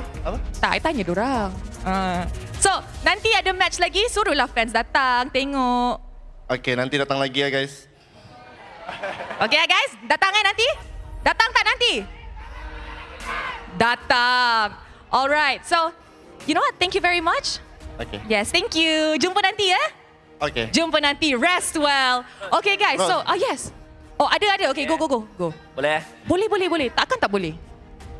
Okay guys, terima kasih sebab datang. And Alhamdulillah kita dah secure top 3.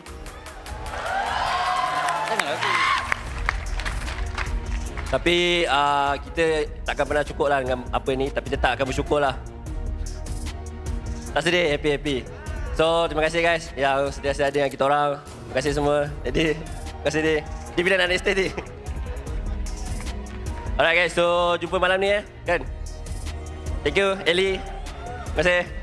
Alright. Ivan ada last word. Ada, okay. Apa yang last words-nya?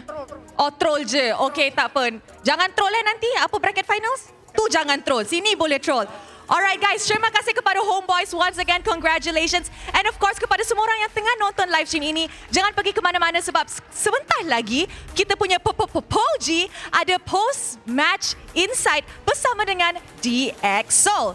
And with that, let's throw it back to the casters to analyze apa yang jadi dalam full Best of 5 series ini. Casters, back to you guys. Thank you so much, Rose, and of course the HomeBois boys as well. And good game, well played. Congrats to them managing to secure the upper bracket final spot and one step closer to MSC, to Riyadh as well. And to be fair, like Emal said, and of course like Izanami said at the same time, DXO are not, just any ordinary team. Hence why it went until the end. Hence why it went until 5th game that we've gotten to see. And hopefully whatever it is, HomeBois managed to learn from that match. Going up against SRG OG is going to be a different beast to be able to beat team right now. But they can definitely relish in their victory as of right now. With that, HomeBois officially secure at least top 3 in MPL Malaysia Season 15, and they have a chance to move on to represent Malaysia at MSC.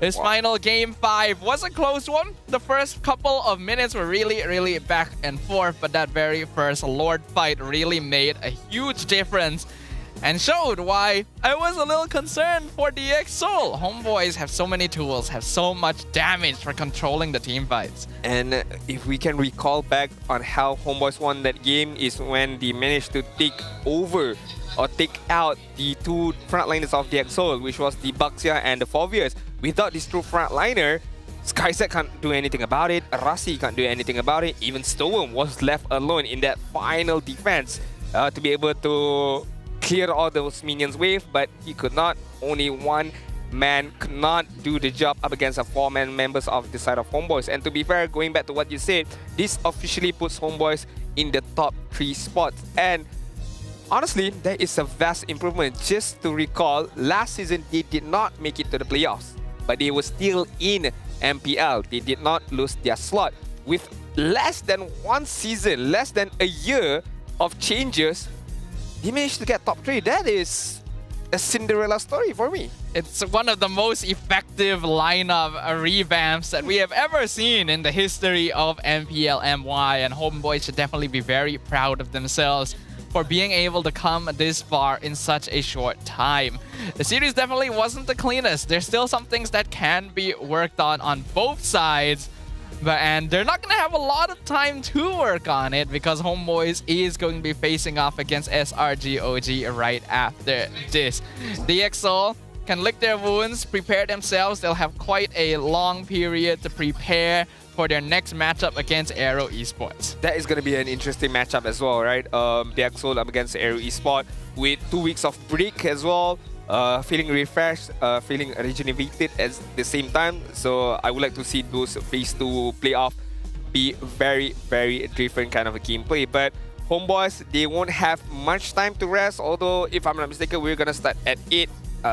So they do have roughly about 2 hours of rest to be able to recalibrate back whatever they want to do, and of course to get back their energy at the same time, to be able to eat at the same time, to get more energy to fight against SRG OG later on. But so far in this particular game itself, look at the rich guy Amal with 900 GPM. The carry is going to be Amal as well, 42k.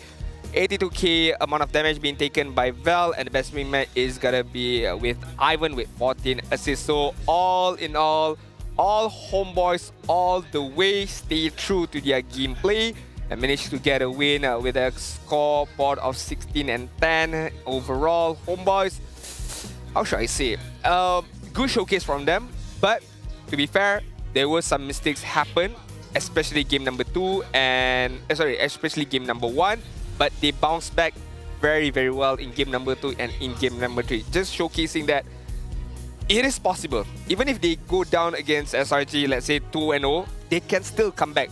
They should not doubt themselves. And they said on the stage that they didn't warm up before coming into play today, so they treat this as the warm-up. And I think it's a very good warm-up. I think it's taught them a lot about their weaknesses and things that they need to prepare for, especially going up against SRG OG right after this. When we look at overall the decisions and the plays that were made, again, in the early game, the DX Seoul were actually doing pretty good. They were trading pretty evenly and being a constant threat on the map. And Rasi was actually hitting hooks quite a lot. Yeah, I agree. We do have one segment later on, and I would like to focus on that segment is with OG and of course DX Seoul. I would like to hear what are the thoughts on the coach or whoever the representative are later on.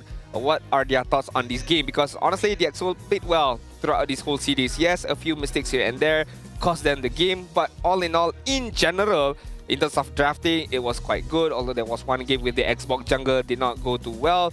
But again, DX Seoul looking like a true contender. It's just that HomeBois were the better team in this full best of 5 match series. HomeBois have definitely improved a lot, but DxSoul again proved to us that they are a team to be feared. Going from starting the season as an MAL roster to being able to go face-to-face with one of the top teams of the season is an indication of that growth. With that, we'll go ahead and take a break for this match. We'll let Poji take over, and we'll see you guys later for the upper bracket finals. Terima kasih Lafel, akan saya korek dan juga kongsi dengan korang semua. Dan sekarang saya bersama dengan Kimin dan juga Coach Teo. Jadi, the first question is for Coach Teo. So Coach, after today's match, so which area do you think that you need to improve for the upcoming matches? Maybe we just only need to improve also our hero power and also the rotation and even our mistakes. We need to review our mistakes. Because usually, even we get the snowball early game, sometimes my player is still doing mistake. Even we already get our snowball. Okay, understand. But then again, for your next match is against AERO Esports, which is the only team to secure a point against Selangor Red Giant OG. So, based on your opinion, what do you think that you need to do to go against them? We need to read their draft also, even their hero power. Because in terms of rotation and game style of AERO, I think just a normal. Because we know already how to fight against AERO. Maybe we just only need to shut down Hazel. Oh, shut down Hazel. Yeah. Nice one. Alright, sebab saya tanya dekat dia untuk soalan yang pertama tadi, sebab selepas lah daripada game pada hari ini game ni, apa yang perlu dia perbaiki untuk upcoming matches, dan dia cakap dia perlu perbaiki dekat hero power, dekat rotation. Maksudnya all the basics balik, micro dan juga macro play dia, sebab kadang-kadang player dia terlampau agresif sampai terlupa benda-benda macam tu. Small mistake lah. Dan soalan yang kedua saya tanya, untuk bertemu dengan AERO Esports ni kan, sebab satu-satunya tim yang berjaya dapatkan point daripada Selangor Red Giant OG. Jadi dia cakap apa yang diorang perlu buat adalah tetap sama, review balik hero, jaga hero pool, dan yang paling penting sekali, shut down Hazel. Dengar tu. Alright, tapi soalan seterusnya kepada Kimin. Alright Kimin, kalau kita tengoklah tadi kan, dekat dalam game yang pertama kita memang nampaklah Kimin is too OP. Tapi tak jangka dekat dalam game yang game pertama tu dah jadi, game kedua dengan ketiga tiba-tiba jatuh. Actually apa yang berlaku sebenarnya? Untuk game kedua tu sebenarnya mistake individu lah. Mistake saya kan, memaksa untuk team fight tanpa kita tahu yang link pun scaling kan. So tak boleh nak paksa, tapi saya buat kat. So kita orang dah apa orang kata, dah lose early tu, and HomeBois pun press kita orang. So kita orang macam susah nak comeback and kalah. Untuk game ketiga apa jadi lah? Nolan. Oh, Nolan. Dia just outdraft. Ya. Yeah. Oh, dia kata unexpected. Coach kata unexpected. Jadi Kimin, sebab tadi dekat dalam game tadi kita memang nampak Kimin main dengan sangat bagus untuk full series 5 game kan. Tapi ada dekat komen-komen yang cakap kemana hilangnya Kimin playoff. Sebab semalam korang ganas. When did Kimin playoff go? The aura suddenly missing. Well, I think saya rasa tak hilang pun, ada je lagi saya rasa. Cuma hari ni rezeki tak mihak pada saya dengan tim. Alright. Jadi persediaan untuk menghadapi AERO Esports lagi 2 minggu. Apa yang boleh nak cakap kepada pasukan lawan dan juga peminat sebelum kita throwback kepada caster? Untuk AERO Untuk AERO, give a good fight lah. Kita orang dapat masa 2 minggu ni untuk training kita orang punya hero apa semua. So be ready lah. And untuk fans juga, jangan lupa datang sokong kita orang. Kita orang bukan buat yang terbaik lah next match nanti. Budak-budak taman tadi, budak-budak taman? Budak taman pun dia orang takkan tak datang lah. Takkan tak datang Betul. Baik.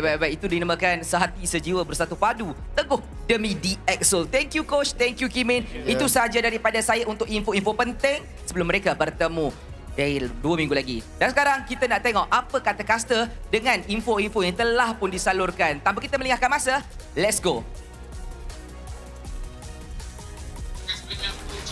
Thank you very much, Mr. Popo G, with the interview segment. And I like how Coach Theo did mention about the hero power. They need to fix on that. A bit of drafting as well, and also the decision making from the opponent. And when asked about, okay, what are your thoughts on AERO Esports? You know, of course, you still have 2 weeks of break before facing off AERO Esports. Coach Theo mentioned about focusing down on Hazel. And would that be a good idea? Because you still have to focus on Kim, Zakif playing really, really well. Kusei as well with the Granger we all seen in game number 1 just now. So I think Coach Theo, you need to focus a lot more. It's just not about the Hazel effect. I do agree Hazel is a big factor, but a lot of the other players are very, very good as well. I do think that out of all the teams that we have remaining here, none of them are going to be as easy to take down as just targeting one specific player. Yep. Every single player is just as strong if they're able to make it this far. It's going to be very interesting to see what comes up next, and I'm really glad to see the players are able to learn from the mistakes they made so quickly as well. Once again, another reminder to you guys, a last call in fact, because the playoffs Phase 2 tickets will be released in 2 hours from now, 8 p.m. later, where you'll be able to grab tickets for the final few matches and the grand finals of the season. Yeah, multiple devices. Do remember that. Okay, so that's all we have for today. Before we take a shorter break for the upcoming match is the upper bracket finals. See you guys later and peace out, guys. Winter. Masa jauh. Paksa no team, masa jauh. Winter. Play together. Masa on me, guys. Gang. Let's go, Masha. Si Masha. I see you. Kanan guys, kanan. Tarami. Masha mati.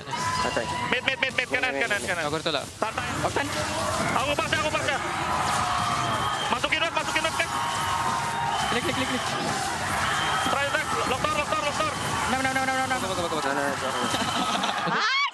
Tetap kill. Konsil. Tengok baksia guys, baksia. Nih, diangkat gua. Gua pecah sih. Aman gua. Pecah guys. Pecah. Yang atas dulu. Nice. Mati. Tengok Mel. Aman. Link. Dah aman. Dah. Fokus atas lagi guys. Masih boleh tahu enggak? Ya masih boleh atas. Dapat. Oh, diangkat aman kuat aja mau. Pasti guys. Depan. Lihat calling ya. Nih, kritik nih. Pecah. Aman aja, bro. Aman aja, bro. Kasih tahu siapa HomeBois. Kau pindah ke tarik, kau pegang belakang. Guys, kau pegang belakang nih. Banyak lo itu. Nice. Aman. Menang. Aman. Tanda. Kau pegang belakangnya aku, aman. Ayo, bisain. Ayo. Bisa. Mid. Hati-hati dong, dia berangkat kau, guys. Nice, bro. Bunuh lu. Orang dulu. Dah enak. Nice. Aku. Franco, vacuum. Ayo kenapa blink low. Bakap Z. Depan. Beda. Coba. Vacuum. Simi. Tadi one kimi. Endebol. GG. Banyak gaya. Nice, Dan. Banyak gaya. Let's go, guys. Boleh? Nih, dapat 2, guys. Mati stormnya. Nice, Mel. Nice. Gua. Aman rata nih. Ring. Ini depan aja. Depan aja, bro. Aman, bro. Nice. Cakep. Aman. Aku berkorban untuk aman. Aku digigit. Boleh. Ayo, guys. Let's go. Fokus, perang. Pecah di gua, berat. Aman. Aman. Mati. Ayo. Bisain. Atas. Bawah. Emal. Enak. Ayo sudah. Boleh. Nice. Nice, bro. Alhamdulillah.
Fight for ultimate glory starts now.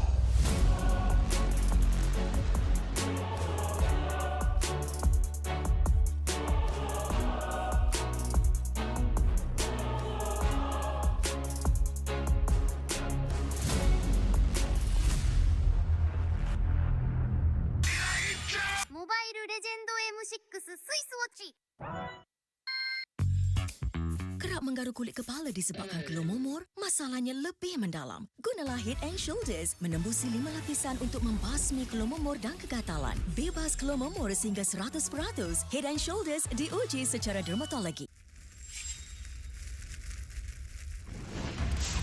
Minna! Utsumaki Naruto ga kaette kita zo!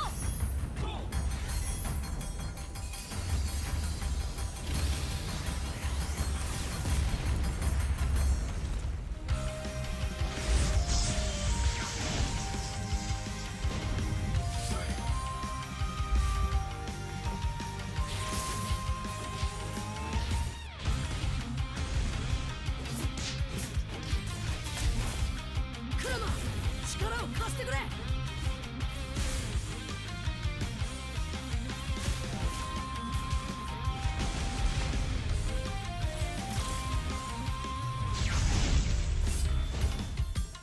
Yosha! 第7班、ここに復活だってばよ!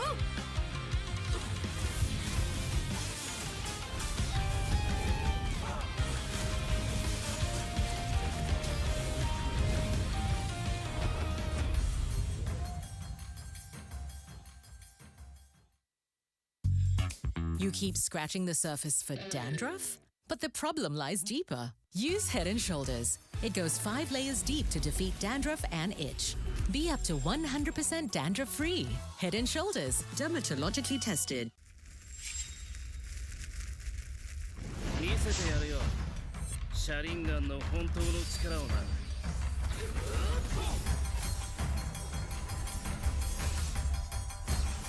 力が湧いてくる。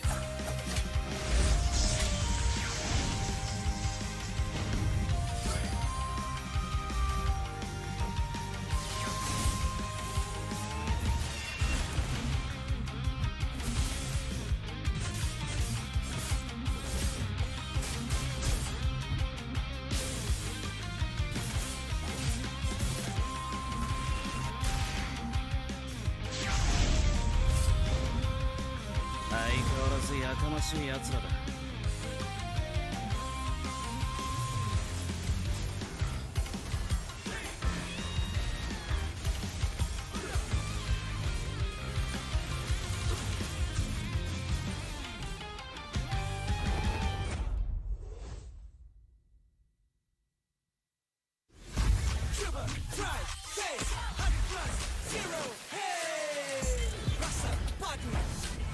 Tanpa kalori, yo, tanpa kalori.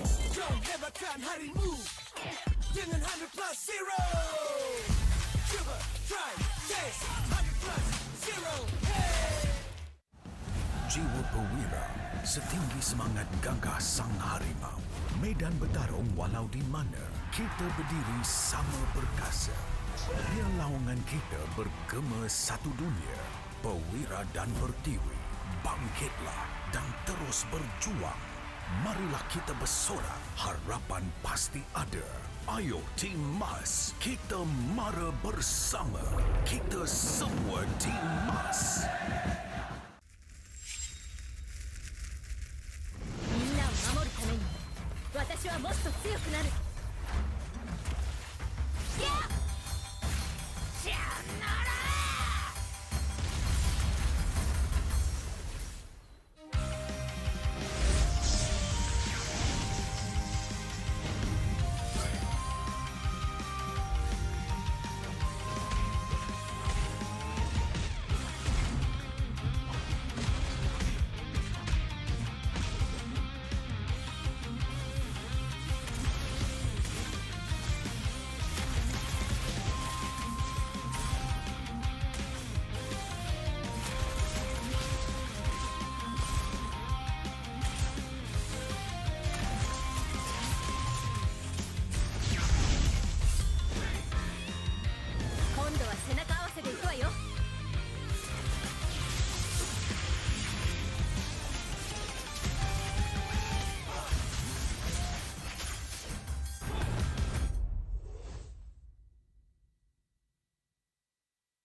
ここは俺に任せて。もらった。4代目ほかげを超える忍びはお前しかいないと俺はそう信じた。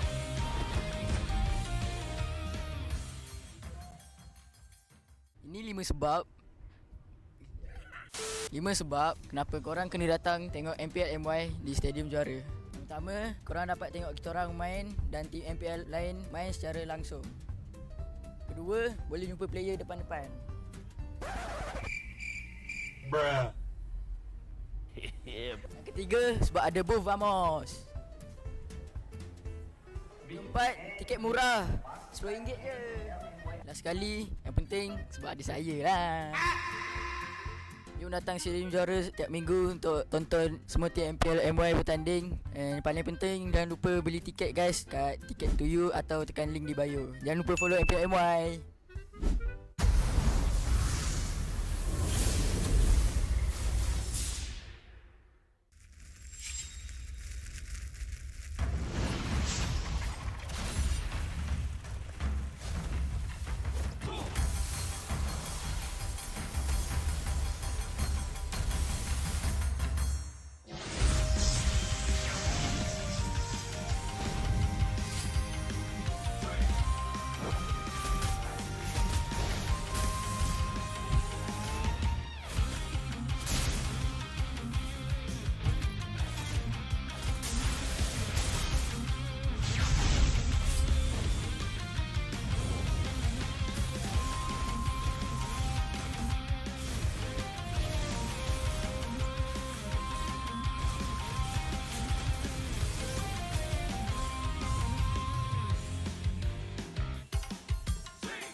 相変わらずやかましい奴らだ。今度は背中合わせで行くわよ。よっしゃ、第7班ここに復活だってばよ。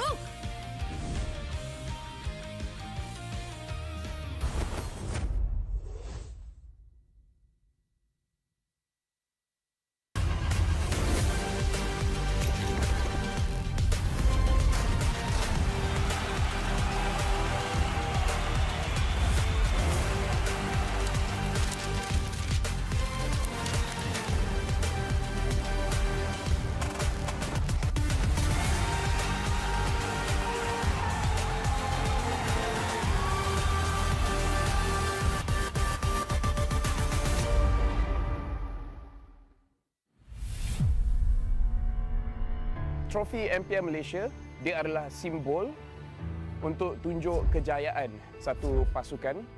Dia membina legasi. Mana-mana gaming house I pergi, they proudly display their trophy because they know what that trophy means to them as a team. There's quite a few champion moments that I can't forget for sure. When HomeBois won their very first championship, that was a very pivotal moment because HomeBois has never really gotten to that length of the tournament. Rasanya trofi season 12 tu betul-betul bermakna untuk saya lah. Last saya dapat trofi tu season 3. So saya tunggu lama lah untuk pegang trofi tu. Season 3 saya menang atas usaha yang kuat. So bila first kemenangan tu rasa macam tak percaya. But then bila season 12 tu menunjukkan konsistensi kot saya dalam scene ni. Saya cuba banyak kali. Cuma fail juga. But then tiba-tiba season 12 miracle happen lah.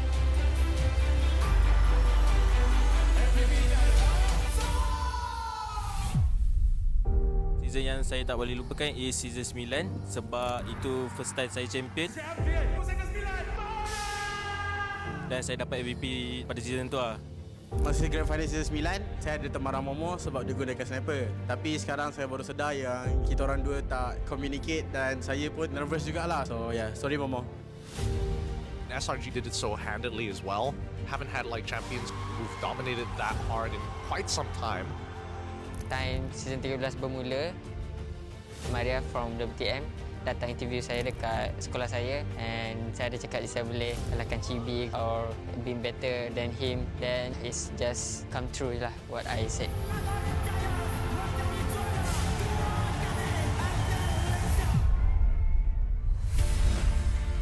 Honestly, I nampak the new design for the trophy is very nice. For me, trofi baru ni adalah signal kepada semua pasukan that kita kena tinggalkan cara yang lama and start bergerak dengan cara yang baru. Disebabkan kita dah nampak usaha berkali-kali, hanya SRG je yang betul-betul boleh bawa nama Malaysia dekat international.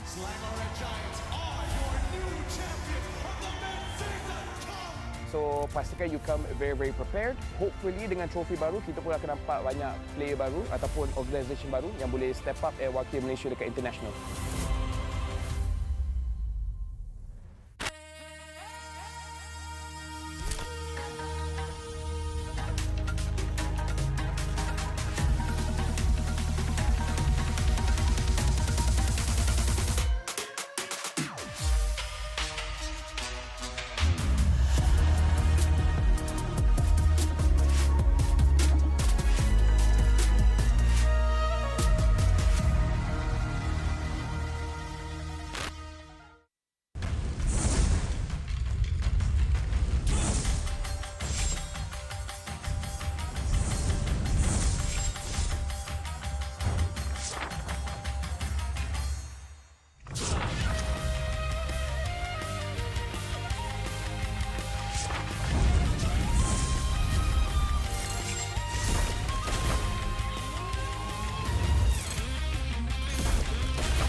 They said there's a limit in the women's league. In MWI, we say limit? Watch us bounce. From the MWI queens everyone knows, to the stars who came out from nowhere, to the ultimate champions. Now, MWI is expanding greater than ever. Turkey, EECA, Africa, Mongolia, and beyond. We're stretching the map wider. MWI, where dreams get louder. This isn't just a tournament. It's your passport to the world stage. A spotlight for women in the EWC. No rules, no ceilings, no limits. Just this. We're vibrant. We're ready. We're limitless.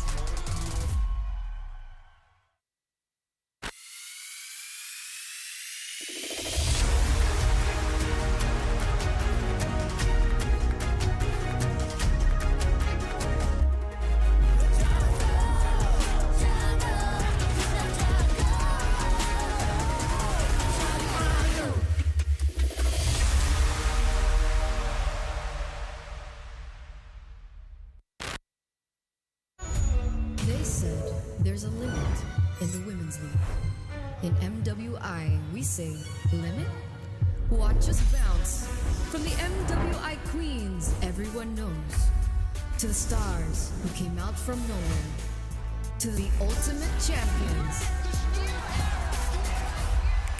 Now, MWI is expanding greater than ever. Turkey, EECA, Africa, Mongolia, and beyond. We're stretching the map wider. MWI, where dreams get louder. This isn't just a tournament. It's your passport to the world stage.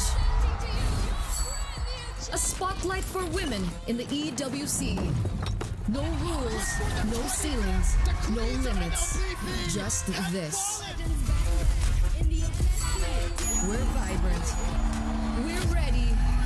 We're limitless. Hello guys, so for today I'm going to rate MPL One more. Hello guys, so for today I'm going to rate top goal laners from MPL MY. So first is Kuzey.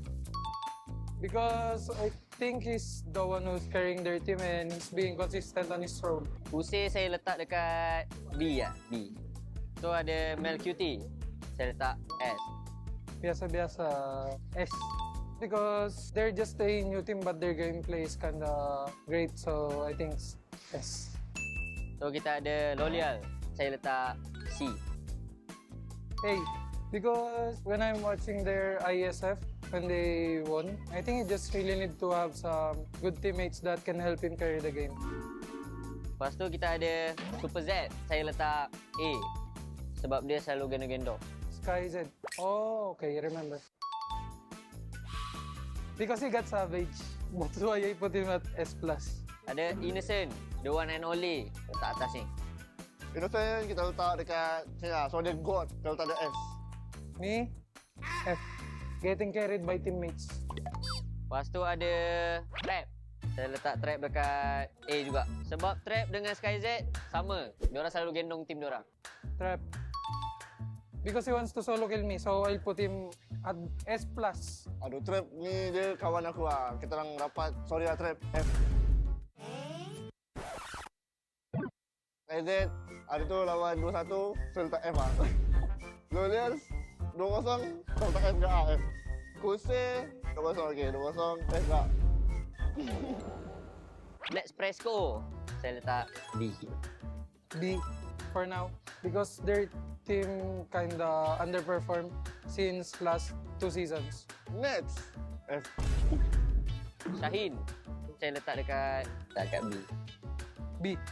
Because I watch his highlights, his solo kill DRit. Thumbs up. Shaheen pun F. Okay, nampaknya semua kita letak F. So ada sekali saya. Saya mungkin duduk sebelah Innocent. Huh? Rough. This one, good kid, good kid. So I'll just put him in A.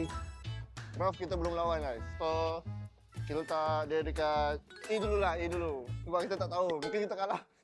Last Me, myself and I kita letak dekat dia. Janganlah kita letak sini lah. Kita tak tahu lawan Raf macam mana. So kita sebanding dengan Raf dulu lah. Obi mana Obi? Obi tak ada? Okay, itu saja from saya. MB Raf, bye. Thank you. Thank you guys.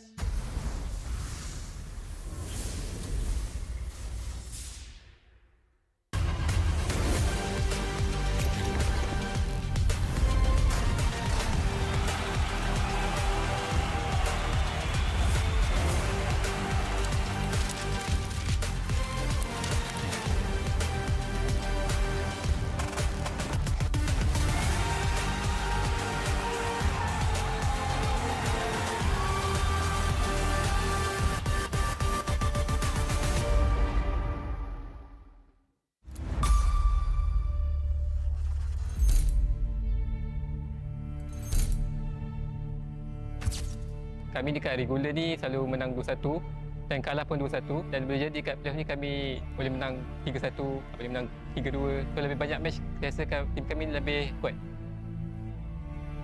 Playoff kali ni boleh dikatakan playoff yang paling kita orang berat lah, sebab since kita orang mula daripada bawah kan. So kali ni kita try daripada bawah, sebab kita dah try daripada atas, kita gagal. So kali ni kita try daripada bawah pula. Ini playoff ketiga saya actually, tapi kalau untuk konsisten, bang, untuk 2 season ni saya happy gila lah. So MPL Malaysia saya tengok makin kuat dengan import-import baru. Memang kuat lah sekarang. Aku berharap aku datang MV, aku bisa bawa MV buat jadi top team di Malaysia. Ya syukur-syukur juara. Mencari sana! Triple kill, Jordan! Let's go!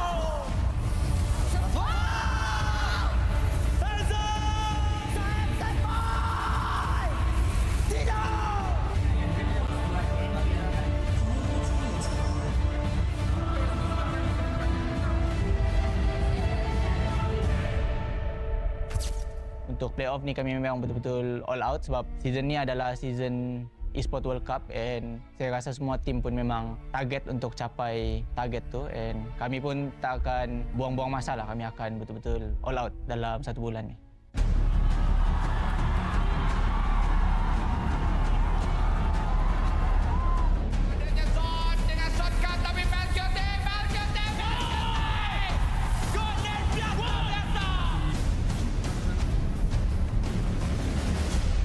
Kalau tengok daripada regular season, punya future untuk repeat tu, I can say 80%, but kita tak boleh, content or complacent lah dengan apa yang kita ada. Kena still hustling lah for that goal.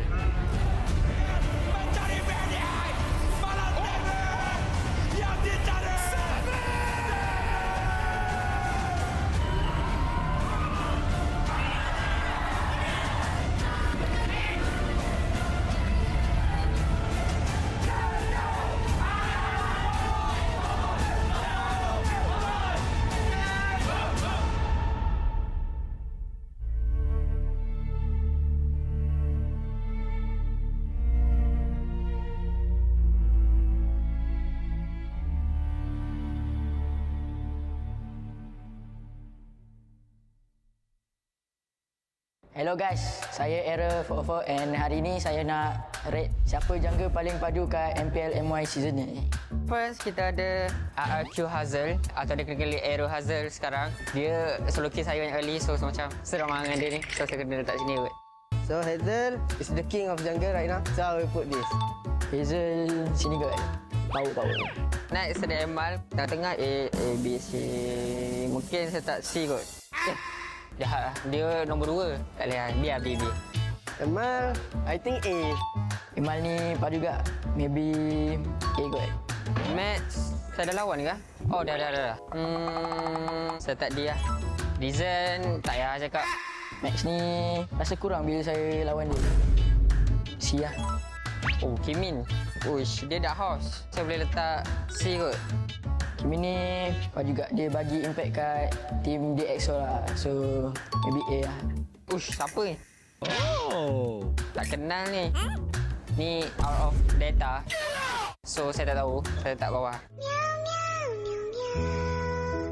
Guys, ada S. Final boss. Sky sini lah. Ush, Team Ray. Saya letak A. Lazir, C. Lazir. Sini kot. Sekarang kita ada Chibi, The Goat. So The Goat kita akan letak S. Dua ni Goat kan? B ke A ya? B lah. My idol. Alamak, ada Goat yang kedua. Ketiga. Kita letak A lah. AERO, C lah. AERO 44. Sini lah.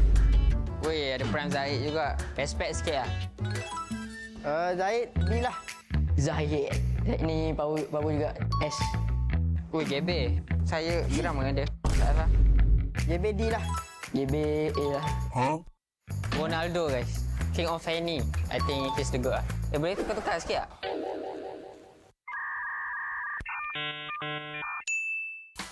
Kita tukar. Chibi still the best. The goat of the goat. The reason saya tak Gabriel kat F sebab kalau korang tengok Fanny dia, uish. Saya ada nampak satu komen daripada owner dia, Sagam. Uish.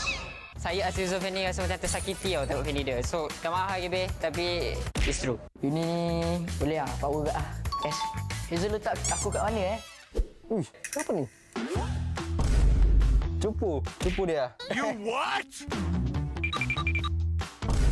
Mudah. Ini kids, boleh lah. Wih, ada idol saya, Sekis. Dia di S karena dia menang, ya jadi jago.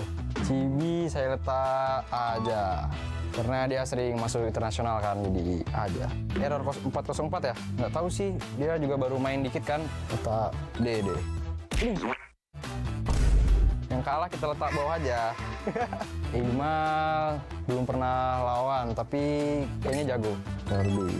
Prime Season 9. Jago nih, jago. C aja. You what? God Funny. Yes. Lalu ada apa? Kimin. Karena dia menang lawan kita orang, kita letak A aja. A. Oke guys, ini rating dari gua. Jangan lupa buat nonton terus MPL MY dan juga dukung AERO. Yes, thank you. Goodbye.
Kerap menggaru kulit kepala disebabkan kelumumur, masalahnya lebih mendalam. Gunalah Head and Shoulders menembusi 5 lapisan untuk membasmi kelumumur dan kegatalan. Bebas kelumumur sehingga 100%. Head and Shoulders diuji secara dermatologi. Minna! Utsumaki Naruto ga kaette kita zo!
You keep scratching the surface for dandruff?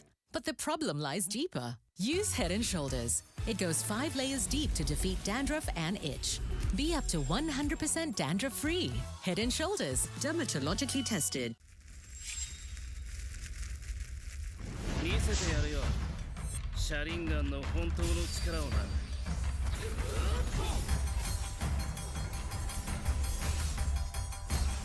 力が湧いてくる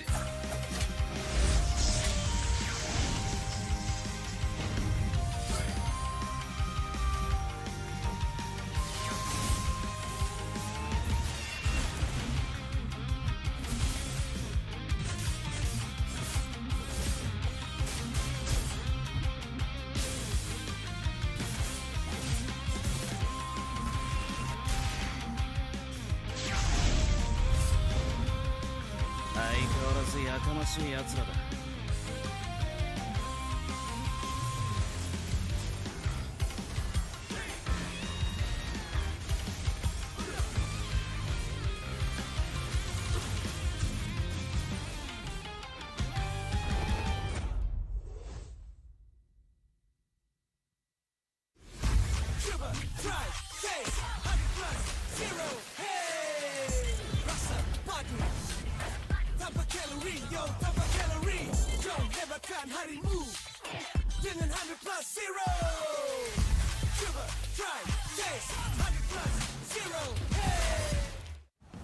Jiwa perwira, setinggi semangat gagah sang harimau. Medan bertarung walau di mana, kita berdiri sama perkasa. Biar lawangan kita bergema satu dunia. Perwira dan pertiwi, bangkitlah dan terus berjuang. Marilah kita bersorak, harapan pasti ada. Ayo Tim Mas, kita mara bersama. Kita semua Tim Mas. みんなを守るために私はもっと強くなる。やっさよなら。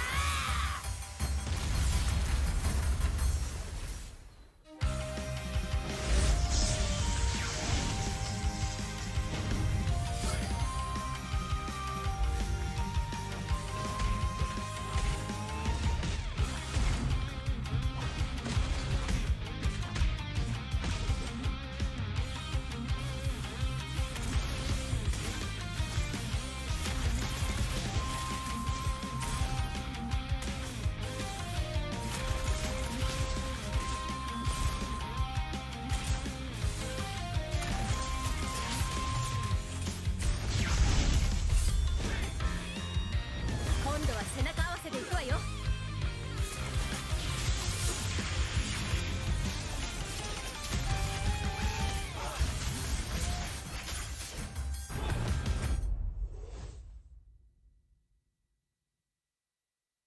Rakan muda, coba cita murnimu. Rakan muda, rakan muda. Oh yeah, bersemangat wajah terus berusaha. Keazaman terus membara. Yakin boleh, rakan muda. Rakan muda.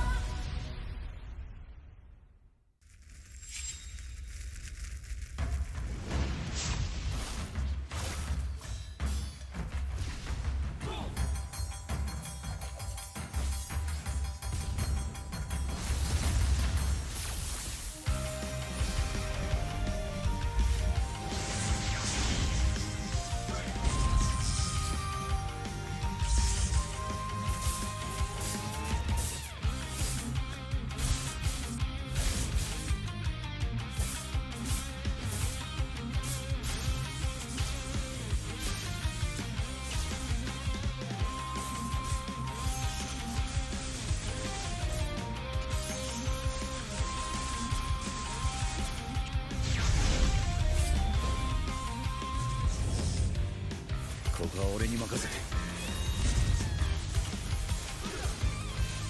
もらった4代目他目を超える忍びはお前しかいないと俺はそう信じた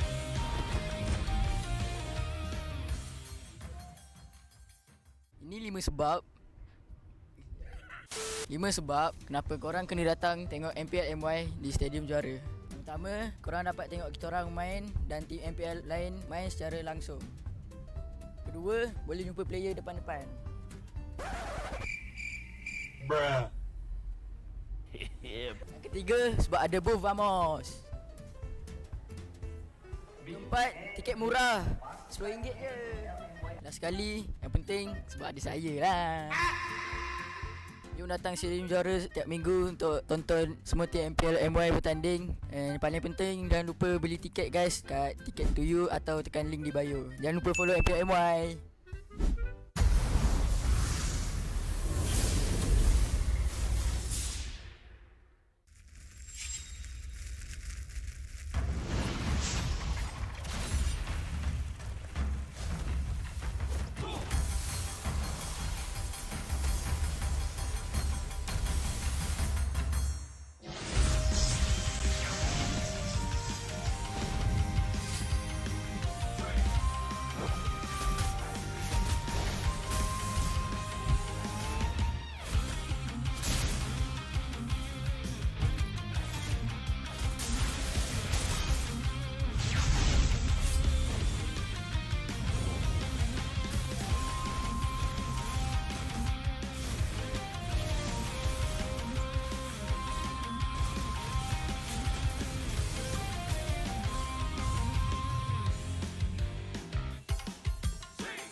Trofi MPL Malaysia, dia adalah simbol untuk tunjuk kejayaan satu pasukan. Dia membina legasi. Mana-mana gaming house I pergi, they proudly display their trophy because they know what that trophy means to them as a team. There's quite a few champion moments that I can't forget for sure. When HomeBois won their very first championship, that was a very pivotal moment because HomeBois has never really gotten to that length of the tournament. Rasanya trofi season 12 tu betul-betul bermakna untuk saya lah. Last saya dapat trofi tu season 3. So saya tunggu lama lah untuk pegang trofi tu. Season 3 saya menang atas usaha yang kuat. So bila first kemenangan tu rasa macam tak percaya. But then bila season 12 tu menunjukkan konsistensi kot saya dalam scene ni. Saya cuba banyak kali. Cuma fail juga. But then tiba-tiba season 12 miracle happen lah.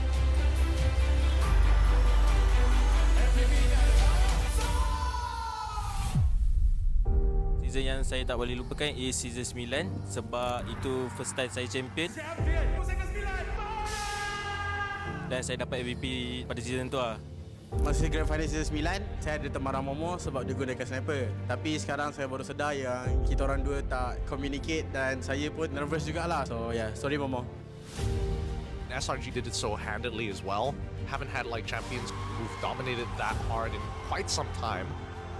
Time season 13 bermula, Maria from WTM datang interview saya dekat sekolah saya and saya ada cakap saya boleh kalahkan Chibi or being better than him, then it's just come true lah what I said.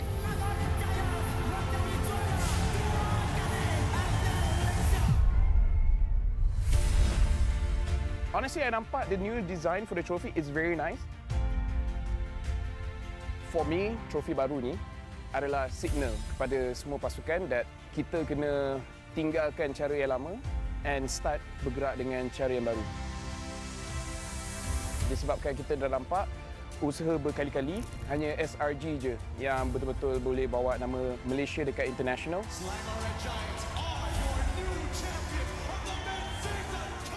So pastikan you come very, very prepared. Hopefully dengan trofi baru, kita pun akan nampak banyak player baru ataupun organisation baru yang boleh step up and wakil Malaysia dekat international.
They said there's a limit in the women's league. In MWI, we say limit? Watch us bounce. From the MWI queens everyone knows, to the stars who came out from nowhere, to the ultimate champions. Now, MWI is expanding greater than ever. Turkey, EECA, Africa, Mongolia, and beyond. We're stretching the map wider. MWI, where dreams get louder. This isn't just a tournament. It's your passport to the world stage. A spotlight for women in the EWC. No rules, no ceilings, no limits. Just this. We're vibrant. We're ready. We're limitless.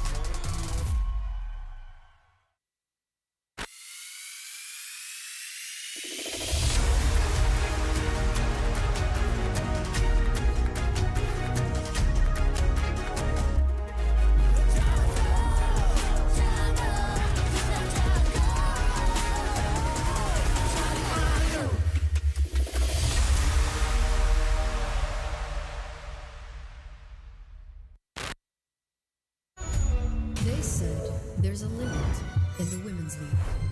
In MWI, we say limit? Watch us bounce.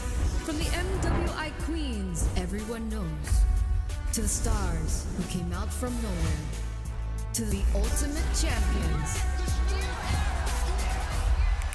Now, MWI is expanding greater than ever.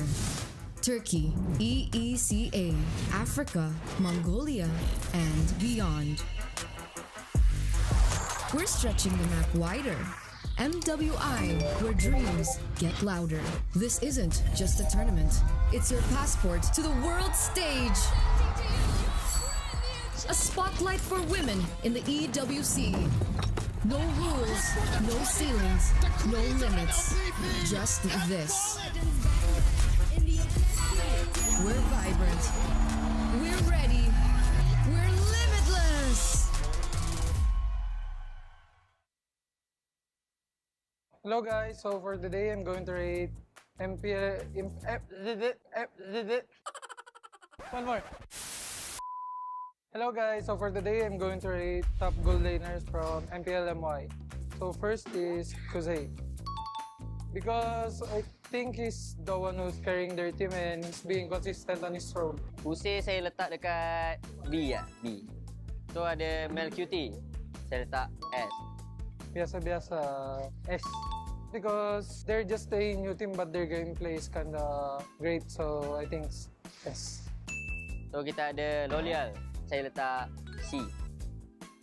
Hey, because when I'm watching their ISF, when they won, I think he just really need to have some good teammates that can help him carry the game. Lepas tu kita ada Super Z, saya letak A. Sebab dia selalu gendong-gendong. Sky Z. Oh, okay, remember. Because he got savage, that's why I put him at S+. Ada Innocent, the one and only. Letak atas ni. Innocent kita letak dekat sini lah. So dia God, kita letak dia S. Me? F. Getting carried by teammates. Lepas tu ada Trap. Saya letak Trap dekat A juga. Sebab Trap dengan SkyZ sama. Diorang selalu gendong tim diorang. Trap. Because he wants to solo kill me, so I'll put him at S+. Aduh, Trap ni dia kawan aku lah. Kita orang rapat. Sorry lah, Trap. F. SZ, ada tu lawan 2-1, saya letak F lah. Lolials, 2-0, saya letak F ke A, F. Kuse, 2-0, okey, 2-0, F ke A. Let's Presco, saya letak B. B for now. Because their team kinda underperformed since last 2 seasons. Next, F. Shaheen, saya letak dekat B. B. Because I watch his highlights, his solo kill DRit. Thumbs up. Shaheen pun F. Okay, nampaknya semua kita letak F. So ada sekali saya. Saya mungkin duduk sebelah Innocent. Huh? Rough. This one, good kid, good kid. So I'll just put him in A. Rough kita belum lawan guys. So kita letak dia dekat A dulu lah, A dulu. Sebab kita tak tahu, mungkin kita kalah. Last Me, myself and I, kita letak dekat dia. Janganlah kita letak sini lah. Kita tak tahu lawan Raf macam mana. So kita sebanding dengan Raf dulu lah. Obi mana Obi? Obi tak ada? Okay, itu saja from saya. MB Raf, bye. Thank you. Thank you guys.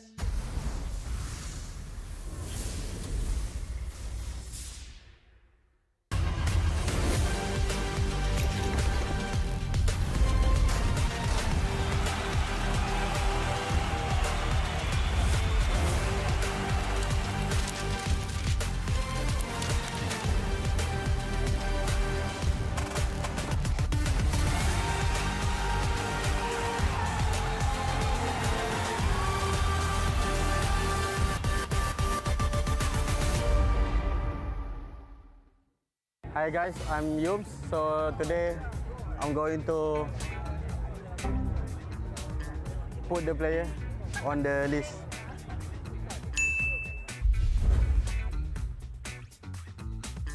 So kita ada ZQ kat sini, Kodak player. I love Kodak player. B. So saya akan letak saya di F. Rookie kena duduk bawah-bawah aje. Disebabkan saya baru lawan dia, saya tahu guys, kemampuan dia sebenarnya berada dekat sini guys. Dia antara yang gempak. Tapi dia tak boleh dekat sini. Sebab apa? Sebab ada dia. Ni, nampak tak muka dia ni? Ivan ni sekarang.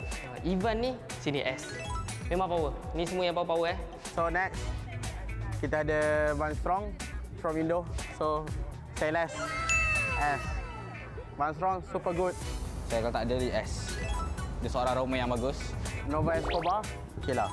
Sama dengan Zaki. Nova ni dulu senior saya waktu saya dekat MVP Tier 2. So saya akan letak dia di B. Hazelnut? Aduh, kesian tu. F ke? Boleh. Aku kena jaga hati orang guys. So kita letak dia sini lah. Seburuk-buruk mana pun korang guys, korang takkan berada kat sini. Okay. It's just, orang kata apa? Bad day. Bad day untuk Hazelnut. From Toda also, Lone. Macam biasa. Ni pun senior saya masa kat Toda dulu. Okey. Next kita ada Rasi. Berganti saya. Dia pun Rasi, dia Sol. Okey lah, B lah. Wish. Mak king of taunting kita. Tak nak, saya tak suka dia. Saya tak si. A few moments later. Okey. B. Sebab dia player yang berpengalaman. Saya tak cakap banyak. Ini tak sebelah dia. Idola saya di MPL MY S15 guys. Yums S. Saya belajar main roam dengan dia. So siapa yang nak pandai main roam, ini orangnya. Yumski. Penat. Aku penat jumpa dia. Tak tahulah nak letak mana. Maybe dekat sini kot Yum. Nampak tak? Kau bukan berada dekat S Yum. Dekat aku, mata aku kan. Ni. Atas sekali, babe. Atas sekali, babe. Oi. Zod. Korang tahu kan tanan? Best roamer. Atas sekali, babe. Atas sekali. Idola saya juga. Saya main tank pun belajar daripada dia. Tapi saya letak dia dekat A. Orang lain takkan naikkan kita kan. Kita kena naikkan nama sendiri guys. Orang lain akan letak aku kat sini guys. Tapi saya letak dia dekat A. Best roamer. Tapi aku kena letak aku dekat sini. No matter what. 15 season duk main MPL. Weh. 15 season. Belagak. So kita ada Virgie kan? Virgie right? Si. Sorry ya Virgie ya. BJ kita letak sebelah sini. Kacau Mel tu. Ni siapa ni? Tak kenal tu. Tapi dia daripada tim Ray dekat sini. Okay, last kita ada last dua guys. Magma dengan Nova. Kenapa muka korang sama? Dan yang terakhir, tak ada Magma. Magma saya tak sini.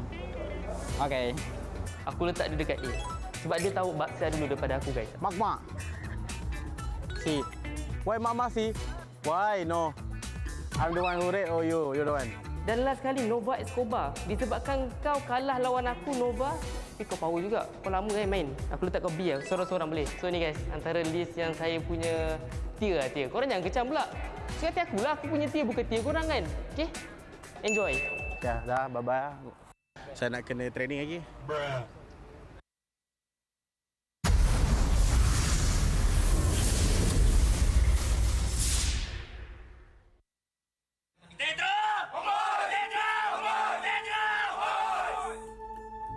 Aku yang binakan roster HomeBois dengan Bang Abe, dengan Bang Botak sekali. Sebetulnya aku ada try banyak di tim di MPL Malaysia. Dan time tu HomeBois lah yang paling bagus buat offernya kan. Cumanya waktu itu yang udah fix Izanami aja. So dari situ aku dengan Bang Abe hari-hari kita try out player. Terus yang kedua fix itu 2 EVOS. Veldora dengan Ivan, lalu Imal, yang terakhir Mel Kitty. Saya pun season 11 rookie. After that season 12 delegate, terkeluar dari MPL. And then saya macam hilang dari scene MPL. It's EVOS Legend. Dari awal aku kan di EVOS kan awal. Terus aku langsung diganti ya. Terus di HomeBois, aku kan lihat trial potensial timnya, jadi aku try HomeBois. Yang gue tahu tuh, Chessman masih bikin jadi analis dulu. Kebetulan Erpang tuh trial di kita juga. Pas kita lihat Erpang, wah ini kayaknya oke lah. Oke, worth to try lah. To talk about it even more, we got 3 imports on one team that is currently undefeated in MPL Malaysia. 3 total. One of them, our boy Erpang, Veldora, and Van Strong.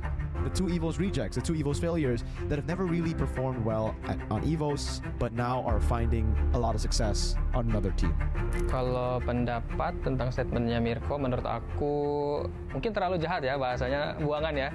Di MPL Indo mungkin kita tak dapat banyak kesempatan, tapi sebab MPL Malaysia dan sebab HomeBois, akhirnya alhamdulillah aku, Erpang, dengan Vel, dengan Van Strong boleh buktikan lah. Aku tak expect kita sampai sini, kita semua dibuangan semua rasanya. Aku, Veldora juga, Erpang juga, Chessman, Mel juga kan. Terus sebelumnya Izanami mah Emal juga, maksudnya recordnya juga nggak sebagus lah itulah. Kita banyak yang dibuang-buang lah. Kita juga realize lah, anjir kita semua hampir buangan semua. Cukup jujur, gue nggak expect sampai di titik ini. Ya semoga kita konsisten aja.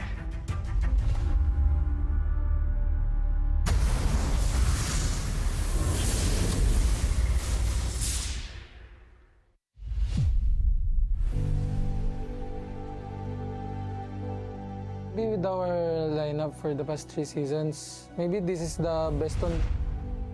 On our first season, the crowd's favorite is HomeBois. Then the second one, we're kinda shaky. We go to lower bracket, we lose a lot of games. So I think this is the best one. My thoughts on this bracket is I don't really like it because imagine if we already secured our slot for MSC, then we need to wait 2 weeks again. We don't have momentum. We will only play 1 day for finals. Then our enemy that we're going to fight on finals, they have momentum, right? And we don't have much before that. So you will go to lower bracket? No, we'll still take it. No choice. We still need to take it so we can secure our MSC ticket. For AERO, kita orang ada beef sikit dengan korang. Buat korang curi 1 point daripada kita orang kat regular season. Just careful lah dekat playoff. Good luck guys! Just destroy each other. See you at upper bracket.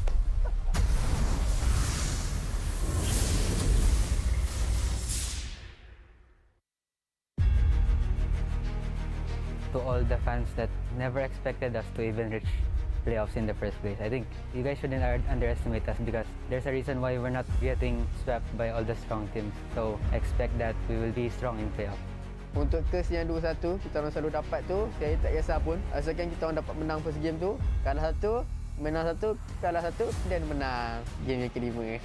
Maybe it's a curse, but for me, it's a strength of our team. Considering that week 5 to week 6, we have the momentum of 3 win streak. Even though it's all 2-1 and not against the top teams, I think it's still really confidence booster for us. So anyone we meet in playoffs should be ready against us.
ultimate glory starts now.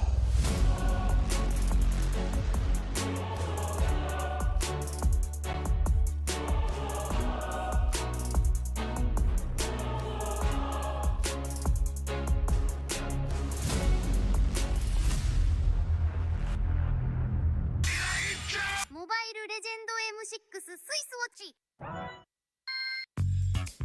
Kerap menggaru kulit kepala disebabkan kelumumur, masalahnya lebih mendalam. Gunalah Head and Shoulders menembusi 5 lapisan untuk membasmi kelumumur dan kegatalan. Bebas kelumumur sehingga 100%. Head and Shoulders diuji secara dermatologi. Minna! Utsumaki Naruto ga kaette kita zo!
You keep scratching the surface for dandruff? But the problem lies deeper. Use Head & Shoulders. It goes 5 layers deep to defeat dandruff and itch.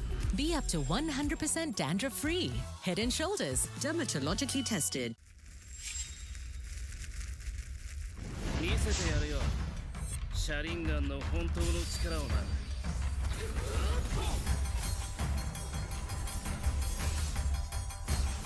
力が湧いてくる。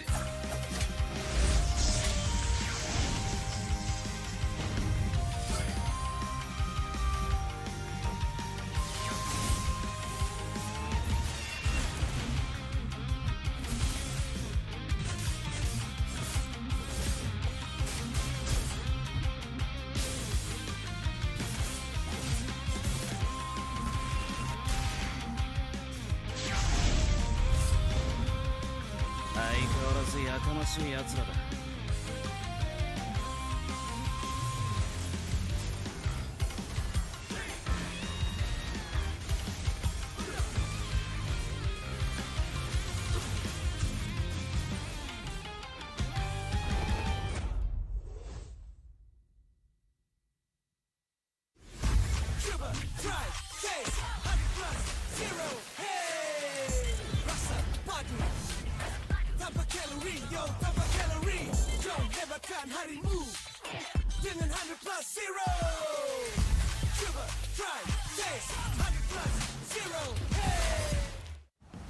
Jiwa perwira, setinggi semangat gagah sang harimau.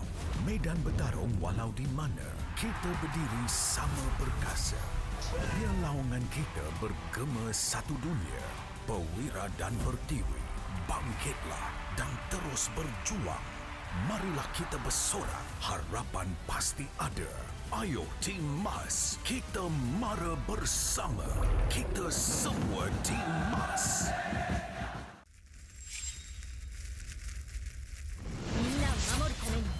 私はもっと強くなる。やっ！しゃなら！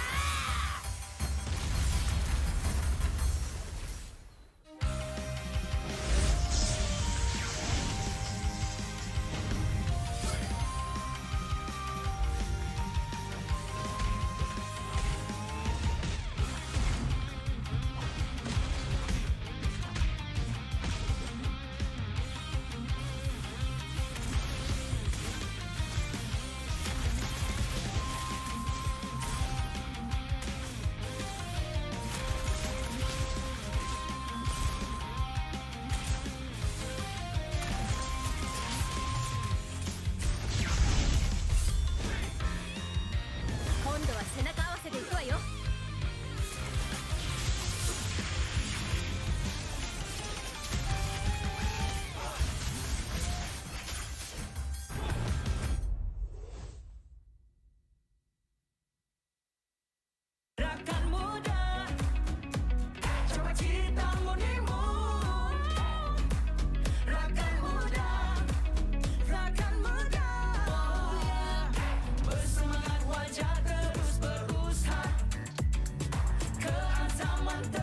俺に任せて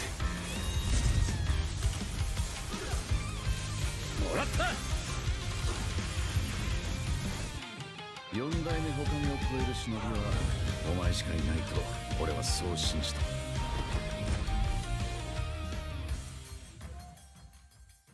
Ini 5 sebab kenapa korang kena datang tengok MPL MY di Stadium Juara. Pertama, korang dapat tengok kita orang main dan tim MPL lain main secara langsung. Kedua, boleh jumpa player depan-depan. Bruh. Yang ketiga, sebab ada booth Vamos. Keempat, tiket murah, RM10 je. Last sekali, yang penting sebab ada saya lah.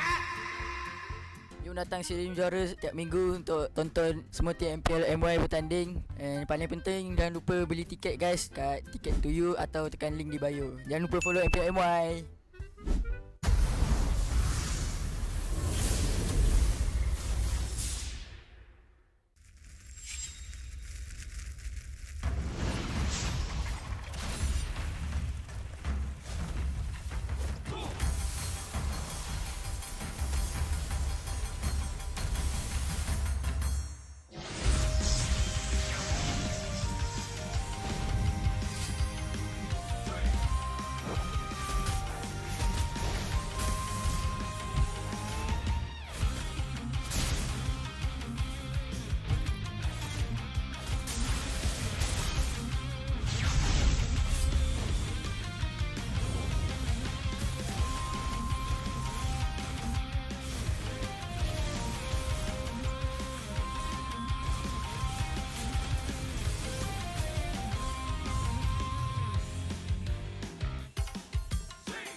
相変わらずやかましい奴らだ。今度は背中合わせで行くわよ。よっしゃ、第7班ここに復活だってばよ。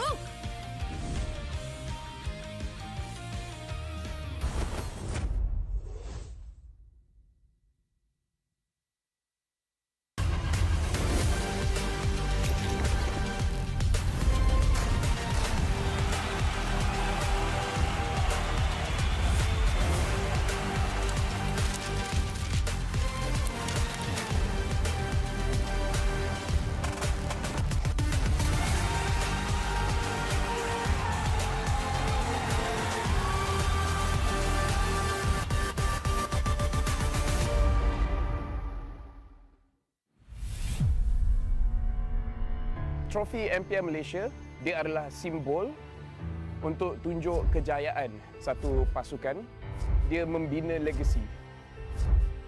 Mana-mana gaming house I pergi, they proudly display their trophy because they know what that trophy means to them as a team.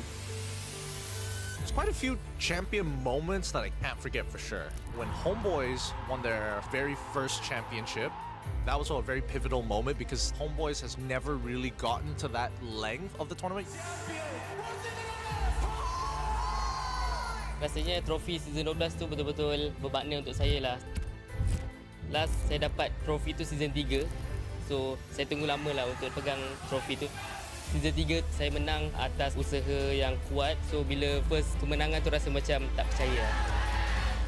But then bila season 12 tu menunjukkan konsistensi kot saya dalam scene ni. Saya cuba banyak kali. Cuma fail juga.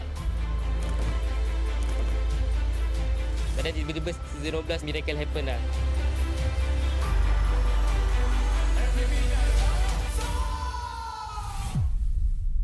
Season yang saya tak boleh lupakan is season 9 sebab itu first time saya champion.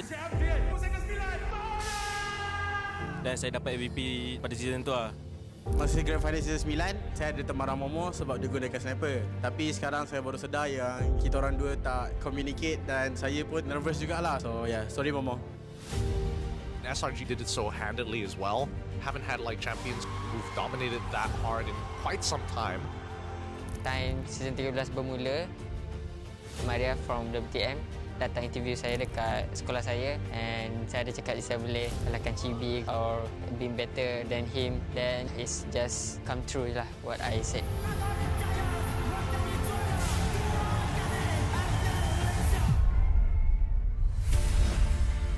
Honestly, I nampak the new design for the trophy is very nice.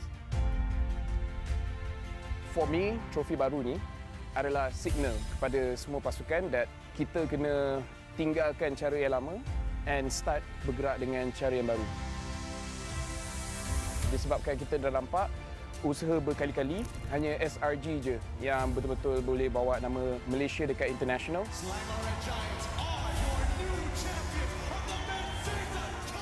So pastikan you come very prepared. Hopefully dengan trofi baru kita pun akan nampak banyak player baru ataupun organisation baru yang boleh step up and wakil Malaysia dekat international.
They said there's a limit in the Women's League. In MWI, we say, limit? Watch us bounce. From the MWI Queens everyone knows, to the stars who came out from nowhere, to the ultimate champions. Now, MWI is expanding greater than ever. Turkey, EECA, Africa, Mongolia, and beyond. We're stretching the map wider. MWI, where dreams get louder. This isn't just a tournament. It's your passport to the world stage. A spotlight for women in the EWC. No rules, no ceilings, no limits. Just this. We're vibrant. We're ready. We're limitless.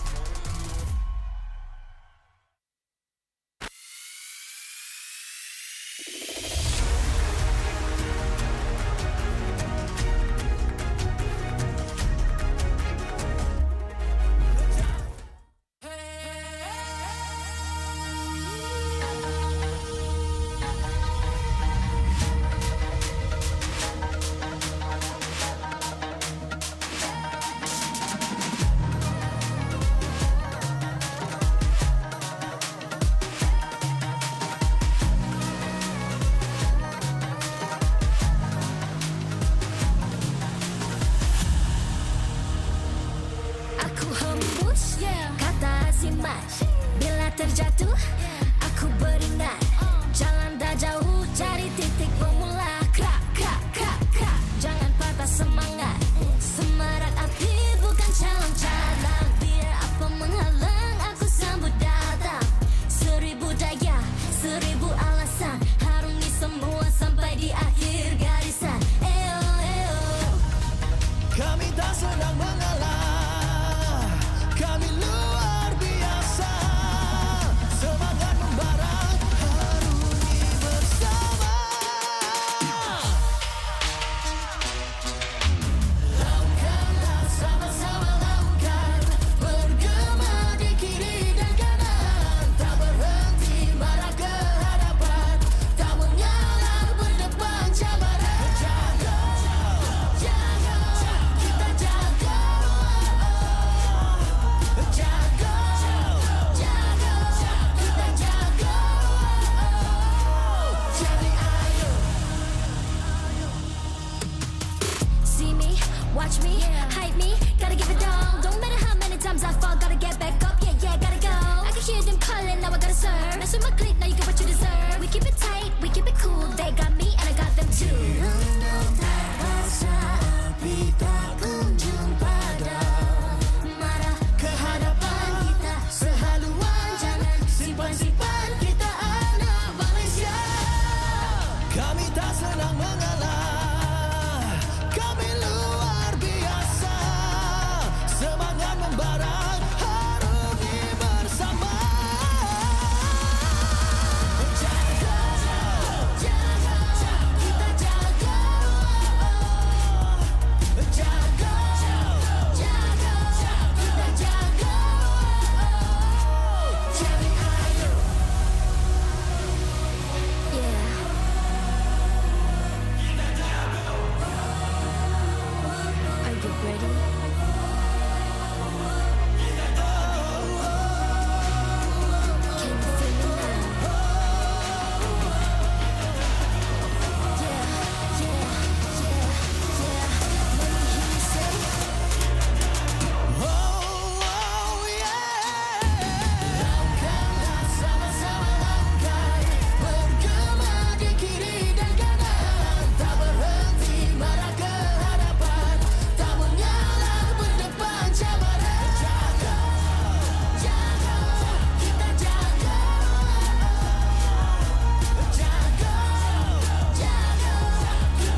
MPL Malaysia Season 15 is powered by Moonton. Official gaming smartphone, Infinix GT30 Pro. Are you ready to carry like a pro? The ultimate gaming smartphone is finally here. Introducing the GT30 Pro. Equipped with all-day full FPS system, you'll experience 0 frame drops, just pure, smooth, stable gameplay all day long. Powered by the MediaTek Dimensity 8350 5G chipset. It's fast, efficient, and ready for your most intense gaming sessions. And with the GT trigger, you get pro-level shortcuts. Buy items fast, check the scoreboard instantly, and pull off clean combos like you've never before. Get yours now, because every purchase comes with a free mag charge cooler and mag case, while stocks last. Fairy Watch, the official Mobile Legends Esports watch made in Switzerland with genuine dragon leather. Comes in 3 colorways, green, black, and blue. Our esports partners, Head & Shoulders, up to 100% dandruff-free and itch protection. Head & Shoulders is dermatologically tested, penetrates 5 layers deep to eliminate dandruff. Get yours now. And thank you to all our strategic partners. 100 Plus, Players, Astro Arena, MPL Merchandise, MPL Ticketing, supported by KBS, ESI, Rakan Muda, MESF, PSM. Musim ke-15 di pentas kebanggaan ini, and this is the moment that we've all been waiting for. Inilah perlawanan Upper Bracket Finals.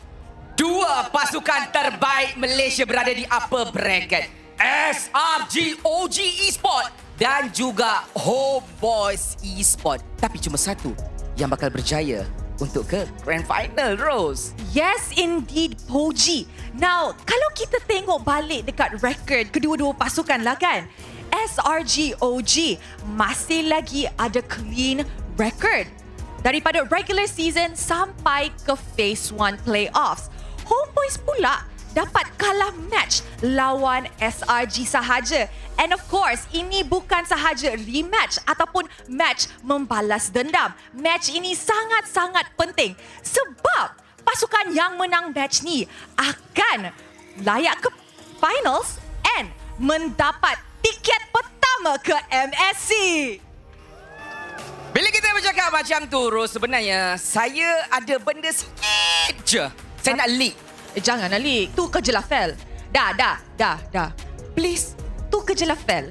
Awak ni Poji, bukan lah, Fel. Okay. Tapi I rasa sebab you buat macam tu lah kan, kepada semua orang yang akan datang ke Phase 2, kita ada special something untuk korang. So, jangan lupa untuk prepare semua device sebab pukul 8 tadi, pukul 8 nanti, tiket akan keluar. Fastest fingers first. Will we see the same people ataupun new people akan datang? So macam tadi lah, Sid ada cerita, Lafel ada cerita, bila tiket keluar sampai 20 lebih minit nak kena tunggu. Siapa lambat tak dapat, Rose? Itulah tu. So untuk semua orang dekat sini, I rasa kalau korang nak datang ke playoffs fasa 2 juga, standby lah kan. Betul. Tapi ada tapinya. Ada tapi. Apa tu? Kita nak tengok audience prediction. Oh. Okay, audience prediction adalah wow. What a thinking. What a thinking. 86% kepada Selangor Red Giants OG Esports. Wow. Tapi ini hanyalah prediction, Rose, sebab pentas pembuktian sebenar adalah dekat Land of Dawn. Yes, betul tu. They will battle it out in the Land of Dawn. And of course, the best team will get the first ticket to MSC. Tapi sebelum kita nak bercakap pasal MSC, players, apa kata kita nak bagi semangat sikit dekat fan-fan yang ada dekat sini? Boleh tak boleh korang? Kita bermula dengan HomeBois dulu. Saya cakap stay true. Korang HomeBois boleh tak? Boleh? Stay true! Stay true! Oi. And of course, kepada side ni pula, our defending champions. When I say Selangor Red Giants, are you ready? I nak dengar your support dengan semangat, boleh? Selangor Red Giants, are you ready? Nampak bersedia, nampak bersemangat. Tapi macam saya cakap, Ros, segala-galanya bakal terjawab dekat Land of Dawn. Tapi tanpa kita melengahkan masa, saya rasa pemain-pemain dah tak sabar nak tunjukkan siapa juara sebenar. Ini pentas kebanggaan kita dan tanpa kita melengahkan masa, Ros. Casters, take it away. As the smoke clears and the dawn rises, the time has finally come to lock in our first MSC ticket for MPL Malaysia.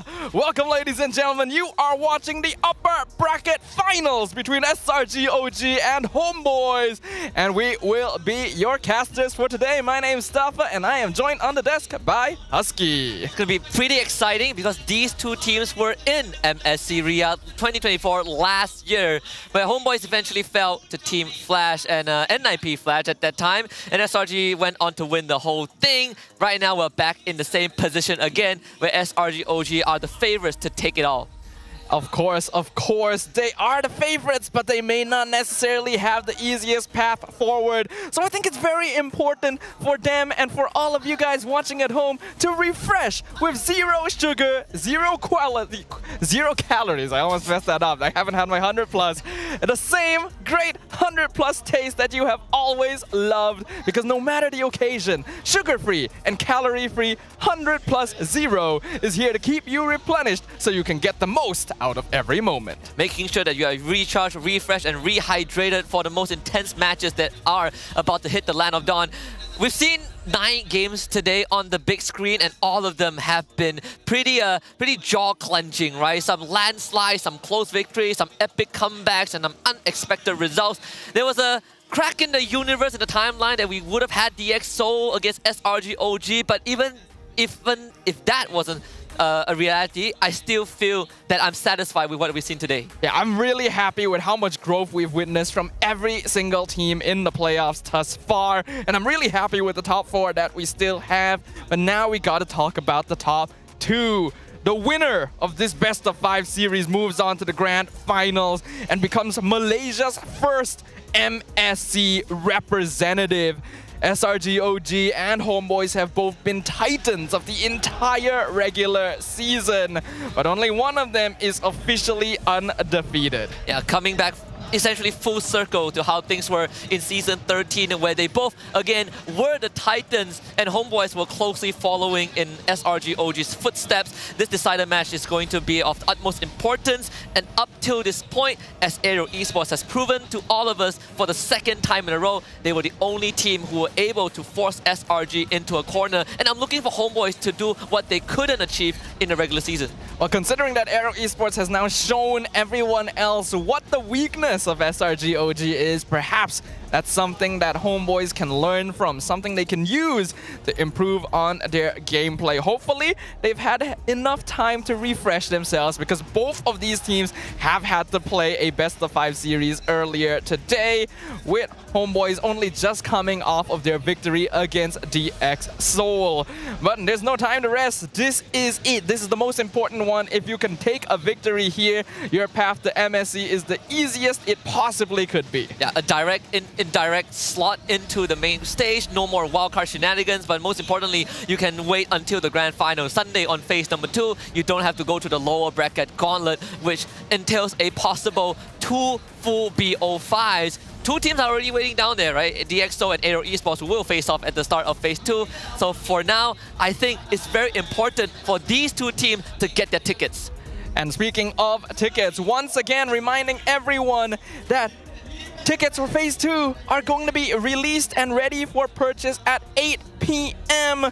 What time is it right now, Husky? It is 5 minutes away from ticket release. Make sure you guys get your devices ready if you guys want to catch Phase 2. The grand finals is obviously the big spectacle. You don't want to miss it. Yeah, you definitely don't. And again, a lot of people are going to be expecting SRGOG in the grand finals, and we were just trying to find out which is the team that's going to join them on that big stage happening in Stadium Juara, which I can't wait for it already. We have 2 weeks, you know, and Hari Raya Haji in between. I think at the end of the day, HomeBois are the ones that need to prove themselves today. They definitely are. And now it is time for the hot topic of the day, the hot topic of the season, honestly, the hot topic of the recent MPL MY history as a whole. What does it take to take down SRG? In Season 13, this was a fleeting thought. A Season 14, it became a theme. Season 15 still remains an unanswered question. I think we've brought it up multiple times on broadcast, regardless of whether SPS or MSC or M6 or even in the local league. Early game is where teams need to look at, right? Drafts that can help them accelerate the game pace. AERO Esports has shown it both in the regular season and just now in the upper bracket semis. That early game movements that give them that edge to snowball SRG in the side lanes has proven to be effective. I think we can also indirectly say that because of this, right? If SRG OG is leading early, the rest of the game is basically over for most teams here in MPL MY. That's just how scary it is. But as we all know, the stakes of this match, the first ticket to MSC is on the line. Will it be SRG or HomeBois who joins all of these other teams who have so far qualified to EWC? Yeah, and SRG OG making history last year as the first Malaysian team to bring back an international trophy as well. We've even had representatives from other regions who have locked in the slot. CFU Gaming from MPL Cambodia, Seoul, previously known as BTK from NACT, Aurora Gaming from MTC, and of course MPL PH who is currently having the grand finals, Onyx PH and TLPH. Really excited to find out who actually emerges as the champion over there as well, but both those teams have already locked in their slots to MSC, so we will get to witness them play. But right now, between these two teams on the screen, only one will be getting that ticket first. It's not like losing here denies you the chance to get the second one, but the journey is going to be a little bit more annoying. And it's a journey that SRG OG fully knows, right? They know it at the back of the palm. Season 13, it was a straight cruise through the group stage and then the upper bracket to win it all. In Season 14, they had to go through the lower bracket gauntlet to win it all again and then finishing third on M6. Right now, it seems like we're going down that Season 13 pathway again, right? A flawless record in the regular season in terms of series and then so far flawless in the upper bracket. Yeah, it was definitely very surprising last season when SRG OG didn't actually get the direct ticket through the upper bracket. And I imagine that coming into this season, looking stronger than they ever have, they want to remedy those past mistakes. But HomeBois have looked the strongest they ever have been and currently stand the best chance of maybe denying that opportunity away. Let's start things off talking about the rosters that'll go head-to-head in the land of Dawn. We got SRG OG up on screen. Yeah, Innocent, Yum, Stormy, Sakais, and Cram, two-time back-to-back champions in MPL MY and MSC 2024 champion. Third place in M6, history makers, record breakers, and of course the Boogeyman Slayer, all in one package. A team that embodies the whole concept of trust the process, and it pays off. There are very few teams that have stuck together for more than a year. This is one of the prime examples of why that process sometimes works. And it has definitely rewarded them as well. The most consistent and the most terrifying team that MPL Malaysia has ever produced. This is the team to beat. This is the team to take down. And they are not going to make it easy. Today's challenges will be none other than a brand new legacy and era of the HomeBois, with Melkuti, Ivan, Izanami, Amal, and Vel looking to challenge the throne. And even though it is a completely new roster in an old legacy name, this team has a lot of history because ever since Season 13, they've been really dying to get that trophy back. This organization has failed 2 seasons in a row, but now it seems like they're on track to do it again. Hopefully, they put up a good fight. This has been a season of rebuilding, a season of many things to look forward to. And I am definitely looking forward to what is going to be coming up with this. The teams are ready to walk up on stage, so let's get our upper bracket finals started. Only one side will make it to the finals. Let's see who it is. extending their winning record against AERO with a 3-1 victory today. Now, they're just one step away from securing their ticket to MSC. Will Coach Arcadia's draft and strategy lead them to yet another grand finals? Ladies and gentlemen, your MSC champions, Selangor Red Giants, OG Esports!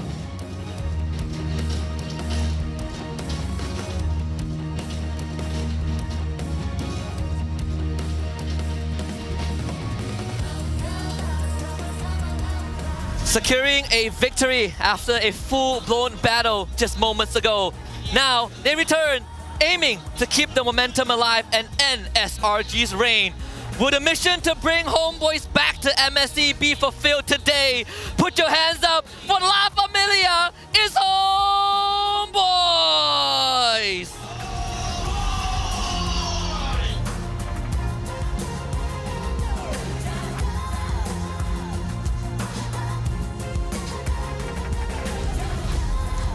Introducing the coaching staff of both teams alongside Head of League Ops Franklin to ensure fair play and professional integrity in the matches. On the side of SRG OG, we have Coach Arcadia and Azora Vecchi.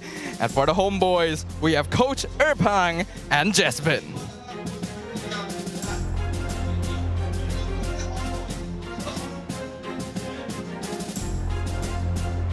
Let's keep it going with fist bumps between the teams. A true sign of professionalism. This is how we roll. This is Malaysian sportsmanship. And the armbands will be worn by both team captains to lead the team's movement and strategies in the game as they both eagerly vie for the first Malaysian ticket to MSC. Riyadh, Saudi Arabia beckons, but the only way to get on that flight, to get that check to the direct entrance is through this BO5. And SRG OG and HomeBois have exchanged some fighting words. You know, SRG OG is claiming that HomeBois said that they haven't revealed their full power. So Ozora Vecchi says, bring it on. And last time they met in the regular season, it wasn't even a close contest. SRG OG stunned HomeBois, Coach Erprang and Jesvin with innovative draft and unexpected picks that really caught them off guard. Let's see how much HomeBois have evolved. Up until now, SRG OG have kept their first pick win rate at a very, very high 92%. AERO Esports being the only team that has actually drawn blood against the Red Giants. Like you say, Husky, in their meeting in the regular season, HomeBois got completely dumpstered. Let's see if they have the strats needed to take him down. Yeah, and of course, we asked some of our colleagues, including you, the ways that teams can utilize to take down SRG OG. Of course, Poji, you know, let go just play. I'm pretty sure that's one way to do it. But a lot of the consensus are either you stop Cram or you take over the early game.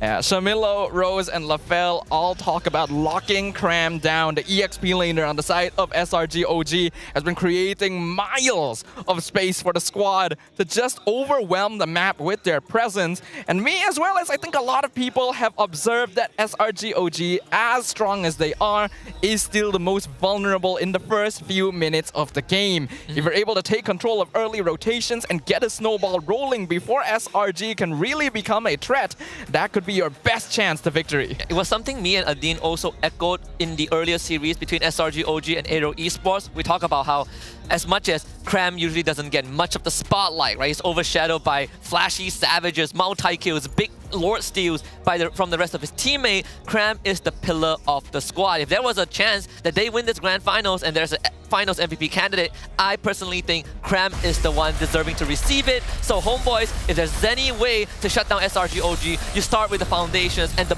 backbone that holds the team up is Cram. Well, let's kick off building those foundations in the very first game of the series. A best of 5 allows both teams time to experience and figure out what makes their opponents tick. But both these teams have had the chance to witness the other side play in the Land of Dawn. Let's see what they've learned from it. SRG OG instantly gonna ban out that Baxia, and the Fanny gonna be removed by HomeBois. And this is already a very different start if we just take make comparisons between the last time that they met, where Baxia was open both games for SRG OG and HomeBois respectively, but also the prioritization on Kimmy was SRG OG's kind of go-to. On top of that is also the Phobias, right? The SRG OG was able to get their hands on the glue, excuse me. So clearly for SRG OG, they come into this, they ban out the 1-1 and Baxia. I wonder if the Fredrin will be considered, because SRG OG has been giving a lot of respect by banning out Fredrin against a lot of these teams. Yeah, both these heroes banned out by SRG OG scream Fredrin. They tell you that they want to play that tank jungler, but it feels a little bit too obvious, a little bit too predictable. Would Coach Arcadia really reveal all his cards in such a way, or is there some sort of gambit happening? I think it goes both ways. I am more curious about the first pick. Like Kalea was also a big contention for SRG OG in the first, I think, 3-4 weeks of the league. Kalea was always first pick material before Kimmy became a thing. So Joy banned out by HomeBois, as Joy has also proven today that being on that blue side, you would go for this opening. Yeah, that is definitely a possibility. Now, I do want to open an interesting topic of discussion. When SRG OG played against HomeBois in the regular season, there was heavy emphasis on heroes like the Ling and the Xavier. And we had thought, okay, maybe this is the strategy SRG will play going forward. But they didn't do that. That was reserved exclusively for their match against HomeBois. Is it specifically a strategy for this team?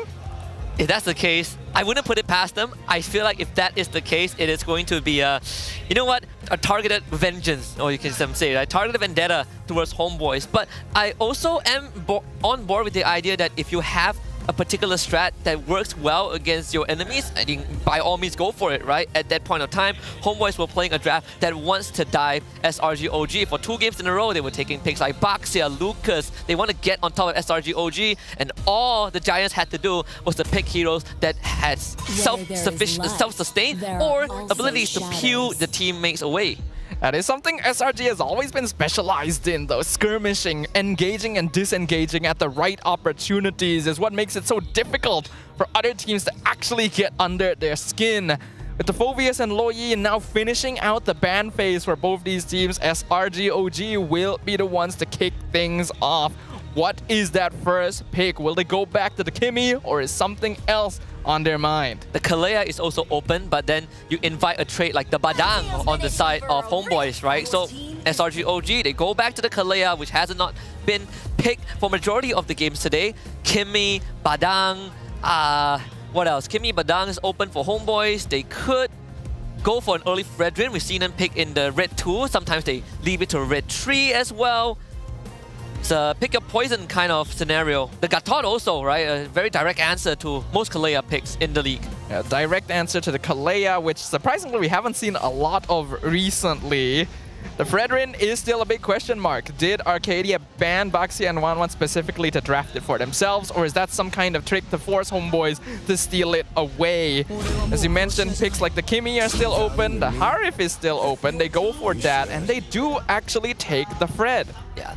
I think this is sort of expected from HomeBois, right? And this does give SRG OG the option to, since this Kalea is always going to be a Yum Zero, I don't think Kram has played it, they have the option to instantly pick a Kram's Badang, which he has played 2 games today and has found great success. Either that, teams also have pivoted to picking both their mid laner and gold laner so that they can keep jungler plus a potential flex pick, in this case Kram Zero, for the second phase. I think keeping your jungler to the second phase would work pretty well for SRG OG right now. If they're able to see more of HomeBois' draft, then they could lock in a tank counter like the X-Borg later on if it's a bit more suitable. Gold lane's fine since Harif has already revealed itself, but SRG OG thinks differently, and that's why they are the champs. It's a Hayabusa Farsa. Taking away the Farsa from Izanami too, which has been his go-to comfort picks, I think, towards the latter half of regular season. And also, even today against DXS, right? Izanami played quite a copious amount of Farsa. And it has always been one of the few picks where if they are on that blue side, it's going to be second, third for Izanami, but on the red side, usually it comes in third too. So this is where I think a pivot might happen for HomeBois. They could keep Izanami's hero for the second half, but that means that they might have to end up revealing a potential flex pick here. May you find Keeping this Fredrin flexible would be the most ideal, but I think it is more important to prioritize heroes that may get banned out in the second ban phase, such as this Badang.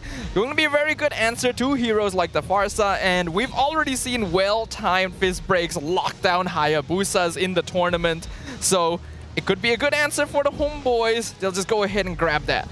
Not only that, it still doesn't fully tell SRG OG where the Badang and Fredrin are going to go, right? Essentially a double flex display from HomeBois at this point. You could start locking down Innocent's hero pool, going for the Beatrix, which is a very direct combination with the Kalea. Considering that SRG OG banned the 1-1 and they didn't go for the Fredrin, it indicates that they're trying to set up for a more beneficial lane for Innocent specifically. So HomeBois is already starting to lock that down a little bit, getting rid of the Beatrix. I imagine if they want to get rid of more gold laners, then the Moskov would probably make sense, or the Granger, depending on which one they think is scarier. And if that's the case, we might see Innocent go back to something like, what was that hero again? I've never seen Iratel today. I don't think we'll see Iratel here. Oh man, it slipped my mind all of a sudden. The Fire Mist gets banned. No, this could be a glue indication. I mean, it's very straightforward. I think... What? Oh man, it actually slipped my mind. I had the hero in my head and then it just disappeared. Which hero? Gold lane? Yeah, what was the gold lane hero again? Bruno? Yes, thank you. The Bruno. It has been an option. See Bruno earlier. Has been an option for Innocent. Not much, but the games that he has played is great. And this guy knows what's up. Got the ticket to phase 2. Congratulations. That was quick. Looks like his friend got a ticket as well. Looks like we'll be seeing y'all at phase 2. For those of you who are watching online and haven't grabbed that yet, do it quick. We don't know how much longer they'll be up. The glue gonna get banned away in response to the Fire Mist. Apparently it's a 47-minute queue. In a blink of an eye. Wow. Yeah, like the moment the tickets went live, I think our good friend Poji went and checked. It was a 1-minute queue, and then a couple of refreshes, it ended up being 47 minutes. So good luck to those who are still waiting in line to get the tickets, and congratulations to those who got it. And better to get in the queue rather than miss out on a chance to get the tickets, right? You can just leave it on in the background. Hopefully you move through it pretty quickly. Yep. I've had this experience because I went traveling in Japan, and you know this place Kichi Kichi that sells the Omu rice, very viral one. Yes. So we tried to queue for it, and let me tell you, it says it opens at 10 a.m. 10 a.m. I refreshed the website, get into the queue, within 20 seconds it closed. Man, that's rough. It is rough. That is very, very rough. Oh, another guy with a ticket in the crowd. You can see how happy he is. That could be you if you get a ticket right now. The Masha ban as well from SRG. Big respect to making sure that they're still aware of the potential flex of both these heroes. And Vel's Masha is a scary one. Only 2 teams have found great success with Masha, right? And finally enough, they actually faced off against each other just now, DXS and HomeBois. There's another flex pick from Vel that was quite popular in the MPL, at least regular season, that we haven't seen today, the Edith. Right, he's picked a lot of Edith in the regular season, but at this point in time, that hasn't really been shown just yet to Sin for Izanami.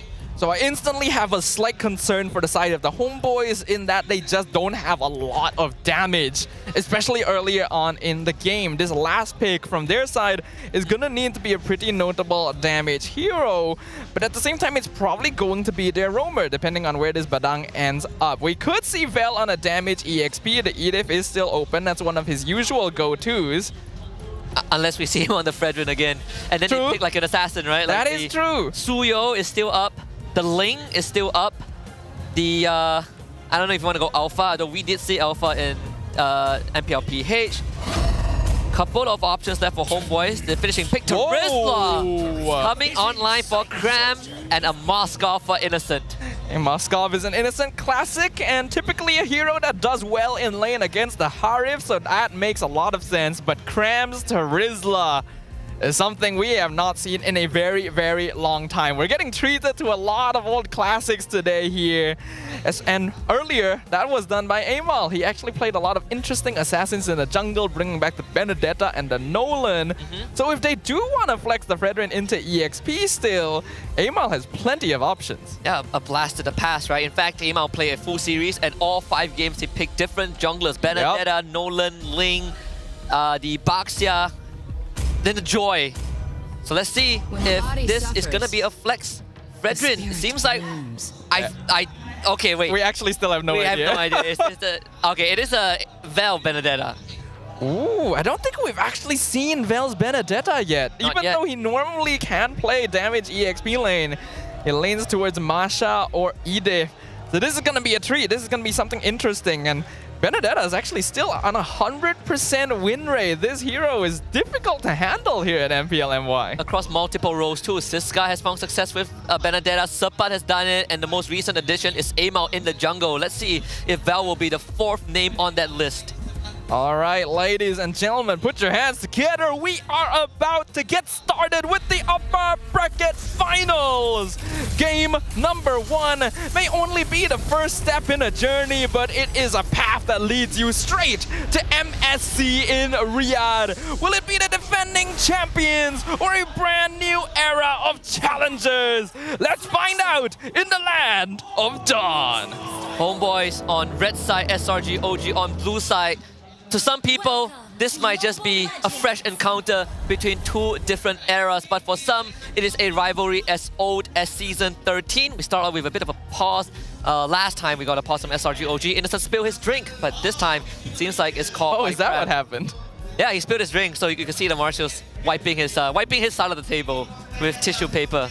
That's very unfortunate. He is not innocent anymore after that one. He spilled his drink and he went on to win the game, right? Maybe that's the good luck charm now. It is a good luck charm. You just gotta spill your drink every time you're on stage. I see some people saying that, hey, one of the keys to beating SRG, we talk about shutting down Cram in lane, banning his pace, targeting the silings and all, but we forgot about the most important thing, which is just take his shoes away. The game isn't over until he wears his shoes, but what if he doesn't have shoes to wear? You're right! Yeah, Cram is always the first person to put his shoes back on when the game ends. It's usually because he's dead after the fight, but that's true. If you take away his shoes and he can't put them on, the game doesn't end. Exactly. We've cracked the code. Oh well, someone out there has cracked the code. We need you in the next season. Maybe you are the one that can take down SRG OG. The teams need to hire sub-players that can go and steal Cram shoes because the rest of them are busy. I think a lot of these analysts out there have pretty insightful input. Some are creative, some are straight up illegal. But we'll leave the stealing up for interpretation, whether you think it's the right thing to do or not as we hop back into the game. Well, I know what is legal. That is stealing the victory. That is stealing the buff potentially because Ivan is here. Yeah, so Yunus will have to go back him up. So guys, not really affected too much by the attempted harassment from Ivan, who will be chunked out and leave the scene. In fact, even despite the attempted delay, Sakai still was the first one to clear the buff. I'm looking at the emblems here, and there's nothing too out of the ordinary, except very interesting choices from Cram, going for heavy movement speed on this Terizla rather than overall bulkiness with choices like the tenacity.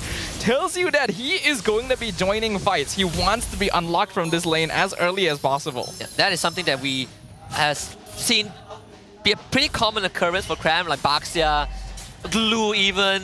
He's very, very selfless. And as a team player, right, he frees himself from the lane, he picks heroes that has great wave clear, and then he just starts leaving the lane closer to the 2-minute mark. And that seems to be going to be the case as well, getting priority over Val in the top lane. Talked about the importance of side lane prio, as well as a little bit of early pressure when you're up against SRG OG, and so far HomeBois hasn't really been able to create that just yet. An attempted execute onto MelQT, shadow kill, damage, not enough good chrono dash to avoid the last tick of the shuriken.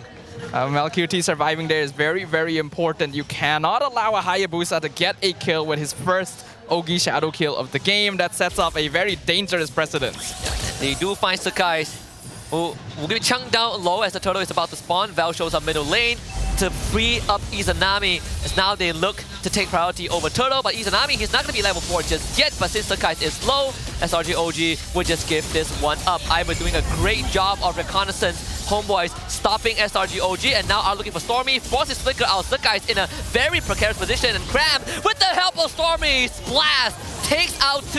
HomeBois now need to retreat. Amao trying to slowly back up, but Yums comes in to force out the Purify from the side of HomeBois. Izanami not really in a good spot as Cram swings the hammer. 1, 2, 3 in his face. 13 death for HomeBois. And number 4, up on the docket, SRGOG trace an objective for 4 kills. That is definitely not what you want to happen in the first 3 minutes of the game. We talked about this, HomeBois. Do not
a 1+1.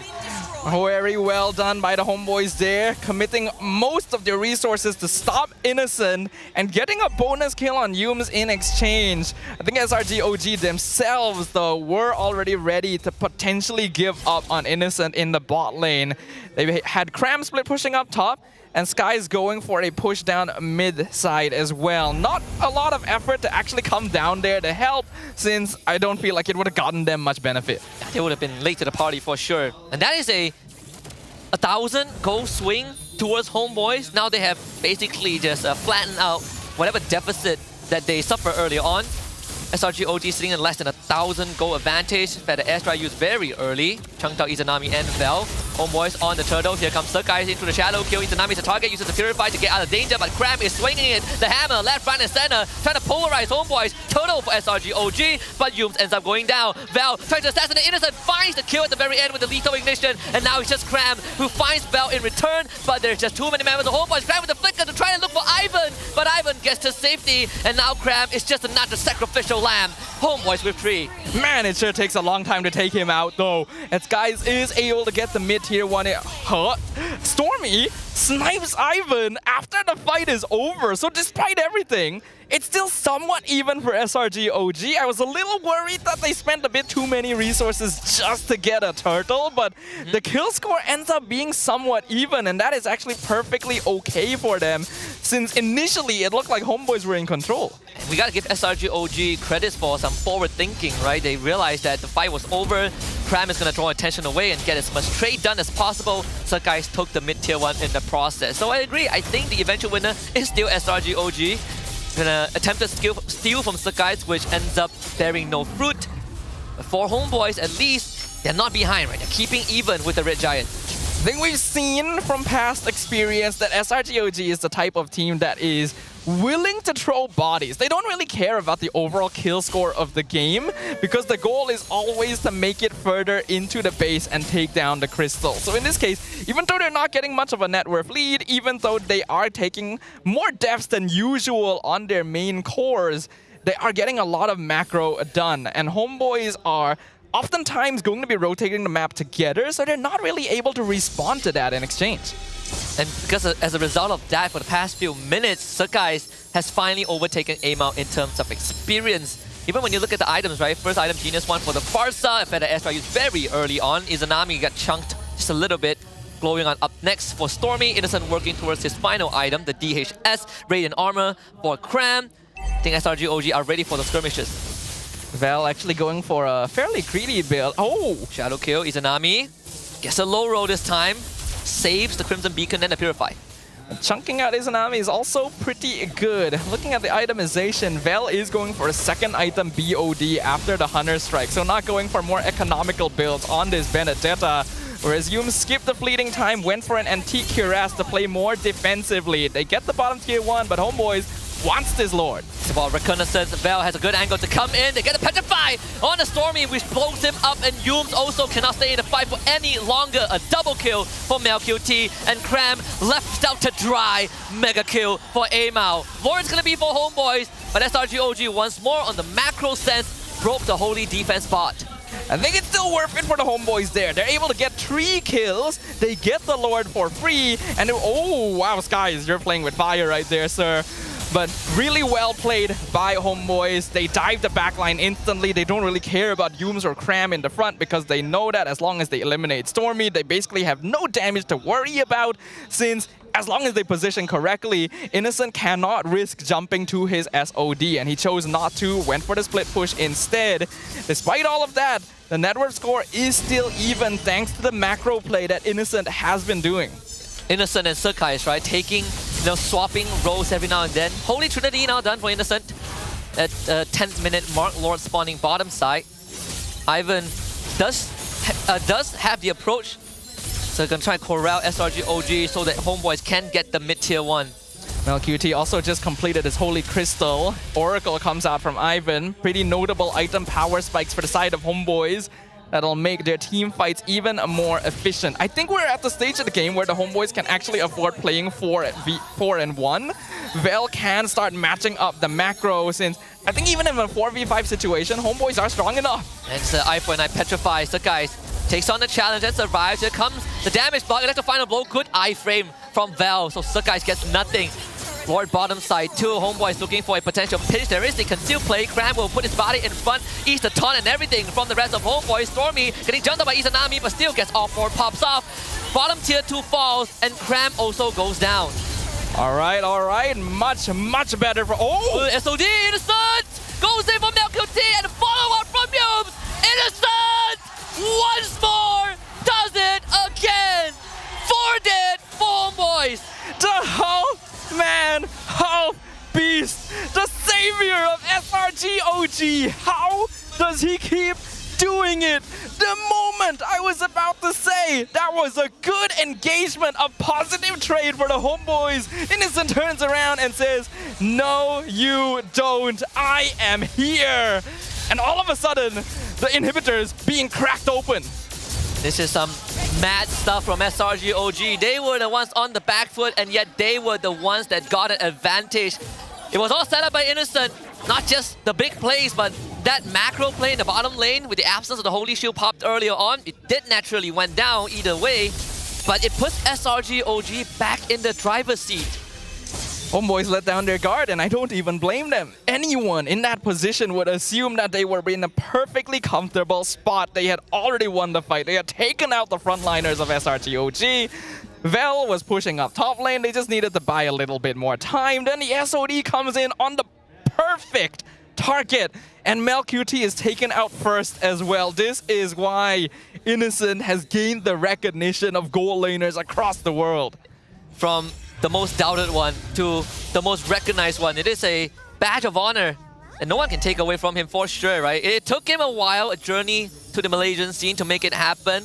But to keep that for 3 seasons in a row is unprecedented. Next door up on the menu, Val getting jumped up by Innocent. Sakai is also here too, so Val needs to find a way to get out of this. There is Izanami nearby. Sakai goes in, electrifying blow. Again, Val denies the shadow kill. The rest of HomeBois work on the Lord. Very good on Val to save his ultimate all the way until the Ogi shadow kill, but SRG OG wants to contest this. And they have Innocent to set out the bottom wave. Krabs going to eat everything. Penalty zone into a flicker to buy time and keep HomeBois in their place. Now the battle formation is broken a little bit. Innocent is bottom. Innocent, he's going to look for a potential endgame. MelQT, the recall cancel, but the SOD Lord still goes over to HomeBois. But Val now needs to bail himself out of the situation. HomeBois on the run despite they're the ones getting the objective. Aimar getting brought back by the Tsunami Slam. Salmon Force lay down. MelQT saves the fight. Yums goes down. A good save from the HomeBois. That looked really, really scary. SRG OG was literally attacking multi-pronged. Innocent could have split push down bottom. He chose to join the fight when he got the snipe in on MelQT, but HomeBois were able to disengage in the correct direction, and Aemon was still able to secure the Lord for them. I don't think they're going to be able to get any structures with this one, but that was very, very close and a very, very important fight for HomeBois to win, because if SRG OG had gotten an important target in that one, the game would have been over.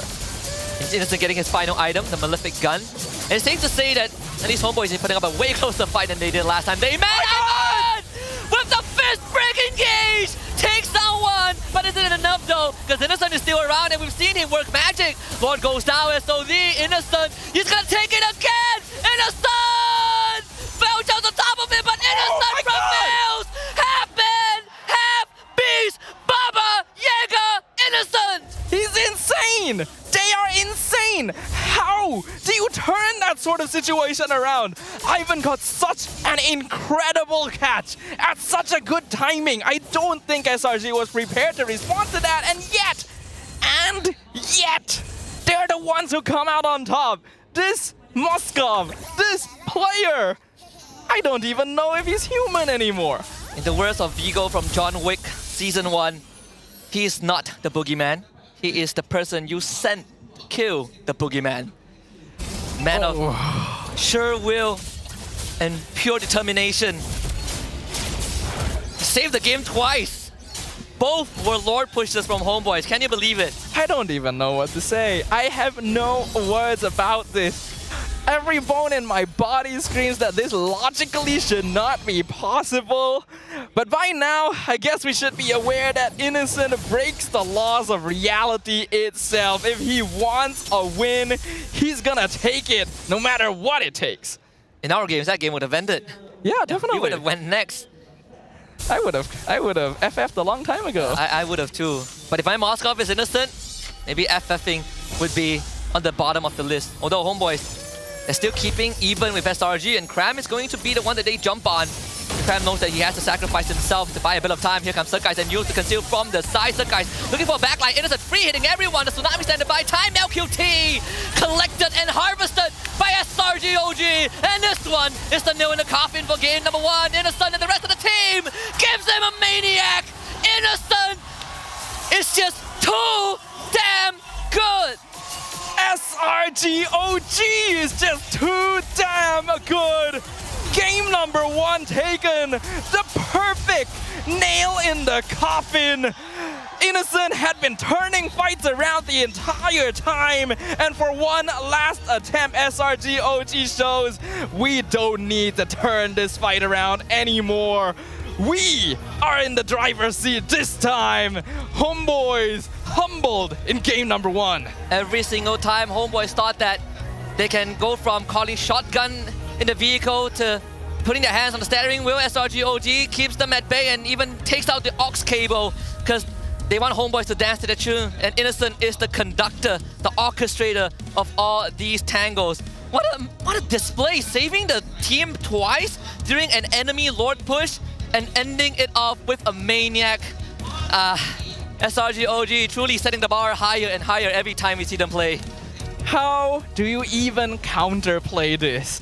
HomeBois did a good job. They did everything exactly as they needed to. Even though they did lose their first fight, they were able to turn it around, take early pressure, mid-game control, and those are the keys we pointed out. Having that control should lead you to victory as long as everything goes to plan. But the moment Innocent decides it is time for me to join the fray, everything fell apart.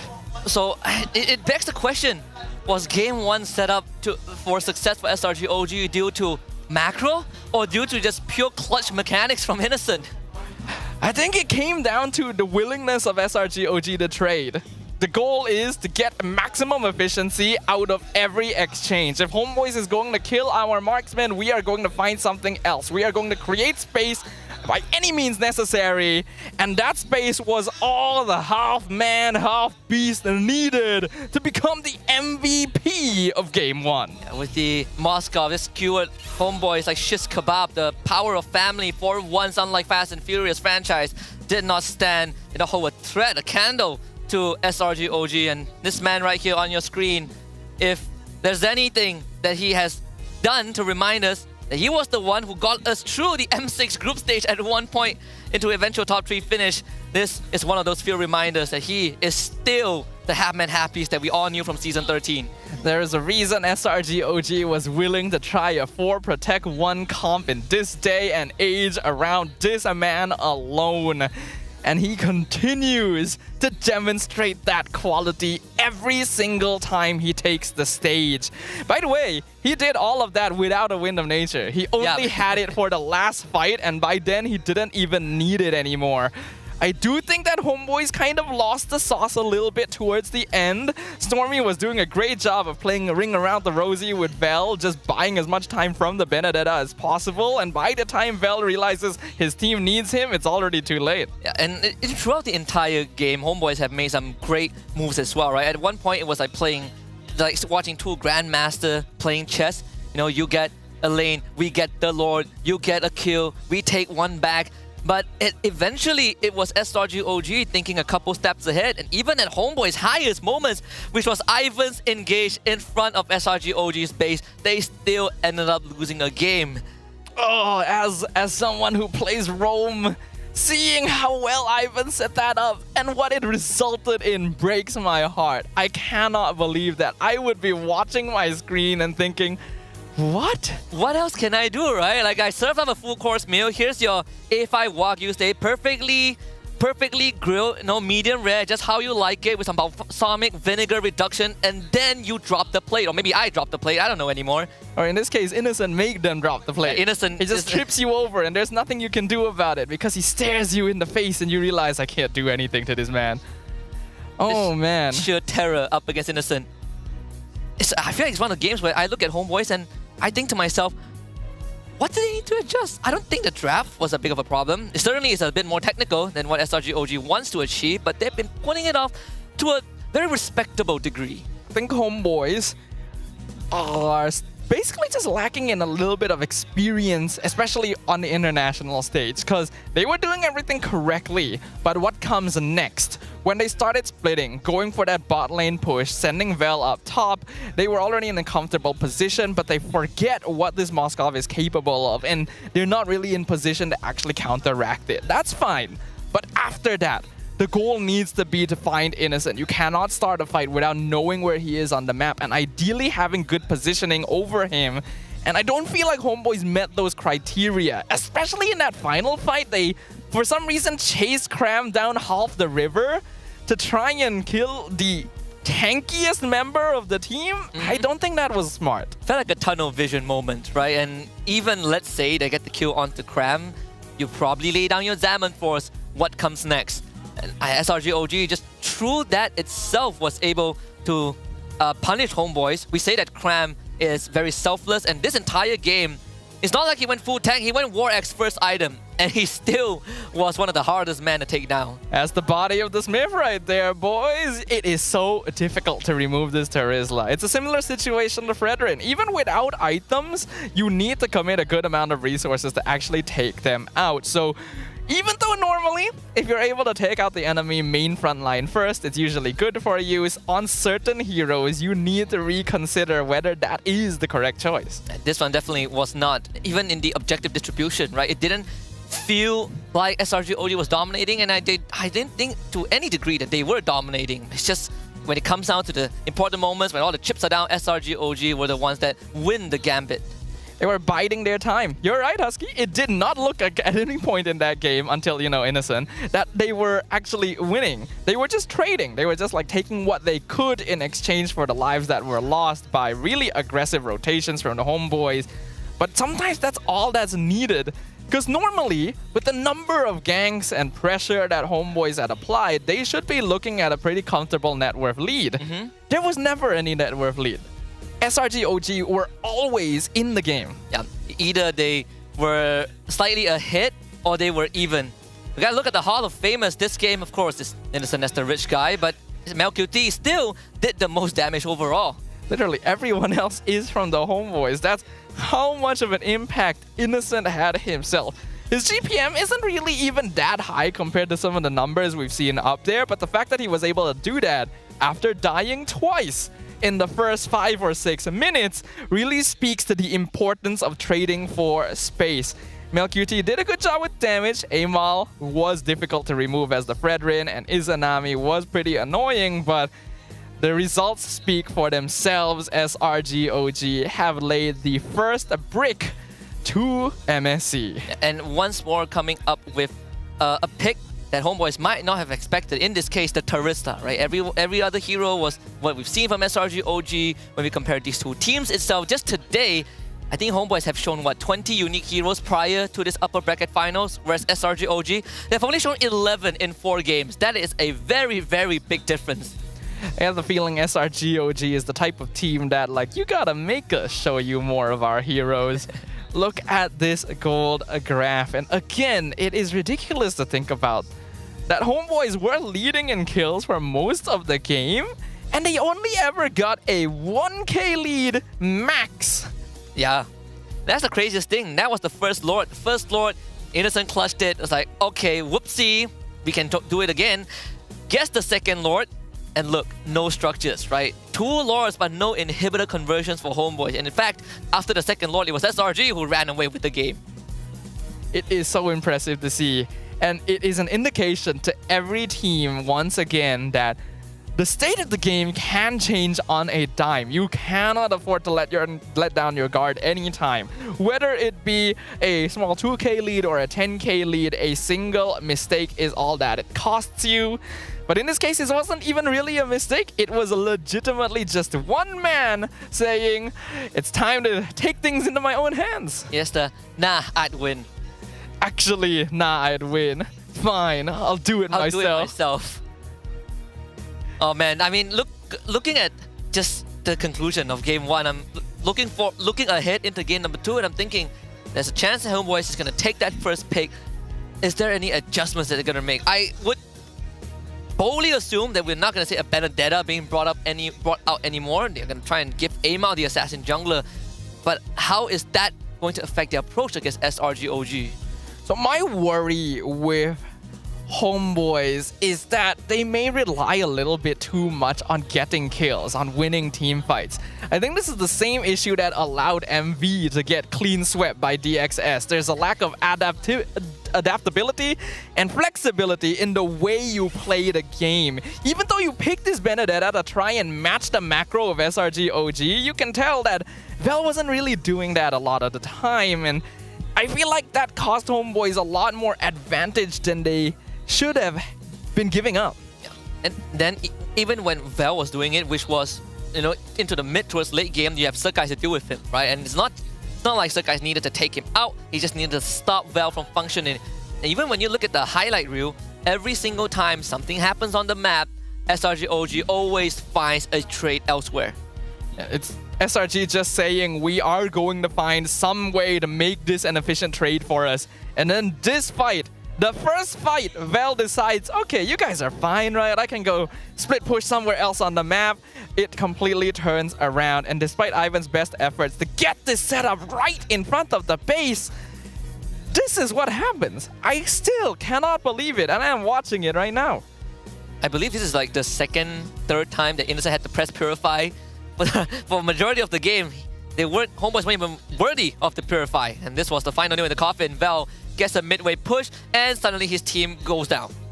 He's chasing Stormy the entire time, and by the time he gets back, Amal is the only person left.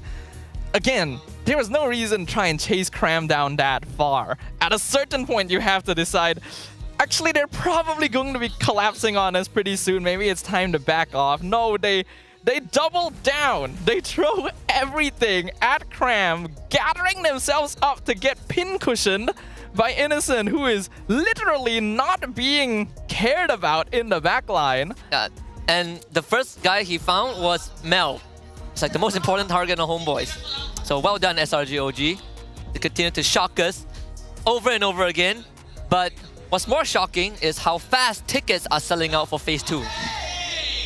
Oh, yeah, wait. You are correct. That is Grand shocking. Finals tickets are sold out to everyone who got a ticket. Congratulations. Wow, we've literally only had time to play one game of MLBB. How am I going to attend Grand Finals? Yeah.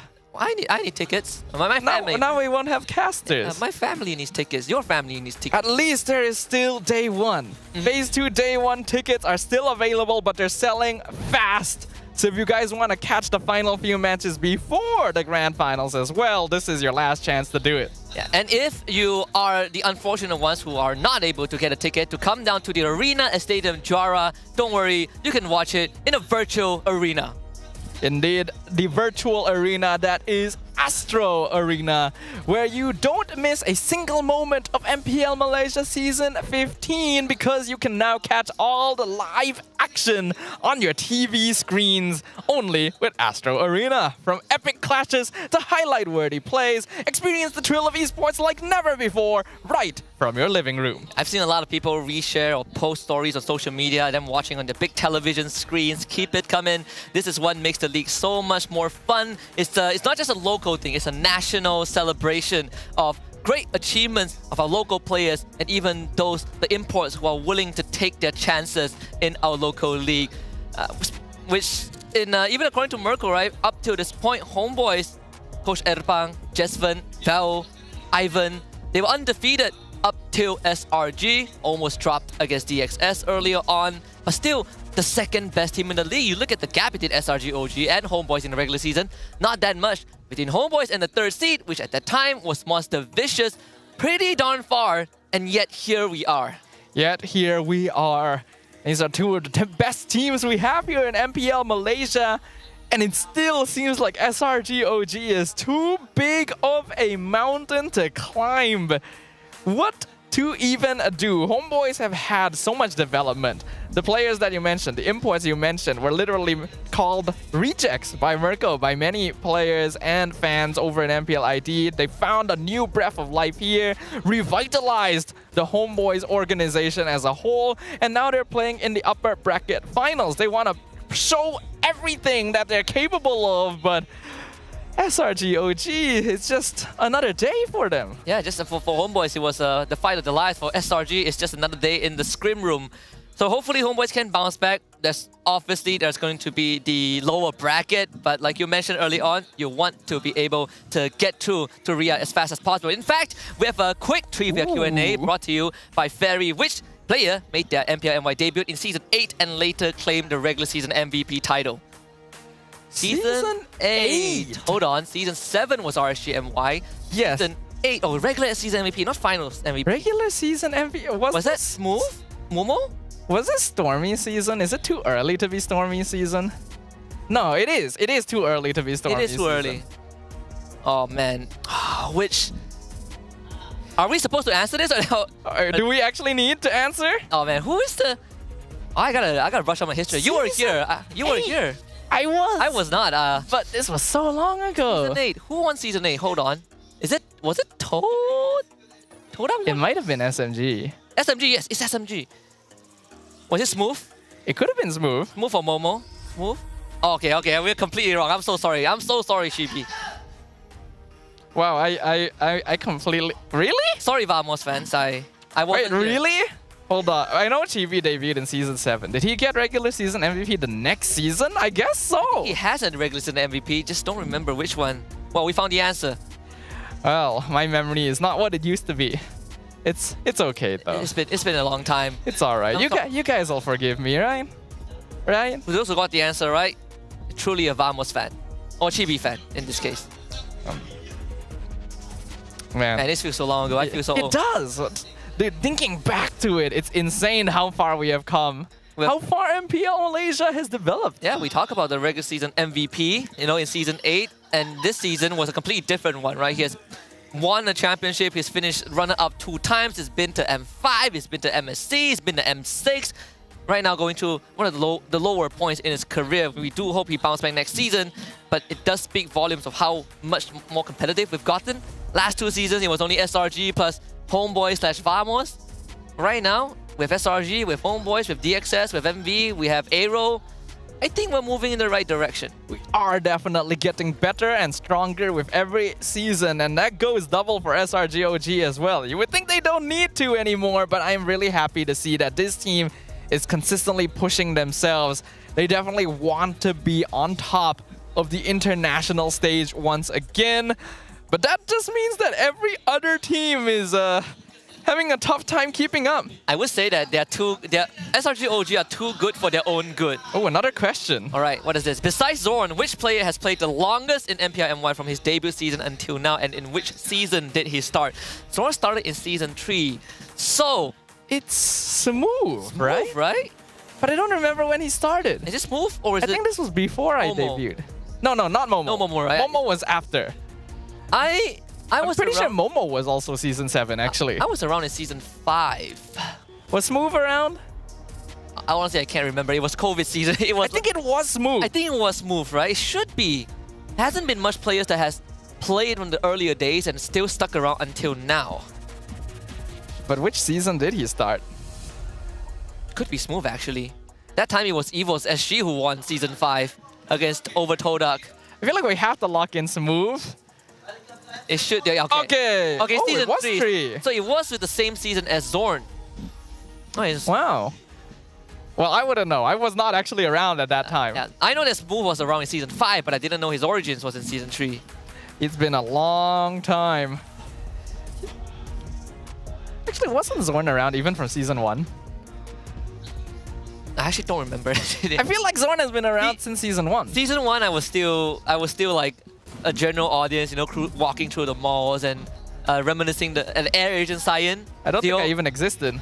I'm pretty sure you did. You just weren't. I wouldn't know. My memory doesn't go back that far. But it was like the Air Agent Cyan, like Solos, Penjahat, Hawkeye era, you know, and every time they play under Cyan, Reborn, I think the initial name was, that was the only time malls get filled up.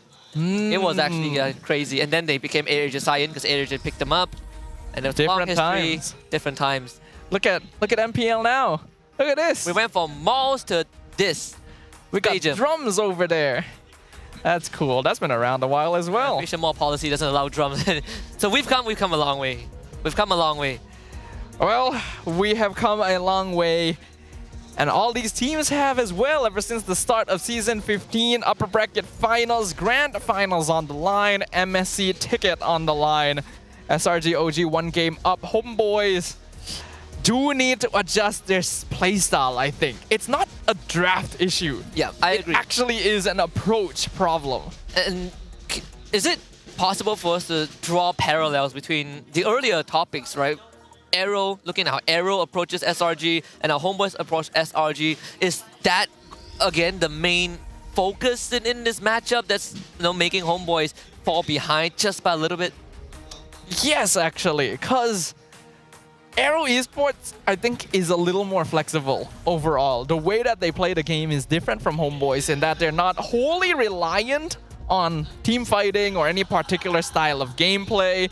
If they need to do something, they will find an angle to do so. Zekiv on the same hero is going to approach the same fight in multiple different ways, but I feel like HomeBois will always try to go for that one particular style that works best for them, and that is a problem when you're up against a team like SRGOG. And funnily enough, the playoffs is actually today is the first time that we see HomeBois really get pushed to the edge, right? Previously in the regular season, sure, DXS took one game from them, MV took one game, they got swept by SRG OG, but aside from that, HomeBois looked incredibly dominant. But today, they went a full series against DXS. Some were dominating. Right now, SRG OG swept in game 1. Let's see how much further can HomeBois be pushed. Yeah, I think HomeBois probably need a little bit of time. SRG OG gonna take a moment as well. We're gonna go on a short break and we will be right back with game 2. So make sure you guys don't go anywhere.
For ultimate glory starts now.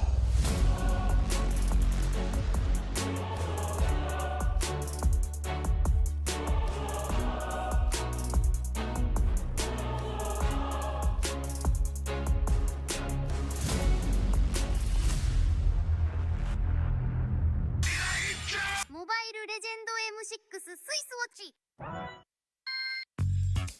Kerap menggaru kulit kepala disebabkan kelumumur, masalahnya lebih mendalam. Gunalah Head and Shoulders menembusi 5 lapisan untuk membasmi kelumumur dan kegatalan. Bebas kelumumur sehingga 100%. Head and Shoulders diuji secara dermatologi. Minna! Utsumaki Naruto ga kaette kita zo!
You keep scratching the surface for dandruff? But the problem lies deeper. Use Head & Shoulders. It goes 5 layers deep to defeat dandruff and itch. Be up to 100% dandruff-free. Head & Shoulders. Dermatologically tested. 見せてやるよ。シャリンガンの本当の力をな。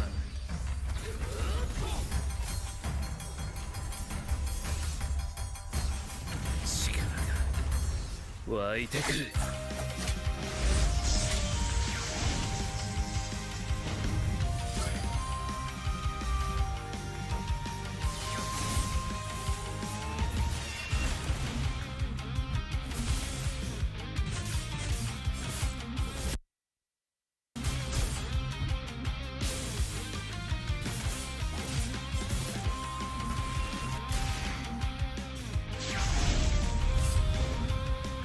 相変わらずやかましい奴らだ。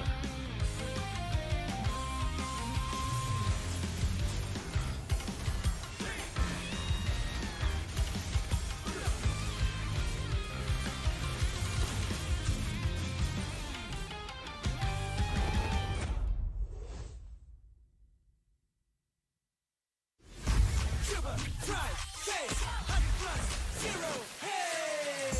Rasa, padu, tanpa kalori, yo, tanpa kalori. Don't never kan harimu dengan 100 plus, 0. Dribble, drive, chase, 100 plus, 0, hey! Jiwa perwira, setinggi semangat gagah sang harimau. Medan bertarung walau di mana, kita berdiri sama perkasa. Biar lawangan kita bergema satu dunia. Perwira dan pertiwi, bangkitlah dan terus berjuang. Marilah kita bersorak, harapan pasti ada. Ayo Tim Mas, kita mara bersama. Kita semua Tim Mas. みんなを守るために私はもっと強くなる。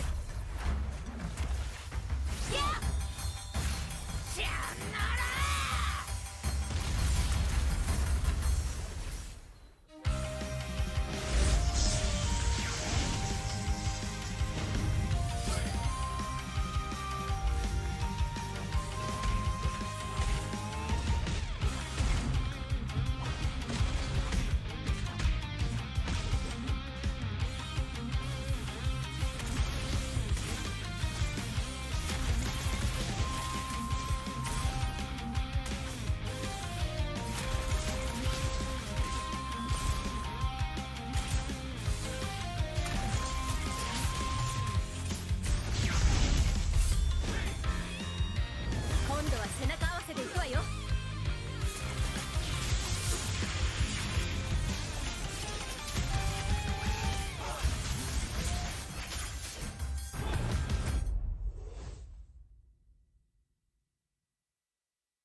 Rakan muda, coba cita murnimu.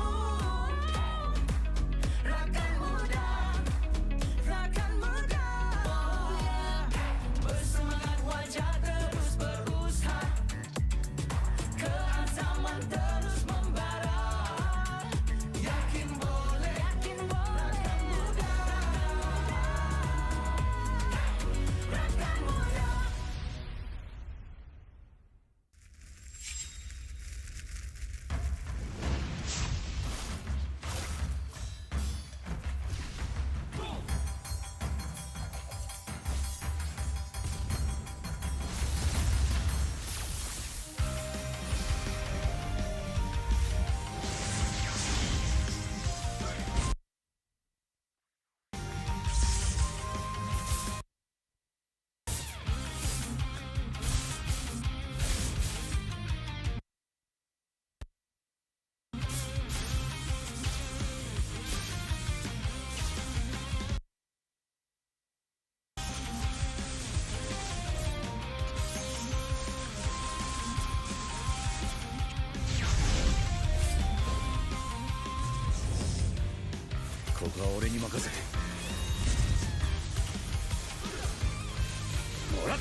Ini 5 sebab kenapa korang kena datang tengok MPL MY di Stadium Juara. Yang pertama, korang dapat tengok kita orang main dan tim MPL lain main secara langsung. Kedua, boleh jumpa player depan-depan. Bruh. Yang ketiga, sebab ada booth Vamos. Tempat tiket murah, RM10 je. Last sekali, yang penting sebab ada saya lah. Jom datang Stadium Juara setiap minggu untuk tonton semua tim MPL MY bertanding. And paling penting, jangan lupa beli tiket guys kat Ticket to You atau tekan link di bio. Jangan lupa follow MPL MY.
相変わらずやかましい奴らだ。今度は背中合わせで行くわよ。よっしゃ、第7班ここに復活だってばよ。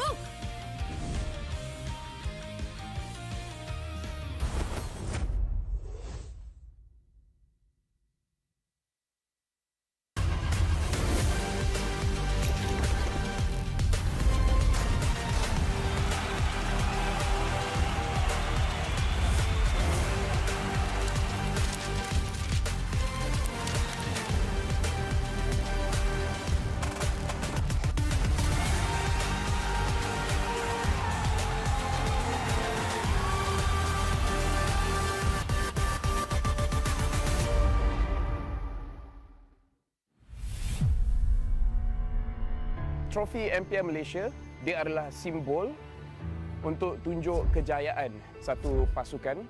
Dia membina legasi.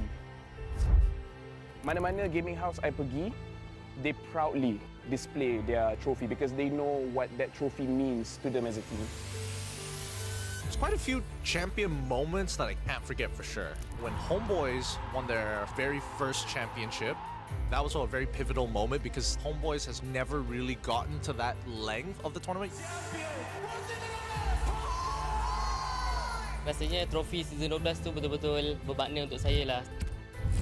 Last saya dapat trofi tu season 3. So saya tunggu lama lah untuk pegang trofi tu. Season 3 saya menang atas usaha yang kuat. So bila first kemenangan tu rasa macam tak percaya. But then bila season 12 tu menunjukkan konsistensi kot saya dalam scene ni. Saya cuba banyak kali. Cuma fail juga. But then tiba-tiba season 12 miracle happen lah.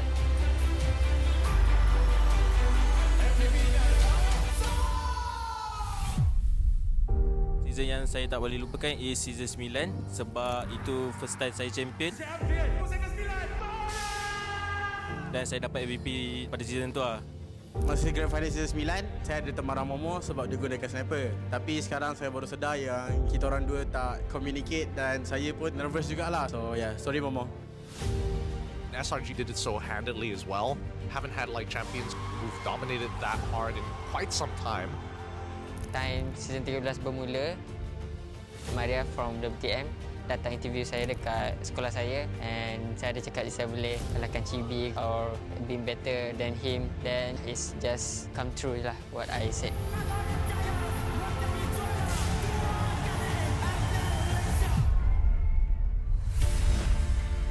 Honestly, I nampak the new design for the trophy is very nice. For me, trophy baru ni adalah signal.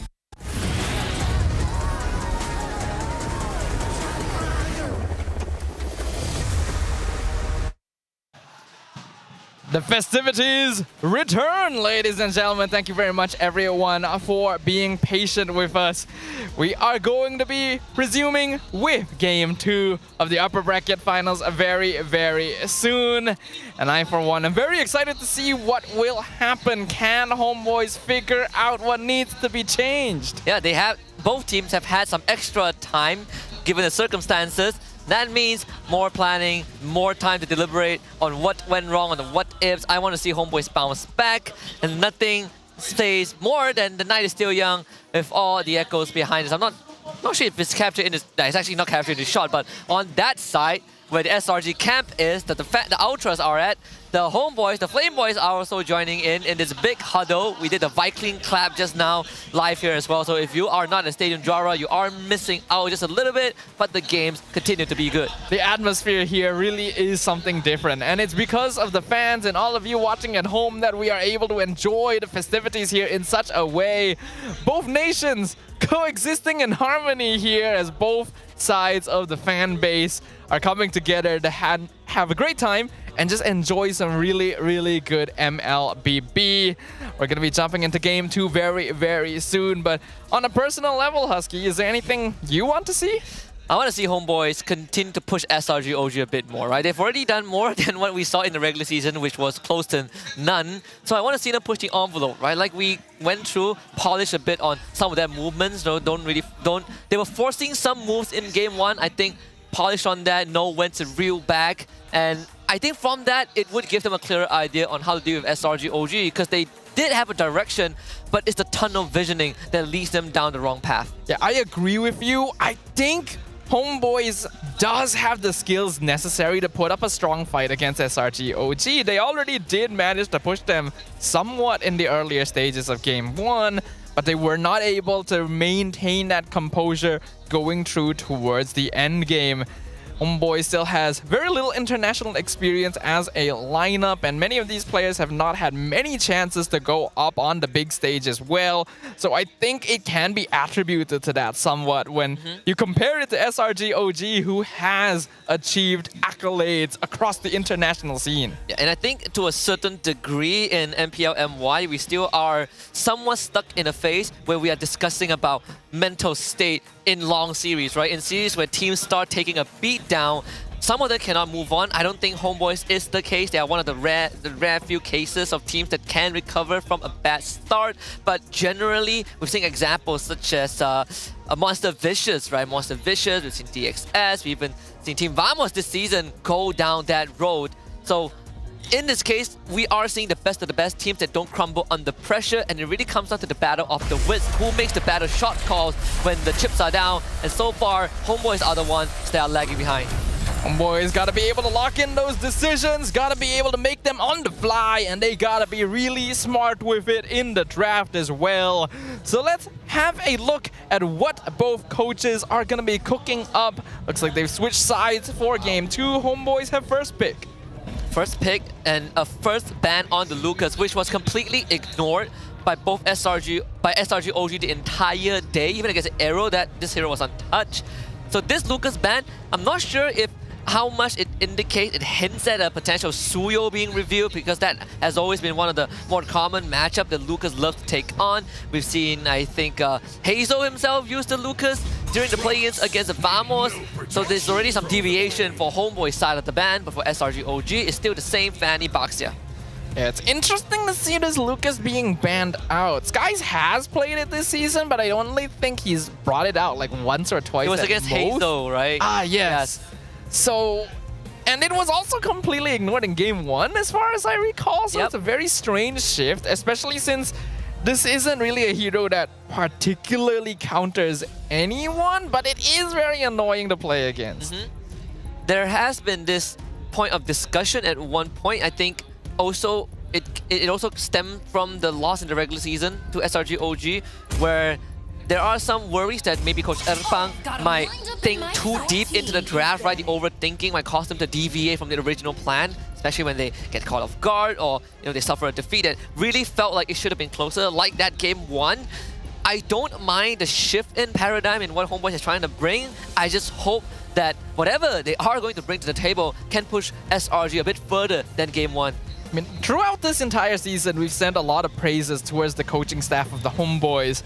Coach Erpang and Jesvin have gotten Coaching Staff of the Week multiple weeks in a row, and that was well deserved. They have some of the smartest drafting, they are willing to think ahead, and they are capable of manipulating other teams into drafting the way they want to.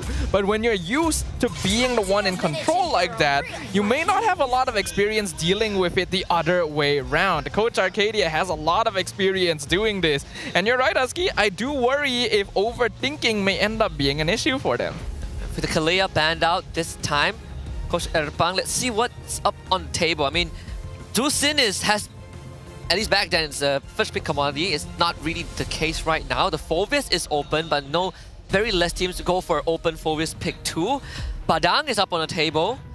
They could consider that as a potential flex like they did in game number 1. It was kind of picked up in, I believe, Red 3. Red 3. See if they want to go down that route. The Harry is still up, but Harry hasn't really been first pick commodities. Wow. They go for Fredrin.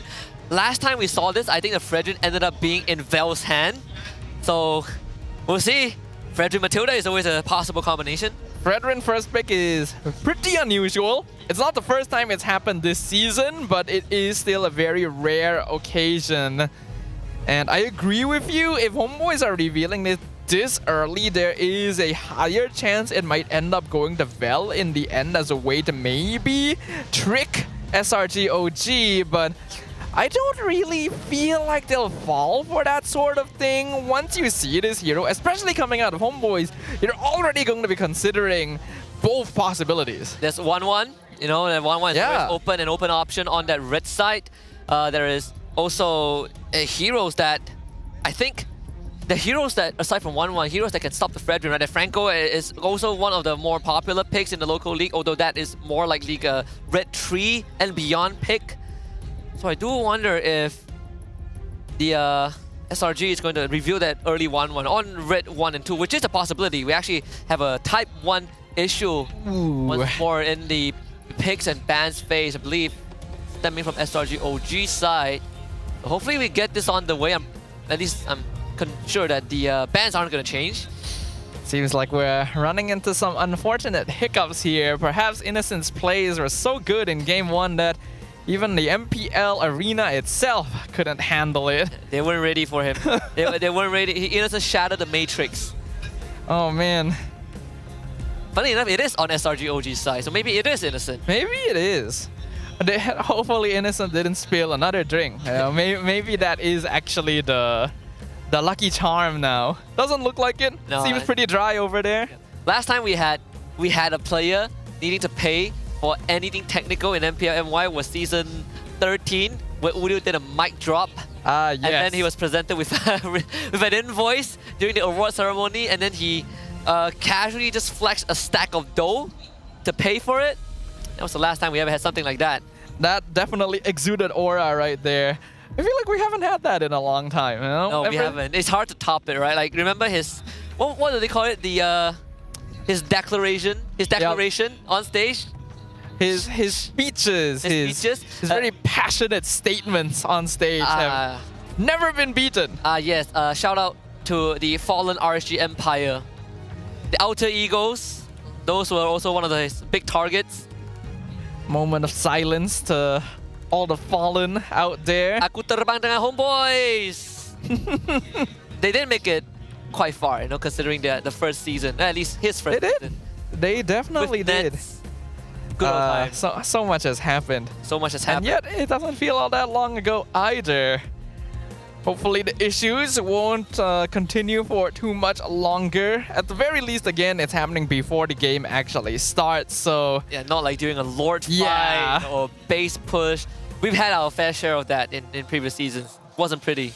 You never want to be in that position. I think anyone who... Actually, no, this is not a well-permeated issue because we don't usually get to pause the game. Yeah, we don't usually get to pause the game. I was about to say like, oh, anyone who has paused the game before knows, and then I realized, the luxury. Oh, we don't do that here. We just lag out and then we pray. Or we just AFK. We just AFK. Or we just, you know, leave. I have this story where I was incredibly sleepy, but I decided to jump into a ranked game. And I fell asleep after picking my hero. I actually dozed off. I came back and the AI played my hero for 2 minutes. I won the game though. I'm gonna tell you right now, the AI that takes over for you when you're AFK in a game is actually good. Yeah, so calling your teammates bot is an insult to the technology itself. I still remember, this was a long time ago too. This was not even a recent thing. The AI has been pretty good for a while. There was once when I was streaming and one of my viewers picked Cho. He was actually playing Cho Roam. And then because his internet died out, he basically left the game, right? He was not there anymore. So the AI took over and this AI played Cho actually good. Even more so, he was shot calling. The Cho was shot calling? The AI was like sending messages like attack, retreat, and he was emoting. And I was like, oh my god, this AI plays Cho better than me. That's why sometimes I feel like, you know, if you run into bad teammates and you start calling them, you know, AIs, it doesn't do the AI justice, because I'm pretty sure the AI is more developed. Okay, wake up, Izanami. Come on, you got a game to play. I mean, if we're still resolving some technical issues, may as well get some rest where you can. Power nap, Vel falling asleep too. HomeBois did not get a lot of chance to rest after their match. They didn't get to go back. SRG OG did, or at least that's what they say. This does wear you out though. I think as a player, right, just from a player's perspective, right, these kind of long delays, it starts to take a toll on you, right? It drains that momentum and it starts wearing on your psyche in a certain degree. This could be the make or break, right? It could be the turning point of SRG losing that drive, that fire, and HomeBois making a comeback. I was wondering what that said, but he did not manage to get tickets to the finals, and that is very unfortunate. Commiserations, my friend, but you tried. They sold out so fast. Yeah, it's so fast. I wonder how the Phase 2 Day 1 tickets are going. And I imagine that we would have a lot more seats for the Grand Finals. And the fact that it sold out that fast. Insane. I can't wait to go defecate. I mean, we all know. We know how important this Grand Finals is going to be. While it's no longer a battle for the MSE stage like it used to be when we only had the one slot, it's still a very important occasion to see whether or not SRG OG might become three-peat if they make it, or a new team might rise to take their place. It's going to be a very memorable time. Yeah, one of the bigger, hold on, you got the ticket? Yes, to the Grand Finals. You are one of the lucky ones. Gotta be careful if you're showing your ticket as well. Yeah. Gotta make sure to cover that QR code. You gotta be like the guy earlier on before the break who actually did a great doodling job of covering the important info. So anyone, if you want to get your tickets from that abang, you could screenshot that, maybe work something out of it. Please don't do it. It's I'm not sure if you're gonna be able to try and get the information from that one. It looks like we might be running into some unfortunate issues here, so oh boy, please be patient with us, ladies and gentlemen. We will definitely make sure to get going as soon as possible. Yeah, meanwhile we can see the crowd is still very, what do you say, motivated, right? Motivated or very energetic. Very energetic, you know. I'm pretty sure some of them were here in the morning for SRG OG against AERO. Probably went out to grab lunch. Or they could have stayed for the whole day, who knows? You know, there were viewers from the HomeBois DXS match who right after the match ended straight away went to line up outside, and that was like over an hour. We had like this match. We had 1.5 hour worth of break time, if I remember correctly. They were literally standing out there waiting in line for the next match to start, and it was still like over an hour away. So to all the fans who are so dedicated and who are so good at just viewing, at igniting the atmosphere, at making MPL MY just a great place to be. Once again, thank you very much, everyone. Looks like we are back in the draft. Ah, there it is, the 1-1 which we talked about, but also the Phobias, which was banned out in game number 1, I believe, by Coach Erpang. And remember, Cram's Phobias has been a force of nature to be reckoned with. Literally, the amount of times that he has saved SRG OG in dire situations, I've lost count. When Cram is playing this hero, it is not just a difficult body to remove from the map. He is going to find opportunities to flicker in Dark Wave, get a multi-person knockup. Oh boy. But there is the Angela. HomeBois had specifically been banning Angela in every draft against DXS, and we didn't know why. Now we do. Apparently, they themselves put a lot of respect on the hero. I have a feeling this is an Izanami Angela. I hope not, but then it would be Ivan Angela. I think it's Izanami. Yeah, most likely Izanami Angela. And a throwback to season 11, season 12, even earlier. But now it begs the question, right? Is this a pivot that HomeBois have prepped? Or is it a pivot because they started thinking in way between the lines? No, I get the feeling this is something they were intending to play at some point, because that's the only thing that would explain them banning it so consistently when DXS has never played the hero before. They're just respectful of it, because they probably have played it, they've trained with it, they've tried it, and they think that it is strong. I can see that it could be strong, and it works very well with both Redrin and Iritel. Can deny any potential kills chaining off of Crossbow of Tang with all that extra HP bar. SRG OG not really shifting the game plan though. They still go for their Suyo. Yeah, they saw Lucas get banned out. They realized that the matchup, there's no more joy in the pool. Suyo next on the line. At least compared to a Hayabusa, you have a lot more consistent damage, right? Dealing with Angela +1. So now it's time to hammer down on Amal's hero pool, Bandaling. So usually the best way to deal with an Angela composition is to pick hard single target lockdown like Cho or the Franco, so that when the Heart Guard comes out, you can just lock down the person and getting Heart Guarded, and you're basically CCing 2 players on the enemy team at once, but you're still going to need enough damage to actually melt through the shield. Thinking of something like Farsa, right? Burst Mage's Farsa is the first that comes to mind. Cho, Franco, still the great pick-off heroes as well. Speaking of the devil, Franco's banned out. Wouldn't be surprised if they banned out the Cho as well. These are the most obvious heroes for dealing with an Angela. And I don't really know what else SRG OG would bring out if they get rid of the Cho too. What are the odds we see a Kaja? It's been a long time, but... I mean, there's Jawhead too.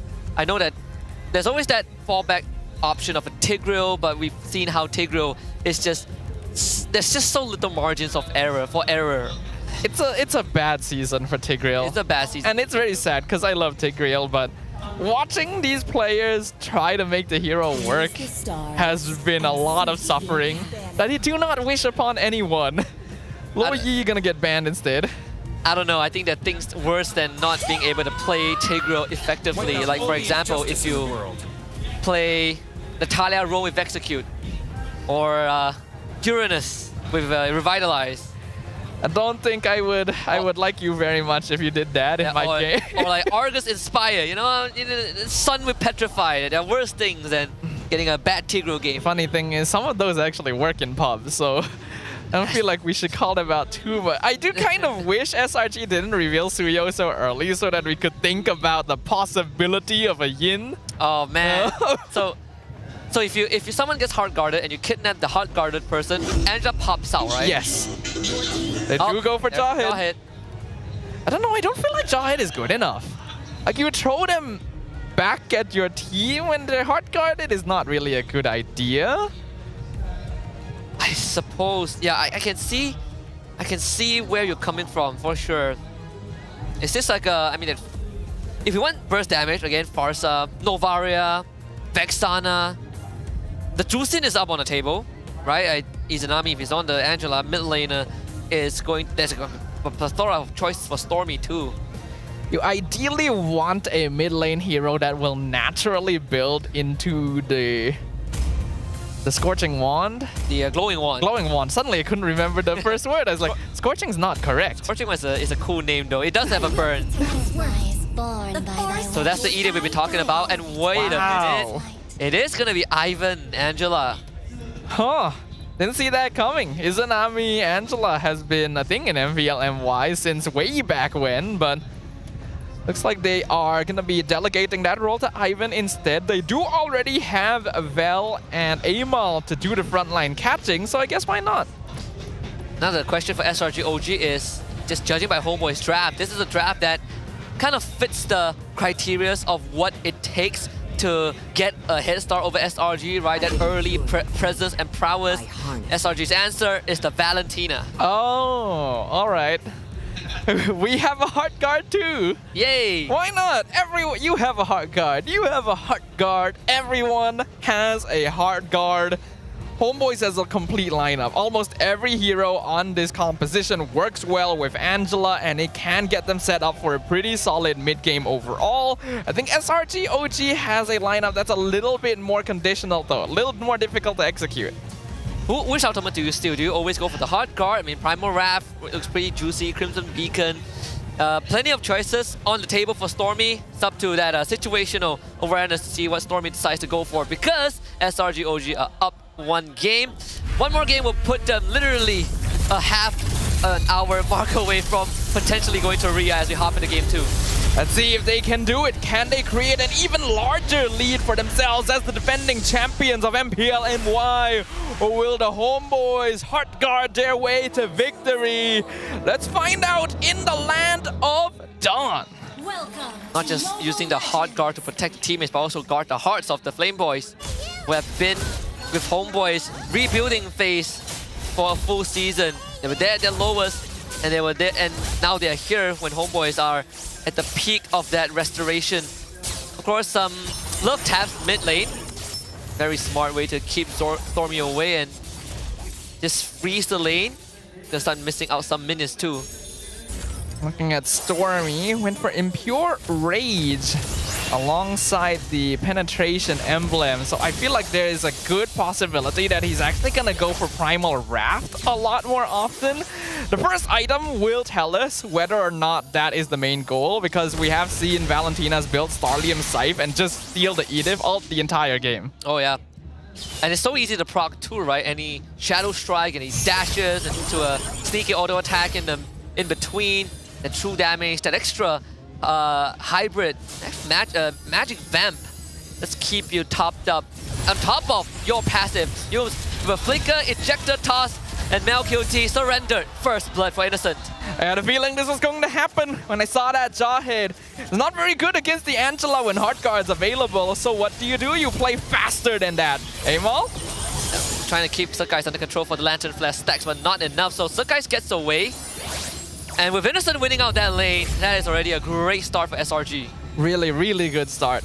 Iritel ordinarily should be able to hold the lane just fine against a 1-1, but with Yume's intervention, that dynamic has instantly been flipped. And this is how you would play a Jawhead into an Angela comp. You have more pressure and mobility on the map, so you use that to create pressure. Up into the string, into a Lantern Lift. Stormy really wants to save the Flicker, but does not have a choice. It's forced to use it. Cram and the rest of SRG OG power on the Amal as he goes down. Innocent! gonna get picked off in a 1v1. That's an unusual mistake. Yeah, even forced out the Inspire, right? No crossbow tank for Innocent. Now the turtle fight breaks up. Flicker, left, right, and center. Izanami tries to disengage. Ejector from you trying to facilitate Cram, but Bell takes out Stormy.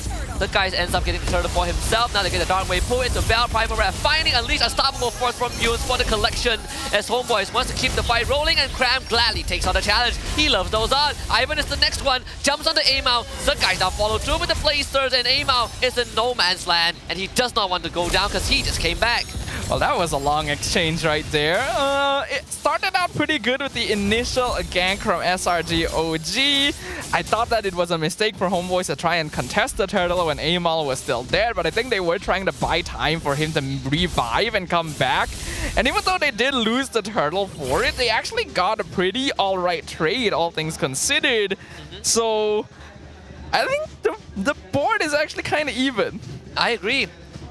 And the earlier kills that SRG OG got were under the condition that there were no hard guard. But that changes from this moment onward. Ivan has access to his ultimate, that extra shooting, and Hugh is going to be a big problem for SRG OG until those big burst damage or healing reductions come true.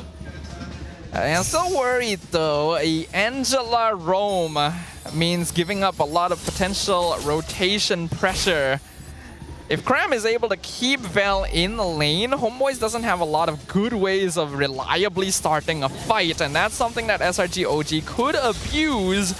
But it all comes down to how much itemization Ivan is able to get in. If the hard guard becomes tankier, it becomes more difficult for SRG. I do like the fact that Cram is making sure that the wave is going to be pushed towards him, and that's why HomeBois pulled the trigger onto him. Puppet on a string into a couple of knockouts. Cram jumps towards Ivan, and now finds a way to disengage. His flicker is back up in 10 seconds, and that's more than enough time for Cram to stall it out. I think that's totally fine right there. Neither side is going to be heavily committing there, because it's highly unlikely either side is going to be getting that kill. I think HomeBois were just hoping to be able to zone Cram out before the turtle started, and they weren't able to do that, so he is here to fight. They are utilizing Ivan to make some macro plays, right? Push the wave in, crash it in the bot lane.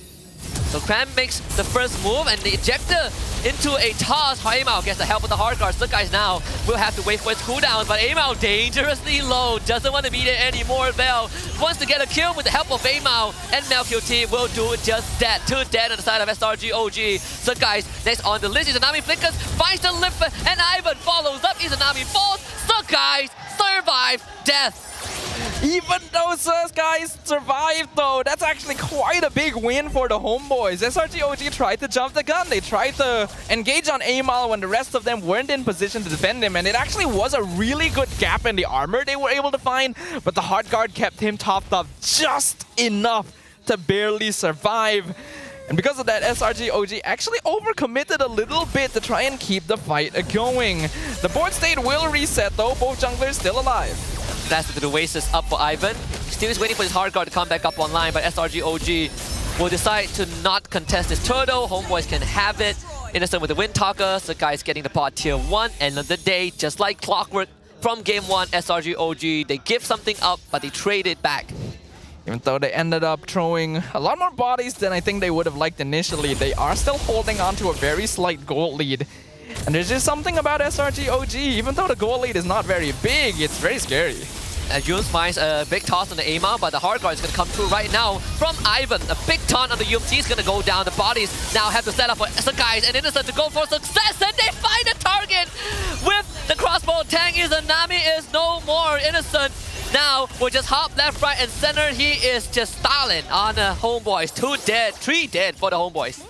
I'm now realizing that this composition was drafted specifically to keep the hard guard target CC'd long enough for the crossbow of Tang to come out, which is even easier since most of the time it's going to be this Fredrin, which not 1-1 will normally dance circles around anyway. Getting that crossbow of Tang out, bouncing to 3 targets is massive for SRG OG, and all of a sudden that gold lead we were talking about has tripled. A lot of it on Sky specifically, since HomeBois is relying on Amal to open up the map. It's almost the same archetype, the same approach from SRG OG that we saw when they took on AERO Esports, who were big fans of tanky XP laners like a Tigreal or a Hylos, right? You have a setup, hero for Yums, like a Cho and a Jawhead. You get the target right in front of Innocent, he goes to work, unlocks the weakness points, and then he soars. This time Innocent doesn't need to save the team. SRG OG have been in the lead the entire time, and if they're able to continue this trend forward, it is trouble for the HomeBois. Oh no, Amao didn't really want to be there. The hard guard got to come through right now. Ivan's contemplating, but decides that it's not worth it. So Amao ends up being sacrificed. It doesn't even pop the Inspire, but the rest of HomeBois disengaged. I call bias. That Cyclone Eye was working for SRG OG. Amao dashed into the Tri-Brush and instantly regretted his decision.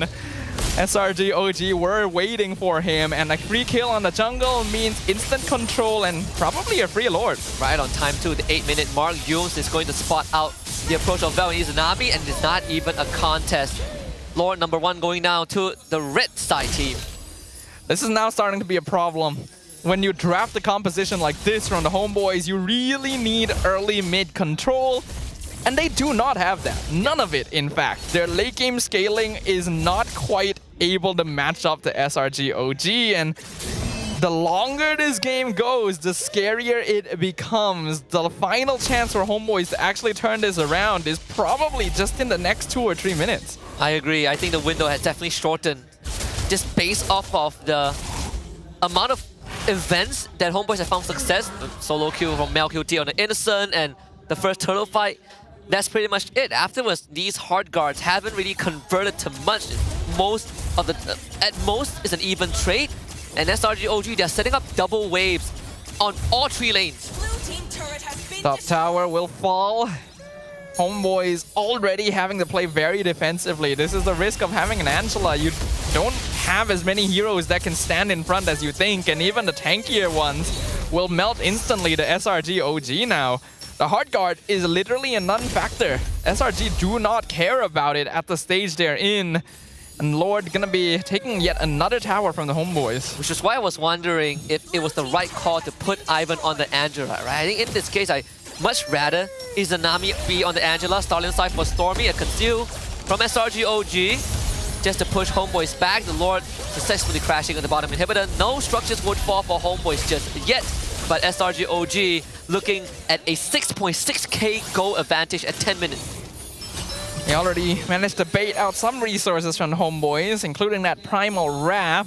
So SRG OG are just waiting for a chance to start doing more damage. With Starlium Scythe now as well, Stormy will actually be another source of magic DPS that HomeBois have to be afraid of. Yums just needs to... Oh! Yeah, it's gonna flicker in for the catch. That's MelQT! That is the guy that should not go down, and yet SRG OG just surgical precision with their execution. 2 down on HomeBois, and now damage is going to be permanent on the base. Man, when you're trying to approach a stray animal, you know how you have to slowly let it get used to you being there? Well, I don't think they can ever get used to Innocent being up in the air. It actually destroys the crossbow. Tang and Cramp ends up going down. But still, that's the second inhibitor of HomeBois being destroyed. So resuming that metaphor. They were trying to wrangle in MelQT. No, the Yums was basically letting HomeBois get used to him standing in front. And then when they drop their guard, flicker in, throw out literally the most important member. Doesn't even care if he dies for it because he already got what he wanted. It's now an 8k net worth lead for SRG OG. Looking at the itemization, Innocent has 5 items in, not including shoes, by the way. Even has the first component of the Rose Gold Meteor, so it's even more difficult to get rid of him.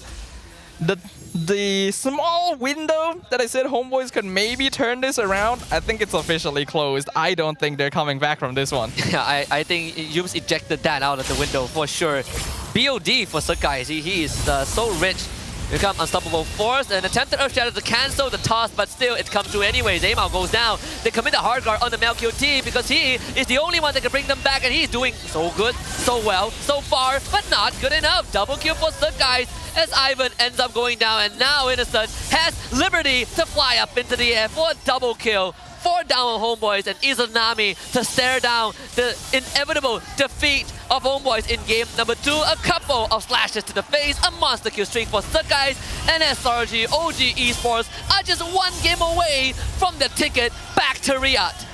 HomeBois is once again dispatched. And for SRG OG, it's as casual as taking an evening stroll down the streets of their neighborhood.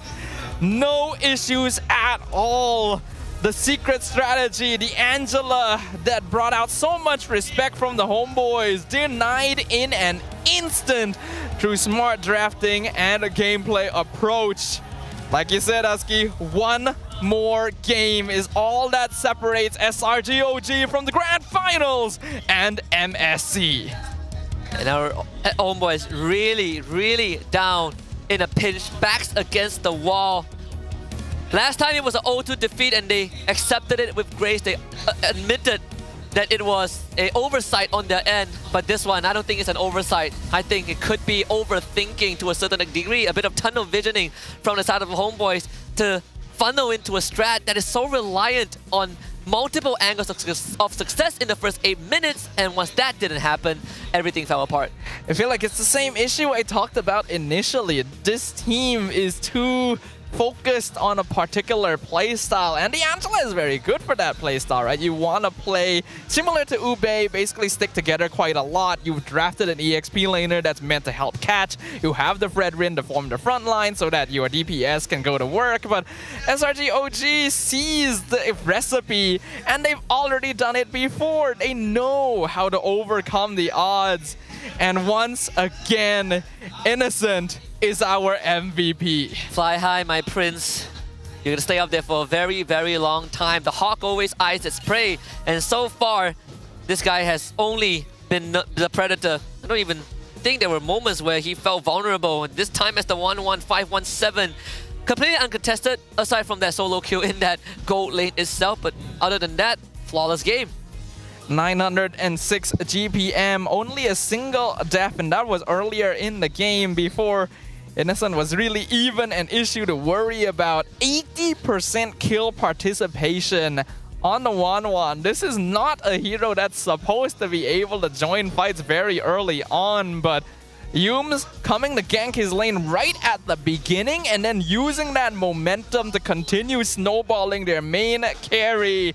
SRG OG already had this game figured out. Even from the get-go, right? We were theory crafting a little bit. This first pick Fredrin into an Angela reveal in the next sequence. For SRG OG, we kind of were on the money, right? We say that HomeBois wanted to ban out cash heroes because that's what SRG OG is looking for. Franco, Cho both got caught out. But then that jaw hit came true, and it was just enough for SRG OG to get a snowball rolling. Manning out the Cho and Franco obviously makes a lot of sense. It's a very smart choice to do that, and I think it was actually perfectly fine for HomeBois to leave Jawhead open, but they have to be aware that picking up this hero means SRG OG has a plan for it, and that plan is to kick things into high gear right from minute 1.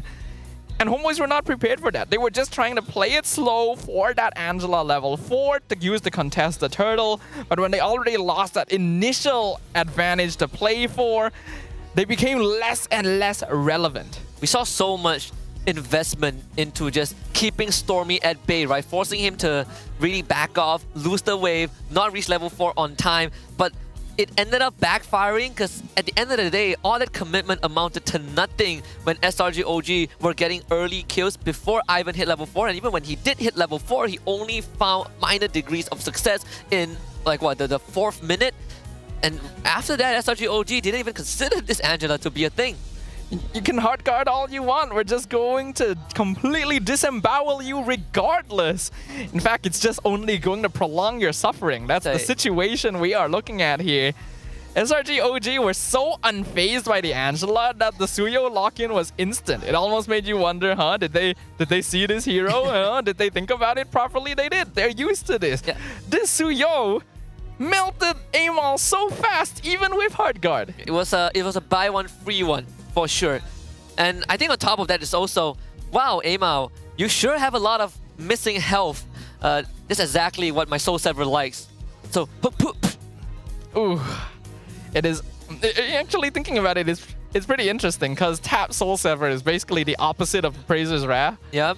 Right? Yeah. And he has War Axe, so true damage.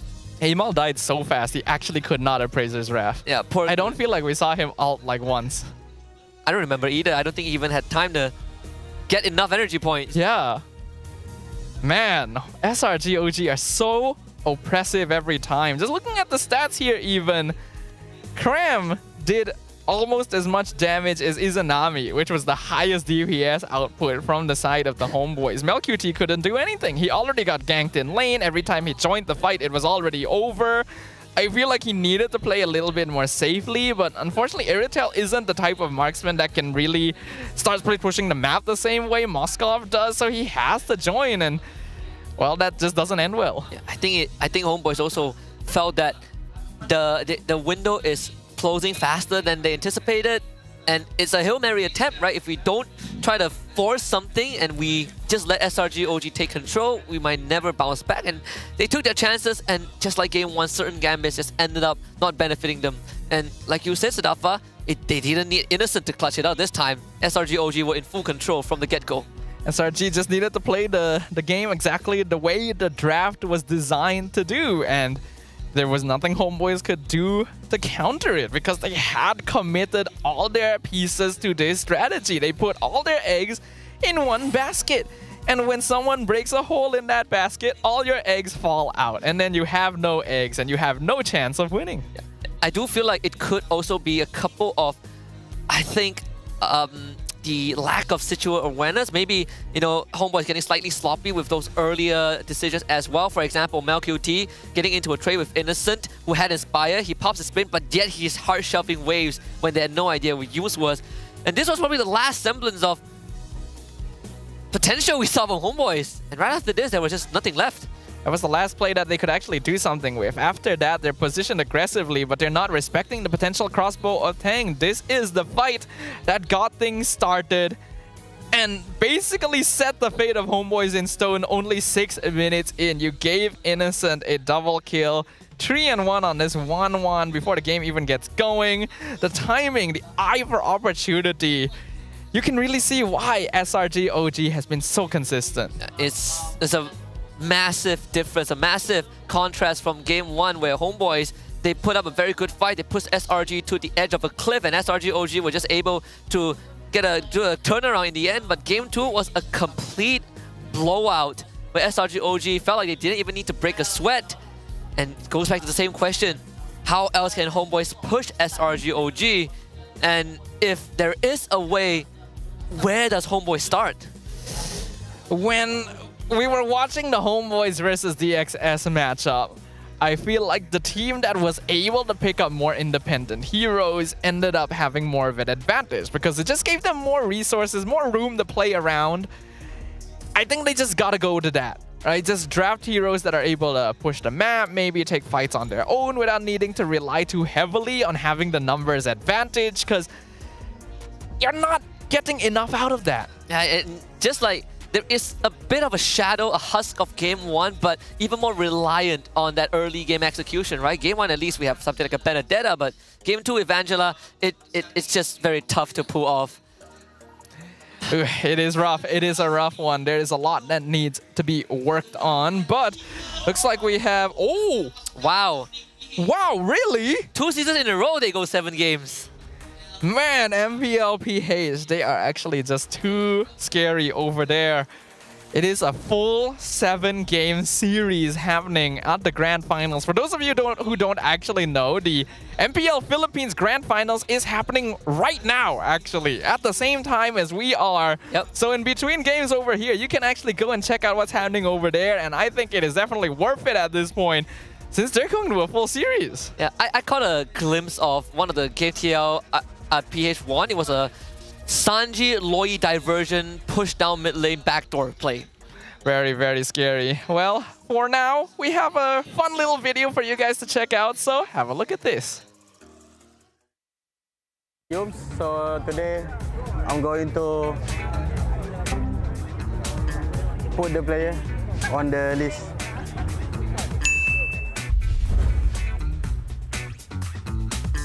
So kita ada ZQ kat sini, product player. I love product player. B. So saya akan letak saya di F. Rookie kena duduk bawah-bawah je. Disebabkan saya baru lawan dia, saya tahu guys, kemampuan dia sebenarnya berada dekat sini guys. Dia antara yang gempak. Tapi dia tak boleh dekat sini. Sebab apa? Sebab ada dia. Ni, nampak tak muka dia ni? Ivan ni sekarang. Ivan ni, sini S. Memang power. Ni semua yang power So next, kita ada Van Strong from Indo. So, say less. S. Van Strong, super good. Saya kalau tak ada di S. Dia seorang Roma yang bagus. Nova Escobar, okey lah. Sama dengan Zaki. Nova ni dulu senior saya waktu saya dekat MVP Tier 2. So saya akan letak dia di... D. Hazelnut? Aduh, kesian tu. F ke guys? Boleh. Aku kena jaga hati orang guys. So kita letak dia sini lah. Seburuk-buruk mana pun korang guys, korang takkan berada dekat sini. Okay. It's just, orang kata apa? Bad day. Bad day untuk Hazelnut. From Toda also, loan. Macam biasa. Ni pun senior saya masa dekat Toda dulu. Okay. Next kita ada Rasi. Pengganti saya. Dia pun... Rasi, dia Sol. Okey lah, B lah. Wish. King of Taunting kita. Tak nak. Saya tak suka dia. Saya letak C. A few moments later. Okay. B. Sebab dia player yang berpengalaman. Saya tak cakap banyak. Saya tak sebelah dia. Idola saya di MPL MY S15 guys. Yums. S. Saya belajar main roam dengan dia. So siapa yang nak pandai main roam, ini orangnya. Yums ki. Penat. Aku penat jumpa dia. Tak tahu dah nak letak mana. Maybe dekat sini kot Yums. Nampak tak? Kau bukan berada dekat S Yums. Dekat aku, mata aku kan. Ni. Atas sekali, babe. Atas sekali, babe. Oi. Zod. Kawan-kawan, tanan. Best Roma. Atas sekali, babe. Atas sekali. Idola saya juga. Saya main tank pun belajar daripada dia. Tapi saya letak dia dekat A. Orang lain takkan naikkan kita kan. Kita kena naikkan nama sendiri guys. Orang lain akan letak aku kat Best Roma. Tapi aku kena letak aku dekat sini. No matter what. 15 season duk main MPL. 15 season. Belagak. So kita ada Virgie kan? Virgie right? C. Sorry ya Virgie ya. VJ kita letak sebelah sini. Kacau Mel tu. Ni siapa ni? Tak kenal tu. Tapi dia daripada Team Ray dekat sini.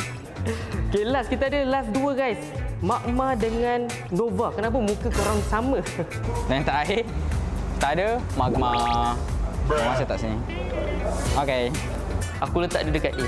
Sebab dia tahu baksa dulu daripada aku guys. Magma. C. Why Magma C? Why no? I'm the one who rate or you're the one? Dan last kali Nova Escobar. Disebabkan kau kalah lawan aku Nova. Tapi kau power juga. Kau lama main. Aku letak kau B lah. Seorang-seorang boleh. So ni guys, antara list yang saya punya tier lah tier. Korang jangan kecam pula. Suka hati aku lah. Aku punya tier bukan tier korang kan. Okay? Enjoy. Ya, dah. Bye-bye. Saya nak kena training lagi.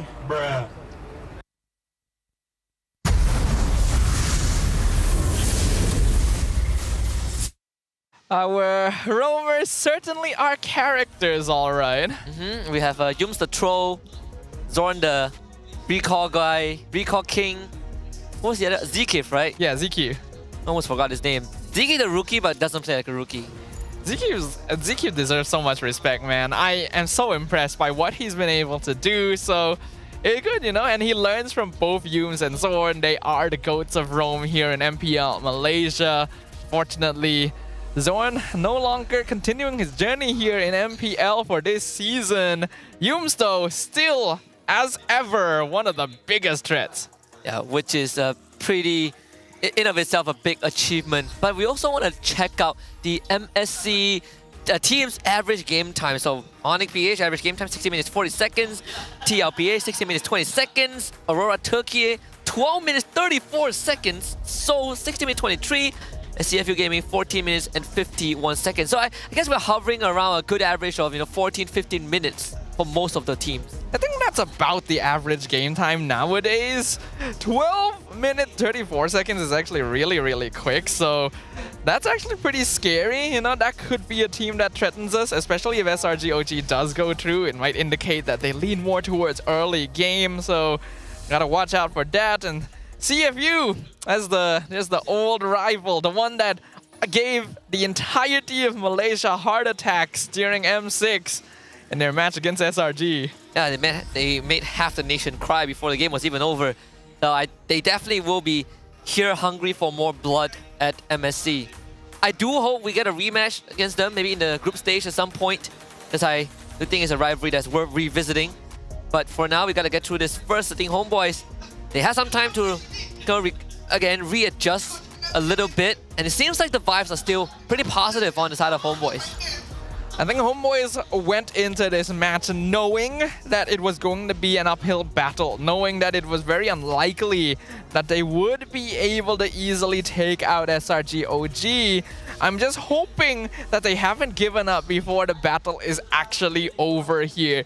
I know it can be very easy to lose your morale after dropping games the same way they have so far. But going into the draft for game number 3, now is the time to really bring out your secret weapons if you've been holding on to any. Which does beg the question, right? How do you kind of mediate? How did you kind of balance out that mindset of, I don't want to come into a series with a tough opponent already admitting defeat. I want to play to win, but at the same time, how do you bounce back when you are constantly on the losing end?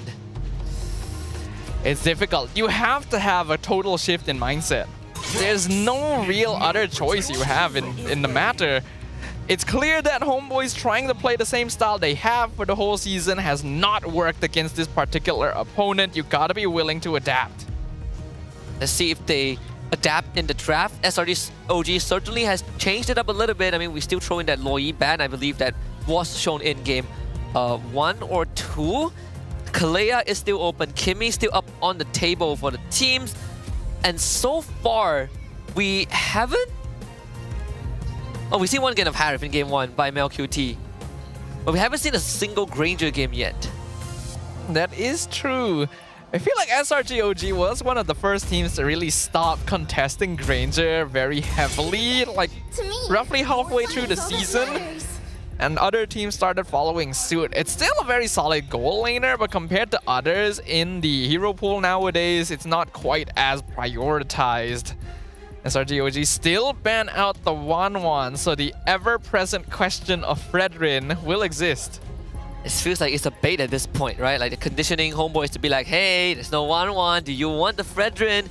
But back-to-back games, they have proven that with or without the 1-1, the Fredrin was not an issue to them. Now the question beckons again, HomeBois stuck in the same spot like they did in game 1, where this last ban was so crucial that they, I think, ran out the clock just to decide what it's gonna be. Let's fight to our So they'll ban the Lucas. SRG OG first picked Kalea in game number 1. They have the option to do so again, and I wouldn't be surprised if they decided to go down that route. Alternatively, they were one of the first teams to really push the Kimmy agenda for first pick. So I think those are the two most likely options.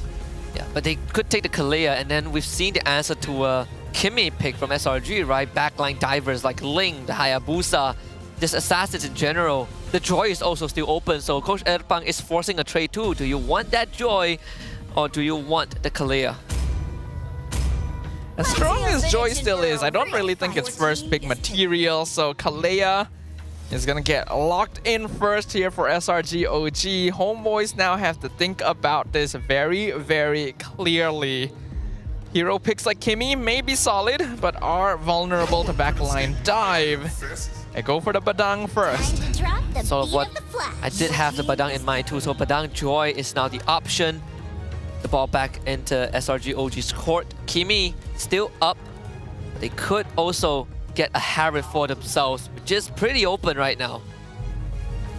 Harif is pretty good, but is it really necessary for them to lock it in this early as well?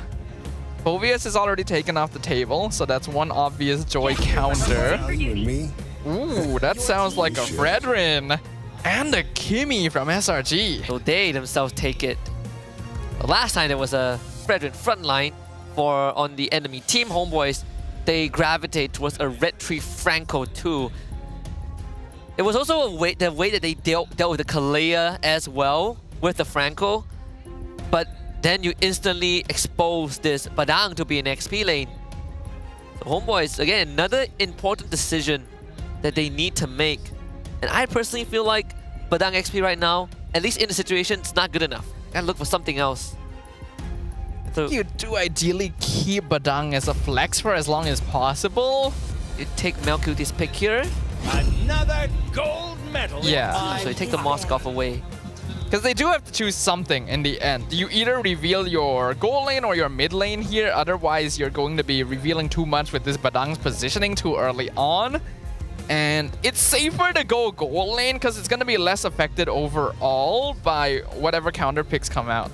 Who said there are no shortcuts? Glue does look like a very good option for both teams, but more so for HomeBois, right? The Fredrin to latch on. So the chip gets banned out. I think if you're HomeBois, you are saving this Badang review for the role review for last. The Izanami hero will come in 4th. That's the case, do you ban out mid laners? We've seen SRG OG do with Tusin, so that's not going to be a big problem for them. You ban the Farsa? Tricky. Farsa is worth contemplating, but at the thing is, it's difficult for me to think from SRG OG's position because this team is so strong that whatever hero there is, I don't feel like they need to be particularly worried about it. Eve is respectable though. Zone control is important for SRG, especially since they're going to be playing a Fredrin composition. They do ban out the Eve, so in that case, man, I myself am quite stumped. What is SRG looking for? Probably even for Cram, I feel like there are some pretty decent options, right? Like Glue, Export, Hilda, Hayabusa banned out too by HomeBois. So they are trying to eliminate. They're giving the Fredrin the benefit of doubt. I don't feel like that is the right choice necessarily. Because Krem rarely plays Fredrin. I imagine he can, but SRG OG usually doesn't do it, and I don't feel like there's any need for them to do it this game. And even if they did, I think there are other threats besides Hayabusa to worry about. I would assume this is to protect MelQT, which is usually the fail-safe that they go towards, right? So the Tusin does end up getting banned out by SRG OG. Now HomeBois with this 4th pick, will they gravitate towards that Izanami pick, or are they willing to reveal where this Badang goes? So I think right now, wherever this Badang goes, it really doesn't give give HomeBois too much of an advantage, whether it's Roam or XP. SRG OG are controlling the flow of the draft right now. I still see Glue as a decent option for them if they want to go for it. I think it might be better for HomeBois to pick their Roam or EXP here. Keep Izanami's options flexible until the very end. Since SRG OG are clearly a bit more wary towards the mid lane as of right now. And if you just go for a classic like catcher, teamfight style hero in the Roam or EXP position, it should be fine. Sounds like they go for Izanami's pick though. So really wants to keep this Badang's role a mystery. I still feel like it would have been better to go for the secondary frontliner. I agree. I feel like revealing all of your DPS options is very risky when SRG OG is able to lock in 2 picks here. Yeah, it's either that, or if you do it on, let's say, blue side 2 and 3, and then your last 2 picks is to kind of cement the team comp and protect that front line, protect the back line. In this case, the Glue, felt like you were seen coming from a mile away for SRG OG, and now they just gotta wrap it up with a bow tie for Innocent. Granger, Harif, what was their oyster? Probably Granger, I think, in this case. You can still flex Kimmy too. Chivalry is dead. The Clint. Wow. Only picked 1 time the entire season, and it was by Innocent as well, so... Against AERO too. Yeah, it is a hero that he's comfortable on, but is a little bit more vulnerable compared to other pickups that Innocent will usually play. The Glue pick is something that would have been manageable if HomeBois did actually keep the mid lane option until the end. Then they could come out with a Faramis since there'd be no more threat of Valentina. But they don't have that option. They go for the Terizla. Alright, so fighting fire with fire. Doesn't completely solve the issue of glue, but hey, now there are ways to reach the backline. Find Stormy and Innocent. It's not a good target to grab too if you're a Kalea. Well, all things considered, HomeBoys' draft is actually not bad. They have good CC, the front line is solid, and they actually have quite a lot of DPS. Early game is handled by the Farsa, then they have scaling into late game with the Joy and the Moskov. SRG actually needs a little bit more time to come online, because Clint as well as Kimmy both do need some farm before they really become annoying in teamfights, and the rest is just meant to slow down the game for them. We'll see how this one pans out. Second clean appearance, courtesy of Innocent. SRG OG enters game number 3 to land down on blue side with HomeBois on the red side. And from this point onwards, HomeBois cannot afford to take any losses, or SRG OG will book the tickets to the grand finals of MPL MY Season 15 and a straight trip to Riyadh. It is the upper bracket finals match point for SRG OG. Can our defending champions lock down a clean sweep? Or will the HomeBois finally find the momentum they've been looking for the entire series? Only time will tell. For now, doesn't look like there's anything too aggressive happening in terms of jungling. Both sides just proceeding at the typical pace. So mid lane priority given over to SRG OG with his Kimmy around, so it's going to be a big bit of a nuisance. Should see Amao right about now. It's coming in for purple buff. Good secure on the Little Wanderer for Sakai's too. So keeping up the pace, right? Frederick doesn't naturally clear as fast as compared to heroes like Joy, Hayabusa, Suyo, but in this case, the facilitation is helping him out. Looking at the emblems, Cram actually went for the Impure Rage. So that's actually going to be really annoying for Vel to deal with. I do not think he wins this lane, and Cram is already pressuring him very hard. When you combine that with the mobility emblems, once again, SRG OG will typically have the numbers advantage. Tank emblem as well, right? Usually we see some variations where you go for the common emblem for make up for the mana cost, but in this case, the durability is all Cram needs. Sakai putting the taunt onto Ivan, a follow-up with the Tidal Strike, first blood in hand for the Fredrin. They are so fast. How do you even react to that? The moment Skies hits level 4, he goes to the mid lane. I think the goal was Izanami, but then he spotted Ivan and realized, well, this works as well. And they force out the Purify from Izanami too. There's also the chain CC layering from SRG OG, right? There really is very little room to react to it. Not to mention that it's a Kalea who just staggers you for days on end. Vel finally hitting level 4. Izanami though will not have that luxury. The HomeBois will be forced to surrender the first turtle over to SRG OG. SRG OG really loves mass CC compositions. Here comes Amal. They force the penalty zone with the flicker. Amal trying to chase down Stormy. And we eventually get on top of him, but a lot of time has been spent. Cram now finds the backline. There's 3 members of HomeBois being controlled. Amal wants to connect this turtle, finds nothing with it. Ivan tried, but it's not good enough. Cram finds the execution onto Izanami as Ivan ends up falling in the front line too. HomeBois just could not get a favorable trade. Getting a single kill on Stormy there is not worth it for the HomeBois. They lost the turtle for it, and even a kill onto Izanami and Ivan. They need the Badang, especially to remain relevant. The further he falls behind, the more difficult it's going to be for him to actually open up the map. And SRG OG basically played that perfectly, right? They just gave up on protecting Stormy because he's not actually worth that much right now. That's completely fine. SOD connects, Innocent flickers. No follow-up available for HomeBois. I think that was necessary. Really good decision-making happening for Innocent right there. You might normally think maybe I can try to survive this without using my battle spell, but he also got a short peek at Ivan's presence and knew if I don't flicker here, I am dead. And Cram, once more, he's just moving out the map first. Mid-lane priority continues to be in favor of SRG OG, thanks to that Kimmy itself. One full level ahead of Izanami. This is once again a really bad spot. We talked about this even before the series started. If SRG OG is leading the first few minutes, the game is kind of over. Against a team that generally is slightly slower and likes to be more conservative with their early movements like HomeBois, this is an even detrimental position to be in. We just saw the endless battle picked up by Innocent. So this lane is effectively over for Malkuti. There is no winning angle in a 1v1 scenario. He's not going to get priority anyway unless Innocent lets him be. And SRG OG slowly amassing that goal advantage and now leading by 2.1k. HomeBois needs to make a choice very quickly.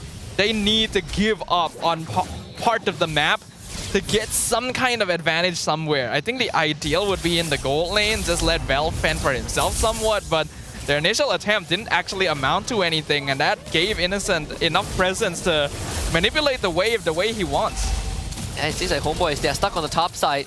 Not really sure if there's an angle to even go for attempt to steal, but they will try. Planetary Zone into a fish crack will do the job. Stormy ends up going down again. Yums on Izanami just to buy time, but Cram arrives as Yums goes down. So guys will walk away with the objective. SOD now connects from MelQT. It's going to be a follow-up though. It seems like he's not going to take it. So SRGOG gives up 2 bodies for an objective. Normally it wouldn't really be worth it, and yet somehow it feels like it is. Again, Stormy is not worth that much at this point, and Yums is going to be a sacrifice a lot of the time. Skies did not bat an eyelid. He was just on that turtle the entire time as his teammates were falling all around him.